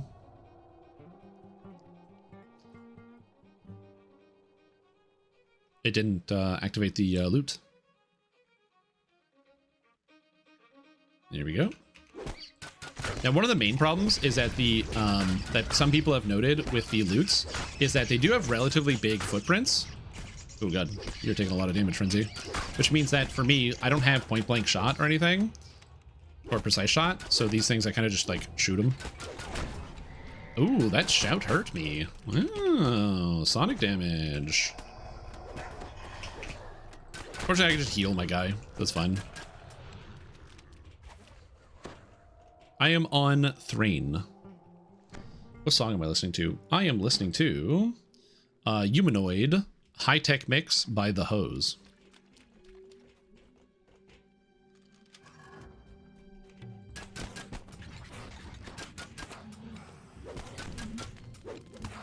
It's like 20-year-old European house music.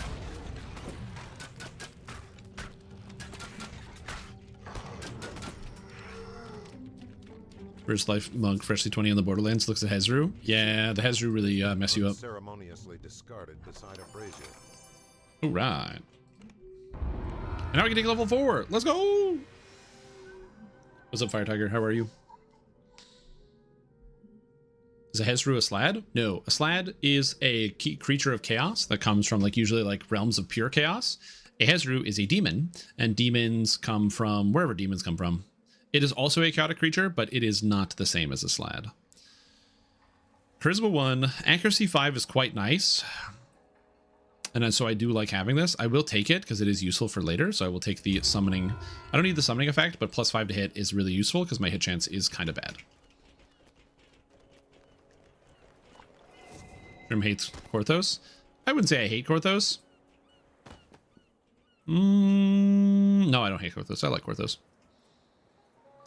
All right. I'm going to take level 4 from Skogel the Crafty. Get 1 more point of intelligence, which is nice. I'm going to put some more skill points into here. And get more jump. Beautiful. I get a feat, which today will be Bastard Sword proficiency. So now I can engage in melee if I do want to start doing that. And I can take a spell here. There's a lot of interesting spells. None of them are terribly useful to me right now. Most of them are kind of whatever. So I will probably take... Elemental Weapons is good. I just don't need it right now. I don't have an imbue, so I will take it. But I can't really do anything with it. So we'll get there later. Eventually, I will actually have an imbue, Thundershock imbue, which will give me some extra damage. But for now, it doesn't help me. So I actually don't have any level 2 spells. You can inscribe spells into your spell book as an artificer. It's just expensive, and I don't have the money for it. So what are you going to do? Now, I've been delaying it for too long. I do want to start playing as melee. So we're going to go into melee right now because melee is fun. So I'm going to go buy a weapon and then start jumping into melee. First, I'm going to sell some stuff, see how much money I can get, and see if I can buy something on the auction house I can use. Yeah, most of the Hezru on Eberron will be coming from Kyber, depending on what universe you're from. Okay, this is bad, this is bad. I don't need these boots. No, no, no. Oh, this is the armor piece.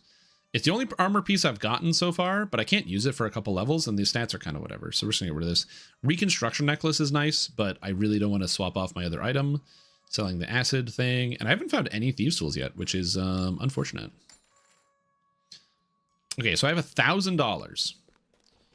So I don't think I can afford a single weapon from anywhere with 1,000 platinum, but we'll see. I'm going to check the brokers to see if they have something for sale.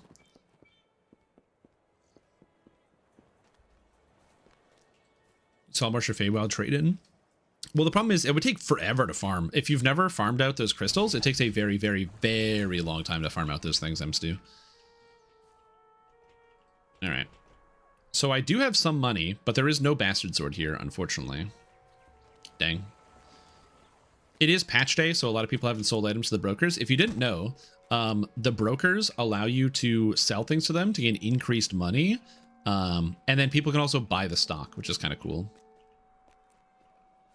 Oh yeah, the coffer looks really cool. Well, I have another solution to my problem. Look at my crow. Look at my crow. It's very cool. I have another solution. We're going to House Beneath. True. I could go to Borderlands. I just don't really like the Borderlands, so we're going to avoid it.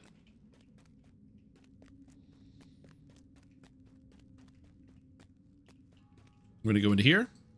The Dragon Tooth Arms. Exotic Weapon Vendor.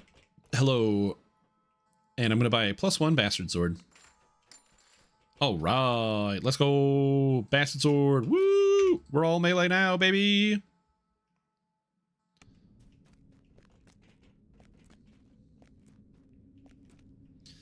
I can't use it, and the Necronomicon has a 10% drop rate from rares. I could go and spend a few hours trying to farm out the rare, but I can't, the Necronomicon, but I really don't want to do that. I try to avoid farming as much as possible and just kind of keep progressing when I can. Because farming is just like, farming is not a bad thing to do in games, and I do enjoy farming sometimes, but if I don't have to, I try to avoid doing it. That's my own personal mantra, even for like hardcore. You know, I want to stay alive. I don't want to take any damage or get hurt, but still, I would rather, I'm going to lock this for now. I would rather just keep progressing if I can. Now, even though I did just get a Bastard Sword, I will be using my crossbow relatively frequently, and the main reason for that is oozes. I don't have a way to protect my weapons from ooze damage, so in this quest in particular, I will be using my crossbow to take care of oozes for me.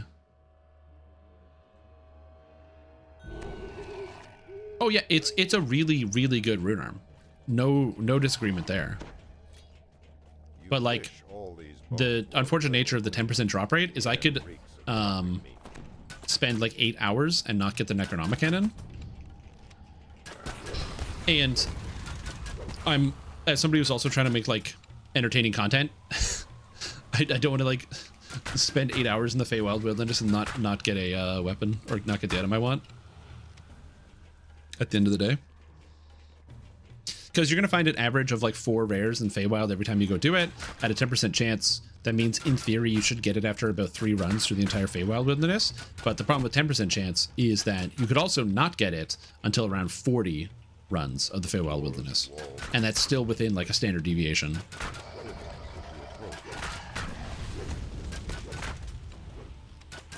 And each run of the Feywild Wilderness is going to take you like, you know, 6 to 7 minutes at upwards of possibly 40 runs. If I had others with me. So I'm doing a solo challenge, so I'm just playing the game solo. So I don't really want to be adding other people to that. The goal of this is to kind of give people an idea about things they could do if they were like, if they're playing solo themselves, so they don't know where to go or how to like kind of get through that. So again, it definitely could be a good idea to farm out those types of items. I try to avoid items that come from adventure zones for that reason. The one exception that I will try to do will be Stronati's hand cannon, and there's going to be 2 reasons for that. 1, the damage on it is very, very high, and 2, the rare has a 100% spawn rate, so getting your ransack and farming it 8 times is relatively quick and painless. It just takes like, it's like 2 minutes a run, and so you can check it in like less than half an hour. Stronati's hand cannon, it comes from 3 Barrel Cove, and it is the best, one of the best heroic hand cannons in the game. Also, if you're not strong enough, you can ask your hirelings to open this for you so you can get the treasure chest. Ooh, I got a frozen key.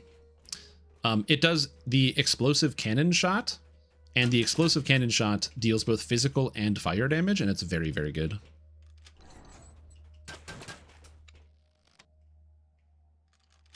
Yep. It's also just, it like looks and sounds great. I'm opening this extra chest because I need some damage. Yeah, when you pick it up, it does about 50 damage at a tier 1 charge. And given that my current rune arm is doing 16 damage at a tier 1 charge, it's a bit of an improvement there.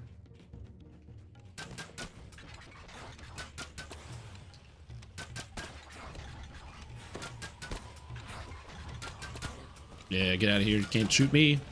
I don't really need to get a Muckbane, but I am getting a Muckbane. Also, I should be using my melee attacks but I keep forgetting that I am a melee character. Does that ever happen to you? Do you ever forget that you're supposed to be in melee? Oh, I forgot how sick my sword looks, my cosmetic. Oh, cool. Oh, I forgot about this. Again, the melee damage is like not bad with this character. Obviously, it doesn't have the same attack speed as if I was using other stuff, but I just like the convenience of being able to slap people with my melee weapon. Oh, goddamn, that sword is sick. Oh, baby. Now that's a sword.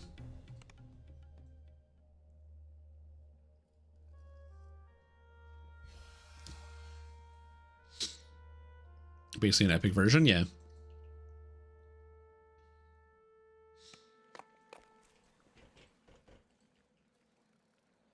All right, anything useful from this guy? We got potency gloves, so it gives me some spell power. That could be useful. It's level 5, but I can just take it for now, and maybe I can use it in the future. A lot of the times you're going to be reading through items and trying to see if there's anything you can like actually use, and sometimes it takes time to learn what you should be using and what is good and what is bad.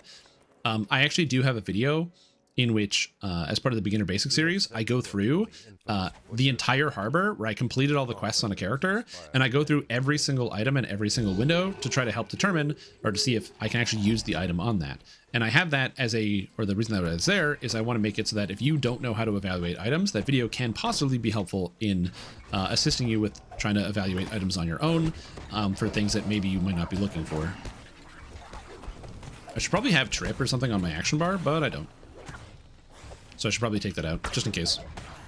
I don't have a lot of strength, but it could come in handy. So let's go for the trip here. Because the DC is low, but I get a size bonus of +4 against the kobolds because they're smaller than me. So I can go whoop, and then not knock him down anyway, but we tried. We tried our best. Yeah, good luck, Fairy. I hope you feel better, dude. It sucks that you're not feeling very good. All right, and now another mote of music. So now we're in melee, so this might be a little bit different, but we'll see how this goes. Unfortunately for me, also the mote of music is absorbing almost all of my attacks, which is very frustrating. I can't use my rune arm around the mote of music because it just sucks it all up. The dumpster fire is an excellent option for a rune arm.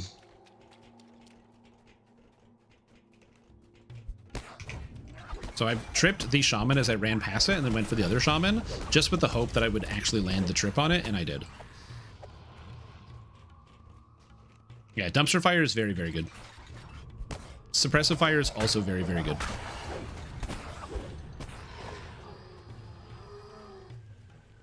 Hand of the Tombs, also very, very good. There's a lot of really, really powerful rune arms in DDO, so you want to be going or doing what you can to get all of them, if you can. But the hard part, as I said before, is just the drop rates. Because rune arms are rare items, they drop from individual quests or even sometimes whole quest lines, and they're not always going to be there. It can be annoying to find the right rune arm.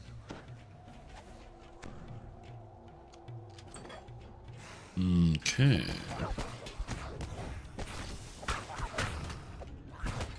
So I need more hit chance, unfortunately. Level 5 will give me a little bit more hit chance, but we're not quite there yet.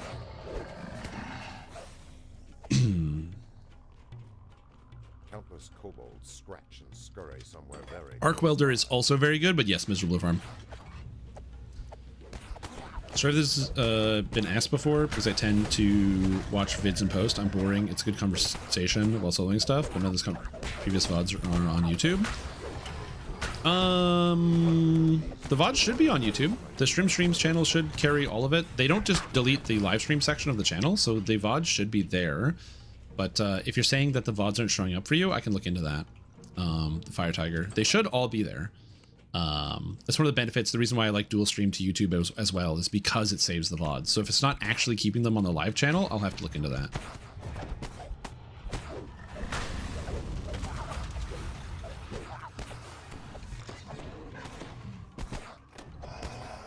I like how all my guys get cursed. I don't like it, like, as in it's a good thing, but it's just funny because they can't do anything about it. Hey, get tripped, sucker. Okay, kill this guy, jump on top of him, rune arm. Just better than Stronati's. Old Ironsides is just better than Stronati's, but again, it's a rare rune arm. You see, you gotta rip it. I can maybe just run every single quest that has a chance to drop a rune arm as I level. Maybe that will help me. I'm not sure what the answer on that one is. Shaman.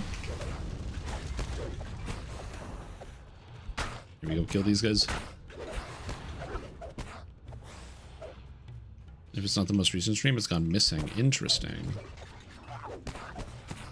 Yeah, you know what? I will, after this quest, I'm going to take a quick gander here, because if it is not saving everything, that's like not good.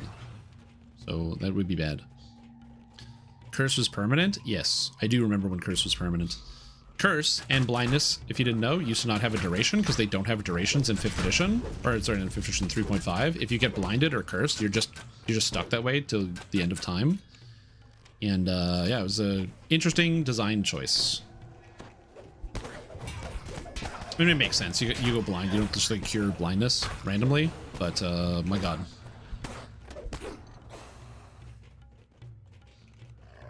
And it's a level 2 spell. Just blinding somebody forever is a level 2 spell. Which, like, not saying it's easy to cast level 2 spells, obviously. Most people can't cast any spells. But, yeah, it's pretty crazy stuff.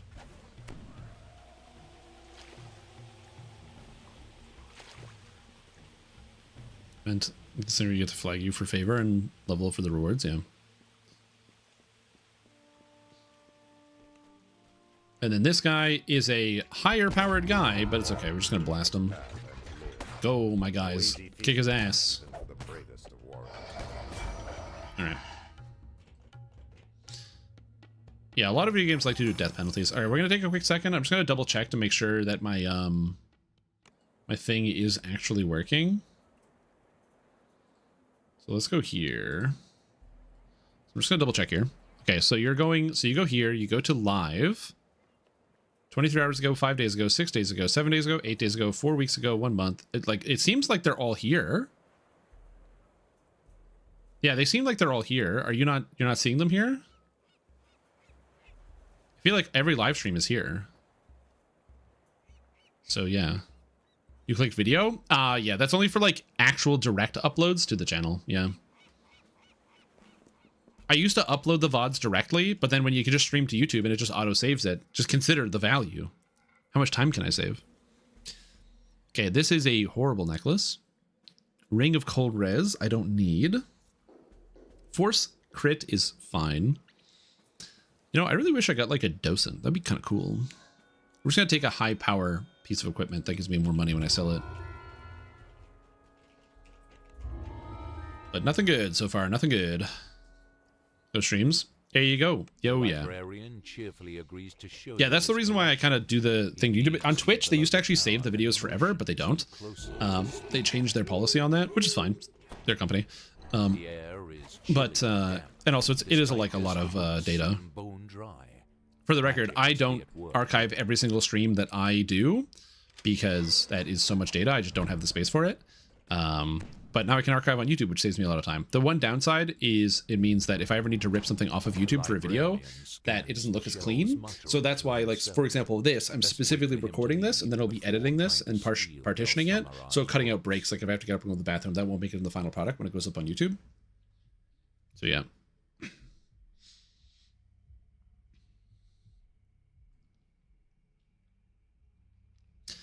You don't level down in DDO. You didn't level down, which was nice. You did go to like, you'd be in the negative, but you didn't level down. I know your true intentions, thief. My traps will be. I know your true intentions, thief.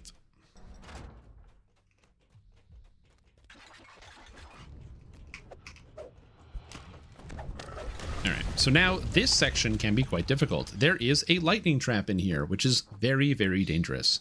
So to get past this, I'm going to cast Resist Energy Electric, and I will be tumbling. I have 111 hit points, and I can tumble to protect myself from some of the very dangerous lightning that can hit me right here. So we're going to tumble into the corner to prevent myself from getting hit by the lightning. Even if I do, I get to add my tumble skill to my reflex saves, which are currently +7.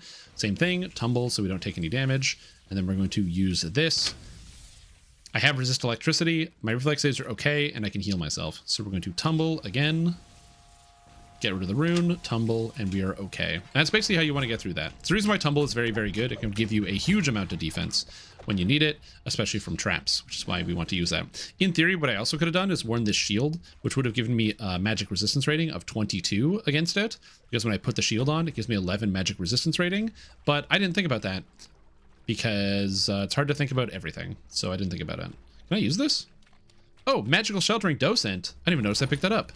Heck yeah. Where'd my rune arm go? Here we go.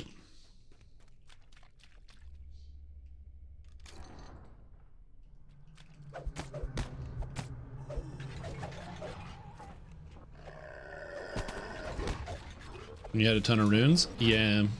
Any Souls game where you die and you lose all the runes in the progress, it does feel bad to die and then die on the run back. Oof. That's a tough one. But at least you know what's going to happen when you're playing in a Souls game.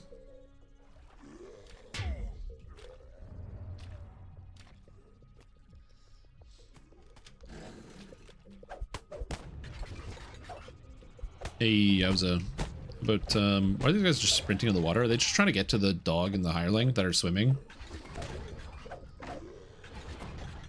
All right, whatever. I love that they're just like swimming and they can't move and they're just not doing anything. Ah, good old DDO.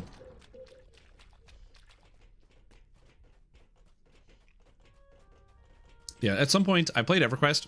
I should probably try EverQuest 2. Not because EverQuest 2 is like, you know, it's 2. It's got to be a better game. But not because of that, just because I want to experience it. I know for many, they don't like EverQuest 2 as much as they like EverQuest 1.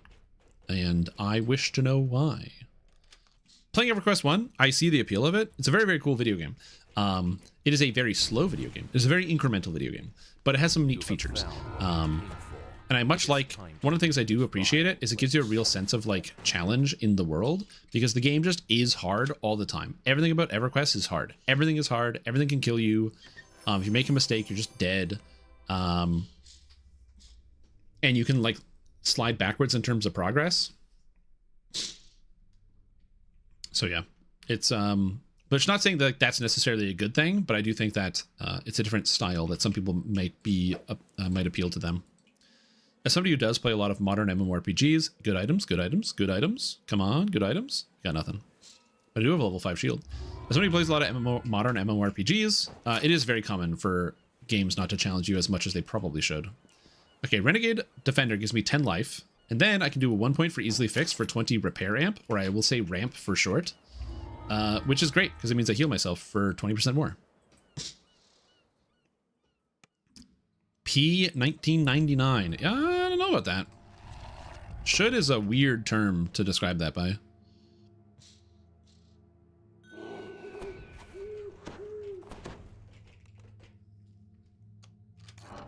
Oh yeah. Oh yeah, I got a lot of deaths on hardcore. I've said it before and I'll say it again. At some point in my life, I will probably go through and categorize all my hardcore deaths into like a spreadsheet that's easy to view. Not yet though.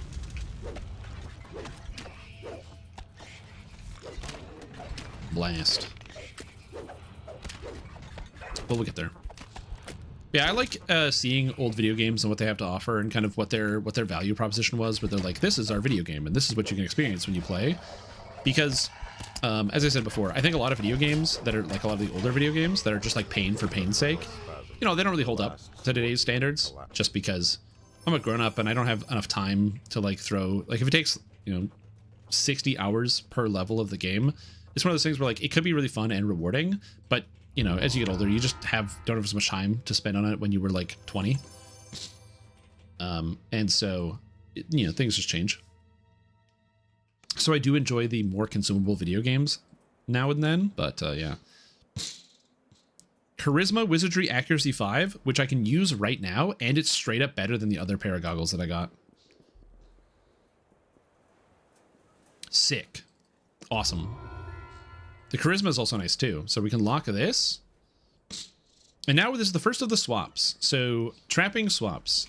Disabling traps, I now have an item that I am going to take on and off for disabling traps. So I have a combat item and a trapping item. It is an annoying part about playing a low-level trapping character is you will be doing a lot of swaps for disabling things to make sure you have your stats high enough, but yeah.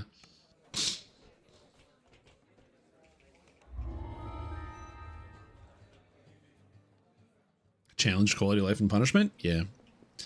Yeah, me too. I do miss being able to play Asheron's Call 1 and 2. I definitely preferred Asheron's Call 2 more than 1 because I liked a lot of like the general systems that were behind it. But unfortunately, Asheron's Call 2, 1 and 2 are no longer around anymore. That's why I made sure to get my Asheron's Call tattoo on my arm here, so that way I like never forgot. I was like, what is the video game that made it so that, or that got me into playing games? And the answer is Asheron's Call. So I never forget. Plus, it's a good conversation starter. Because people were like, hey, what's that on your arm? I'm like, oh, it's a reference to Asheron's Call, a video game you've never heard of. That's like 1,000 years old. And they're like, oh, cool. You hear another sound of whirring gears. Yeah, I know. It's few and far between. I'm not saying I didn't like Asheron's Call 1, for the record. Okay. I played a sword guy. Okay. I enjoyed playing my sword guy. Illuvian sword user. Call me the Meta Man.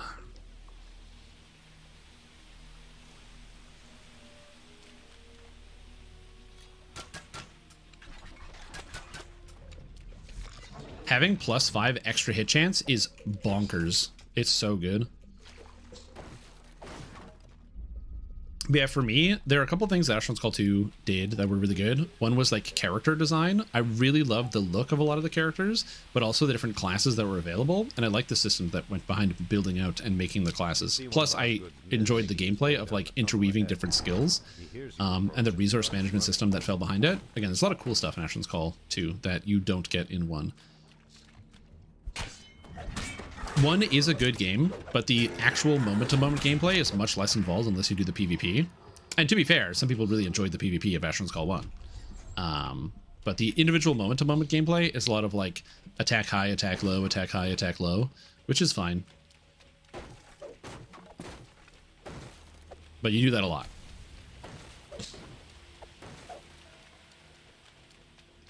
Which are lost. Some things are better, some things are lost. Yep. But who knows? Maybe at some point in the future, we'll be able to play those games again. It does happen where sometimes different companies are able to acquire the rights of like old video games and stuff. And we may in fact be able to experience some of that in the future. You never know. I mean, look at what happened to City of Heroes, you know? City of Heroes, for those of you that don't know, shut down. And one of the servers, was it Project Homecoming? They actually ended up, they were like made a private server. They ended up striking a deal with the company that like owns the rights to the game to basically actually have it not be like a private server that is like hush hush and we don't talk about it. You can play on it. It's now like a licensed product. So they are developing it, they're making the product, but you can play on it. Isn't that cool? It's like and they like develop new stuff and it's not, everything's above board and it's all cool. Now, I never really got into City of Heroes. I never really played it that much. So for me, I don't have the nostalgia that some people do. And getting into City of Heroes, it is a old game, so it's kind of clunky. But it's cool, and I like that. So if more stuff like that happens in the future, where companies realize, like, hey, wait a minute, we can just like make free money by charging these people a license agreement, and then that's it? You don't even have to host the servers or do customer service or deal with anything? Yeah. How sick is that?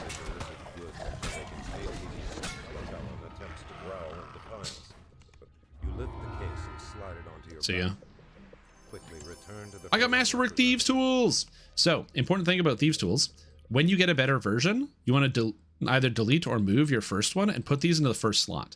The inventory actually scans from left to right for items. So by putting this here, it means I'm going to use the Masterwork Thieves tools instead. Take care, Ungermax. Enjoy your day. Thanks for checking in. Now, I'm trying to get up to Kinetic Discharge here, so I can get access to an AoE, which will be really, really nice. Being able to cleave through enemies will be good. I'm going to take the life here, because I can't actually use the supporting construction right now. In the future, I will use supporting construction, so I'll probably end up respecking a little bit, but yeah. All right, looking for items.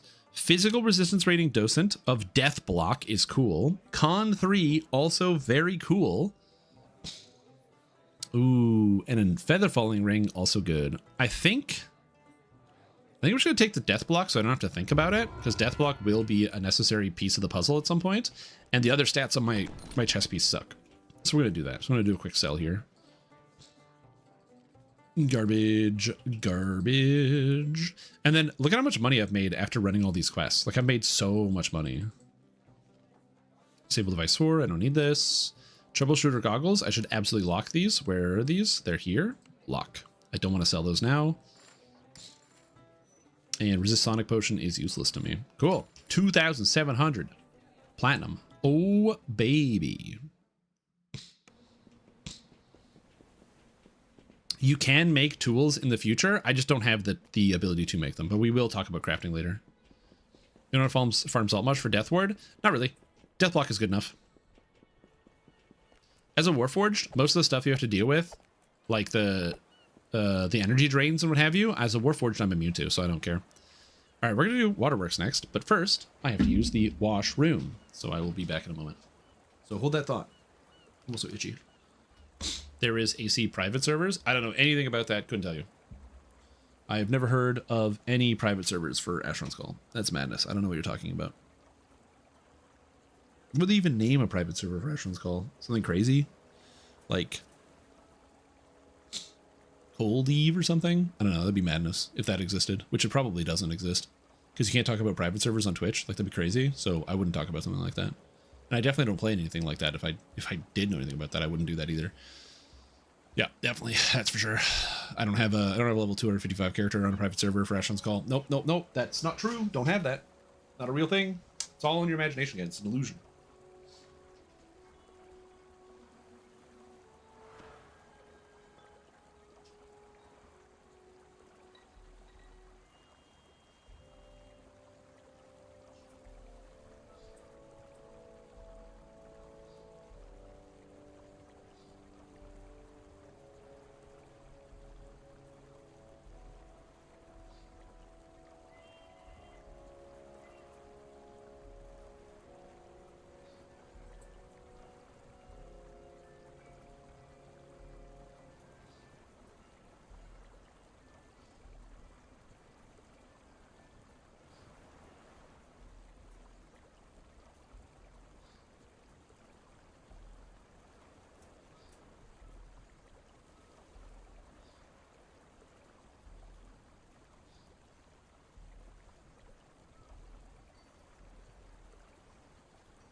Whoop. Clear for what? I didn't hear anything? Yeah, I don't know what you guys are talking about. Yeah, I have no idea what you guys are talking about. I couldn't tell you. What's happening? Who are you people?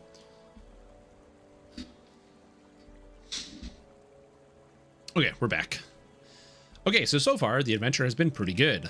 I've gotten, I'm able to use my hireling, which I'm actually going to have to rebuy here before I actually go in. But my character has been pretty strong so far. I haven't really struggled with anything. But now we're getting to the point where we can start finding champions, and champions can be a lot more dangerous. They can really ramp up the difficulty very, very quickly because champions can have a lot of secondary effects. It's one of the reasons why instead of having a protective glove, I'm actually going to want to get a better way to get access to shield because magic missile can be really dangerous.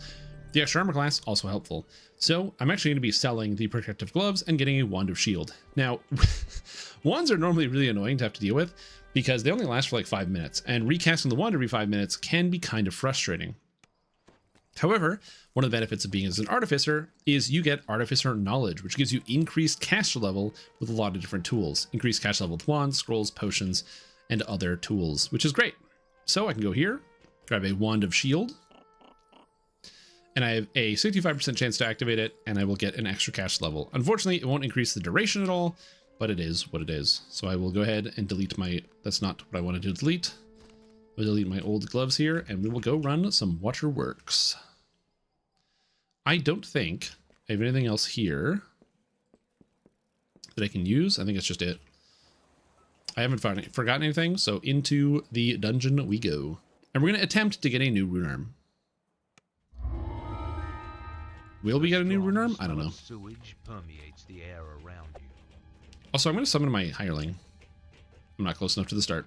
No. Just to have him. So in here, paying attention to where the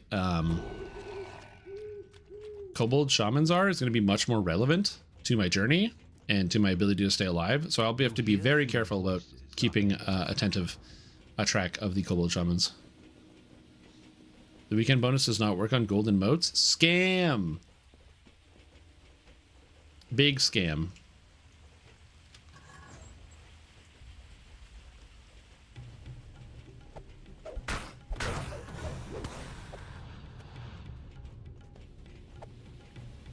Yeah. Overall, this character is going pretty good. Right now, I don't currently have any issues other than, like, you know, we slowly plod around without the activated movement speed, which I'm saving for the next quest. And, but yeah, I'm pretty tanky. 126 health for this part of the game is quite good. I don't have any physical or magical resistance rating, unfortunately. No real armor, but I will get that later. That is something that's going to come up. What's up, screen? How are you doing? How is your day going? Welcome, welcome, welcome.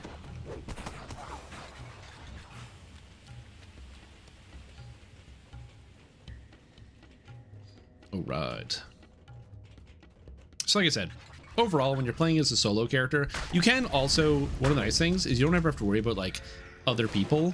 So I can just like check this and be like, oh, is there a rare here? I'll just do it. If I'm playing with other groups, I might feel the pressure to like go at a certain pace because not everybody wants to check out random doors.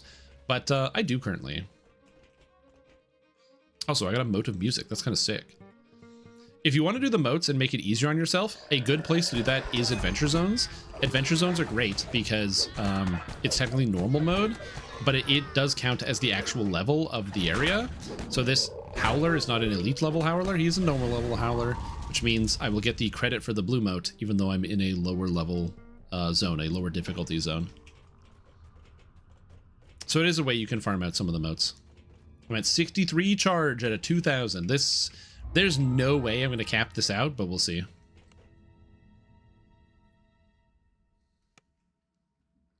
Oh yeah, I forgot to mention this. As wild as it sounds, experience point potions actually affect the rate at which you get what do you call it? The credit on the durability. Why that's like that, I don't know, but that is like that. All right, so I'm going to put on my troubleshooter goggles to make sure I can disable this trap properly. And I rolled a 20. Nice. Now there is, of course, some oozes here. I'm going to let my hirelings take care of this because I don't want to break my weapons. Similarly, there's another ooze here. I'm gonna let my hirelings take care of this, because I don't want to break my weapons. Same thing, another trap. Walk over here, troubleshooter bonus, yada yada yada. The swapping of items for dealing with traps is a very annoying part of playing a trapper without a lot of like additional tools ahead of time. If you can go and farm out some of the more convenient trapping tools, for example, out of like the Ravenloft expansion, you can get stuff like the key lock ring. Out of the quest Kind of a Big Deal, you can get the leather gloves of the snake that give you basically every trapping stat on one item, and usually that one item is good enough that like you don't have to worry about sacking another item for trapping gear. That can be quite nice if you want to put the time in to do that. If you don't put the time in to do that, ooh god, some touch of lag here. If you don't put the time in to do that, well, unfortunately, you do sometimes run afoul of being able to swap quite a few items.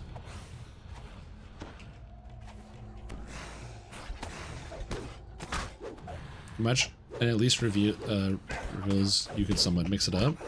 Yep. Yeah, I'm not a big fan of the event. I made that clear, but it's fine. I'm mostly just using it as a way to show that we are doing hardcore difficulty, and I will not be dying during my playthrough. And there's no key up here, so we're gonna go find the other key. Whoa, I didn't know you could land on that.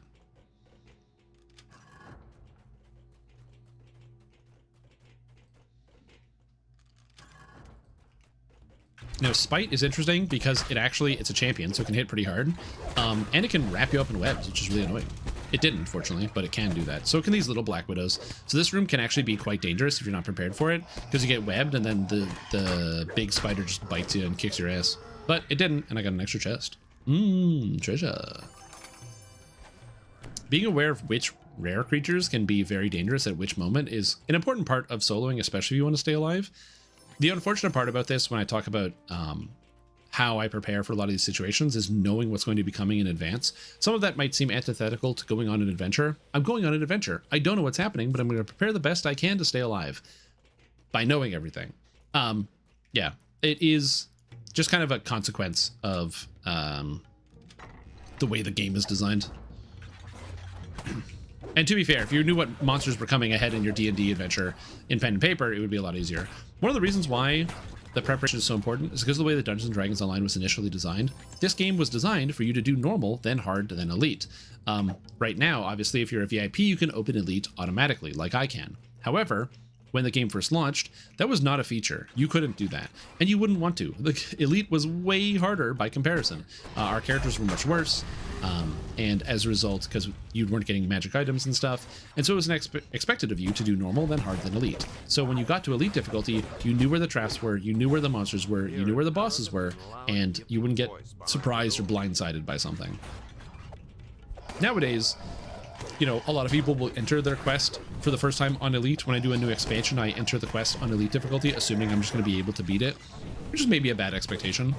But it does kind of change how you interact with the content in some capacity.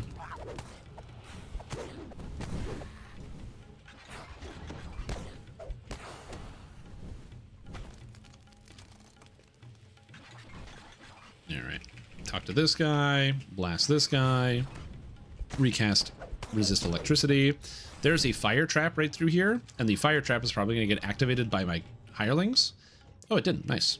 And I'm going to disable it because it gives me access to an extra treasure chest. When you're normally playing with people, they probably won't stop to get this treasure chest, but I want it because I need more money and my equipment sucks. You want to get as many treasure chests as possible. The more treasure chests you open, the higher likelihood you have of getting gear that you can actually use. In theory, I could like actually farm out every treasure chest as I go along, but as I mentioned, I kind of just don't really do farming that much. So I'd much rather just push forward towards the whatever the next stop along the path than try to farm out a whole bunch of extra stuff. Okay, the stone guard can be quite dangerous, so I'm going to tumble here to add my dodge. When you tumble, you get a 95% dodge for 1 second. So that can be helpful. The stone guard does a lot of damage, and unfortunately it also resists all slashing and piercing damage, which can be quite dangerous. So stone guard is one of the few champions that will mess me up if I'm not paying attention to it.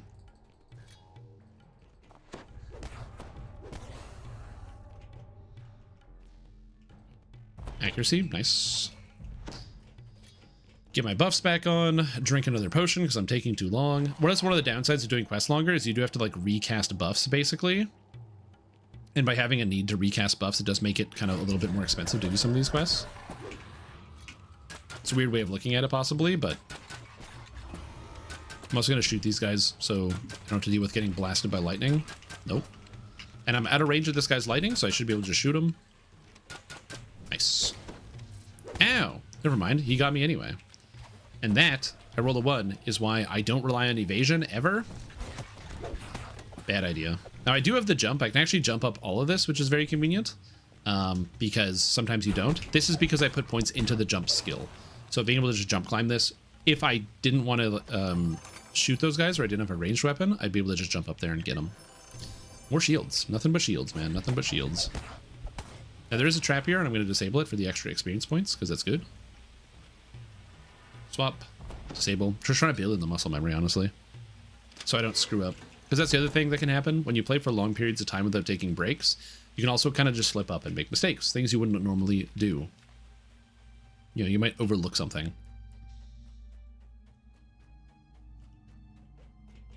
There we go. Ingenious debilitation, 30% XP. Hell yeah. That's me. I am ingenious. What does ingenious mean? Is it ingenious the same thing as genius, or like flammable, where it's like flammable and inflammable both mean flammable? Is just genius and ingenious both mean genius?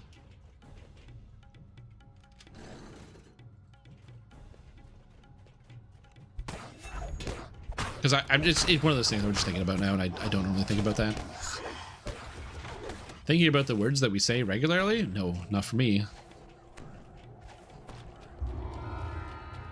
Alrighty, it's time to rescue Arlos. Let's go. I still have Frenzy with me, which is convenient. Cast a shield wand. Miss. I need to roll a 10.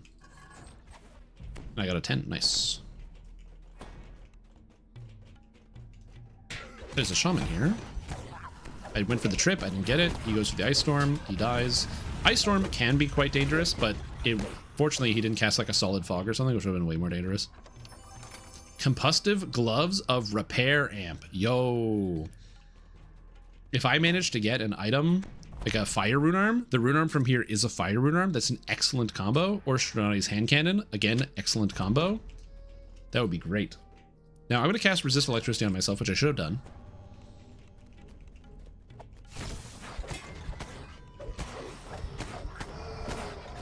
Adjective versus noun. That's smarter. Yeah, adjective versus noun. Well, you can describe something as genius. Can't you? Anyway, I'm going to come up here, kill the shaman as quickly as I can.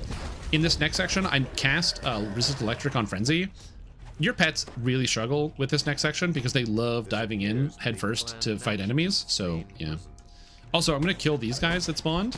Kill this guy. Where's the other shaman? Where's the other shaman? There he is. Get these guys sooner rather than later, because when you walk forward, they actually spawn, and it also spawns a bunch of guys at the entrance here. By killing them now, it means I don't have to deal with them when I get to bringing Arlos out, which is good. The shaman doing a back hop onto this lamp is crazy. Also, that was the Snow Peaks champion, one of the seasonal champions, and he gives you coins and keys. Unfortunately, no keys yet. The keys are pretty few and far between. I do have extra keys, so not now, but in the future, if you're playing over the next 2 weeks and you don't get a lot of keys, feel free to message me and I will give you some keys. I have a lot. Oh, a moat. Nice.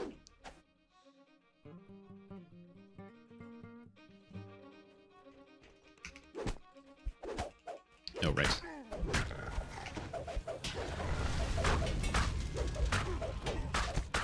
These guys like do not take a lot of damage. Do they resist damage unless I have cold iron DR? Oh my god, they have cold iron damage reduction. 14 cold iron damage reduction? Oh my lord. That is a lot of damage reduction. Huh. Well, unfortunately for me, I do not have a cold iron sword.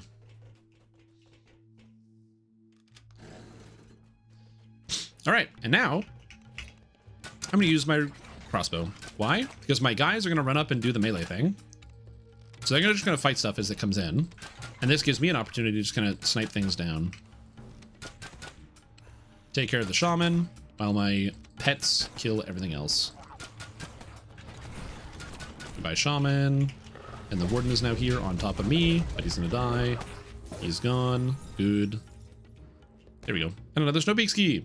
If you kill a orange name that happens to have a Snow Peaks, they're a mini boss type monster, it's guaranteed you get a key. In case you didn't know. Would it be worth getting a Feywild weapon? No. The time-consuming nature of it is not worth it. It takes 20 crystals, which means I have to loot 20 chests in the Feywild. And you don't even loot 20 chests by doing the full saga. So, in terms of like the value proposition, maybe for like surviving or something, or like being able to damage some of those creatures, but I don't know, I'm just gonna deal. I will be able to cast Cold Iron Weaponry relatively soon. It's a 3rd level spell, so I'll probably do that.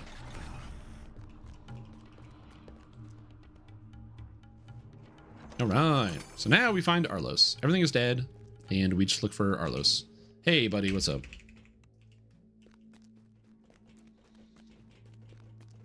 Effects from the racial tree, we have some Artificer tree. Yeah, it could be fun. I wanted to put more points into the Warforged tree. However, I found that I just couldn't justify doing it because the Warforged or the Artificer trees are quite good for what I want. More often than not, your class trees will be more valuable for your character. Some people do struggle knowing where they should put all their points. In general, your class trees are going to be more potent than a racial tree. Anyway, let's finish up this quest. I might level from this. Come on, Arlos, give me a level. Oh, baby, that's level 5. Love it. The surface and safety. Backloaded tree. No, it's pretty good the entire time. Like, you can spend 6 points here, picking up a bunch of con. Then you could grab the 20 extra repair amp for 1 point, and then you can pick up the other stuff that's up here. I think the entire thing is really good. All right, so now I can take level 5, so I'm going to do that. 1, because I have a couple cool weapons in my inventory I can use, like this new Bastard Sword, which I'm not using. +2 and electrifying. Heck yeah.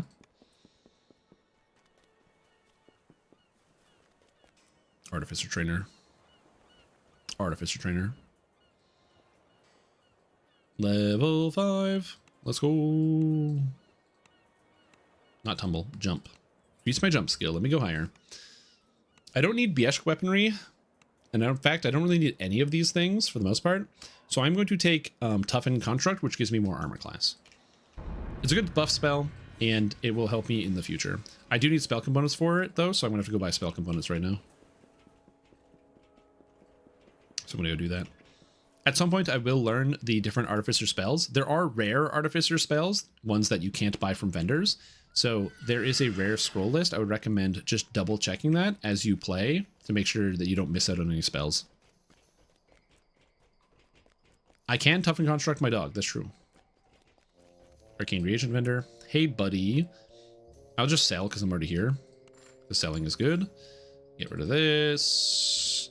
The gloves. Okay, Potent Combustive of Ramp is really nice. So I like the Repair Amp. I like the Combustive Angle. So I'm going to put these on. I'm going to keep the Combustive Gloves of Repair Amp just in case. I'm going to lock these and put them here. This is my weapon. I'm going to sell my +1 Bastard Sword I do not need. Bad item, bad item. Scroll of Displacement I don't care much for. And there we go. Now I'm up to almost 4,000 platinum, which is sweet. I got a brand new sword, which is good. And now I can move on. I have everything. I'm just going to hit the ship so I can upgrade my dog. My Iron Defender needs ship buffs again because I leveled up. So I got a new Iron Defender. It basically like resets it every time you level up. And so now I do this just to make sure my dog gets his extra stats because he deserves it. And if I check my pet, he now has 22 strength, 22 con. I mean, it's getting a lot better just by leveling up. 32 armor class, so he can actually be reasonably tanky. The unfortunate part about this is I can't actually increase the defense or like increase the power of my hireling. There is not another new Warforged hireling until level 6, at which point I can get Storm. And I will take Storm, but I can't use him yet. What do you feel as a Fleshy Arty? You generally go Construct like way later. I used to take the Construct Essence, where as you described it, a fleshy character, being able to force myself into becoming a Warforged for the repair. I used to do that a lot. The problem is nowadays, there's so much good positive energy healing. In my personal opinion, it's really hard to justify going Warforged, or like turning it to using 2 feats to go Warforged, when self-healing is really good right now.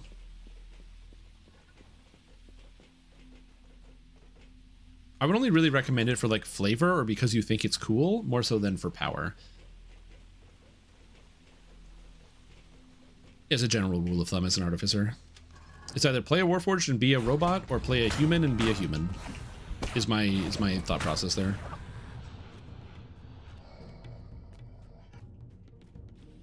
Just a 12 for the first life. Go Warforged or take other stuff. Yeah. I will say that there is the benefit of it that you can get you can do some good stuff. It's not like it's all bad. There are some benefits to being a construct. Being immune to energy drain is really nice, just passively. So I do like that quite a bit.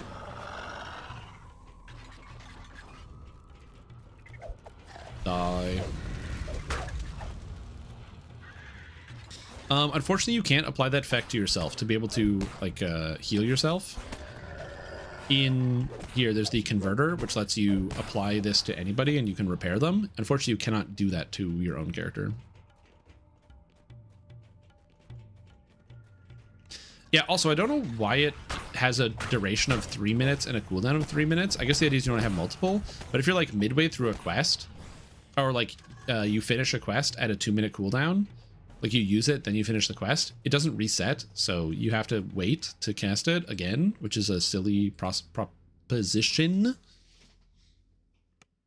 Very silly. Okay, so now, didn't I buy level 2 spell components? I thought I did. Oh, I just sold to the vendor and never bought components. Ahaha. You guys know that video games are really hard? If you didn't know that, now you do. Oh, and I'm going to shoot with my crossbow here, because I don't have to repair. A lot of oozes in this hallway. They're not terribly dangerous, but they are dangerous to my weapons, so...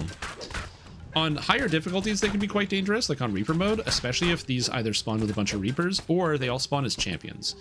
Anytime you see a champion, especially when you're in a low gear level like my character, I just don't really have a lot of cool items or good defenses. So if I see an enemy that spawns as a champion, you always have to be a little wary of it, especially depending on the type of champion. I have a very old video that goes into detail how to deal with different types of champions, and it's still perfectly fine and up to date as of today. I'm just casting some buffs on myself, when I probably should be helping, but whatever. So I have 400 mana right now, so I have lots of defense, lots of healing. Like this guy, he's a Soul of Cruelty. Souls of Cruelty apply stacking damage over time to you, so that can be quite dangerous. They apply both a poison, well, they apply an acid dot, but on Reaper mode, they also apply a poison damage over time. Bastard Sword of Vertigo 3. Ooh, it's an even better Bastard Sword for higher levels. Exciting. Anyway, now we have we have a Shadowfell Howler Alpha. It is a shadow marked creature, which sucks for me, but it's dead.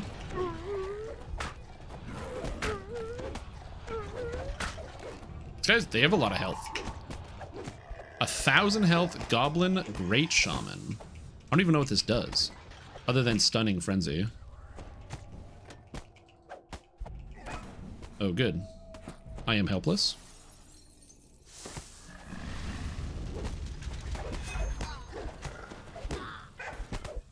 It doesn't seem dangerous, so I'm just gonna fight it, but my god. 1,200 health is a lot for this level of the game.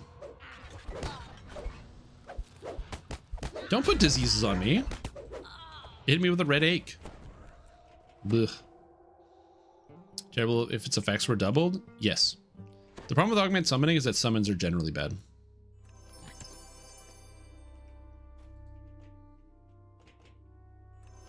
I will say, I'll take all the extra champ chests, though. That's a lot of money. Look at all the money I just found. Okay, and now... Oh, I didn't pull this. Yeah, it's good if you have other people in your party. It's just not good for you. Dropping straight down this shaft. So soon, I will be able to take... once I get more points into here, I'll be able to grab Kinetic Discharge and Alchemical Shield. And then I will be able to start putting points into the actual Battle Engineer tree.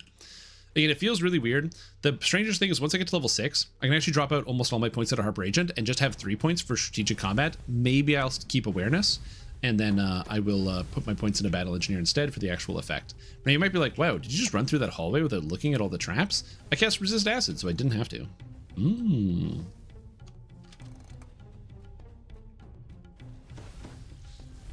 Also, I don't have to kill these oozes because they're just going to die to the traps.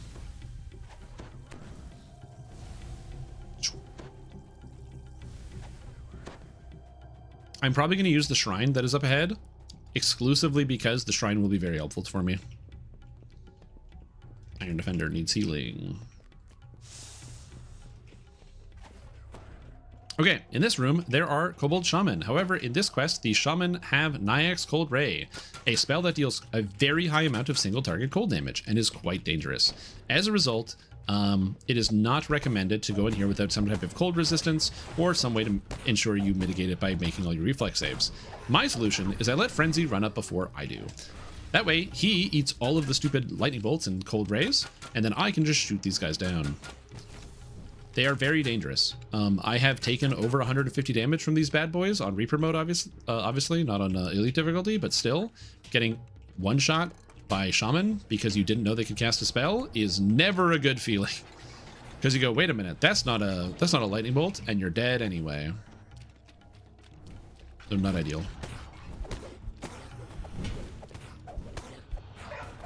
But yeah, at the end of the day, the main issue with a lot of the pets and how they function is more to do with like literally how they function than their stats. You can give pets a lot of stats, but it doesn't change the fact that they are not good at actively prioritizing things in combat or making good decisions in combat. Like how Frenzy is like kind of just running around instead of actually fighting stuff, and my pet is like not really fighting stuff. Yeah, they stand in AoE, they don't dodge anything. You have to basically make pets completely immune to area of effect damage to even attempt to make them like resistant to stuff, which is a bit of a tougher bargain. All right, there's a trap here, a dangerous acid trap, but fortunately for me, I can disable it because I'm an Artificer. Fun fact, you also get bonus catch level with potions. So my potion of Fox's Cunning is catch level 5, but it actually lasts longer than that because I can drink it and it gets bonus catch levels from my Artificer. So I get bonus catch levels by 1 and I get an extra one at 5, so I actually can't drink a level 7 potion, so it lasts for 7 minutes, which is convenient.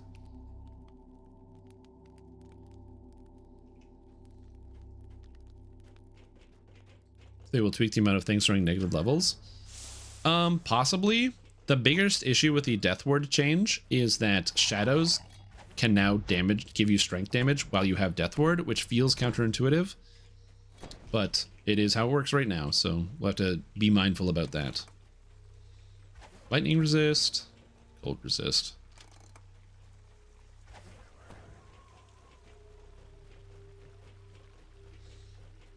I just don't grab it till wait because the Reconstruct is nice. I do like Reconstruct, yeah. Again, my thing is I just kind of go for the positive energy healing because I feel like most of the time it's pretty much just as good. And if you like to play in groups, you're going to use positive energy healing most of the time anyway. Hello. Pet. Get healed. Alright, so I cast both my spells, I come down here, and I went too far. I wanted to land on the Shaman. He is going to continually laser me with spells, and I'm going to pray that I can kill him before I die. And we are set. That's one of the most dangerous parts of the quest. I went a little bit too far. If you did not know, you can cancel Feather Falling by using the block key. So even if you have Feather Falling turned on, you can temporarily disable it by blocking. And the reason for that is it just lets you quickly fall down if you want to. I held it a little bit too long, and so I unfortunately went past where I wanted to go. You can consider making a video to show people that. Oh, hotkeying hireling abilities? Yeah, isn't it just in the menu or whatever? I'm like 90% sure you can just do that in here, isn't it? Yeah, hireling bar. Yeah, you can just hotkey it. I don't have a keybind for it, but yeah.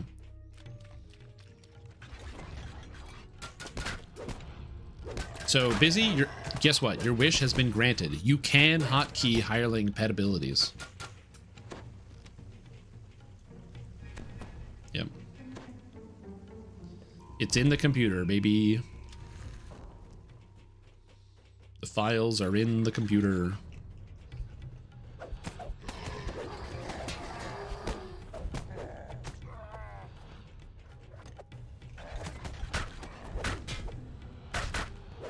All right. Oh, for this one, I'm going to be breaking it up. Each video is going to be, for the actual final product, each video is going to be one level. So one level will encompass each individual video. And if I have to break anything down, I will, like, oh, here's a shopping thing where I did like shopping or like build management for an hour or something. I'll also break it down by that. That way it's a little bit more bite size. They read, is that because that allows me to upload 34 unique videos at a minimum? Yes. But it's worth it. And the level up? Yeah, because it's the order you summon, because it's hireling 1, hireling 2, hireling 3. Get out of here, buddy. Password. And treasure. Treasure. Unholy Mace of Critical Bludgeoning 3. It would be cool if you didn't crit on only a 20. Don't hit Reaper mode, Strim Tom. Use your brain.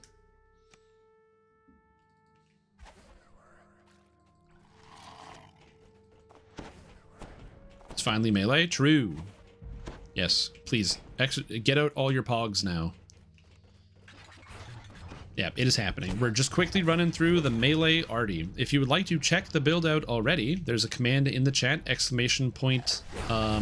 Solo arty, and it will get you the build if you just want to read it ahead of time and you don't want to wait. If patience is not a virtue you ever leveled in Lord of the Rings Online, guess what? You can get it right now. cruel implements of torture are scattered around this world. Cosmetic sword. So the cosmetic sword is the Underdark coffer sword. So it's like the curved Kopesh, basically. And then the actual visual on it, the glow, is from the brand new... That's a cool chest piece. What's going on, the pet?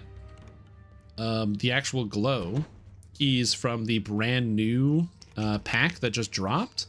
It's the Corvid set. I don't remember the name of it. It's like in the title. Midnight Wing cover.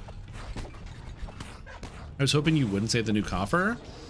Sorry, Cousin Adam. Have you ever heard of $80 US in your bank account? Because I'm thinking that what if you took that $80 US and you bought the Nightwing outfit that also comes with a giant bird mount. Champion, champion, champion, champion, champion, champion. Woo! Guys, go for the casters. What are you doing?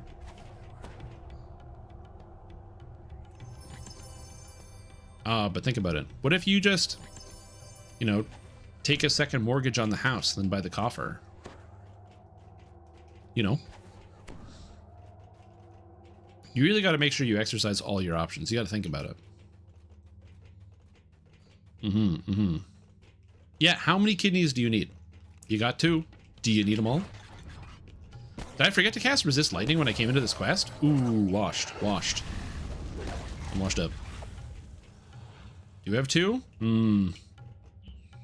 Yeah, we got to keep... We have to go, to quote Goku, you need to go even further beyond. Also, the quest is over. Nice. I love finding Ven early.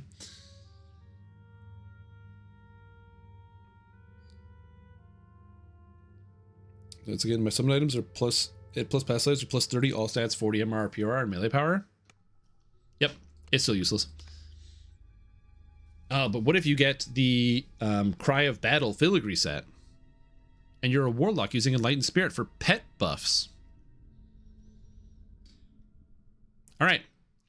Runearm check time. Will we get a Runearm? You know what? Because people are in Twitch. Will there be a Waterworks Runearm? And I had caps lock on by accident. Yes. No. You have 1 minute to put in. Gamble now. It is a 40% chance for it to be on the name drop list.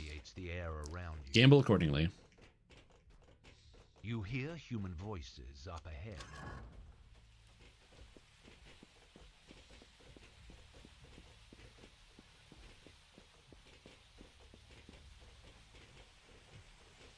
Yep. The last time I attempted to do this for the first recording before hardcore dropped out, I unfortunately did not get it. So what are you going to do? Yes, Diabolist set, yes. Warlock stuff, no. Destiny stuff, no. Basically everything I can grab without nerfing your own build. Diabolist set and without nerfing my own build? My god. Am I going to get Stronades again? I'm going to try. After this, I will be going out to the Stronades and doing my full farm. So I will be doing 8 pulls on Stronade with a hope of getting it. It is a very, very good rune arm.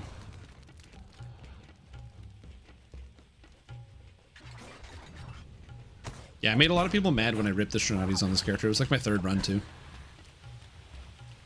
Myself included. I was also upset about it.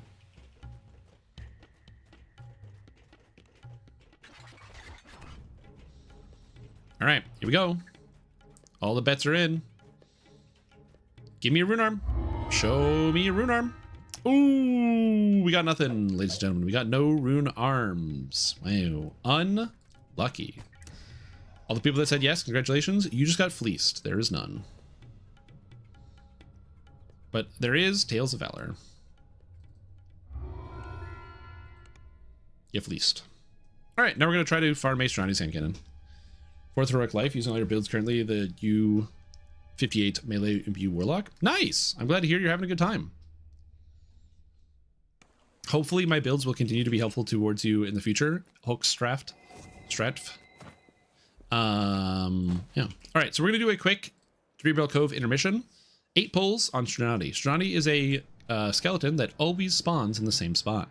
We get 8 tries to see if we can get him to drop the item that we want. Will it happen? I don't know.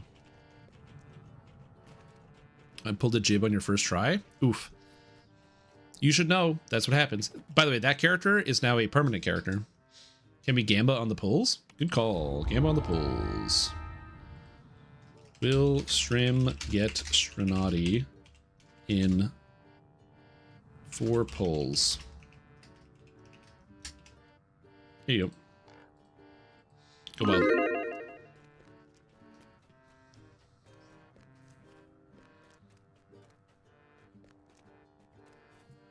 Yeah, because then we're doing a second one, which is 5 to 8.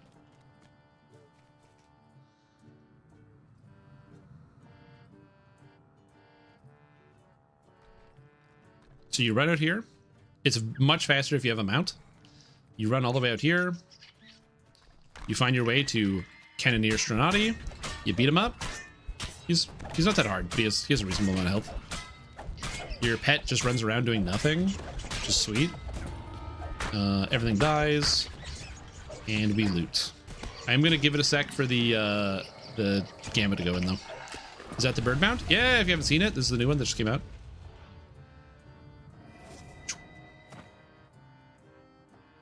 Caw-caw! And you can do this. It's got the shuffle. Big fan. I actually really love the dance on this. All right, treasure chest. Nothing. Pull number 1. We got nothing. If it drops, it'll be 5th chest. Could be. Jump. 4th heroic is a good vibe. It could happen. It could happen.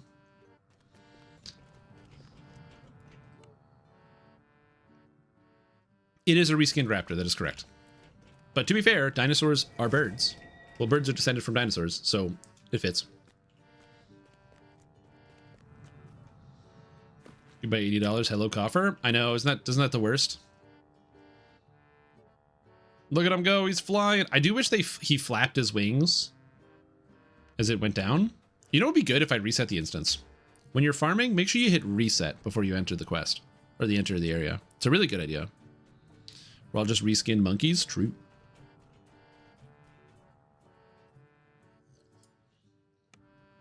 As somebody who is so easily convinced of things, I'm like extremely gullible. Yeah, I can believe it.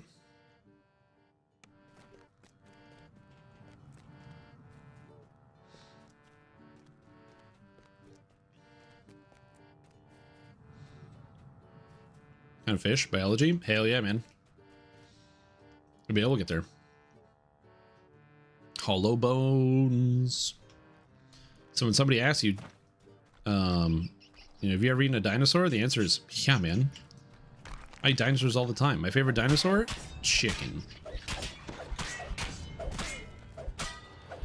It's not like quite the same. Actually, calling a chicken a dinosaur is akin to being like, yeah, I love sandwiches, as you shove a hot dog in your mouth. It's like kind of correct. Number 2, nothing. But it's not entirely correct. Tyson brand dinosaur. Yeah, it brings a new definition to dino nuggies. Okay, so I was at the grocery store, and they had a big bag. It looked really cheap, of astral nuggets. And I was like, astral nuggets? And they're all star-shaped different chicken nuggets. They had stars. They had like a crescent moon. They had a whole bunch of, they had a spaceship-shaped chicken nugget. I didn't buy it, but I looked at it for a long time, and I really wanted to buy it. I really, really wanted to buy it.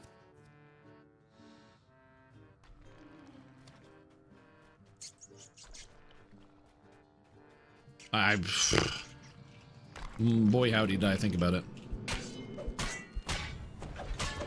Is there a resource that anybody could use to know what items to look for while running 1 to 30? I find it confusing to know if when I'm proper gear, what's good, best dagger, level 12, 15.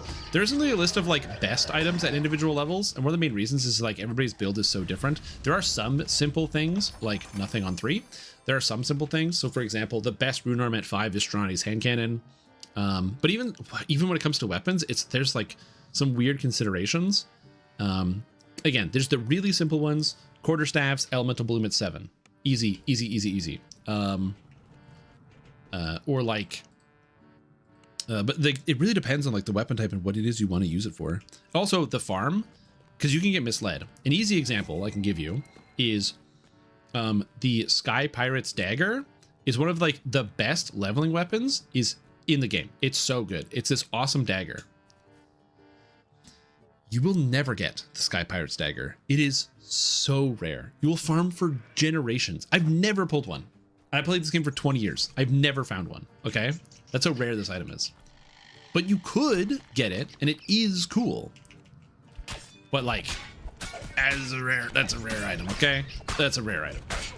So, by contrast, instead of getting that, there are other items that are similar in power, like Assassin's Kiss, which is slightly easier to get, but it is a equivalent weapon. Is that 4? I believe that is 4. That is 4, ladies and gentlemen. I did not get it in 4. RIP. However, there is then the Nightforge Stiletto, which is a Dirk style dagger, and which means it does slashing at the same time. It's a slashing piercing weapon that is actually better than both of those 2 weapons combined. And it's free. You can just get it. There's no loot.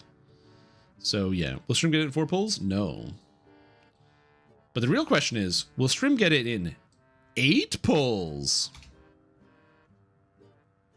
We're on pull number 5. Gamble accordingly. We're on pull number 5. So unfortunately, the answer to your question is there a single list of all of the best items for different categories in the game? No. But you'd have to punctuate the list pretty heavily. It's not a bad idea to make something like that. Somebody probably should. A lot of you guys in the chat are smart. Somebody should do that. Oh, the scimitar? Dude, Kronzak's cruelty? Oh, I know exactly what you're talking about. Lisa's chart. Kronzak's cruelty. Oh, baby. Would reset clear the ones you found? No. It resets all the monsters. So then, because rare monsters only have a 33% chance to spawn in an area every time you reset it. So if you got 13 rares in like one run of Keep on the Borderlands, that's crazy. 5. Zip.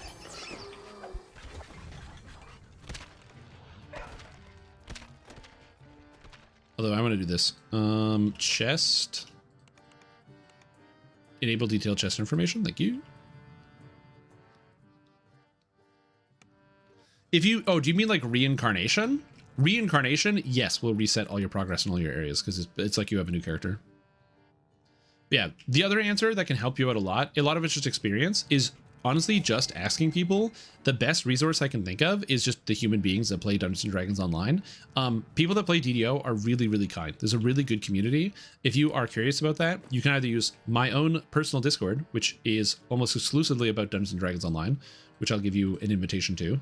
So I'm going to dump this in the chat here if you're curious. There's lots of people that love answering questions and helping people with DDO. Or more broadly, there's also the actual official Dungeons & Dragons Online Discord, which is run by SSG, but it also has like a bunch of people that talk about DDO, and the people are also similarly very helpful, which I can get you an invitation for right here. So this is 2 separate channels if you happen to use Discord, which is just a communication program that can help you out. Whoa! Let's go. Oh, ooh, ooh. Oh, baby. Always lucky. Always lucky. Okay. Okay. Oh, that never happens. What do you mean? 93% of people said yes? 126,000 on yes, 10,000 on no? The odds were so low. What are you talking about? Oh my god, could you imagine if it went to the nose? That's crazy. You guys knew the streamer client was like installed. All right, so why is this item so good? It does a lot of damage that's split into both bludgeoning and fire. I think it's supposed to split the damage. It doesn't. It just deals the whole damage as bludgeoning and fire. It is disgusting. So let me show you how disgusting this item is. It also goes up to charge tier 3, which is just really nice. It's just nice. Wait a minute, I have 2?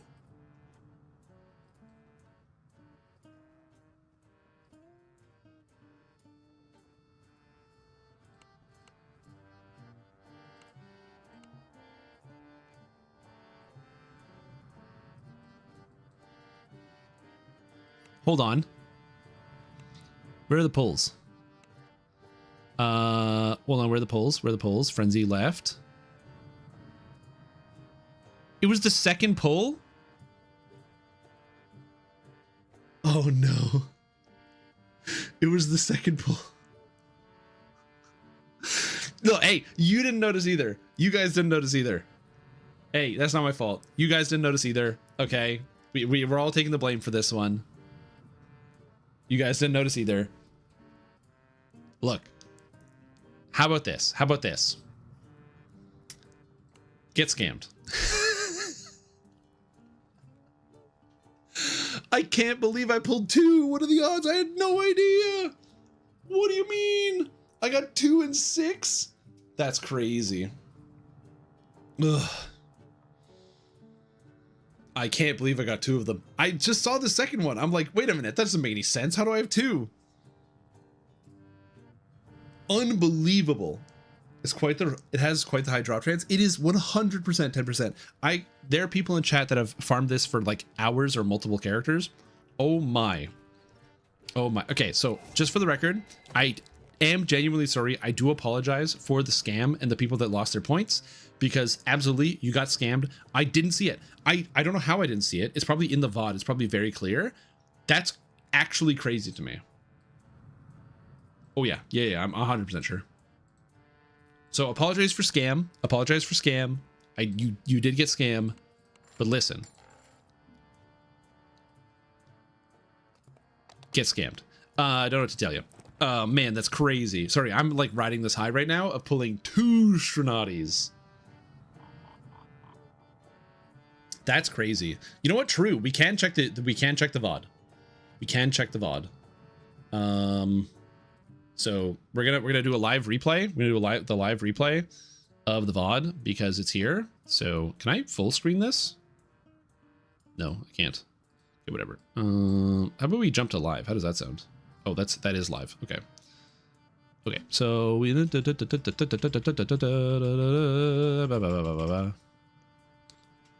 All right. We're just gonna go forward. Okay, so this is the first one. And we loot eventually. Okay, so first one, it's like 100% not in there. So we go here. First one. Boom, boom, boom, boom, boom. No scroll bar. Not in there. No problem. Scan, scan, scan. I forgot to reset the instance because I'm a dumbass. We go out. Doot, doot, doot, doot, doot. Wait, where is it? Was it in there? Am I that bad? Hold on, am I bald? It's a scroll bar! It was under the scroll bar! It was under the guild renown, dude! No! Oh my god, the scroll bar, it's down there. Oh. I thought it would have been up here. Damn. So yeah, unfortunately I did scam some of you guys. But, you know, sometimes in life, you get scammed by people you trust. And so that's a life lesson. Never trust anybody ever with anything at any point at any time. Also, again, I actually do genuinely feel bad about that for taking away some people's points. If you feel entitled to compensation, please file a form with my attorney, and they will look into what kind of remedy we can do for you.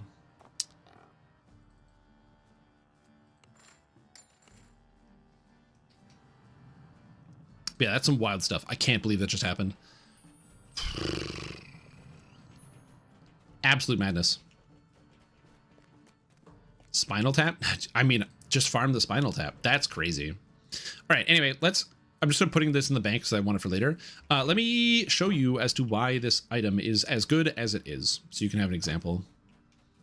I just have Zerg syndrome. I mean, I'm farming. I just wanted to see it, man.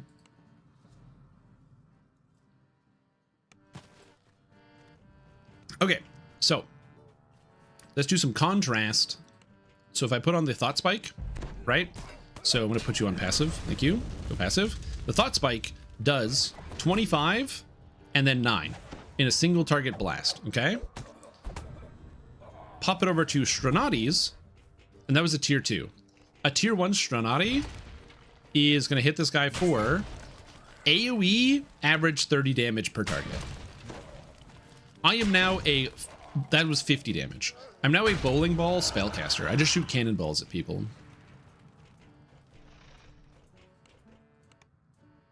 Now this has a dramatic effect on the play here. I highly recommend you get this item. You can buy it on the auction house because people trade it. You can farm it. If you want to farm this, by the way, and you have access to Veteran 1 or Veteran 2, you can just make a new character, farm it out 8 times, and if you don't get it, just delete your character and make a new one. And just like rip out here and farm it. Or if you have multiple characters on your account, let's say like Artificer is like the 5th character you're trying, you can farm out a Stronati's and then start playing it. Yeah, or an iconic. If you own an iconic, just make an iconic, run to here, 1, 2, 3, and just slam it down. Wow. I can't believe I got the rune arm. I honestly don't even know what to do right now. That's crazy. That's not true. I do know what to do. I actually have to take a brief break here in the old stream, so I do have to take a short break. But when we return, we'll do some more. But I do unfortunately have to take a brief break. So I'm going to do something quickly. I'm going to summon my pets. Corvid.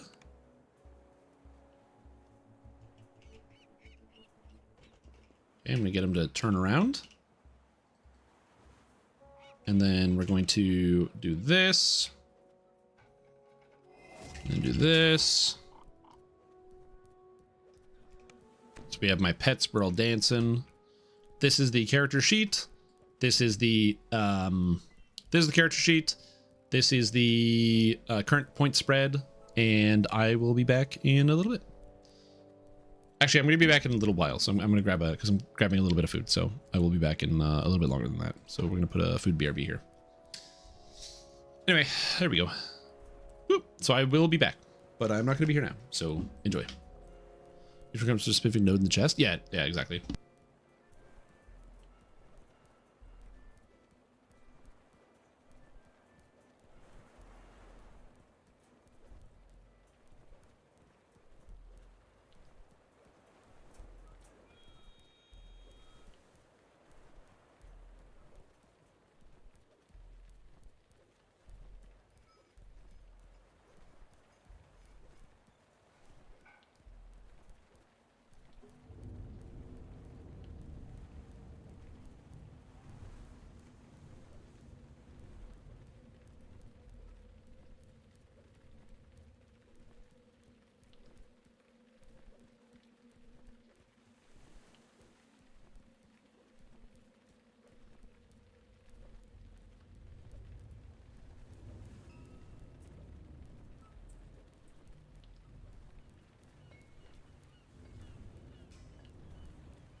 Okay, I cheated my way up to level 24 by doing high XP legendary quests on hard.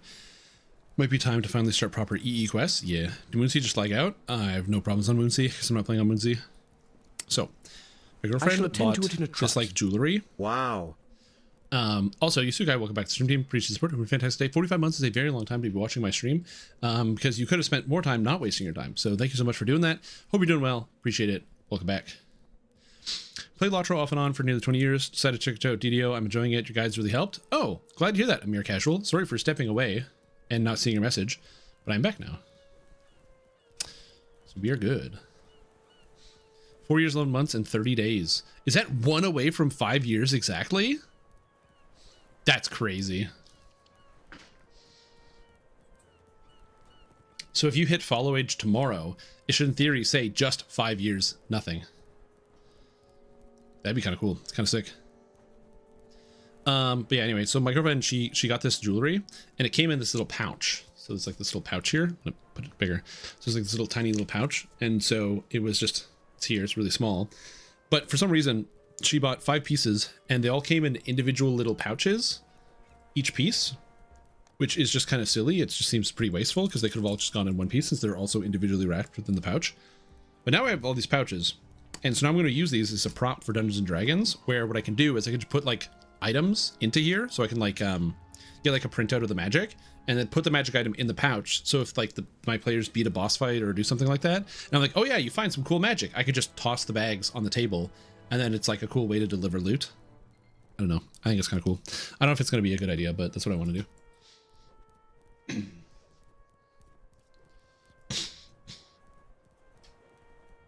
All right.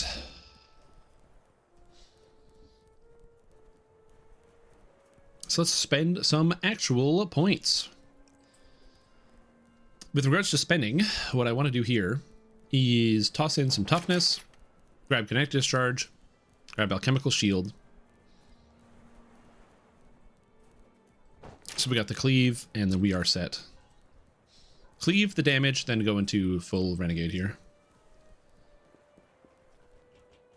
Oh, is the robot's not responding to everybody? It should. Follow wage. It must have been 5 years. Yeah, sorry. Time moves forward. And unfortunately, you are in fact very old. What is that bird mount? This bird mount?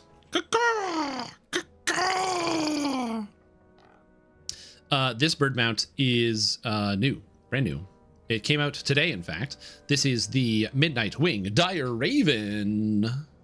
And it does this. Oh. Look at him go. I do love the Dire Raven. It's fantastic.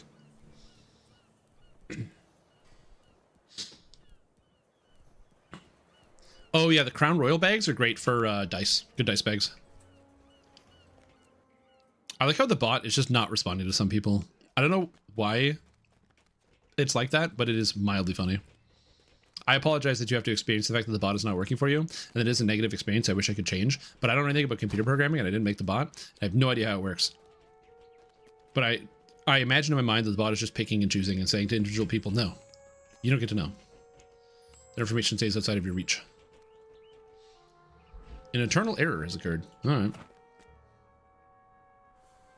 5 years, 3 months, and 28 days. Wow. Yeah, this is my 11th year of streaming, so some of you guys are almost halfway there. That's exciting. Okay. Time to continue playing Dungeons & Dragons Online, double checking before I go out on an adventure, any other materials I need to buy or things I need to requisition. I still have access to Frenzy, I'm still missing experience points, and I have to decide what quests I actually want to do. Usually I do something like Chanticleer, but I think I'm going to do a couple more 3s and maybe start Chanticleer at 4. I don't really need to do Chanticleer at all, actually. I could do some new stuff. That's a great question. Sometimes deciding what quests you want to do can be a little bit difficult, and that's the reason why I do like to change it up. Some people follow set quest paths, and my personal recommendation is that you do not do this.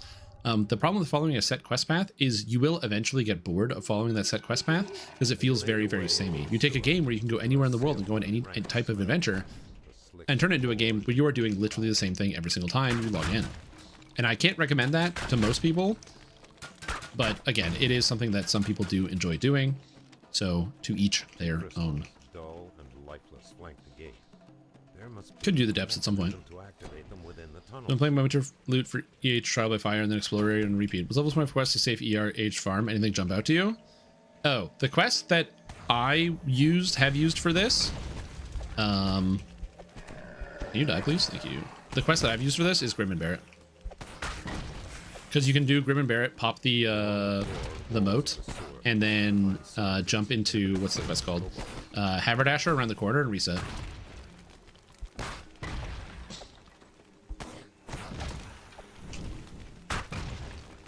Die oozes. The damage is pretty good. I'll take it. It was melee already with a crossbow. I'm meleeing. What are you talking about? Melee already with a crossbow. I managed to pull 2 Stronati's hand cannon because I wasn't paying attention, and I scammed some people.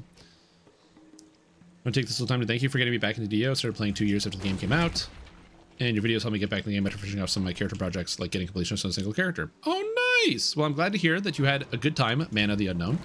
Hopefully, actually, you didn't say you had a good time. You said you're thanking me for getting you back into it. I hope that you've at least had a good time and you've enjoyed your time playing Dungeons & Dragons Online. I'm glad to have been a part of that journey with you.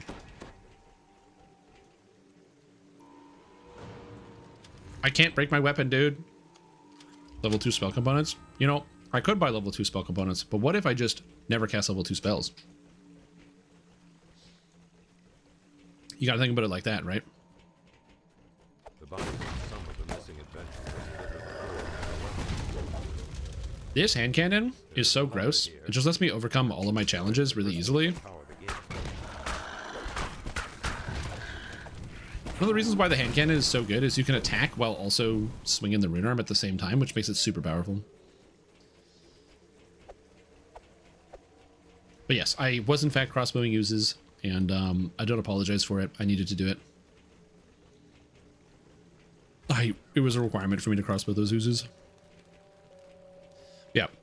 This is where it gets harder, because not harder physically, but harder mentally. My character is quite strong right now, especially since I got the hand cannon. I've got the AoE. I've got the crowd control. I've got the cleave attack. I've got lots of hit points. I feel tanky, I feel powerful, and so when you have situations like this, it makes it a little bit difficult to actually want to, or you kind of get the hubris, where you stop paying as much attention, and then that's when you die. You get sloppy, and your character dies. Not ideal. I'm trying to, you know, make sure I'm not getting too sloppy on it, but we do what we can. Whoa, that's a lot of guys that just showed up out of nowhere. There is a lever here. Best part of your life? Oh, nice. That's great. That's good to hear. I mean, I too love some Dungeons & Dragons Online. Yeah, big fan. I love this video game. It's one of the reasons why I play it so much. It's just because of how much I deeply enjoy it. I really enjoy playing Dungeons & Dragons Online, and I'm going to continue doing it into the future. It's also one of the things that, like, people talk about how it would be nice if DDO gets ported into a modern engine or gets more powerful, and or like, you know, nicer graphics or what have you. And here's the thing, guys. I'm just happy I can play DDO at all. Think about how many ancient video games that you might have played in the past that are just gone forever. And yet, I can still play Dungeons & Dragons Online. How sick is that? Return to the woman and Yep. tell her R.I.P. Wildstar. As far as I know, there is also, unfortunately, no currently functional or available. This Redcap is wrecking Frenzy.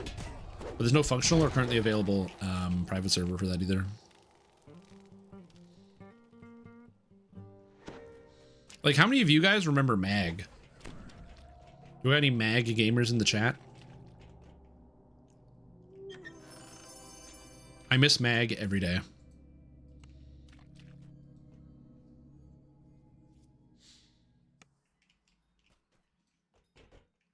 Massive action game. Massive Craction game? Bro, that game was so good. Worst title for a video game ever? All of these items are bad for me. Worst title of a video game? Excellent video game. Wait in Harbor? For what?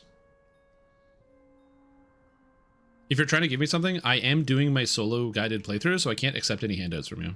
Unless you just want to show me your thing. You have invisible staff? How did you make your staff invisible? Is it the new cosmetic on a certain staff type? There's a glow on your staff too. Is that a Slave Lord staff? I don't know what this cosmetic is. It's interesting though. It is the Staff of Summer. Okay, how do you make it invisible? I don't know how you did this.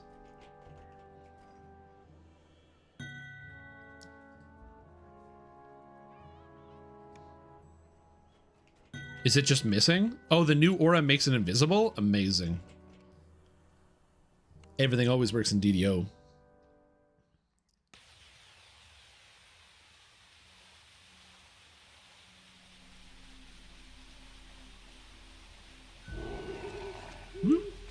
It does look cool. It's cool to have like a phantom staff attack. The kobolds have devised a clever trap, catching you unaware as they emerge from several doors set in the wall.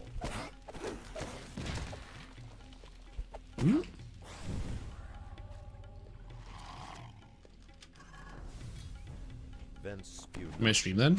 What? Is it not? Is supposed to be invisible? Is it invisible on my end? Levers on the wall might be used to lower this half of the bridge. Lightness through the oozes? Oh, just the outfit generally. I see. I mean, I have the outfit too. I'm also wearing the crow outfit. It's a good outfit. I like it quite a bit. I got it for free from Saints Row Games because I'm a DDO creator, which is what's in the title of this live stream. That way you know that I was given this product by Saints Row Games. Pelvis stay in place when you do sitting animation. Yeah, there's also the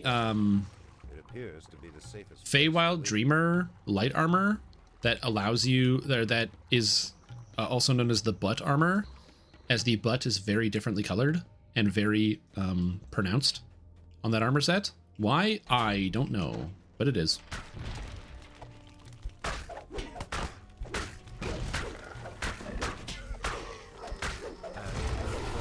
Yeah, it's literally the cake armor.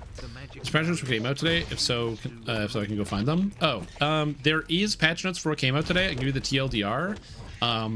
Raid bosses and several other monsters are now immune to slows because some monsters can get slowed and would entirely brick their AI. There's a couple bug fixes and Snow Peaks is out today. That's pretty much it. If you'd asked me in 2016 if DDO would have been here in 10 years, I would have said not a chance, and I'm glad I was wrong. Yep. Yeah, people always ask, they're like, is DDO shutting down? When is DDO gonna die? And I'm like, DDO is a cockroach. This bad boy ain't dying anytime soon. All right, let's go do some more quests. At this point, I don't really have a particular need or drive to do any individual quests, so I'm kind of just running around doing stuff and seeing how it goes. Who knows? I might die to individual monsters or dangerous things, but again, we're just going to be like playing the game. I do want to do some of the harder quests of each area, not the hardest, but some of the harder ones. So for example, I'm going to come up here and do Swipe Signet, which is one of the harder level 3s. Additionally, I want to do like the rat quests, things like that. So it should be a good time.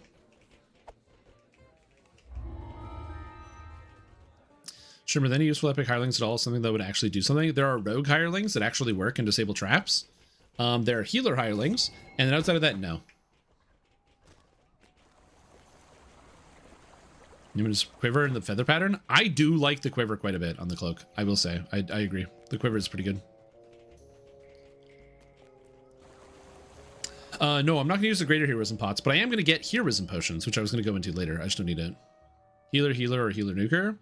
Healer, healer. The nukers suck. All the nukers are bad. You know what you should do? Go get the Ranger Sharati Champion hireling. Go get the Ranger Sharati Champion hireling. It's a very cool hireling. Oh yeah, I can disable this trap. I forgot. Oh, give me XP, please.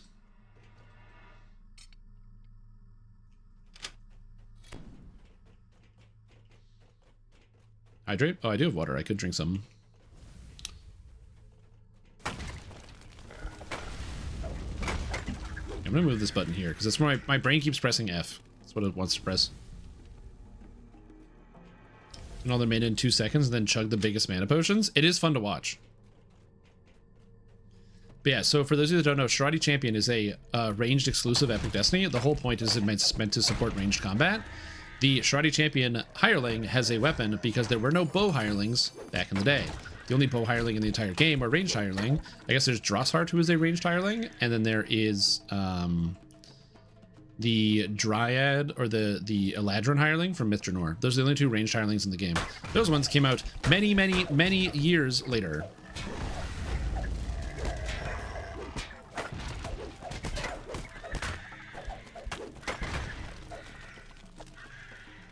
So it is pretty funny.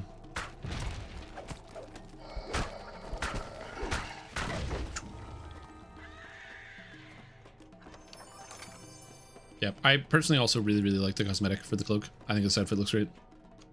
The sewers echo with the noise Use bows. of an iron door clattering. Rena, I think is her name, is really good. Actually, a surprisingly amazing hireling. Can recommend. Drossheart's also good too. They're both pretty good. So the reason why they're good is because they just stand still to attack. So they don't have to go anywhere, and getting rid of the pathing problem about trying to figure out where they're trying to go, they just attack guys at range, actually makes them work pretty well.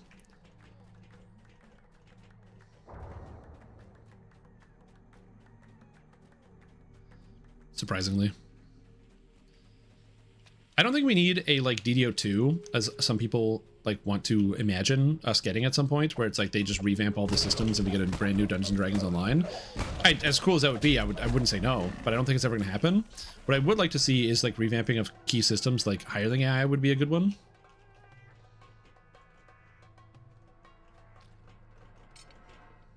Yeah, Rana, that's it. That was Rena for some reason. Oh, lag.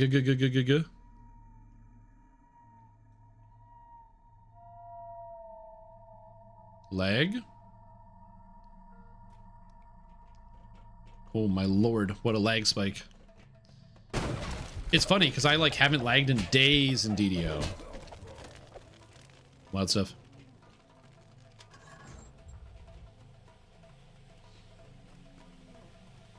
A hoarse voice shouts. This place. I don't remember what damage reduction I should have for magic. Oh, and I'm still lagging here. We are giga lagging. What is going on? Whoa. The lag is crazy. Is it just my quest? Sometimes it happens. Sometimes you load into a quest and you'll have like weird lag in just that one adventure, but I have no idea.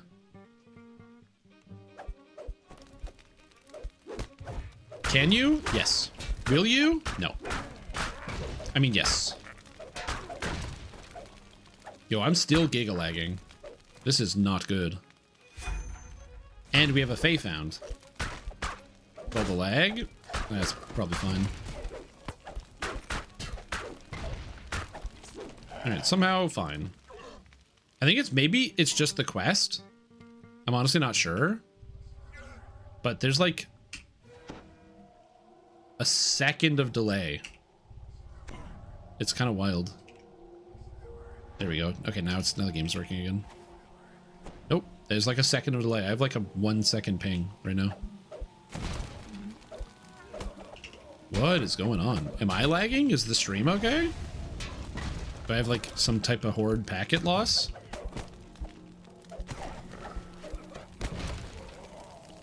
What is that, Stings? Network? What is happening? Nope. I had no packet loss. Okay, it's just the servers. What is going on? Yeah, it's just the servers. Wild stuff. Like, look at them go. Sometimes it does happen with like individual quests, where you just get like a bad instance and there's something wrong with it. I don't know what the problem is, but yeah, this is like bad.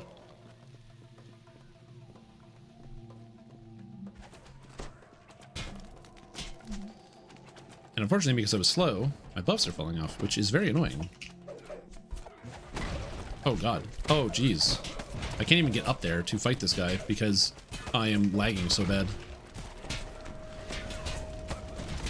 Okay.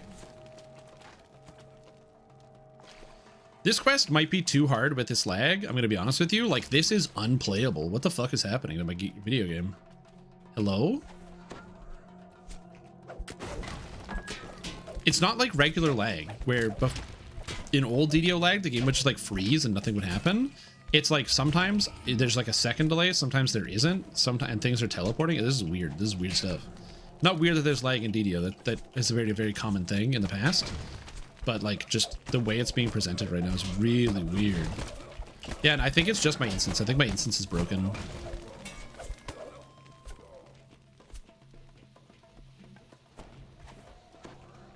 I'm just gonna use all my cures, make sure I'm full health, topped up. Kill this guy. But yeah, I can't hit him with my spells or anything. I'm like lagging.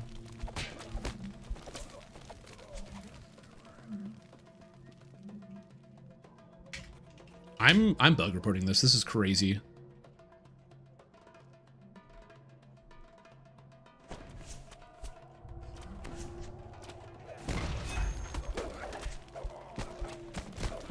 Give me a second. I'm just gonna file the bug report.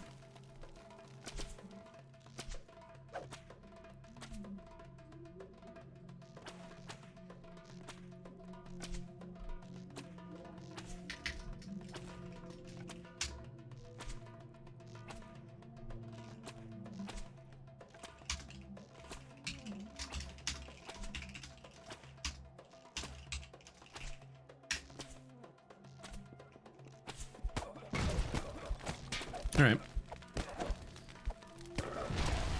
And now my hirelings appear to be broken because of the lag. Uh-oh, that's good. As a pneumatic safety door opens. Good stuff. I think I'm also just jarring, or I find it very jarring because of how smooth the game has been. It's like I'm just used to the game functioning all the time, so then suddenly having this huge lag spike that makes the game really hard to play is just very... out of character is the wrong word, but yet it's just very unexpected. I rolled a 1. Wow. I'm gonna rest. Resting seems good. And DDO was like, hey, what if we didn't play today? But I want to play Dungeons & Dragons online. After this quest, I will have to buy more materials for several of my things.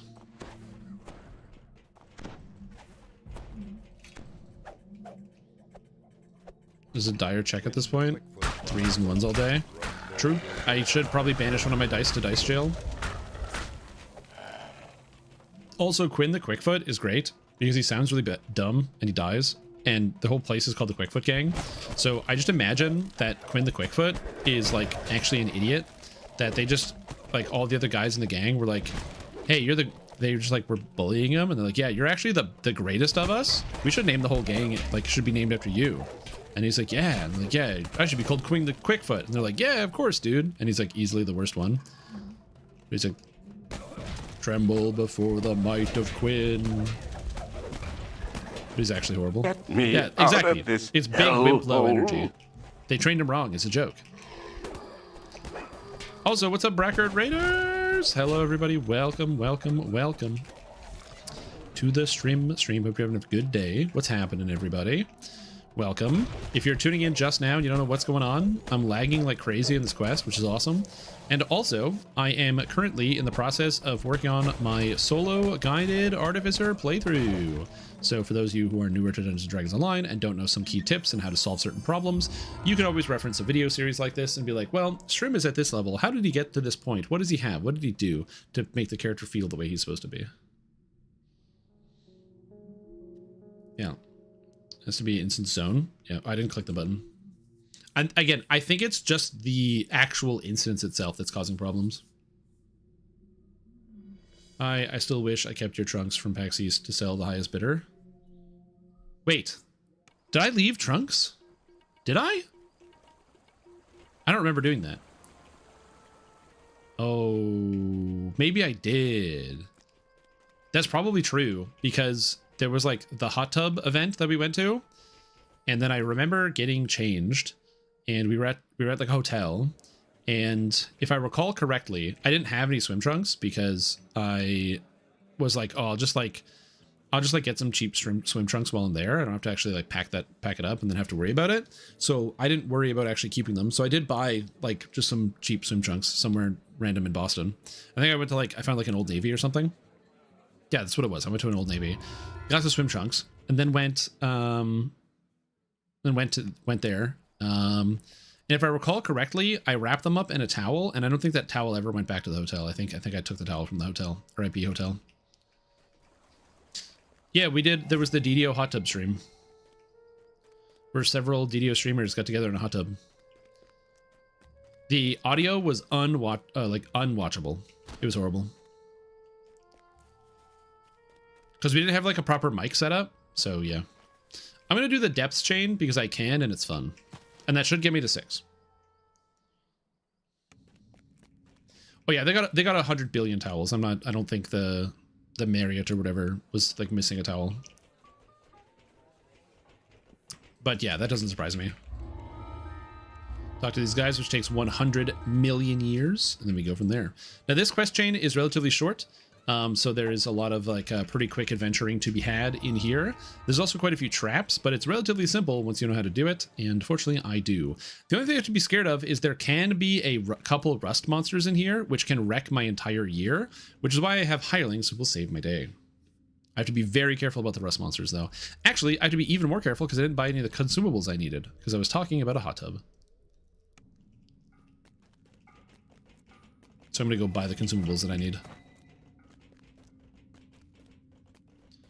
Insure those things. The point of stealing them is them making more money. Well, they probably just have getting them in such bulk. I don't think it's like free or anything like that. But it's more so it's such a minor cost. Also, I don't intentionally try to take stuff from hotels. That just was one of the things I think just sort of happened. I'm trying to remember what happened to that. I remember leaving alone. How would that disappear? I don't know. Anyways, I'm going to buy some consumables that will help me out for my journey. 2 things. One, I need to buy some toughened construct materials. So I'm going to talk to this guy and say, hello, give me toughened construct materials, 2-headed coins. I'll buy 1,000 of these. Thank you very much. 23 platinum is not that much. Go to the potion vendor. We're going to fill up on some of the potions we were missing. So this is curse removal. I didn't have many of these, so we're going to grab these here. Disease removal. I'm going to grab these as well, just in case. I'm now going to grab lesser restoration potions. These are all potions I probably should have had already, but they all just have like good beneficial effects and you don't need very many of them. Then I'm going to be buying Fox's Cunning potions. I'm going to buy, let's say like 40 of these. I don't need that many. And then we're going to buy one other type of potion. This is a potion available to you if you're in a guild for cheaper. If you're not in a guild, you can just buy it from a regular potion vendor. And it is quite good. It is the Heroism Potion. Heroism is a spell that gives you +2 to all of your ability scores, as well as +2 to your saving throws and your chance to hit. This is all things I need, so we're going to buy them. Potions of Heroism are relatively expensive. I can't afford 40, I don't think. Oh, I can! Nice. And so now I will be using these potions because they give me +2 to all my skills, which means it's easier for me to disable every single trap, open locks, find secret doors, and the like. But on top of that, it also is going to increase my hit chance, which will be relevant for the different types of monsters I'm going to be facing. As you get higher level in DDO, monsters' armor class does not scale linearly, which means if you get 1 level and you get +1 to hit chance, the monster is not getting 1 armor class. They're probably getting 2. They're going to outscale you, so you need to make sure that you are properly increasing your stats in any way you can if you want to play on the higher difficulties. If you're playing on normal and you're walking through the game, don't worry about it. You're going to be able to hit all the monsters. Even if you miss 1 or 2, it's not that big of a deal. However, if you want to be doing elite difficulty while you're leveling, or also possibly Reaper mode, it is important to make sure you're keeping up on a lot of your relevant skills. Man, this wand is hard to use. So now my hit chance is slightly higher. So I'm at +25 to hit now, which is nice. Even though I'm level 5 Artificer. Oh my god. Am I blind or do you not have any guild buffs in yourself and your pet? I do have all of those things. You are in fact blind, yes. I don't know how to break it to you. And my posture is good. I'm already sitting up straight. I don't always sit up straight, but I currently am.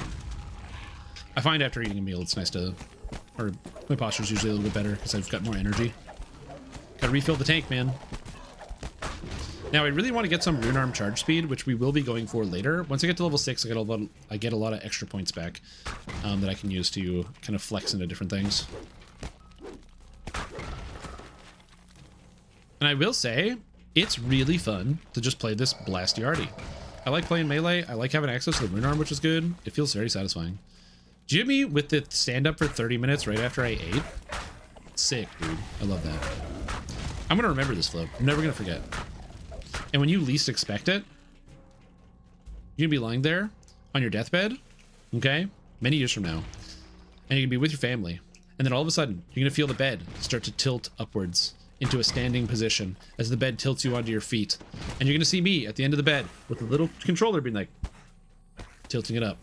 And I'll say, time to stand up for 30 minutes. And you will rue the day. I mean, it is an option I give you guys to press, but still. Nope. That was a little dramatic. I don't think so. Also, my guy's afraid. Poor Frenzy. We got Deflecting Belt of Vertigo 3. Spell resistance don't need. Trip don't need. If you have enough spell resistance, it can be quite good, but I just don't have enough. Okay. One downside to doing all these quests rapid fire is that you do end up running afoul of using a lot of resources really quickly because I'm drinking a potion every time I enter the quest. So I spent a bunch of money on these potions and I'm drinking them quickly. That's just why I need to make sure I'm constantly getting money back by looting all the chests that are in the quest. So I'm not skipping any of the chests that are here. This chest you open by killing all the hobgoblins. So you don't actually have to pick that lock. Some people do pick the lock. You don't have to. You just gotta kill all the hobgoblins. All right, and then I want to show you something that's cool here. There's a trap in this hallway. Here is how you avoid it. I'm going to use fire resist. If you just run straight through, you don't take any damage from the trap. It's everyone behind you that takes damage. So as long as you run straight through and you have at least 20% movement speed bonus, you will take no damage. However, if you follow somebody who ran through, you will get eviscerated by the trap, and it will be very sad.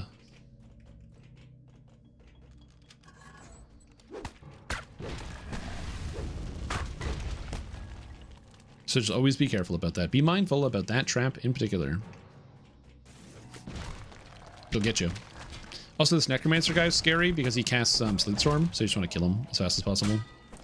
It's possible that there's a Rust Monster down here. If there is a Rust Monster, I will be swapping out to my crossbow to take it down because Rust Monsters are really scary. I could have avoided this quest that has possibly Rust Monsters in it, but I decided not to because I, as previously mentioned, I'm not that smart.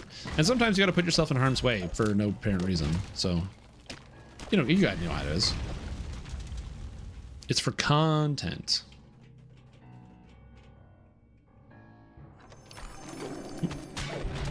I remember back in the day, I used to not open up that treasure chest just because I always knew that that treasure chest was like dangerous. It's like, oh, you have to fight 2 extra guys. It's not worth it. It's not worth it. And then you just don't open the treasure chest as a result. Oh yeah, absolutely.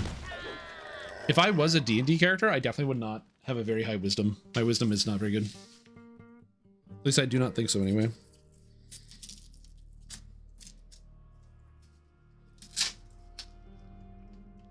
Some people might have good wisdom, not I. There it is. Go away. Away, creature. Getting a good rune arm is very good. True, I missed out on so many curse cleansers. True. Okay, so this is where having access to tumble is useful because you can tumble the earth grip. If you get earth grip, that can be a bit of a problem. So you got to be very mindful. Or earth grab. Getting earth grab basically means you die in one of these later sections. So I'll be making sure to take precautions to ensure I don't get earth grabbed. All 6 stats, yeah.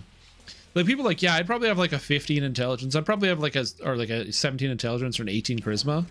Bro, you would not have a 17 intelligence. You know how smart you have to be to have a 17 intelligence? That means you can speak 4 languages fluently. What do you mean 17 intelligence? On top of like just generally being smart. Also, I'm pulling these guys back because this guy's a champion and he sucks. And there's a bunch of guys upstairs and they may or may not be champions, but they suck. And I do not need to get annihilated by spellcasters here, but I do want to pick up this. And we back tumble. Intelligence 2, Deadly 3. I need hit chance more than I need Deadly, so I'm going to not use that. But Deadly would increase my damage per strike, which would be quite nice. I would like to get an item like that. In the future, an item that could help me out would be the Bloodstone that you can get out of the Desert of Manitaran, the sands. Might be an item that's worth trying to farm. We'll see, but it does give all the stats, and it's a trinket, which you don't get a lot of.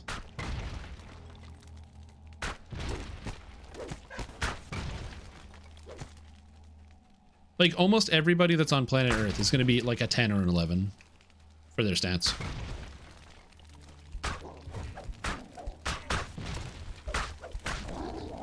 Whee! Go get them. When you do these quests on Reaper mode, these splitting slimes are so terrifying because they split and then you have to fight millions of Reapers that pop out of them. But fortunately, that is a non-problem here. I mean, you speak no languages? No, it just means you're worse at speaking the one language that you do know. Remember, barbarians start the game as being illiterate and must spend skill points to become literate.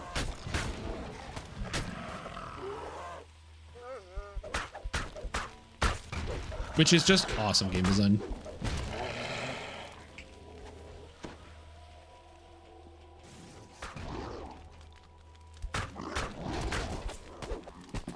Also, trolls are weak to fire, so I'm hitting them with fire because that's the weapon type that I already have.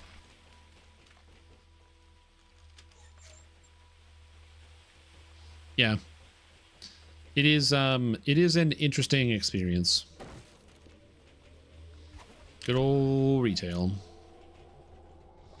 So the large earth elementals are a lot more dangerous. They hit relatively hard, and again, the earth grab is pretty devastating. Fortunately for me, my dog pet is capable of stopping these guys because I can knock them down. We got 3 guys coming in the back. Dodge. Dodge. Oh, I couldn't get the dodge in time. Fortunately for me, again, my minions are pretty strong. Now, I have to be careful here. If I get my stats drained to 0, I will, in fact, die.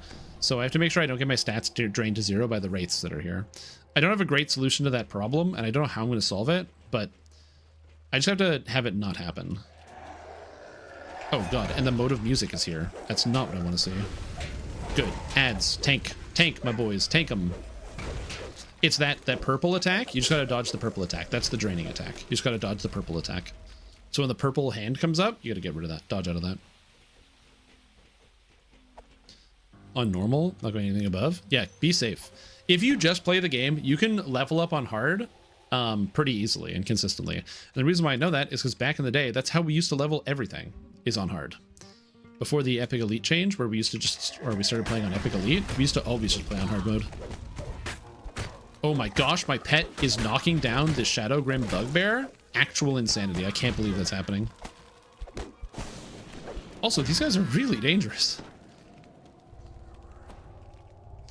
That is 2 spellcasters and a Bugbear, all with like hundreds of hit points.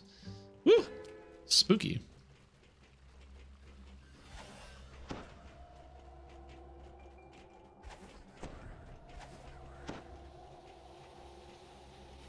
Okay. Good old last room. This is the dangerous room. Now what you do is you tell your hireling to go in first. He gets initial aggro, and then I can go for the side. Go for the large earth elementals. Don't go for the boss. Just go for the large earth elemental. Take him down. Once the large is dead, then you go for the boss. The mediums are not nearly as dangerous, but the larges and landslide are quite dangerous. If you walk in here and get like just instantly taken down by landslide, I mean, a lot of people in chat have probably had the experience where they walk in here, you get 1 earth grab, and then it is game over. It is game over, dude. It's really funny when you think about how some people play Dungeons and Dragons online when you you're so used to playing it with like all the experience and the items and having access to your stash and everything else, your shared bank. And then you go to this where it's like, oh yeah, right, my character sucks. Everything sucks. It takes time to like get to the places where I'm going to be strong.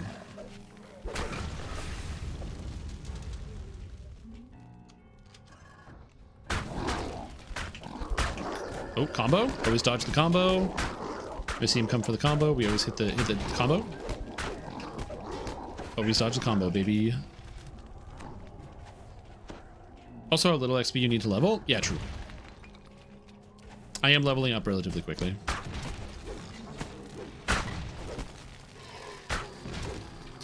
All right, this next section has a small valve. It's very funny. This next section also has a elemental. It's an trap. Don't walk over there. It's not worth it. I'm going to disable the trap first. Here we go.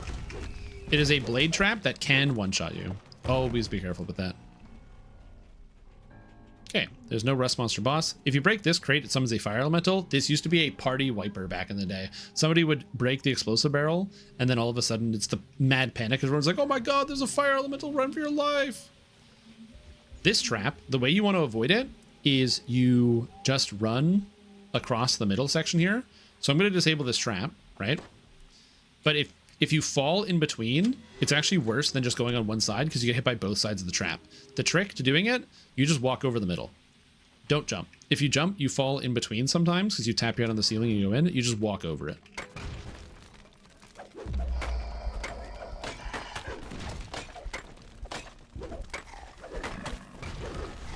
It's like in that really, really old Angry Video Game Nerd video where he talks about like Teenage Mutant Ninja Turtles and he loses his mind because he keeps trying to jump this gap and you just got to walk over it.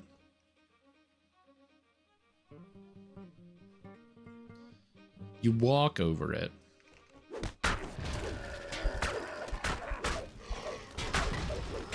Fortunately for me, I do have enough magic damage to get past these guys, but the fact that I need cold iron damage for this is like wild. Whew. I will need to improve my healing ability relatively soon. So that's going to be a task that we work on. Additionally, I'll have to buy some scrolls as well. I need to learn a few more spells and add them to my repertoire. But I need more money for that. This is why we pick up all of the money as we go. Because next step after this is, in fact, inscribing scrolls into my book, because I will need quite a few level 3 spells. Also, always mind for the shaman. He casts fireball, so you got to be careful about that. Again, I'm such an old man. Those things used to be dangerous. And if that guy is like a champ, maybe the fireball will be dangerous. It's probably not going to hurt you at this level. Like, we used to do this quest at like level with 75 hit points. I have 155, so man. I'm just hitting the member berries. Listening at the earlier part of the day to like the original DDO, if you guys weren't here for the beginning of the stream, where we listened to the original DDO music. Like the original login screen music and all that. That was good times. Good member bear, hitting up the member berries. Combo. Oh, my dog took so much damage. Yeah, but combo. Get out of here.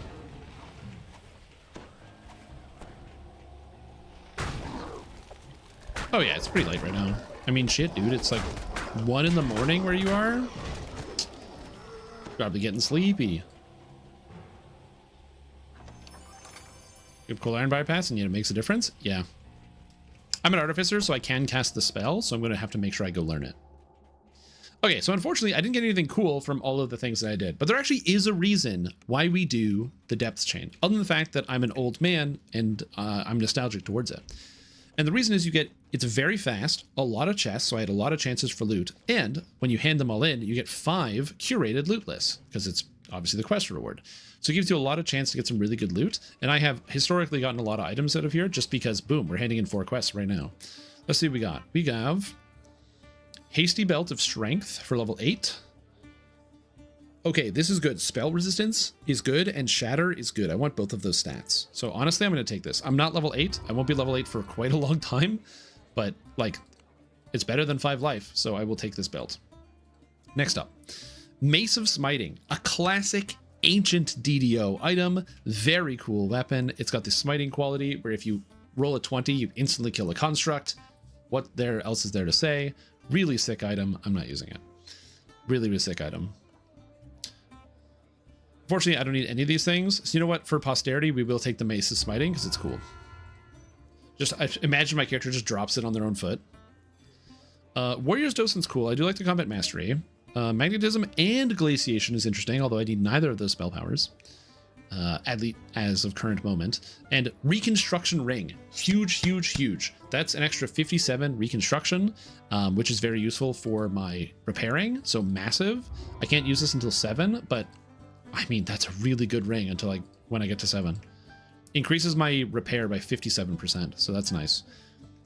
Champion boots with speed, combat mastery, and diversion. It's kind of whatever.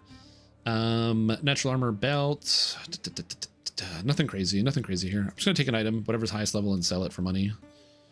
I'm not feeling it. 5. Where's the 8s, man? Where are the 8s? All right, we'll just take this. All right. I got 2 items I could potentially use in the future. It's not too bad. Shrimp, have you enabled class-based rewards? Oh yes, that is something that I didn't mention here, but I feel like it's probably fair to mention right now, which is that you can have rewards drop based on your class. And I personally do not have that enabled because that is not very good for what I like to do most of the time. I actually turn off having rewards based on your class, and which might sound counterintuitive because maybe you are thinking to yourself, like, don't you want rewards based on your class? Don't you see crossbows and other stuff? And the thing is, no, I don't really want to see crossbows and a flame turret scroll. That's convenient. I don't really want to see crossbows, but more importantly, you see more jewelry when you turn that setting off. So if I go under gameplay, options, gameplay, and rewards based on class, by turning this off, you're more likely to see jewelry because you have that on. You basically get like 4 weapons, 4 armors, and then maybe 1 or 2 pieces of jewelry. By turning it off, there's way more jewelry on the list. And that way I can see more stuff. Because no jewelry are counted as class gear, which is a big deal. Okay, I'm going to learn some spells really quick. And to do that, we can go to House Caneth because they have a lot of scrolls we can actually learn, which is useful. So it's time to head over and learn some spells. So I have 3 Frozen Keys. I don't think I need anything from the Frozen event, so I'm not going to do it. Bear in mind, if you're watching this and you find your damage a little bit slower than mine because you didn't get a Stradantes hand cannon or 2 Stradantes hand cannons, don't worry about it.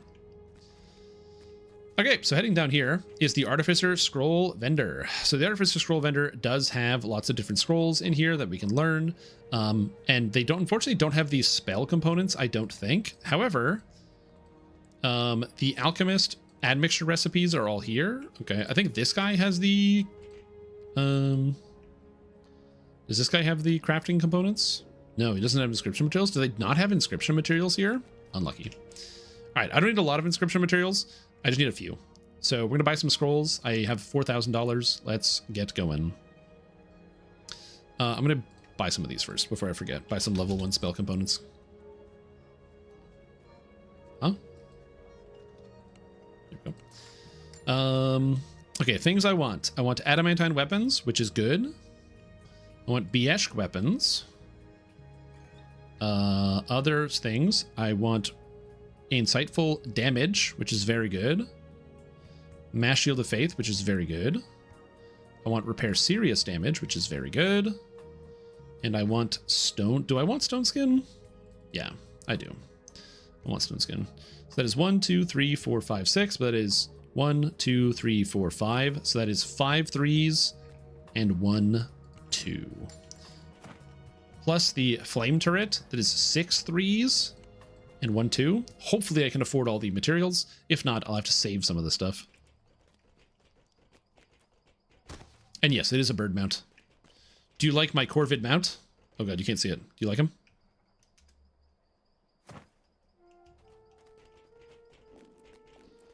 Who can't wear metal? Yeah, it's really annoying. All right, Arcane Reagent Vendor. So now I get my inscription ability here. And I want 1, 2, 3, 4, 5, 6, 7. Perfect. That's enough. And now I can learn all my scrolls. Yay. And I'll have some spells. Yay. Can we get recolors? No, it's a black. It's just a crow.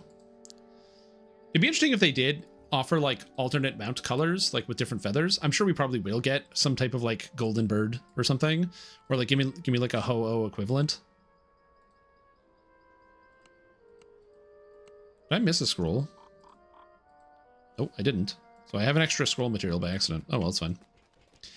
Now, you might be wondering why I learned all those scrolls when I'm just about to level up and I get to learn a spell. Well, the main reason is by learning those scrolls ahead of time, it means they don't show up on the list. So if there's rare scrolls or rare spells that you can't buy, I'll just be able to take those instead. So we grab more balance, we grab more jump, and then we head into the feat listing. Now for the feat that I want here, the feat I have is precision, so we will be taking precision. Precision is great because it increases your hit chance by 5%, but more importantly, it reduces enemy fortification against my attacks by 25%, so I can crit enemies that are normally crit immune. Now, I don't really want any of this stuff. I'm being honest with you, I don't want any of that. Do I want to do this? Not really. I think I'm good. I think I'll grab Lucky Cape because it gives a luck bonus to saving throws, which can come in handy maybe, so I will take that. And now we get a big change to the character. Now I have access to the spell here. The level 3 spell, Personal Augmentation Insightful Damage. So because I have access to the spell, Personal Augmentation Insightful Damage, it means that I actually do not need to have Strategic Combat 2. So I can take all these points out of the tree. So we get the spell and we move it down here. Also, you will notice that a lot of Artificer spells are buff spells. And that's just kind of the way it is. You do end up casting a lot of buffs. So I'm going to reset the Harper Agent tree. However, I still want some of it. I want intelligence to hit here. That's relevant to my character. But now I have all these points left over. So I can put 1 point into Alchemical Shield for the extra health and other defenses that it gives me. And now we can finally put points into Battle Engineer.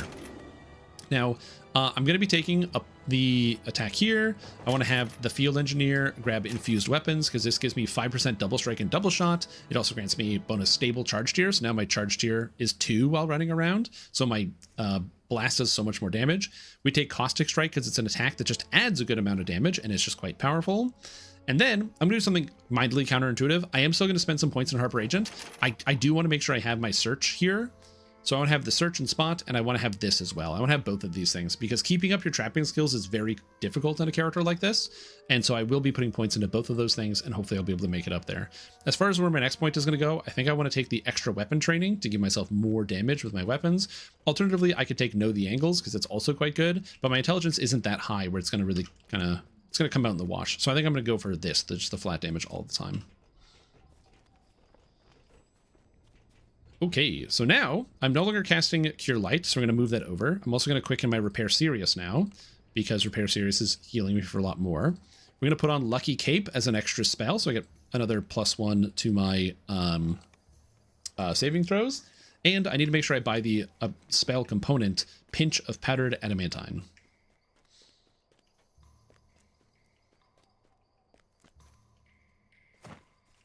Yeah.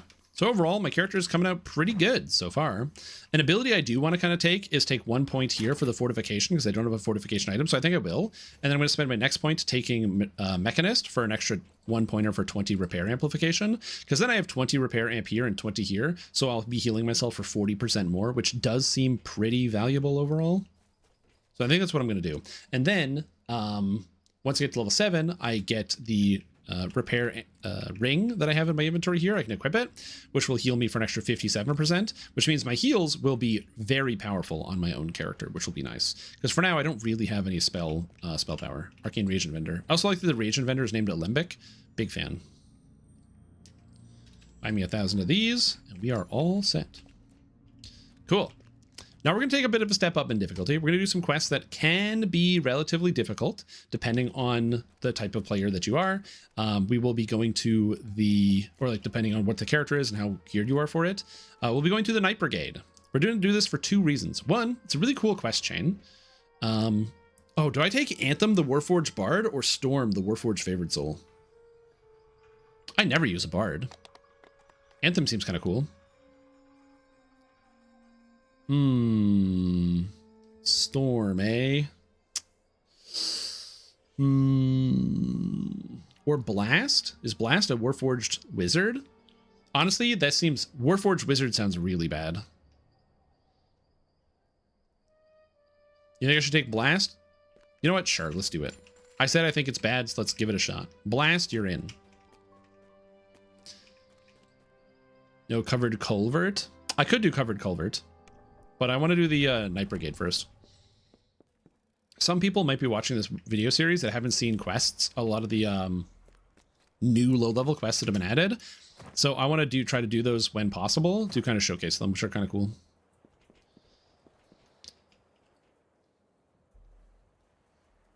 Oh yeah, I'm very confident that Blast is going to run out of mana. Now the question is, am I going to be able to cast all of my spells, or like to be able to disable traps and other stuff? We will see.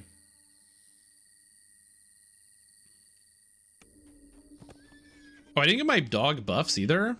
It's probably not going to be that relevant, but we'll see. It might be relevant. There also are quite a lot of shadows here, so it is possible my strength goes to 0 at some point and I just instantly die. But we shall see. If you've never done this quest chain, it's called Fall of the Night Brigade. It's really cool. I really like the Night Brigade quest chain, and I can recommend it to everybody. It's fun. The quests in the areas are cool. Some of the mechanics are pretty cool, and I enjoy it quite a bit. Covered Culvert is pretty dangerous, yes. Chant Weapon, Potion of Heroism. He has haste, which is kind of neat. I don't currently need haste. Oh, and I have a new higher level weapon. Bastard Sword. There we go. I have a level 3 Bastard Sword. That's chilling. +3 and it's chilling. So it's an extra +1 to hit, and it does 2 d6s of cold instead of 1 d6 electric. And we're a rat. I'm a rat. Oh, my hirelings get turned into rats?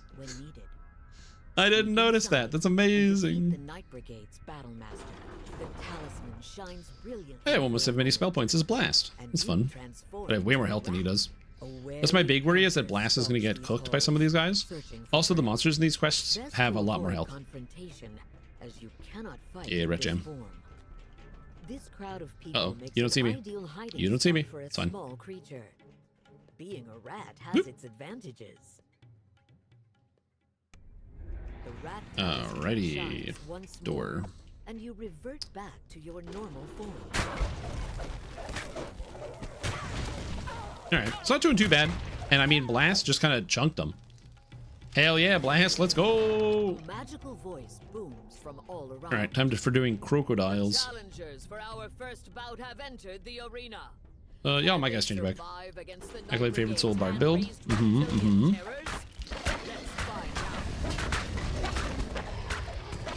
Oh my god, Blast is blasting them. Honestly, Blast is doing an excellent job. Good boy, Blast. Actually, it's just a first cipher, so I can remake it, or I can drop from 13 bard to 12. Is there a reason for 13? Yes, 13 gives you access to 5th level spells, which lets you cast Mass Hold Monster. So you have to give up on Mass Hold Monster. Just drop a level of Favored Soul. Dropping 1 level of Favored Soul means you heal for a little bit less. You don't want to drop the Bard, you can drop the level of Favored Soul, it's not that big of a deal. I'm gonna be honest with you. You know, I was originally talking some shit about Blast, but he's doing good. Although, did this guy just hit my dog for 100 damage? That's like not cool. But the question remains, do they have what it takes to make it? I have a resting room, but I'm not gonna use it. Night Brigade lackeys guard the door leading further. Yeah, if you accidentally took an extra level, just do that. Also, because you took an extra level, if you want, I would recommend, if it is interested to you, you can now afford to take Cone if you do a couple points swaps and move some stuff around. And you may enjoy Cone over anything else. That has 677 health. Dang. Thank you for the heal, Blast. Again, I talked smack to Blast, and he just helped me out. What a nice guy. No, don't waste your mana. You need it.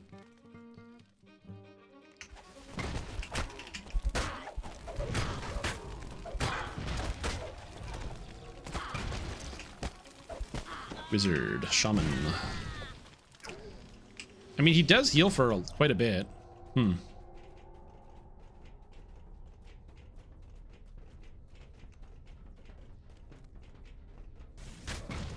I just don't really remember how long this quest is sometimes, because I just kind of like, I do it so quick. So I'm like not thinking about how much mana I need. I think that's the last shrine before the final boss, but I don't think I need another shrine. I think I'm good. So solo Slave Lords? Yeah, well, you know, I could do Slave Lords, I guess. How do I open this door? How do you open this door? Oh, it's probably in the shrine room. No, I didn't skip it. It's in here. Shrine in the room.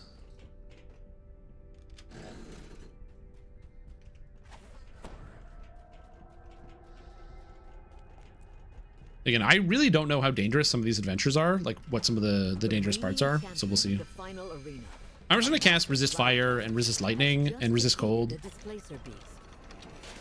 I don't know. Sometimes you take stupid risks and do quests you can't really remember how are there. I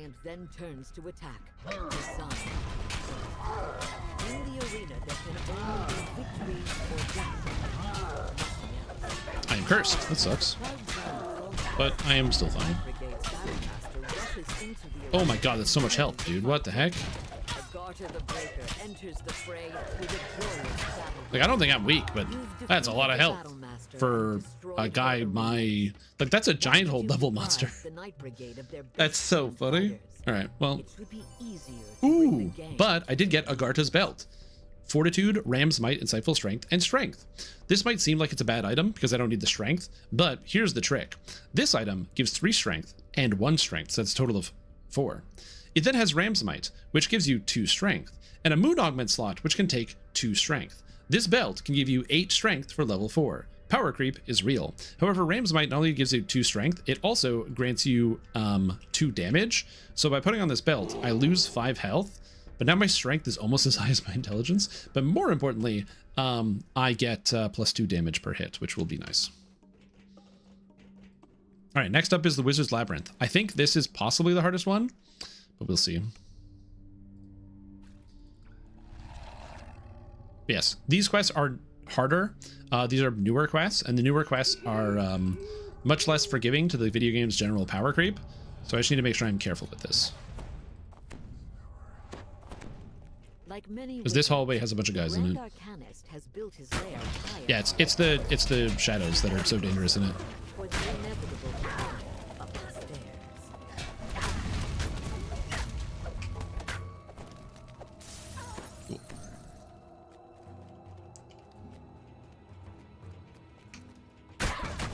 Yeah, the ballista, if you're not ready for it, like the game does tell you if you talk to the rats do go, hey, don't go into the ballista room, you're gonna die.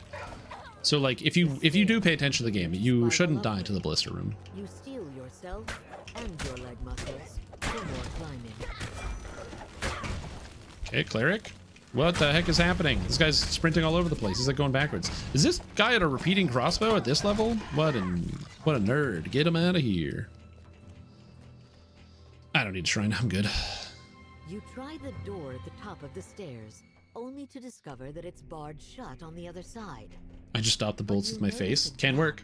There's a chance I die in these ones. This final fight here can be tough. If you just force your way past it, it spawns a lot of mephits, so I will need fire resistance for some way here. Also, there's a monster type in this quest called Nothics. And Nothics, if you're familiar with the term, will start to scare you. They are high force damage dealing monsters, and they have a ton of health, and they have a ton of defense, and they are relatively dangerous. Also, my guys just teleported in here. They get turned into rats. It's funny. The Grand Arcanist has made you I have a question. Am I actually a rat? Can you heal me? I can't heal. I can't get him to heal me. Crap. He doesn't have the button. Like, if I could click repair on myself.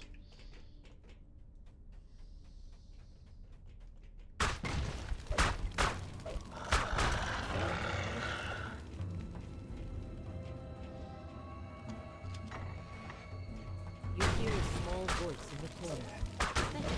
Okay, get this guy dead. Get out here, dogs. More Nothics. Yeah, these guys can be quite dangerous. I don't think they're that dangerous in heroics. I think for the most part, the heroic Nothics aren't too bad. But in epics, those guys are super dangerous. Even the Nothics you find in Mr. Nor that are not epic are like pretty wild. Okay, chaotic. I agree. It is pretty chaotic. Okay, we have a shrine here, so I'm going to use this, and then I can shrine immediately afterwards.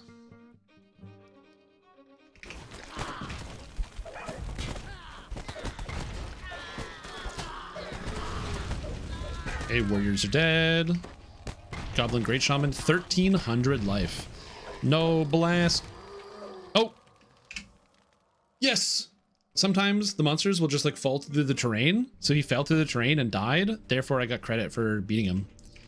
That's where the shrine right there. That's where the shrine right there. Let's go. Come on, buddy.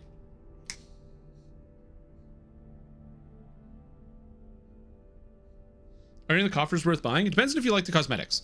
I think the cosmetic set is very cool. Bear in mind, I am biased. I was given the coffer for free. I'm a sponsored DDO content creator. SSG gave me the coffer for free. My information is coming from that lens.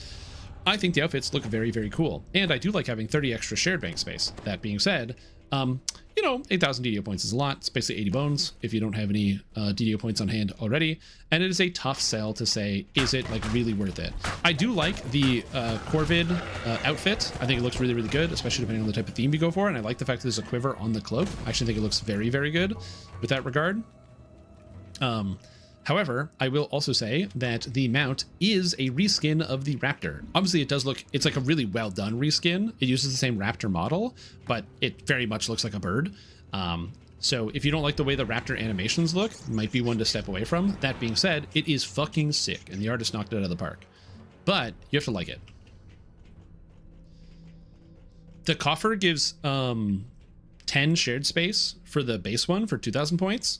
And if you buy the top one, the 8,000 point coffer, you get an extra 200 or extra 20 shared space.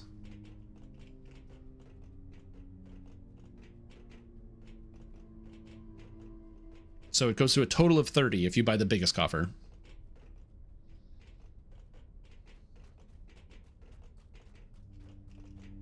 No rats, let's go. And then also you get the outfits, and the outfits look great. Be so many adventures or so many character options. Oh yeah, like for me, I have the points. I could have just bought it outright, and I probably would have, but because I played this game like all day and all night, so getting DDO points is not a problem for me. SSG, however, gave it to me for free, so I just want to make sure I preface that for when you understand my opinion and how I'm feeling about these things. Again, probably would have bought it, but I didn't have to. I like how they just crawl out of the ground. It's very silly.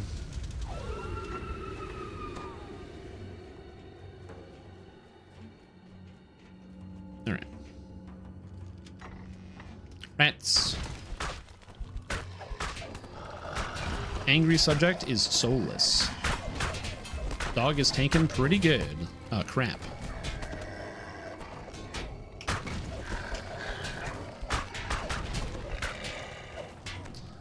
Yeah, my hireling heals a lot more than I do because he has spell power and I don't. My repair spell power is 38. So my hireling healing me is really, really nice.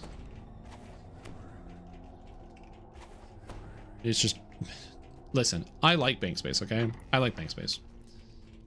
I wouldn't do it for the bank space. I like the crow mount. I'm going to be honest with you. Some people will spend a lot of money for bank space. For example, they've done the thing where they're like, oh, buy the $200 DDO bonus point pack, or like a DDO point pack, and you'll throw in like 10 shared bank spaces. And like, that's not enough for me. I know you get the DDO points. It's not just the shared bank spaces, but it basically is. Okay, now I need fire res. I need fire res. This is a fire res mandatory area, because this is not okay.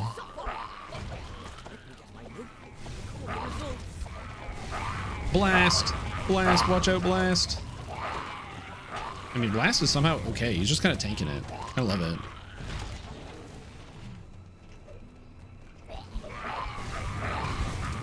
And you might be like, aren't you using the exploding cannonball shot? Yeah, but it does fire damage, so or like physical damage, so it's still pretty good. And he teleports away a second time. Then we kill more ads. And Blast fortunately does cold damage. He is a wizard, so he has Ice Lance. Blast has way too many spells. He has Ice Lance, Cure Serious, Acid Blast, Fireball, and Haste, and Lightning Bolt. He has too many spells. He's cheating. But honestly, though, I don't mind. Beautiful. All right, give me some loot. Nothing. But I did get a fire resistance docent, which is quite good for my pet. So that's kind of cool. It's a good looking mount, dude. It's a good looking mount. Trying to polish things that come out. I kind of go back and forth on that because on the one hand, I do agree, but like some of the more recent cosmetics have been really, really, really good.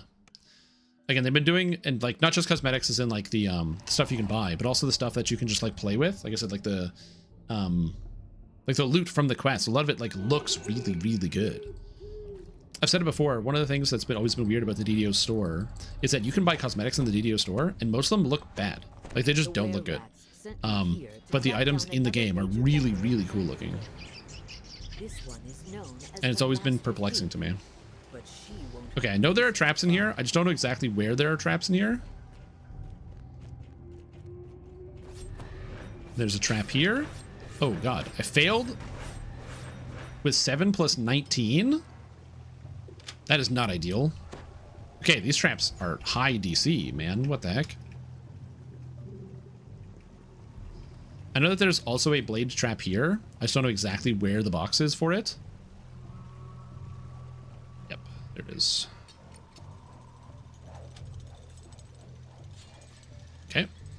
Always watch out for those. They take time to actually disappear. So sometimes even after they're gone, you can still get like, you can still get wrecked by it.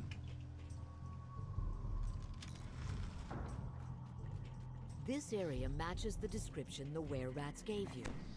Were-rats. You're on the right track. DCs be high sky, same as mob HP. The mob HP is pretty big. So here, hug left. Because if you don't, you get to... Oh, never mind. It's not here yet. You get crossbowed. You should probably sleep, but that's okay. You don't have to sleep. We're playing a game. Ooh, okay. I don't explode on a 1. Very good sign. Very good sign. So really good for that. And then there's the trap here. You can actually skip this if you have like an air dash, which is fun. I don't remember. Do I have to have this go through everything? I don't think so. I'm pretty sure I just do this. Yeah, that's it. The last piece of the puzzle falling into position, a magical floor reconnects. Okay. Trap box to skip. I see, I see. Trap box to skip. I did not know that. And there's, I believe, a shrine there. One thing I like about the Night Brigade is they're really, really liberal with the shrines. So, like, if you die or run out of resources, it's okay, because there's always something nearby. Hug the left here. Where is this trap box? It's on the other side.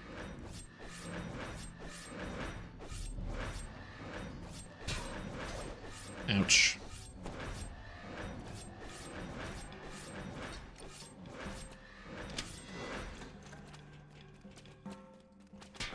Okay, here I can get shot, and there's also a monster. It's like a panther. That's okay. It's healed back to full. That's okay. I got the trip, and that's okay.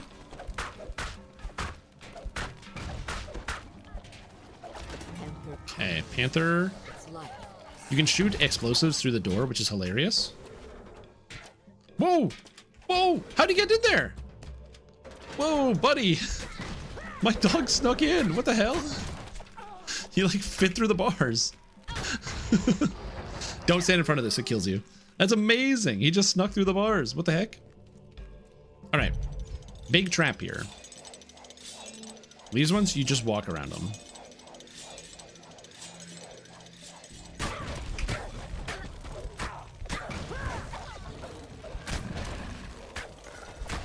Beautiful. And doggo, have some health. I believe there's another blade trap here. Yes, there's another blade trap. And I have this. A lot of traps in this quest. The reason why there's a lot of traps is because we're literally going into like a bandit hideout. So it makes sense that there's a lot of traps. Fortunately, oh God, there is also a shrine here. Or the bars are greased. Yeah, you just snuck right through, dude.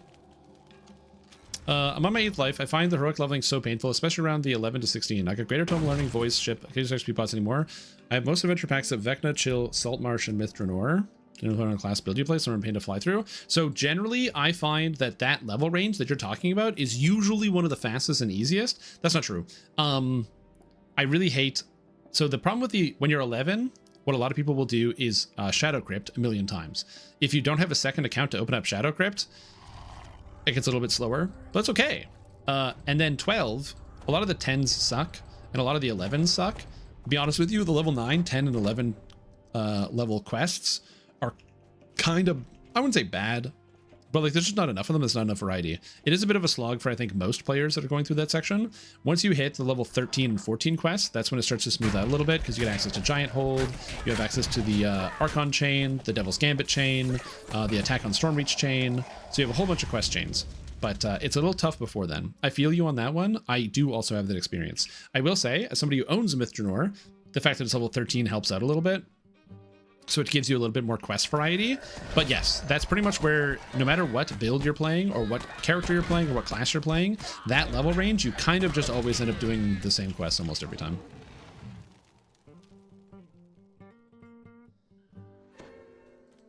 I wish I had a better answer for you, but yeah, that's a tough one.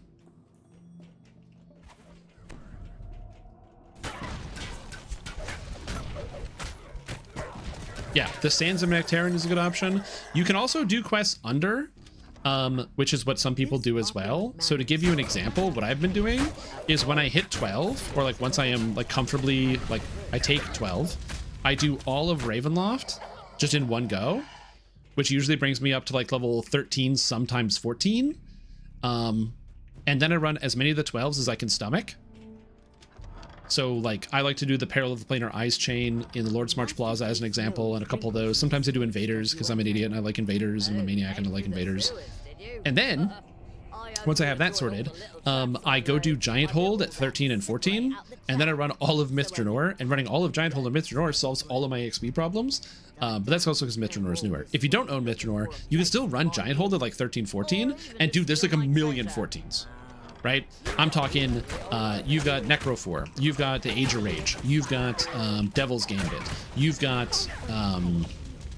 there's more 14s that I can't think of offhand, but there's like a million 14s. There's so much XP in the 14s, dude. That's crazy. Guess this is one of those jobs I have to do myself. There's so many I can't even think of them all. It's too many.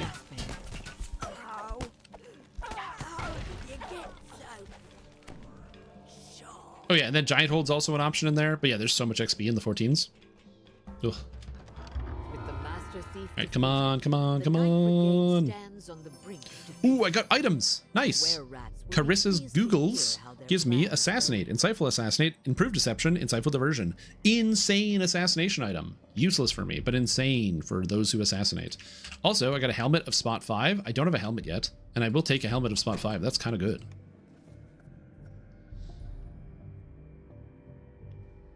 All right, time to do the last one here, the last quest in this chain.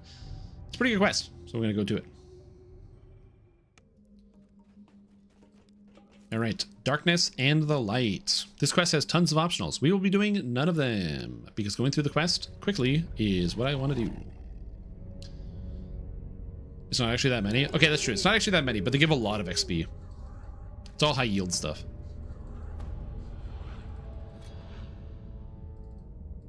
Maybe I just think it's a lot because they're all like relatively long quests that give a lot of XP. This is the entrance to a temple of Shah, where the Night Brigade's leader. Time to hard pivot to falconry. True. I must become a. I do have the bird outfit. I have the bird pet. Up in the wall ahead, leading into the Shah temple. I've been embracing the non-healer hirelings of late, especially if I'm the healer. Yeah, I like using some of the different hirelings. I think they're pretty fun. There's a lot of neat stuff you can do. Fun fact, if you have an air dash, you can jump on top of the shrine and air dash up to here and skip a couple rooms. Now this is where I'm worried if I take too much strength damage. Fortunately for me, I have a lot of strength, but if I take too much strength damage, I just die. So I'm trying to make sure I don't take too much strength damage and die.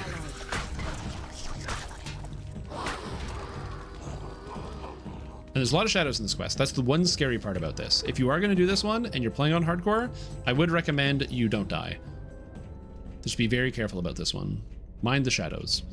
Death Ward used to protect you from strength damage. It no longer protects you from strength damage. The only way to protect you is with the spawn screen spell, which I could have taken. I could have taken spawn screen. It's not a spell that artificers learn, but it's a scroll, and I could have cast the scroll. It's fine.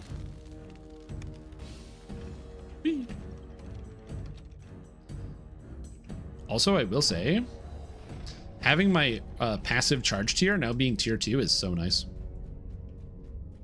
there's more shadows in this room here. I don't know where.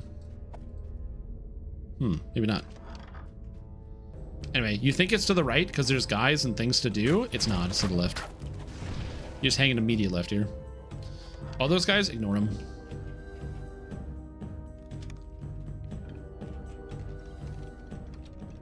Yeah, all clerics will cast light spells, usually Searing Light, Deific Warding, or not Deific Warding, Deific Vengeance, things like that. So it'll happen relatively regularly. I'm being pinged in Discord. Oh no, Joy Davidson was slain by Undead Conscript at level 30. What the heck? No, death at level 30? Ouch. You hate to see it.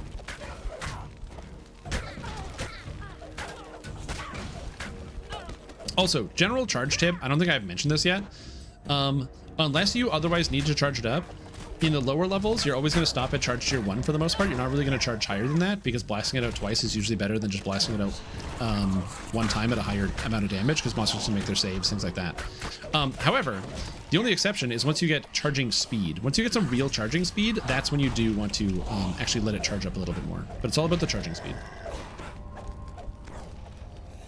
Okay, there's a shrine downstairs, so I am going to pop this. In case I die or something bad happens, I can always like recover, but we'll see. I should cast Sonic Resist before I do this.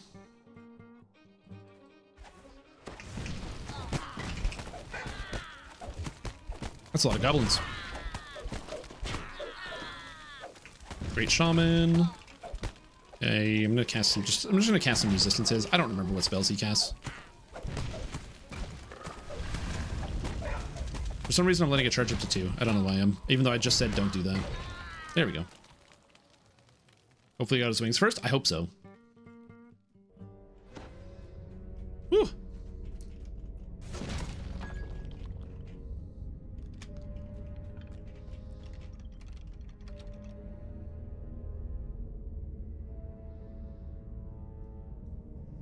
For late game rune arm is Machination of Madness comes with 30% rune arm charge speed. Yeah. I will be getting the rune arm charge speed here out of Thaumaturgical Conduits and as well getting it out of Epics. So there will be a lot of rune arm charge speed in this build. The hypnotism. Oh, I rolled a 1. That sucks. Get out of here, wizard. Oh, I don't have my guys. My guys, please save me. You hate rolling the 1 against hypnotism. To be fair, I probably didn't need to roll a 1. My DC is 10. My will save is 10. My character is not very. I don't have a lot of willpower. Let's say that.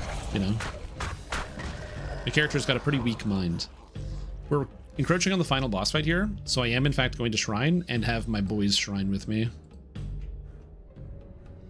Everybody shrines. That's how you can know the quests are hard. When I'm shrining, that's how you know the quests are tough.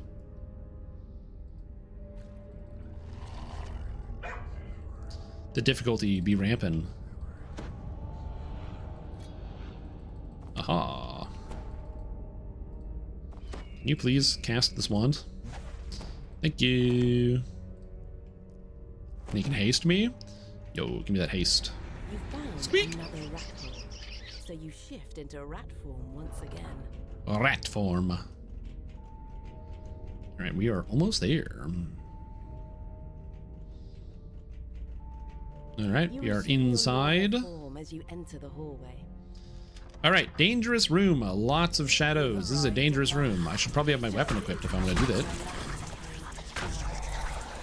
And my hirelings are rats. Shit, that's really bad for me. I have no idea how to solve that problem. And how to stop them from being rats. If the answer is they're just stuck being rats, that will be very annoying. No, my minions. Go near the rat door and recall them? Okay.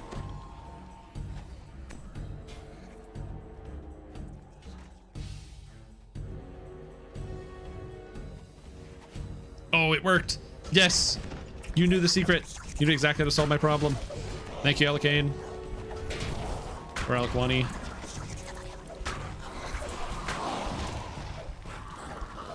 I still don't know. Which is on me. Shit, that's not something I knew. Holy moly, that's sick. What technology do we have today?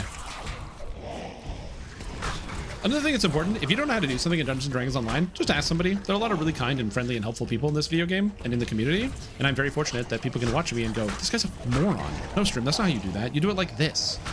And I'm like, oh, cool, thanks. Dude, call me a moron all day as long as I get it. Why don't more people use macro tech for Rune Arm? Because sometimes you just don't want to use a Rune Arm. You need to have the right rune arm that makes it want to fit, and you also have to want to press the button all the time. Additionally, your stable charge tier is really based on being an artificer, so if you're not an artificer, it's really hard to get high stable charge tier.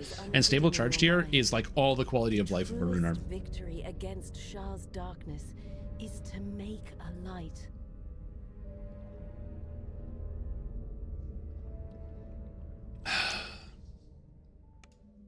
Beautiful. And now we get items. Wisdom or intelligence cloak of diplomacy, not helpful. Surprisingly, it's just a low amount of intelligence. Wisdom, spell sight, and deadly, sick item. It's useless to me. Protection and fortification, kind of cool. Better than the spear block. It gives me 3 armor class, and it gives me some resistance to critical hits. So I'm going to take this. This item is going to go into the gear set once we get higher level. You notice I lock a lot of gear as I go. I kind of just read it, and if I think I want it, I'm just going to lock it. Okay, huge thing. This is a battle docent. Battle docents have, you'll see it here, it says battle docent. That means it has a higher level. There's basically like base items. Think of it, if you ever played an action RPG like Diablo or Path of Exile or something, how you might have like different bases of different pieces of equipment. So you might have like, you know, when you first start in Path of Exile, you get like the basic like short sword, but then later on you get the same visual model. It looks the same, but now it's called a Gladius and has more stats on it. That's basically the same thing. So this is a battle docent, which means it has more base armor, and it's a higher level item, which is very cool. But it's minimum level 4, so that if you were to recraft it, you couldn't just make this level 1 item. So yeah. I'm going to take this, and this is an excellent item because it's a lot of armor class for my dog. Hey dog, you want some armor class? Boom, 1 more. That's not as much as I thought. But it's fine, it gets 8 magical sheltering. I love it. Yeah, exactly. Quilted armor to ghost armor. Exactly.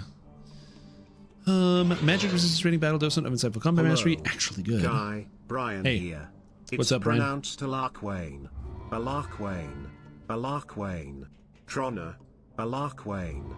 Tronna Alarkwain. Gotcha. Search 8 helmet. Huge. And it has haggle. Massive.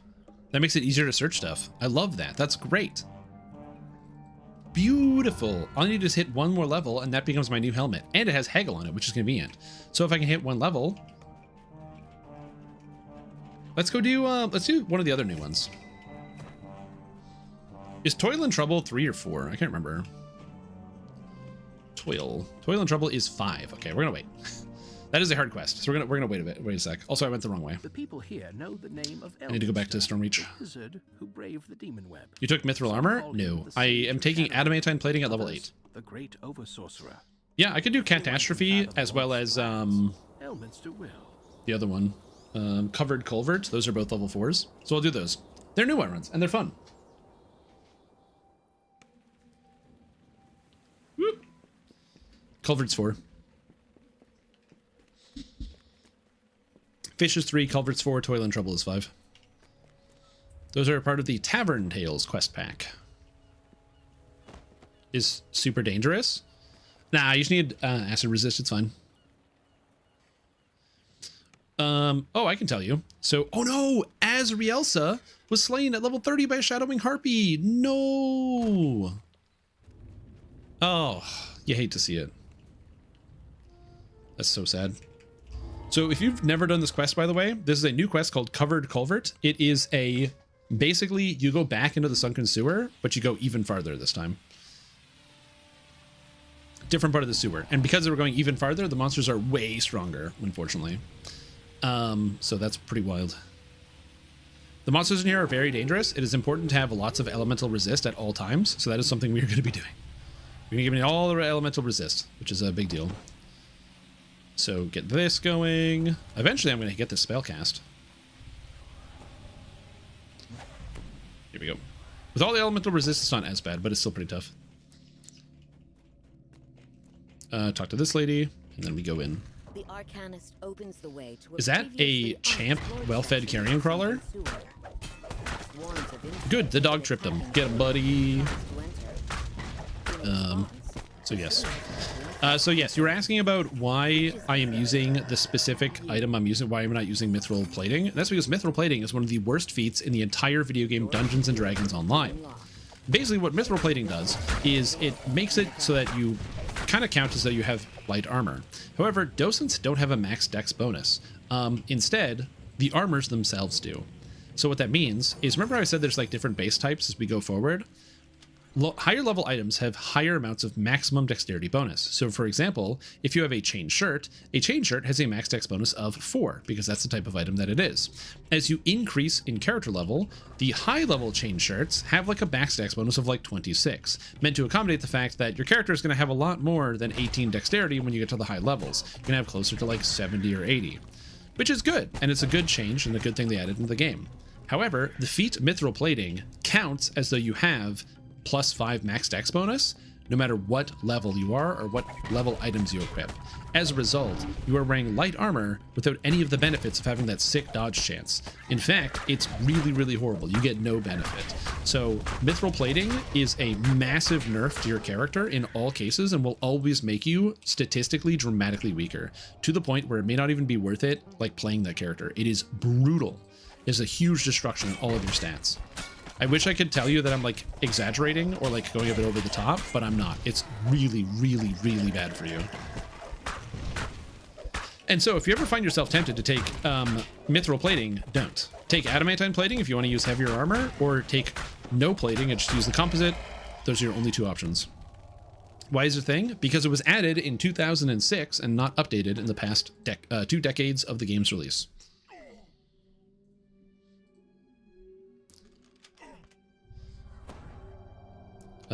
So yeah.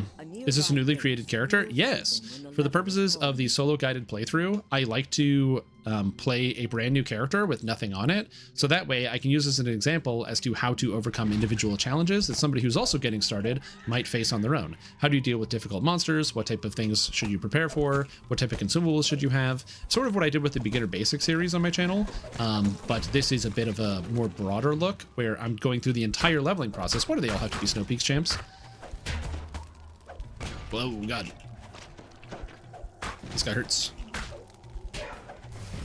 They attack 5 times every time they attack. The best part is they paralyze, but fortunately as a Warforged I'm immune to paralysis, which is very helpful. Further into the vermin-infested sewers.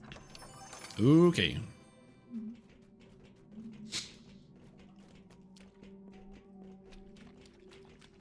Nope, wrong way.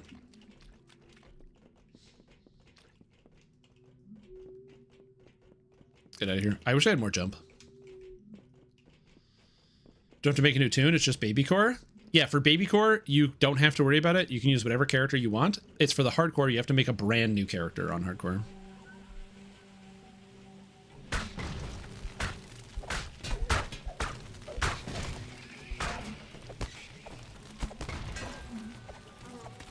And it's this way, I think. Woo! Woo! I didn't remember that there was a trap there. Wow. Goddamn, there was like 100 damage from that trap. And then all those guys died to the trap.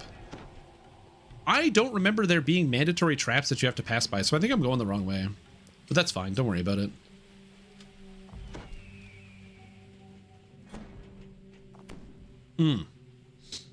I really, really, really feel like I am putting myself in a dangerous situation. No, this is the right way. This is purple. Okay, so they're just mandatory traps to pass by. It's been a while since I've done this quest. And by that, I mean I probably did it like this week. But I'm just so used to doing this on Legendary, where you can just ignore all traps. Like, traps don't do anything to you. Left or right? It's always left.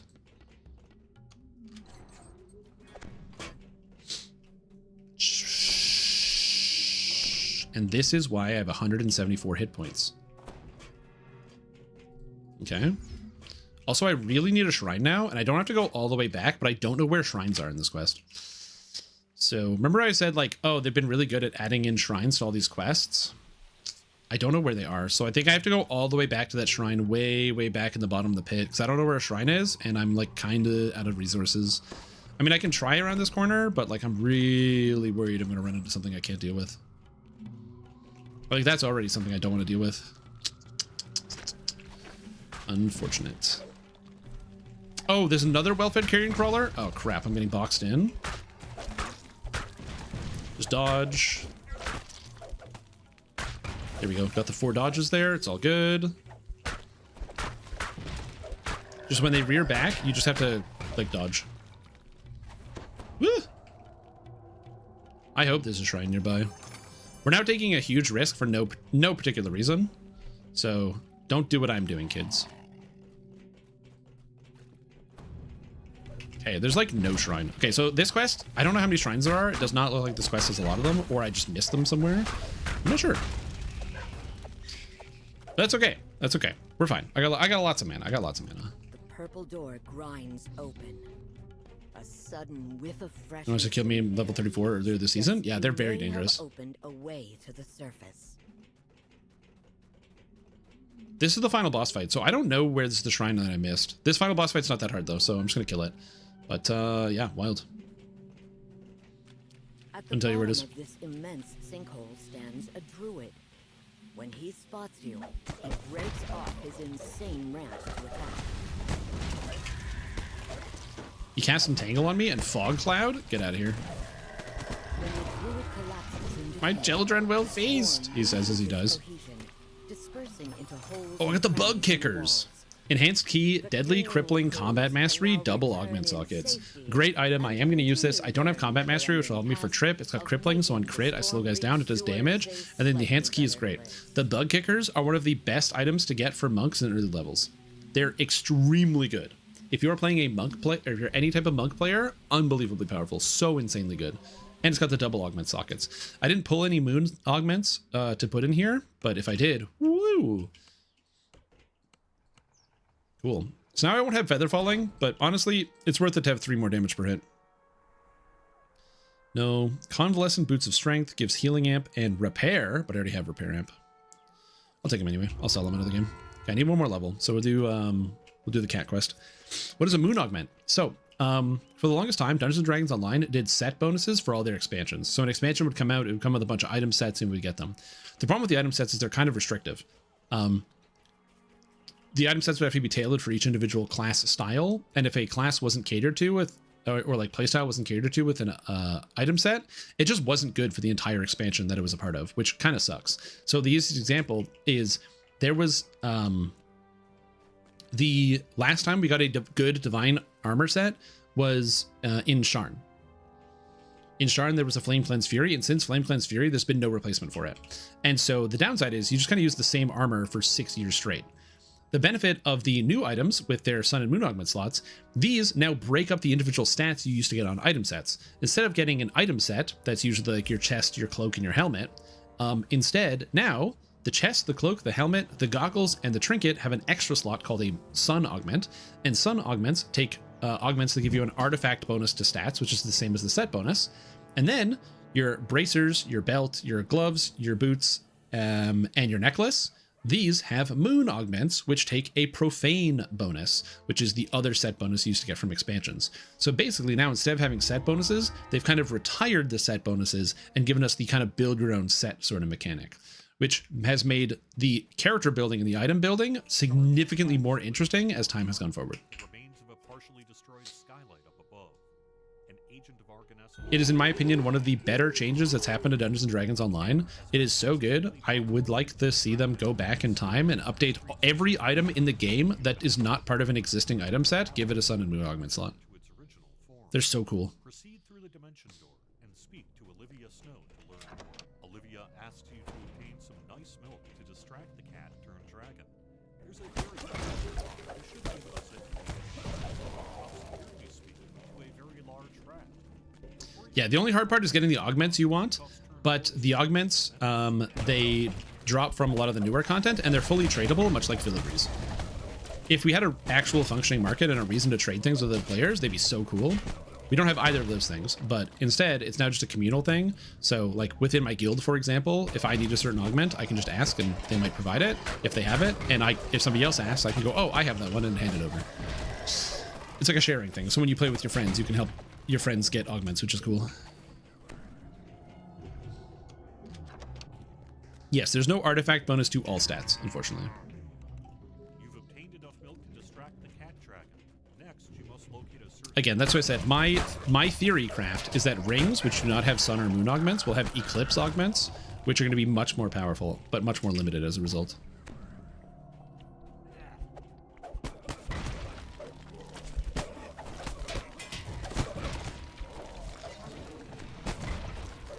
Yeah, so even though I can't use any of the sun or moon augment slots on there, I still like them personally, and I, at some point, would like to see, if I can get some, I will use them. I'm going to be doing the content that drops sun and moon augments, so I'll begin to be doing a lot of expansion content. One, to show off some new stuff in the video, but also to give people ideas as to, like, how powerful your character can be. Because I can't, unfortunately, do every single quest as part of the solo guided playthrough, because you gain a lot of XP as a first life player, or a first life character, so... I will be leveling up as we go. Artificer tells you will deliver the apparatus to the requested location. Ooh, I'm cursed. I don't like that.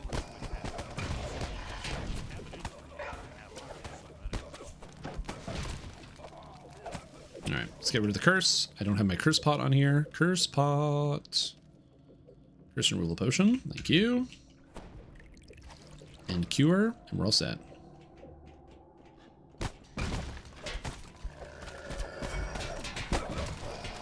Oh, this guy healed himself? No, get out of here. No healing. Excuse you. Will I be doing Dino Crisis? Yeah, probably. Dino Crisis is a new quest. It's got a lot of dinosaurs in it. I do like Dino Crisis. I don't think it's a fun one.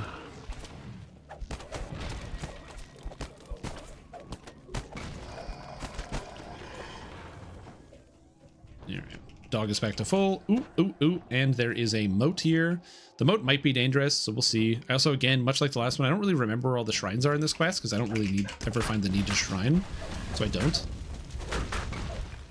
Fortunately, the Displacer Beast, again, also has paralysis. For those that didn't know, Displacer Beasts actually paralyze with their... Ooh, I'm going to take the Sonic Resist here. I'm going to back up and take, before I take an L to these Shadow Wings. Oh, okay. All right, Fireball. Good to know.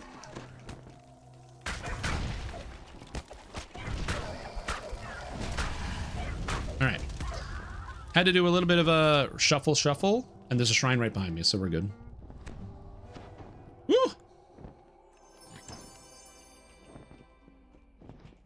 No problem, though. It's all about just backing up, getting the proper resistances. When I level up to 7, my resist spells will give me resist 20, which will be pretty huge. At some point, I'm going to show you how to do the resistance shuffle.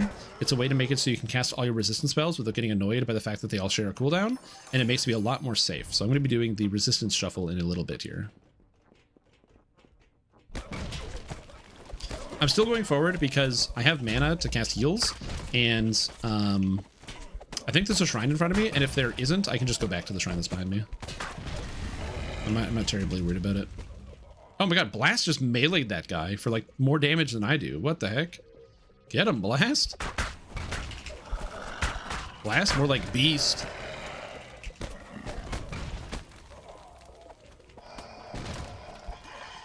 I will say, they made a change to archers, so they run way more squarely now.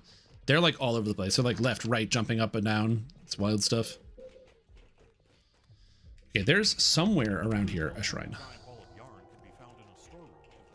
All right, we shove the ball of yarn down the stairs. I mean, for like 800? Yeah, you gotta be very careful with those things.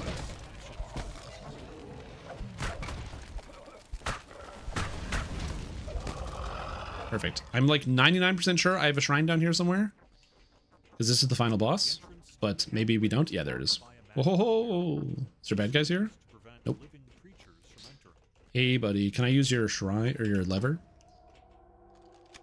You pull the lever and a beam of energy shoots through. Yeah, the Immortal Sun Flask is fun. Also, a reference to me, which is fun. Your bright light beam is Is there another bot in the Discord? Ah, good. I love when somebody hits the at everyone, but they can't do anything. A lot of robots.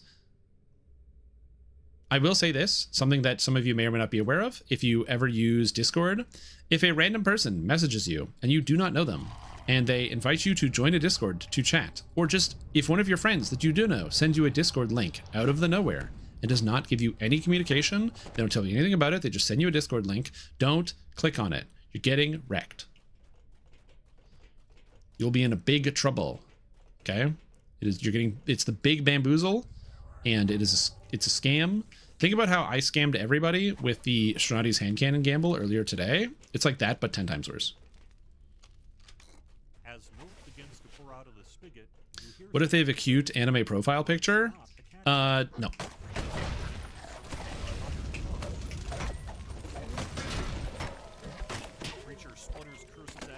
Also remember that even though the game says you can't tumble and you can't move, always remember you can always tumble whenever you want. Tumbling is broken. You can always tumble even if the game says you can't.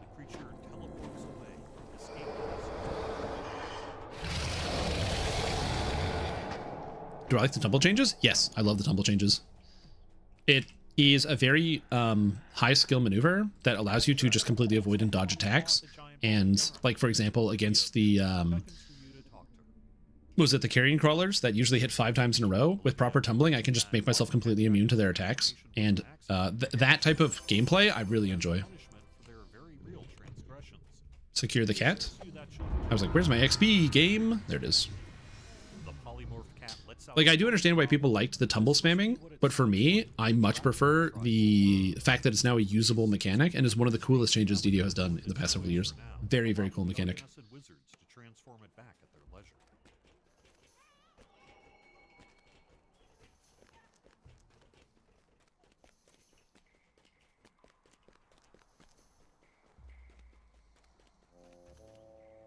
Yeah, it's really cool. Like, the fact that it's a usable mechanic is awesome.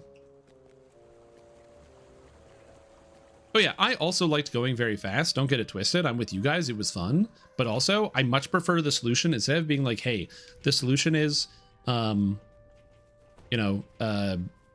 can tumble all the time. And now it's just gone. They take it away. Instead, it's here. There's a use for tumble now, and it's good. All right, Artificer level 7. Now, level 7 isn't actually that big of a level for me in reality, but where it is nice is just for the equipment that I get to wear. So I get a new spell. I don't really need any of these spells. I think I will take an extra level 2. I don't really want Fox's Cunning. Let's grab, I don't have a Blade of Armor. I'm going to take a Blade of Armor because that right now, it's not going to give me 50, but it's going to give me like a good amount of temp HP. And so it's pretty good. Good way to spend some money. So yeah, it's good. But more importantly, I now have access to several different pieces of equipment that I wasn't using before. Number 1, a Search 8 Haggle 7 helm. Fantastic. And now I have Fortification, bracers. I have a ring that gives me 57 Reconstruction, which will go over top of my 10 mana ring, because I don't need this at all. In fact, I don't even know if you can sell it. And I still can't wear this belt. But huge improvements on my gear. The Haggle will give me more money. And look at this healing. 46 health from 1 heal cast? That's crazy. 68? That's crazy. In fact, we can make it even better. I was going to put 1 point into Mechanist here, and I want to take this, and I'm almost up here for the next point. I think I'm going to take Charge Speed or Field Engineer. I think I'm going to go with Charge Speed, I think my Field Engineer is good for now. I'm pretty good on the skills, but we're going to have to work on that a little bit more in the future. Bad staff, bad things. Boots? Oh, I wasn't even wearing the bug kickers this whole time because I'm bad. I was wearing something else. So we want to put the bug kickers on. I'm going to lock the bug kickers. And I still want to have the feather falling stuff. Death block docent is good, so I don't get instantly killed. At some point I might replace it, but not now. Inspected goggles open lock. Search open lock is kind of sick. I'm actually going to keep these. So these are going to go in here. I don't know if I need them now, but I'm going to keep them for the future. Anything that does that is good. Carissa's goggles are very cool. I'm going to bank those for future playthroughs, not for this character, but just for other characters. And we're almost out of Thieves Tools. I'm going to see if I can buy some Thieves Tools on the auction house, maybe. But yeah, we're almost out of tools here, unfortunately.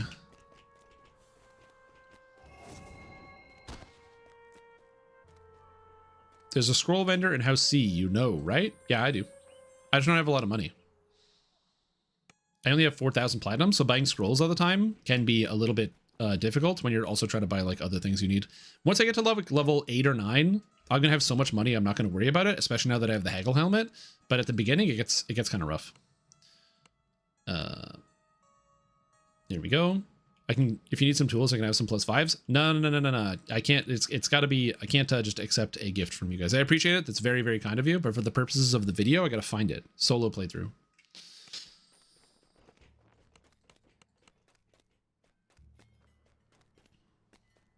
That way, somebody can emulate this, because somebody can't emulate being Strimtom and having some guy give them 1,000 million points. Because then, or like, not points, but like give them some thieves tools. Because then somebody else will just go and they try this and they'll like open an LFM that says, "Hi, I'm Strimtom. Please give me +5 thieves tools." And maybe that'll work. Somebody will probably get bamboozled by that. I would never personally do that, but somebody probably would get bamboozled by that. Yeah, that would just suck. Okay, so feeling pretty good. We've got 120 fortification, 20 armor class. That goes up a little bit more with toughen construct and shield. In fact, if I do the math on this, it's toughen construct 23, shield is 27. So we've got 27 armor class total, which is not amazing for this level. I still don't have a cloak or a trinket. And my intelligence is only 21 because I don't have any intelligence in any of the trees, because that would be too good of an idea. But we're getting there. And yeah, I got a good amount of resources. I got the move speed. I got the bug kickers. I actually have repair spell power now. So we're up to 93 repair, which is pretty sweet. My repair amplification is currently 49, so I get an extra 50% healing. And then on top of my actual skills, I got 18 disable device, although with items it goes up to 21, could be higher. And that will get an extra 5 from my potions, so that's not bad.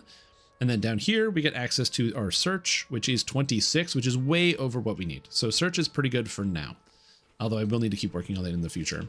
However, one of the things I will also need to do, and this is something I will show off later, but I'm going to show you guys now in case some of you are curious as to how you can continue to improve your numbers. I don't really want to cast Stone Skin. It's too expensive right now. Maybe Shield of Faith. But I already have the Protection Bracer, so I don't need that. I'll just take adamantine weapons just in case I need it. Might come in handy. You never know when you're going to fight a golem. If I come over here, there is a shop, the Object Desire. And obviously I can't do this now. I don't have the tools to be able to do this. But inside here, there's an Arcane Scroll vendor for level 6. Later on, when you get to higher levels, you want to be casting Greater Heroism on yourself because it gives you a +4 bonus to your saves and skill checks. And that is actually pretty massive for helping you with your trapping skills. +4 might not seem like a lot, but it is pretty good. Now, one of the things that I can do, if I have my free agent favor is actually 75 exactly, is I can run over to the free agents and get some +2 thieves tools. So I'm going to do that right now.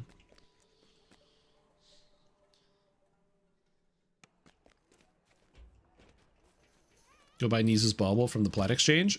I could buy Neese's Bauble. True. Yeah, me too. I also just sell. Once I have a stack of 1,000 in my shared bank, I sell the rest of them on the auction house because people need them. Yeah, you need 150 favor, but I don't have 150 favor, so we're gonna do what we can, which is 75. So I talked to Mr. Capshaw, and he says, "Hey, by the way, you're famous." Now I talked to Sorval Smythe. And we have +2 thieves tools. Hey, forget about it. So now with this, that gives me an extra +2 over what I had. So it's 4 over that. So now if you look at the actual difference, my disable device, if I put this on, is 21 +4. So now it's 25. So my disable device is 1 under my search, including tools, which means it's 29 disable device, 30 search, which for level 7 gets every single quest I could possibly do, which is very exciting. Cool. Better bonuses? No, they don't. They're the same bonuses.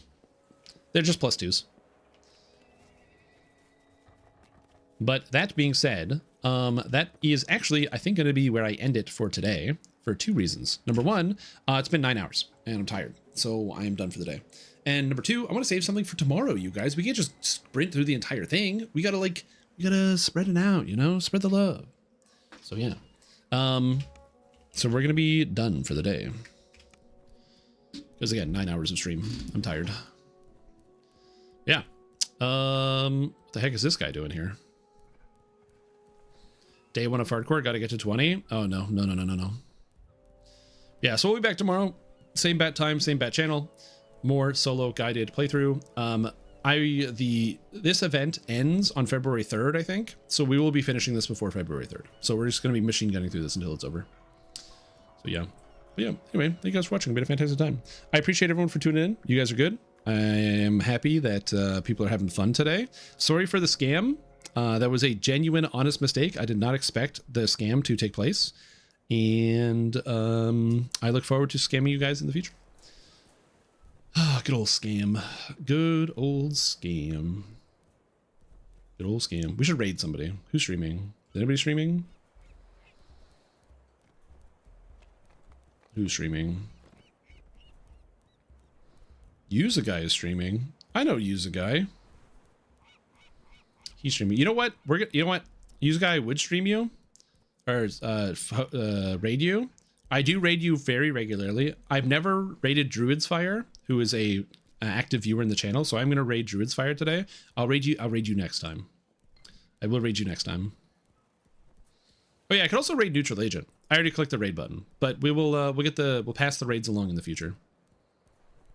And Community Pillar, exactly. So we'll raid some Druid's Fire. She has like a fire effect behind herself on her screen. Wow, that's so much more work than I do, which is nothing. I don't do any work. I just turn the camera on and start yapping, and for reasons I cannot explain, people listen to me. Anyways, thank you guys for watching. Have a great evening. Drive safe, and I will see you later. Bye-bye. And now we are done with the Twitch stream. And now also, we're going to be done with the YouTube stream. So YouTube chat, what's up? Hope you guys are doing good. Thank you so much for watching. Hope you had a good time. We will be back tomorrow. Same bat time, same bat channel, 11 in the morning, Eastern Standard Time. Hope all is well. Thank you guys for watching. I'm trying to make sure I'm being as good as possible, but reading all the YouTube chat. So I just like space out sometimes.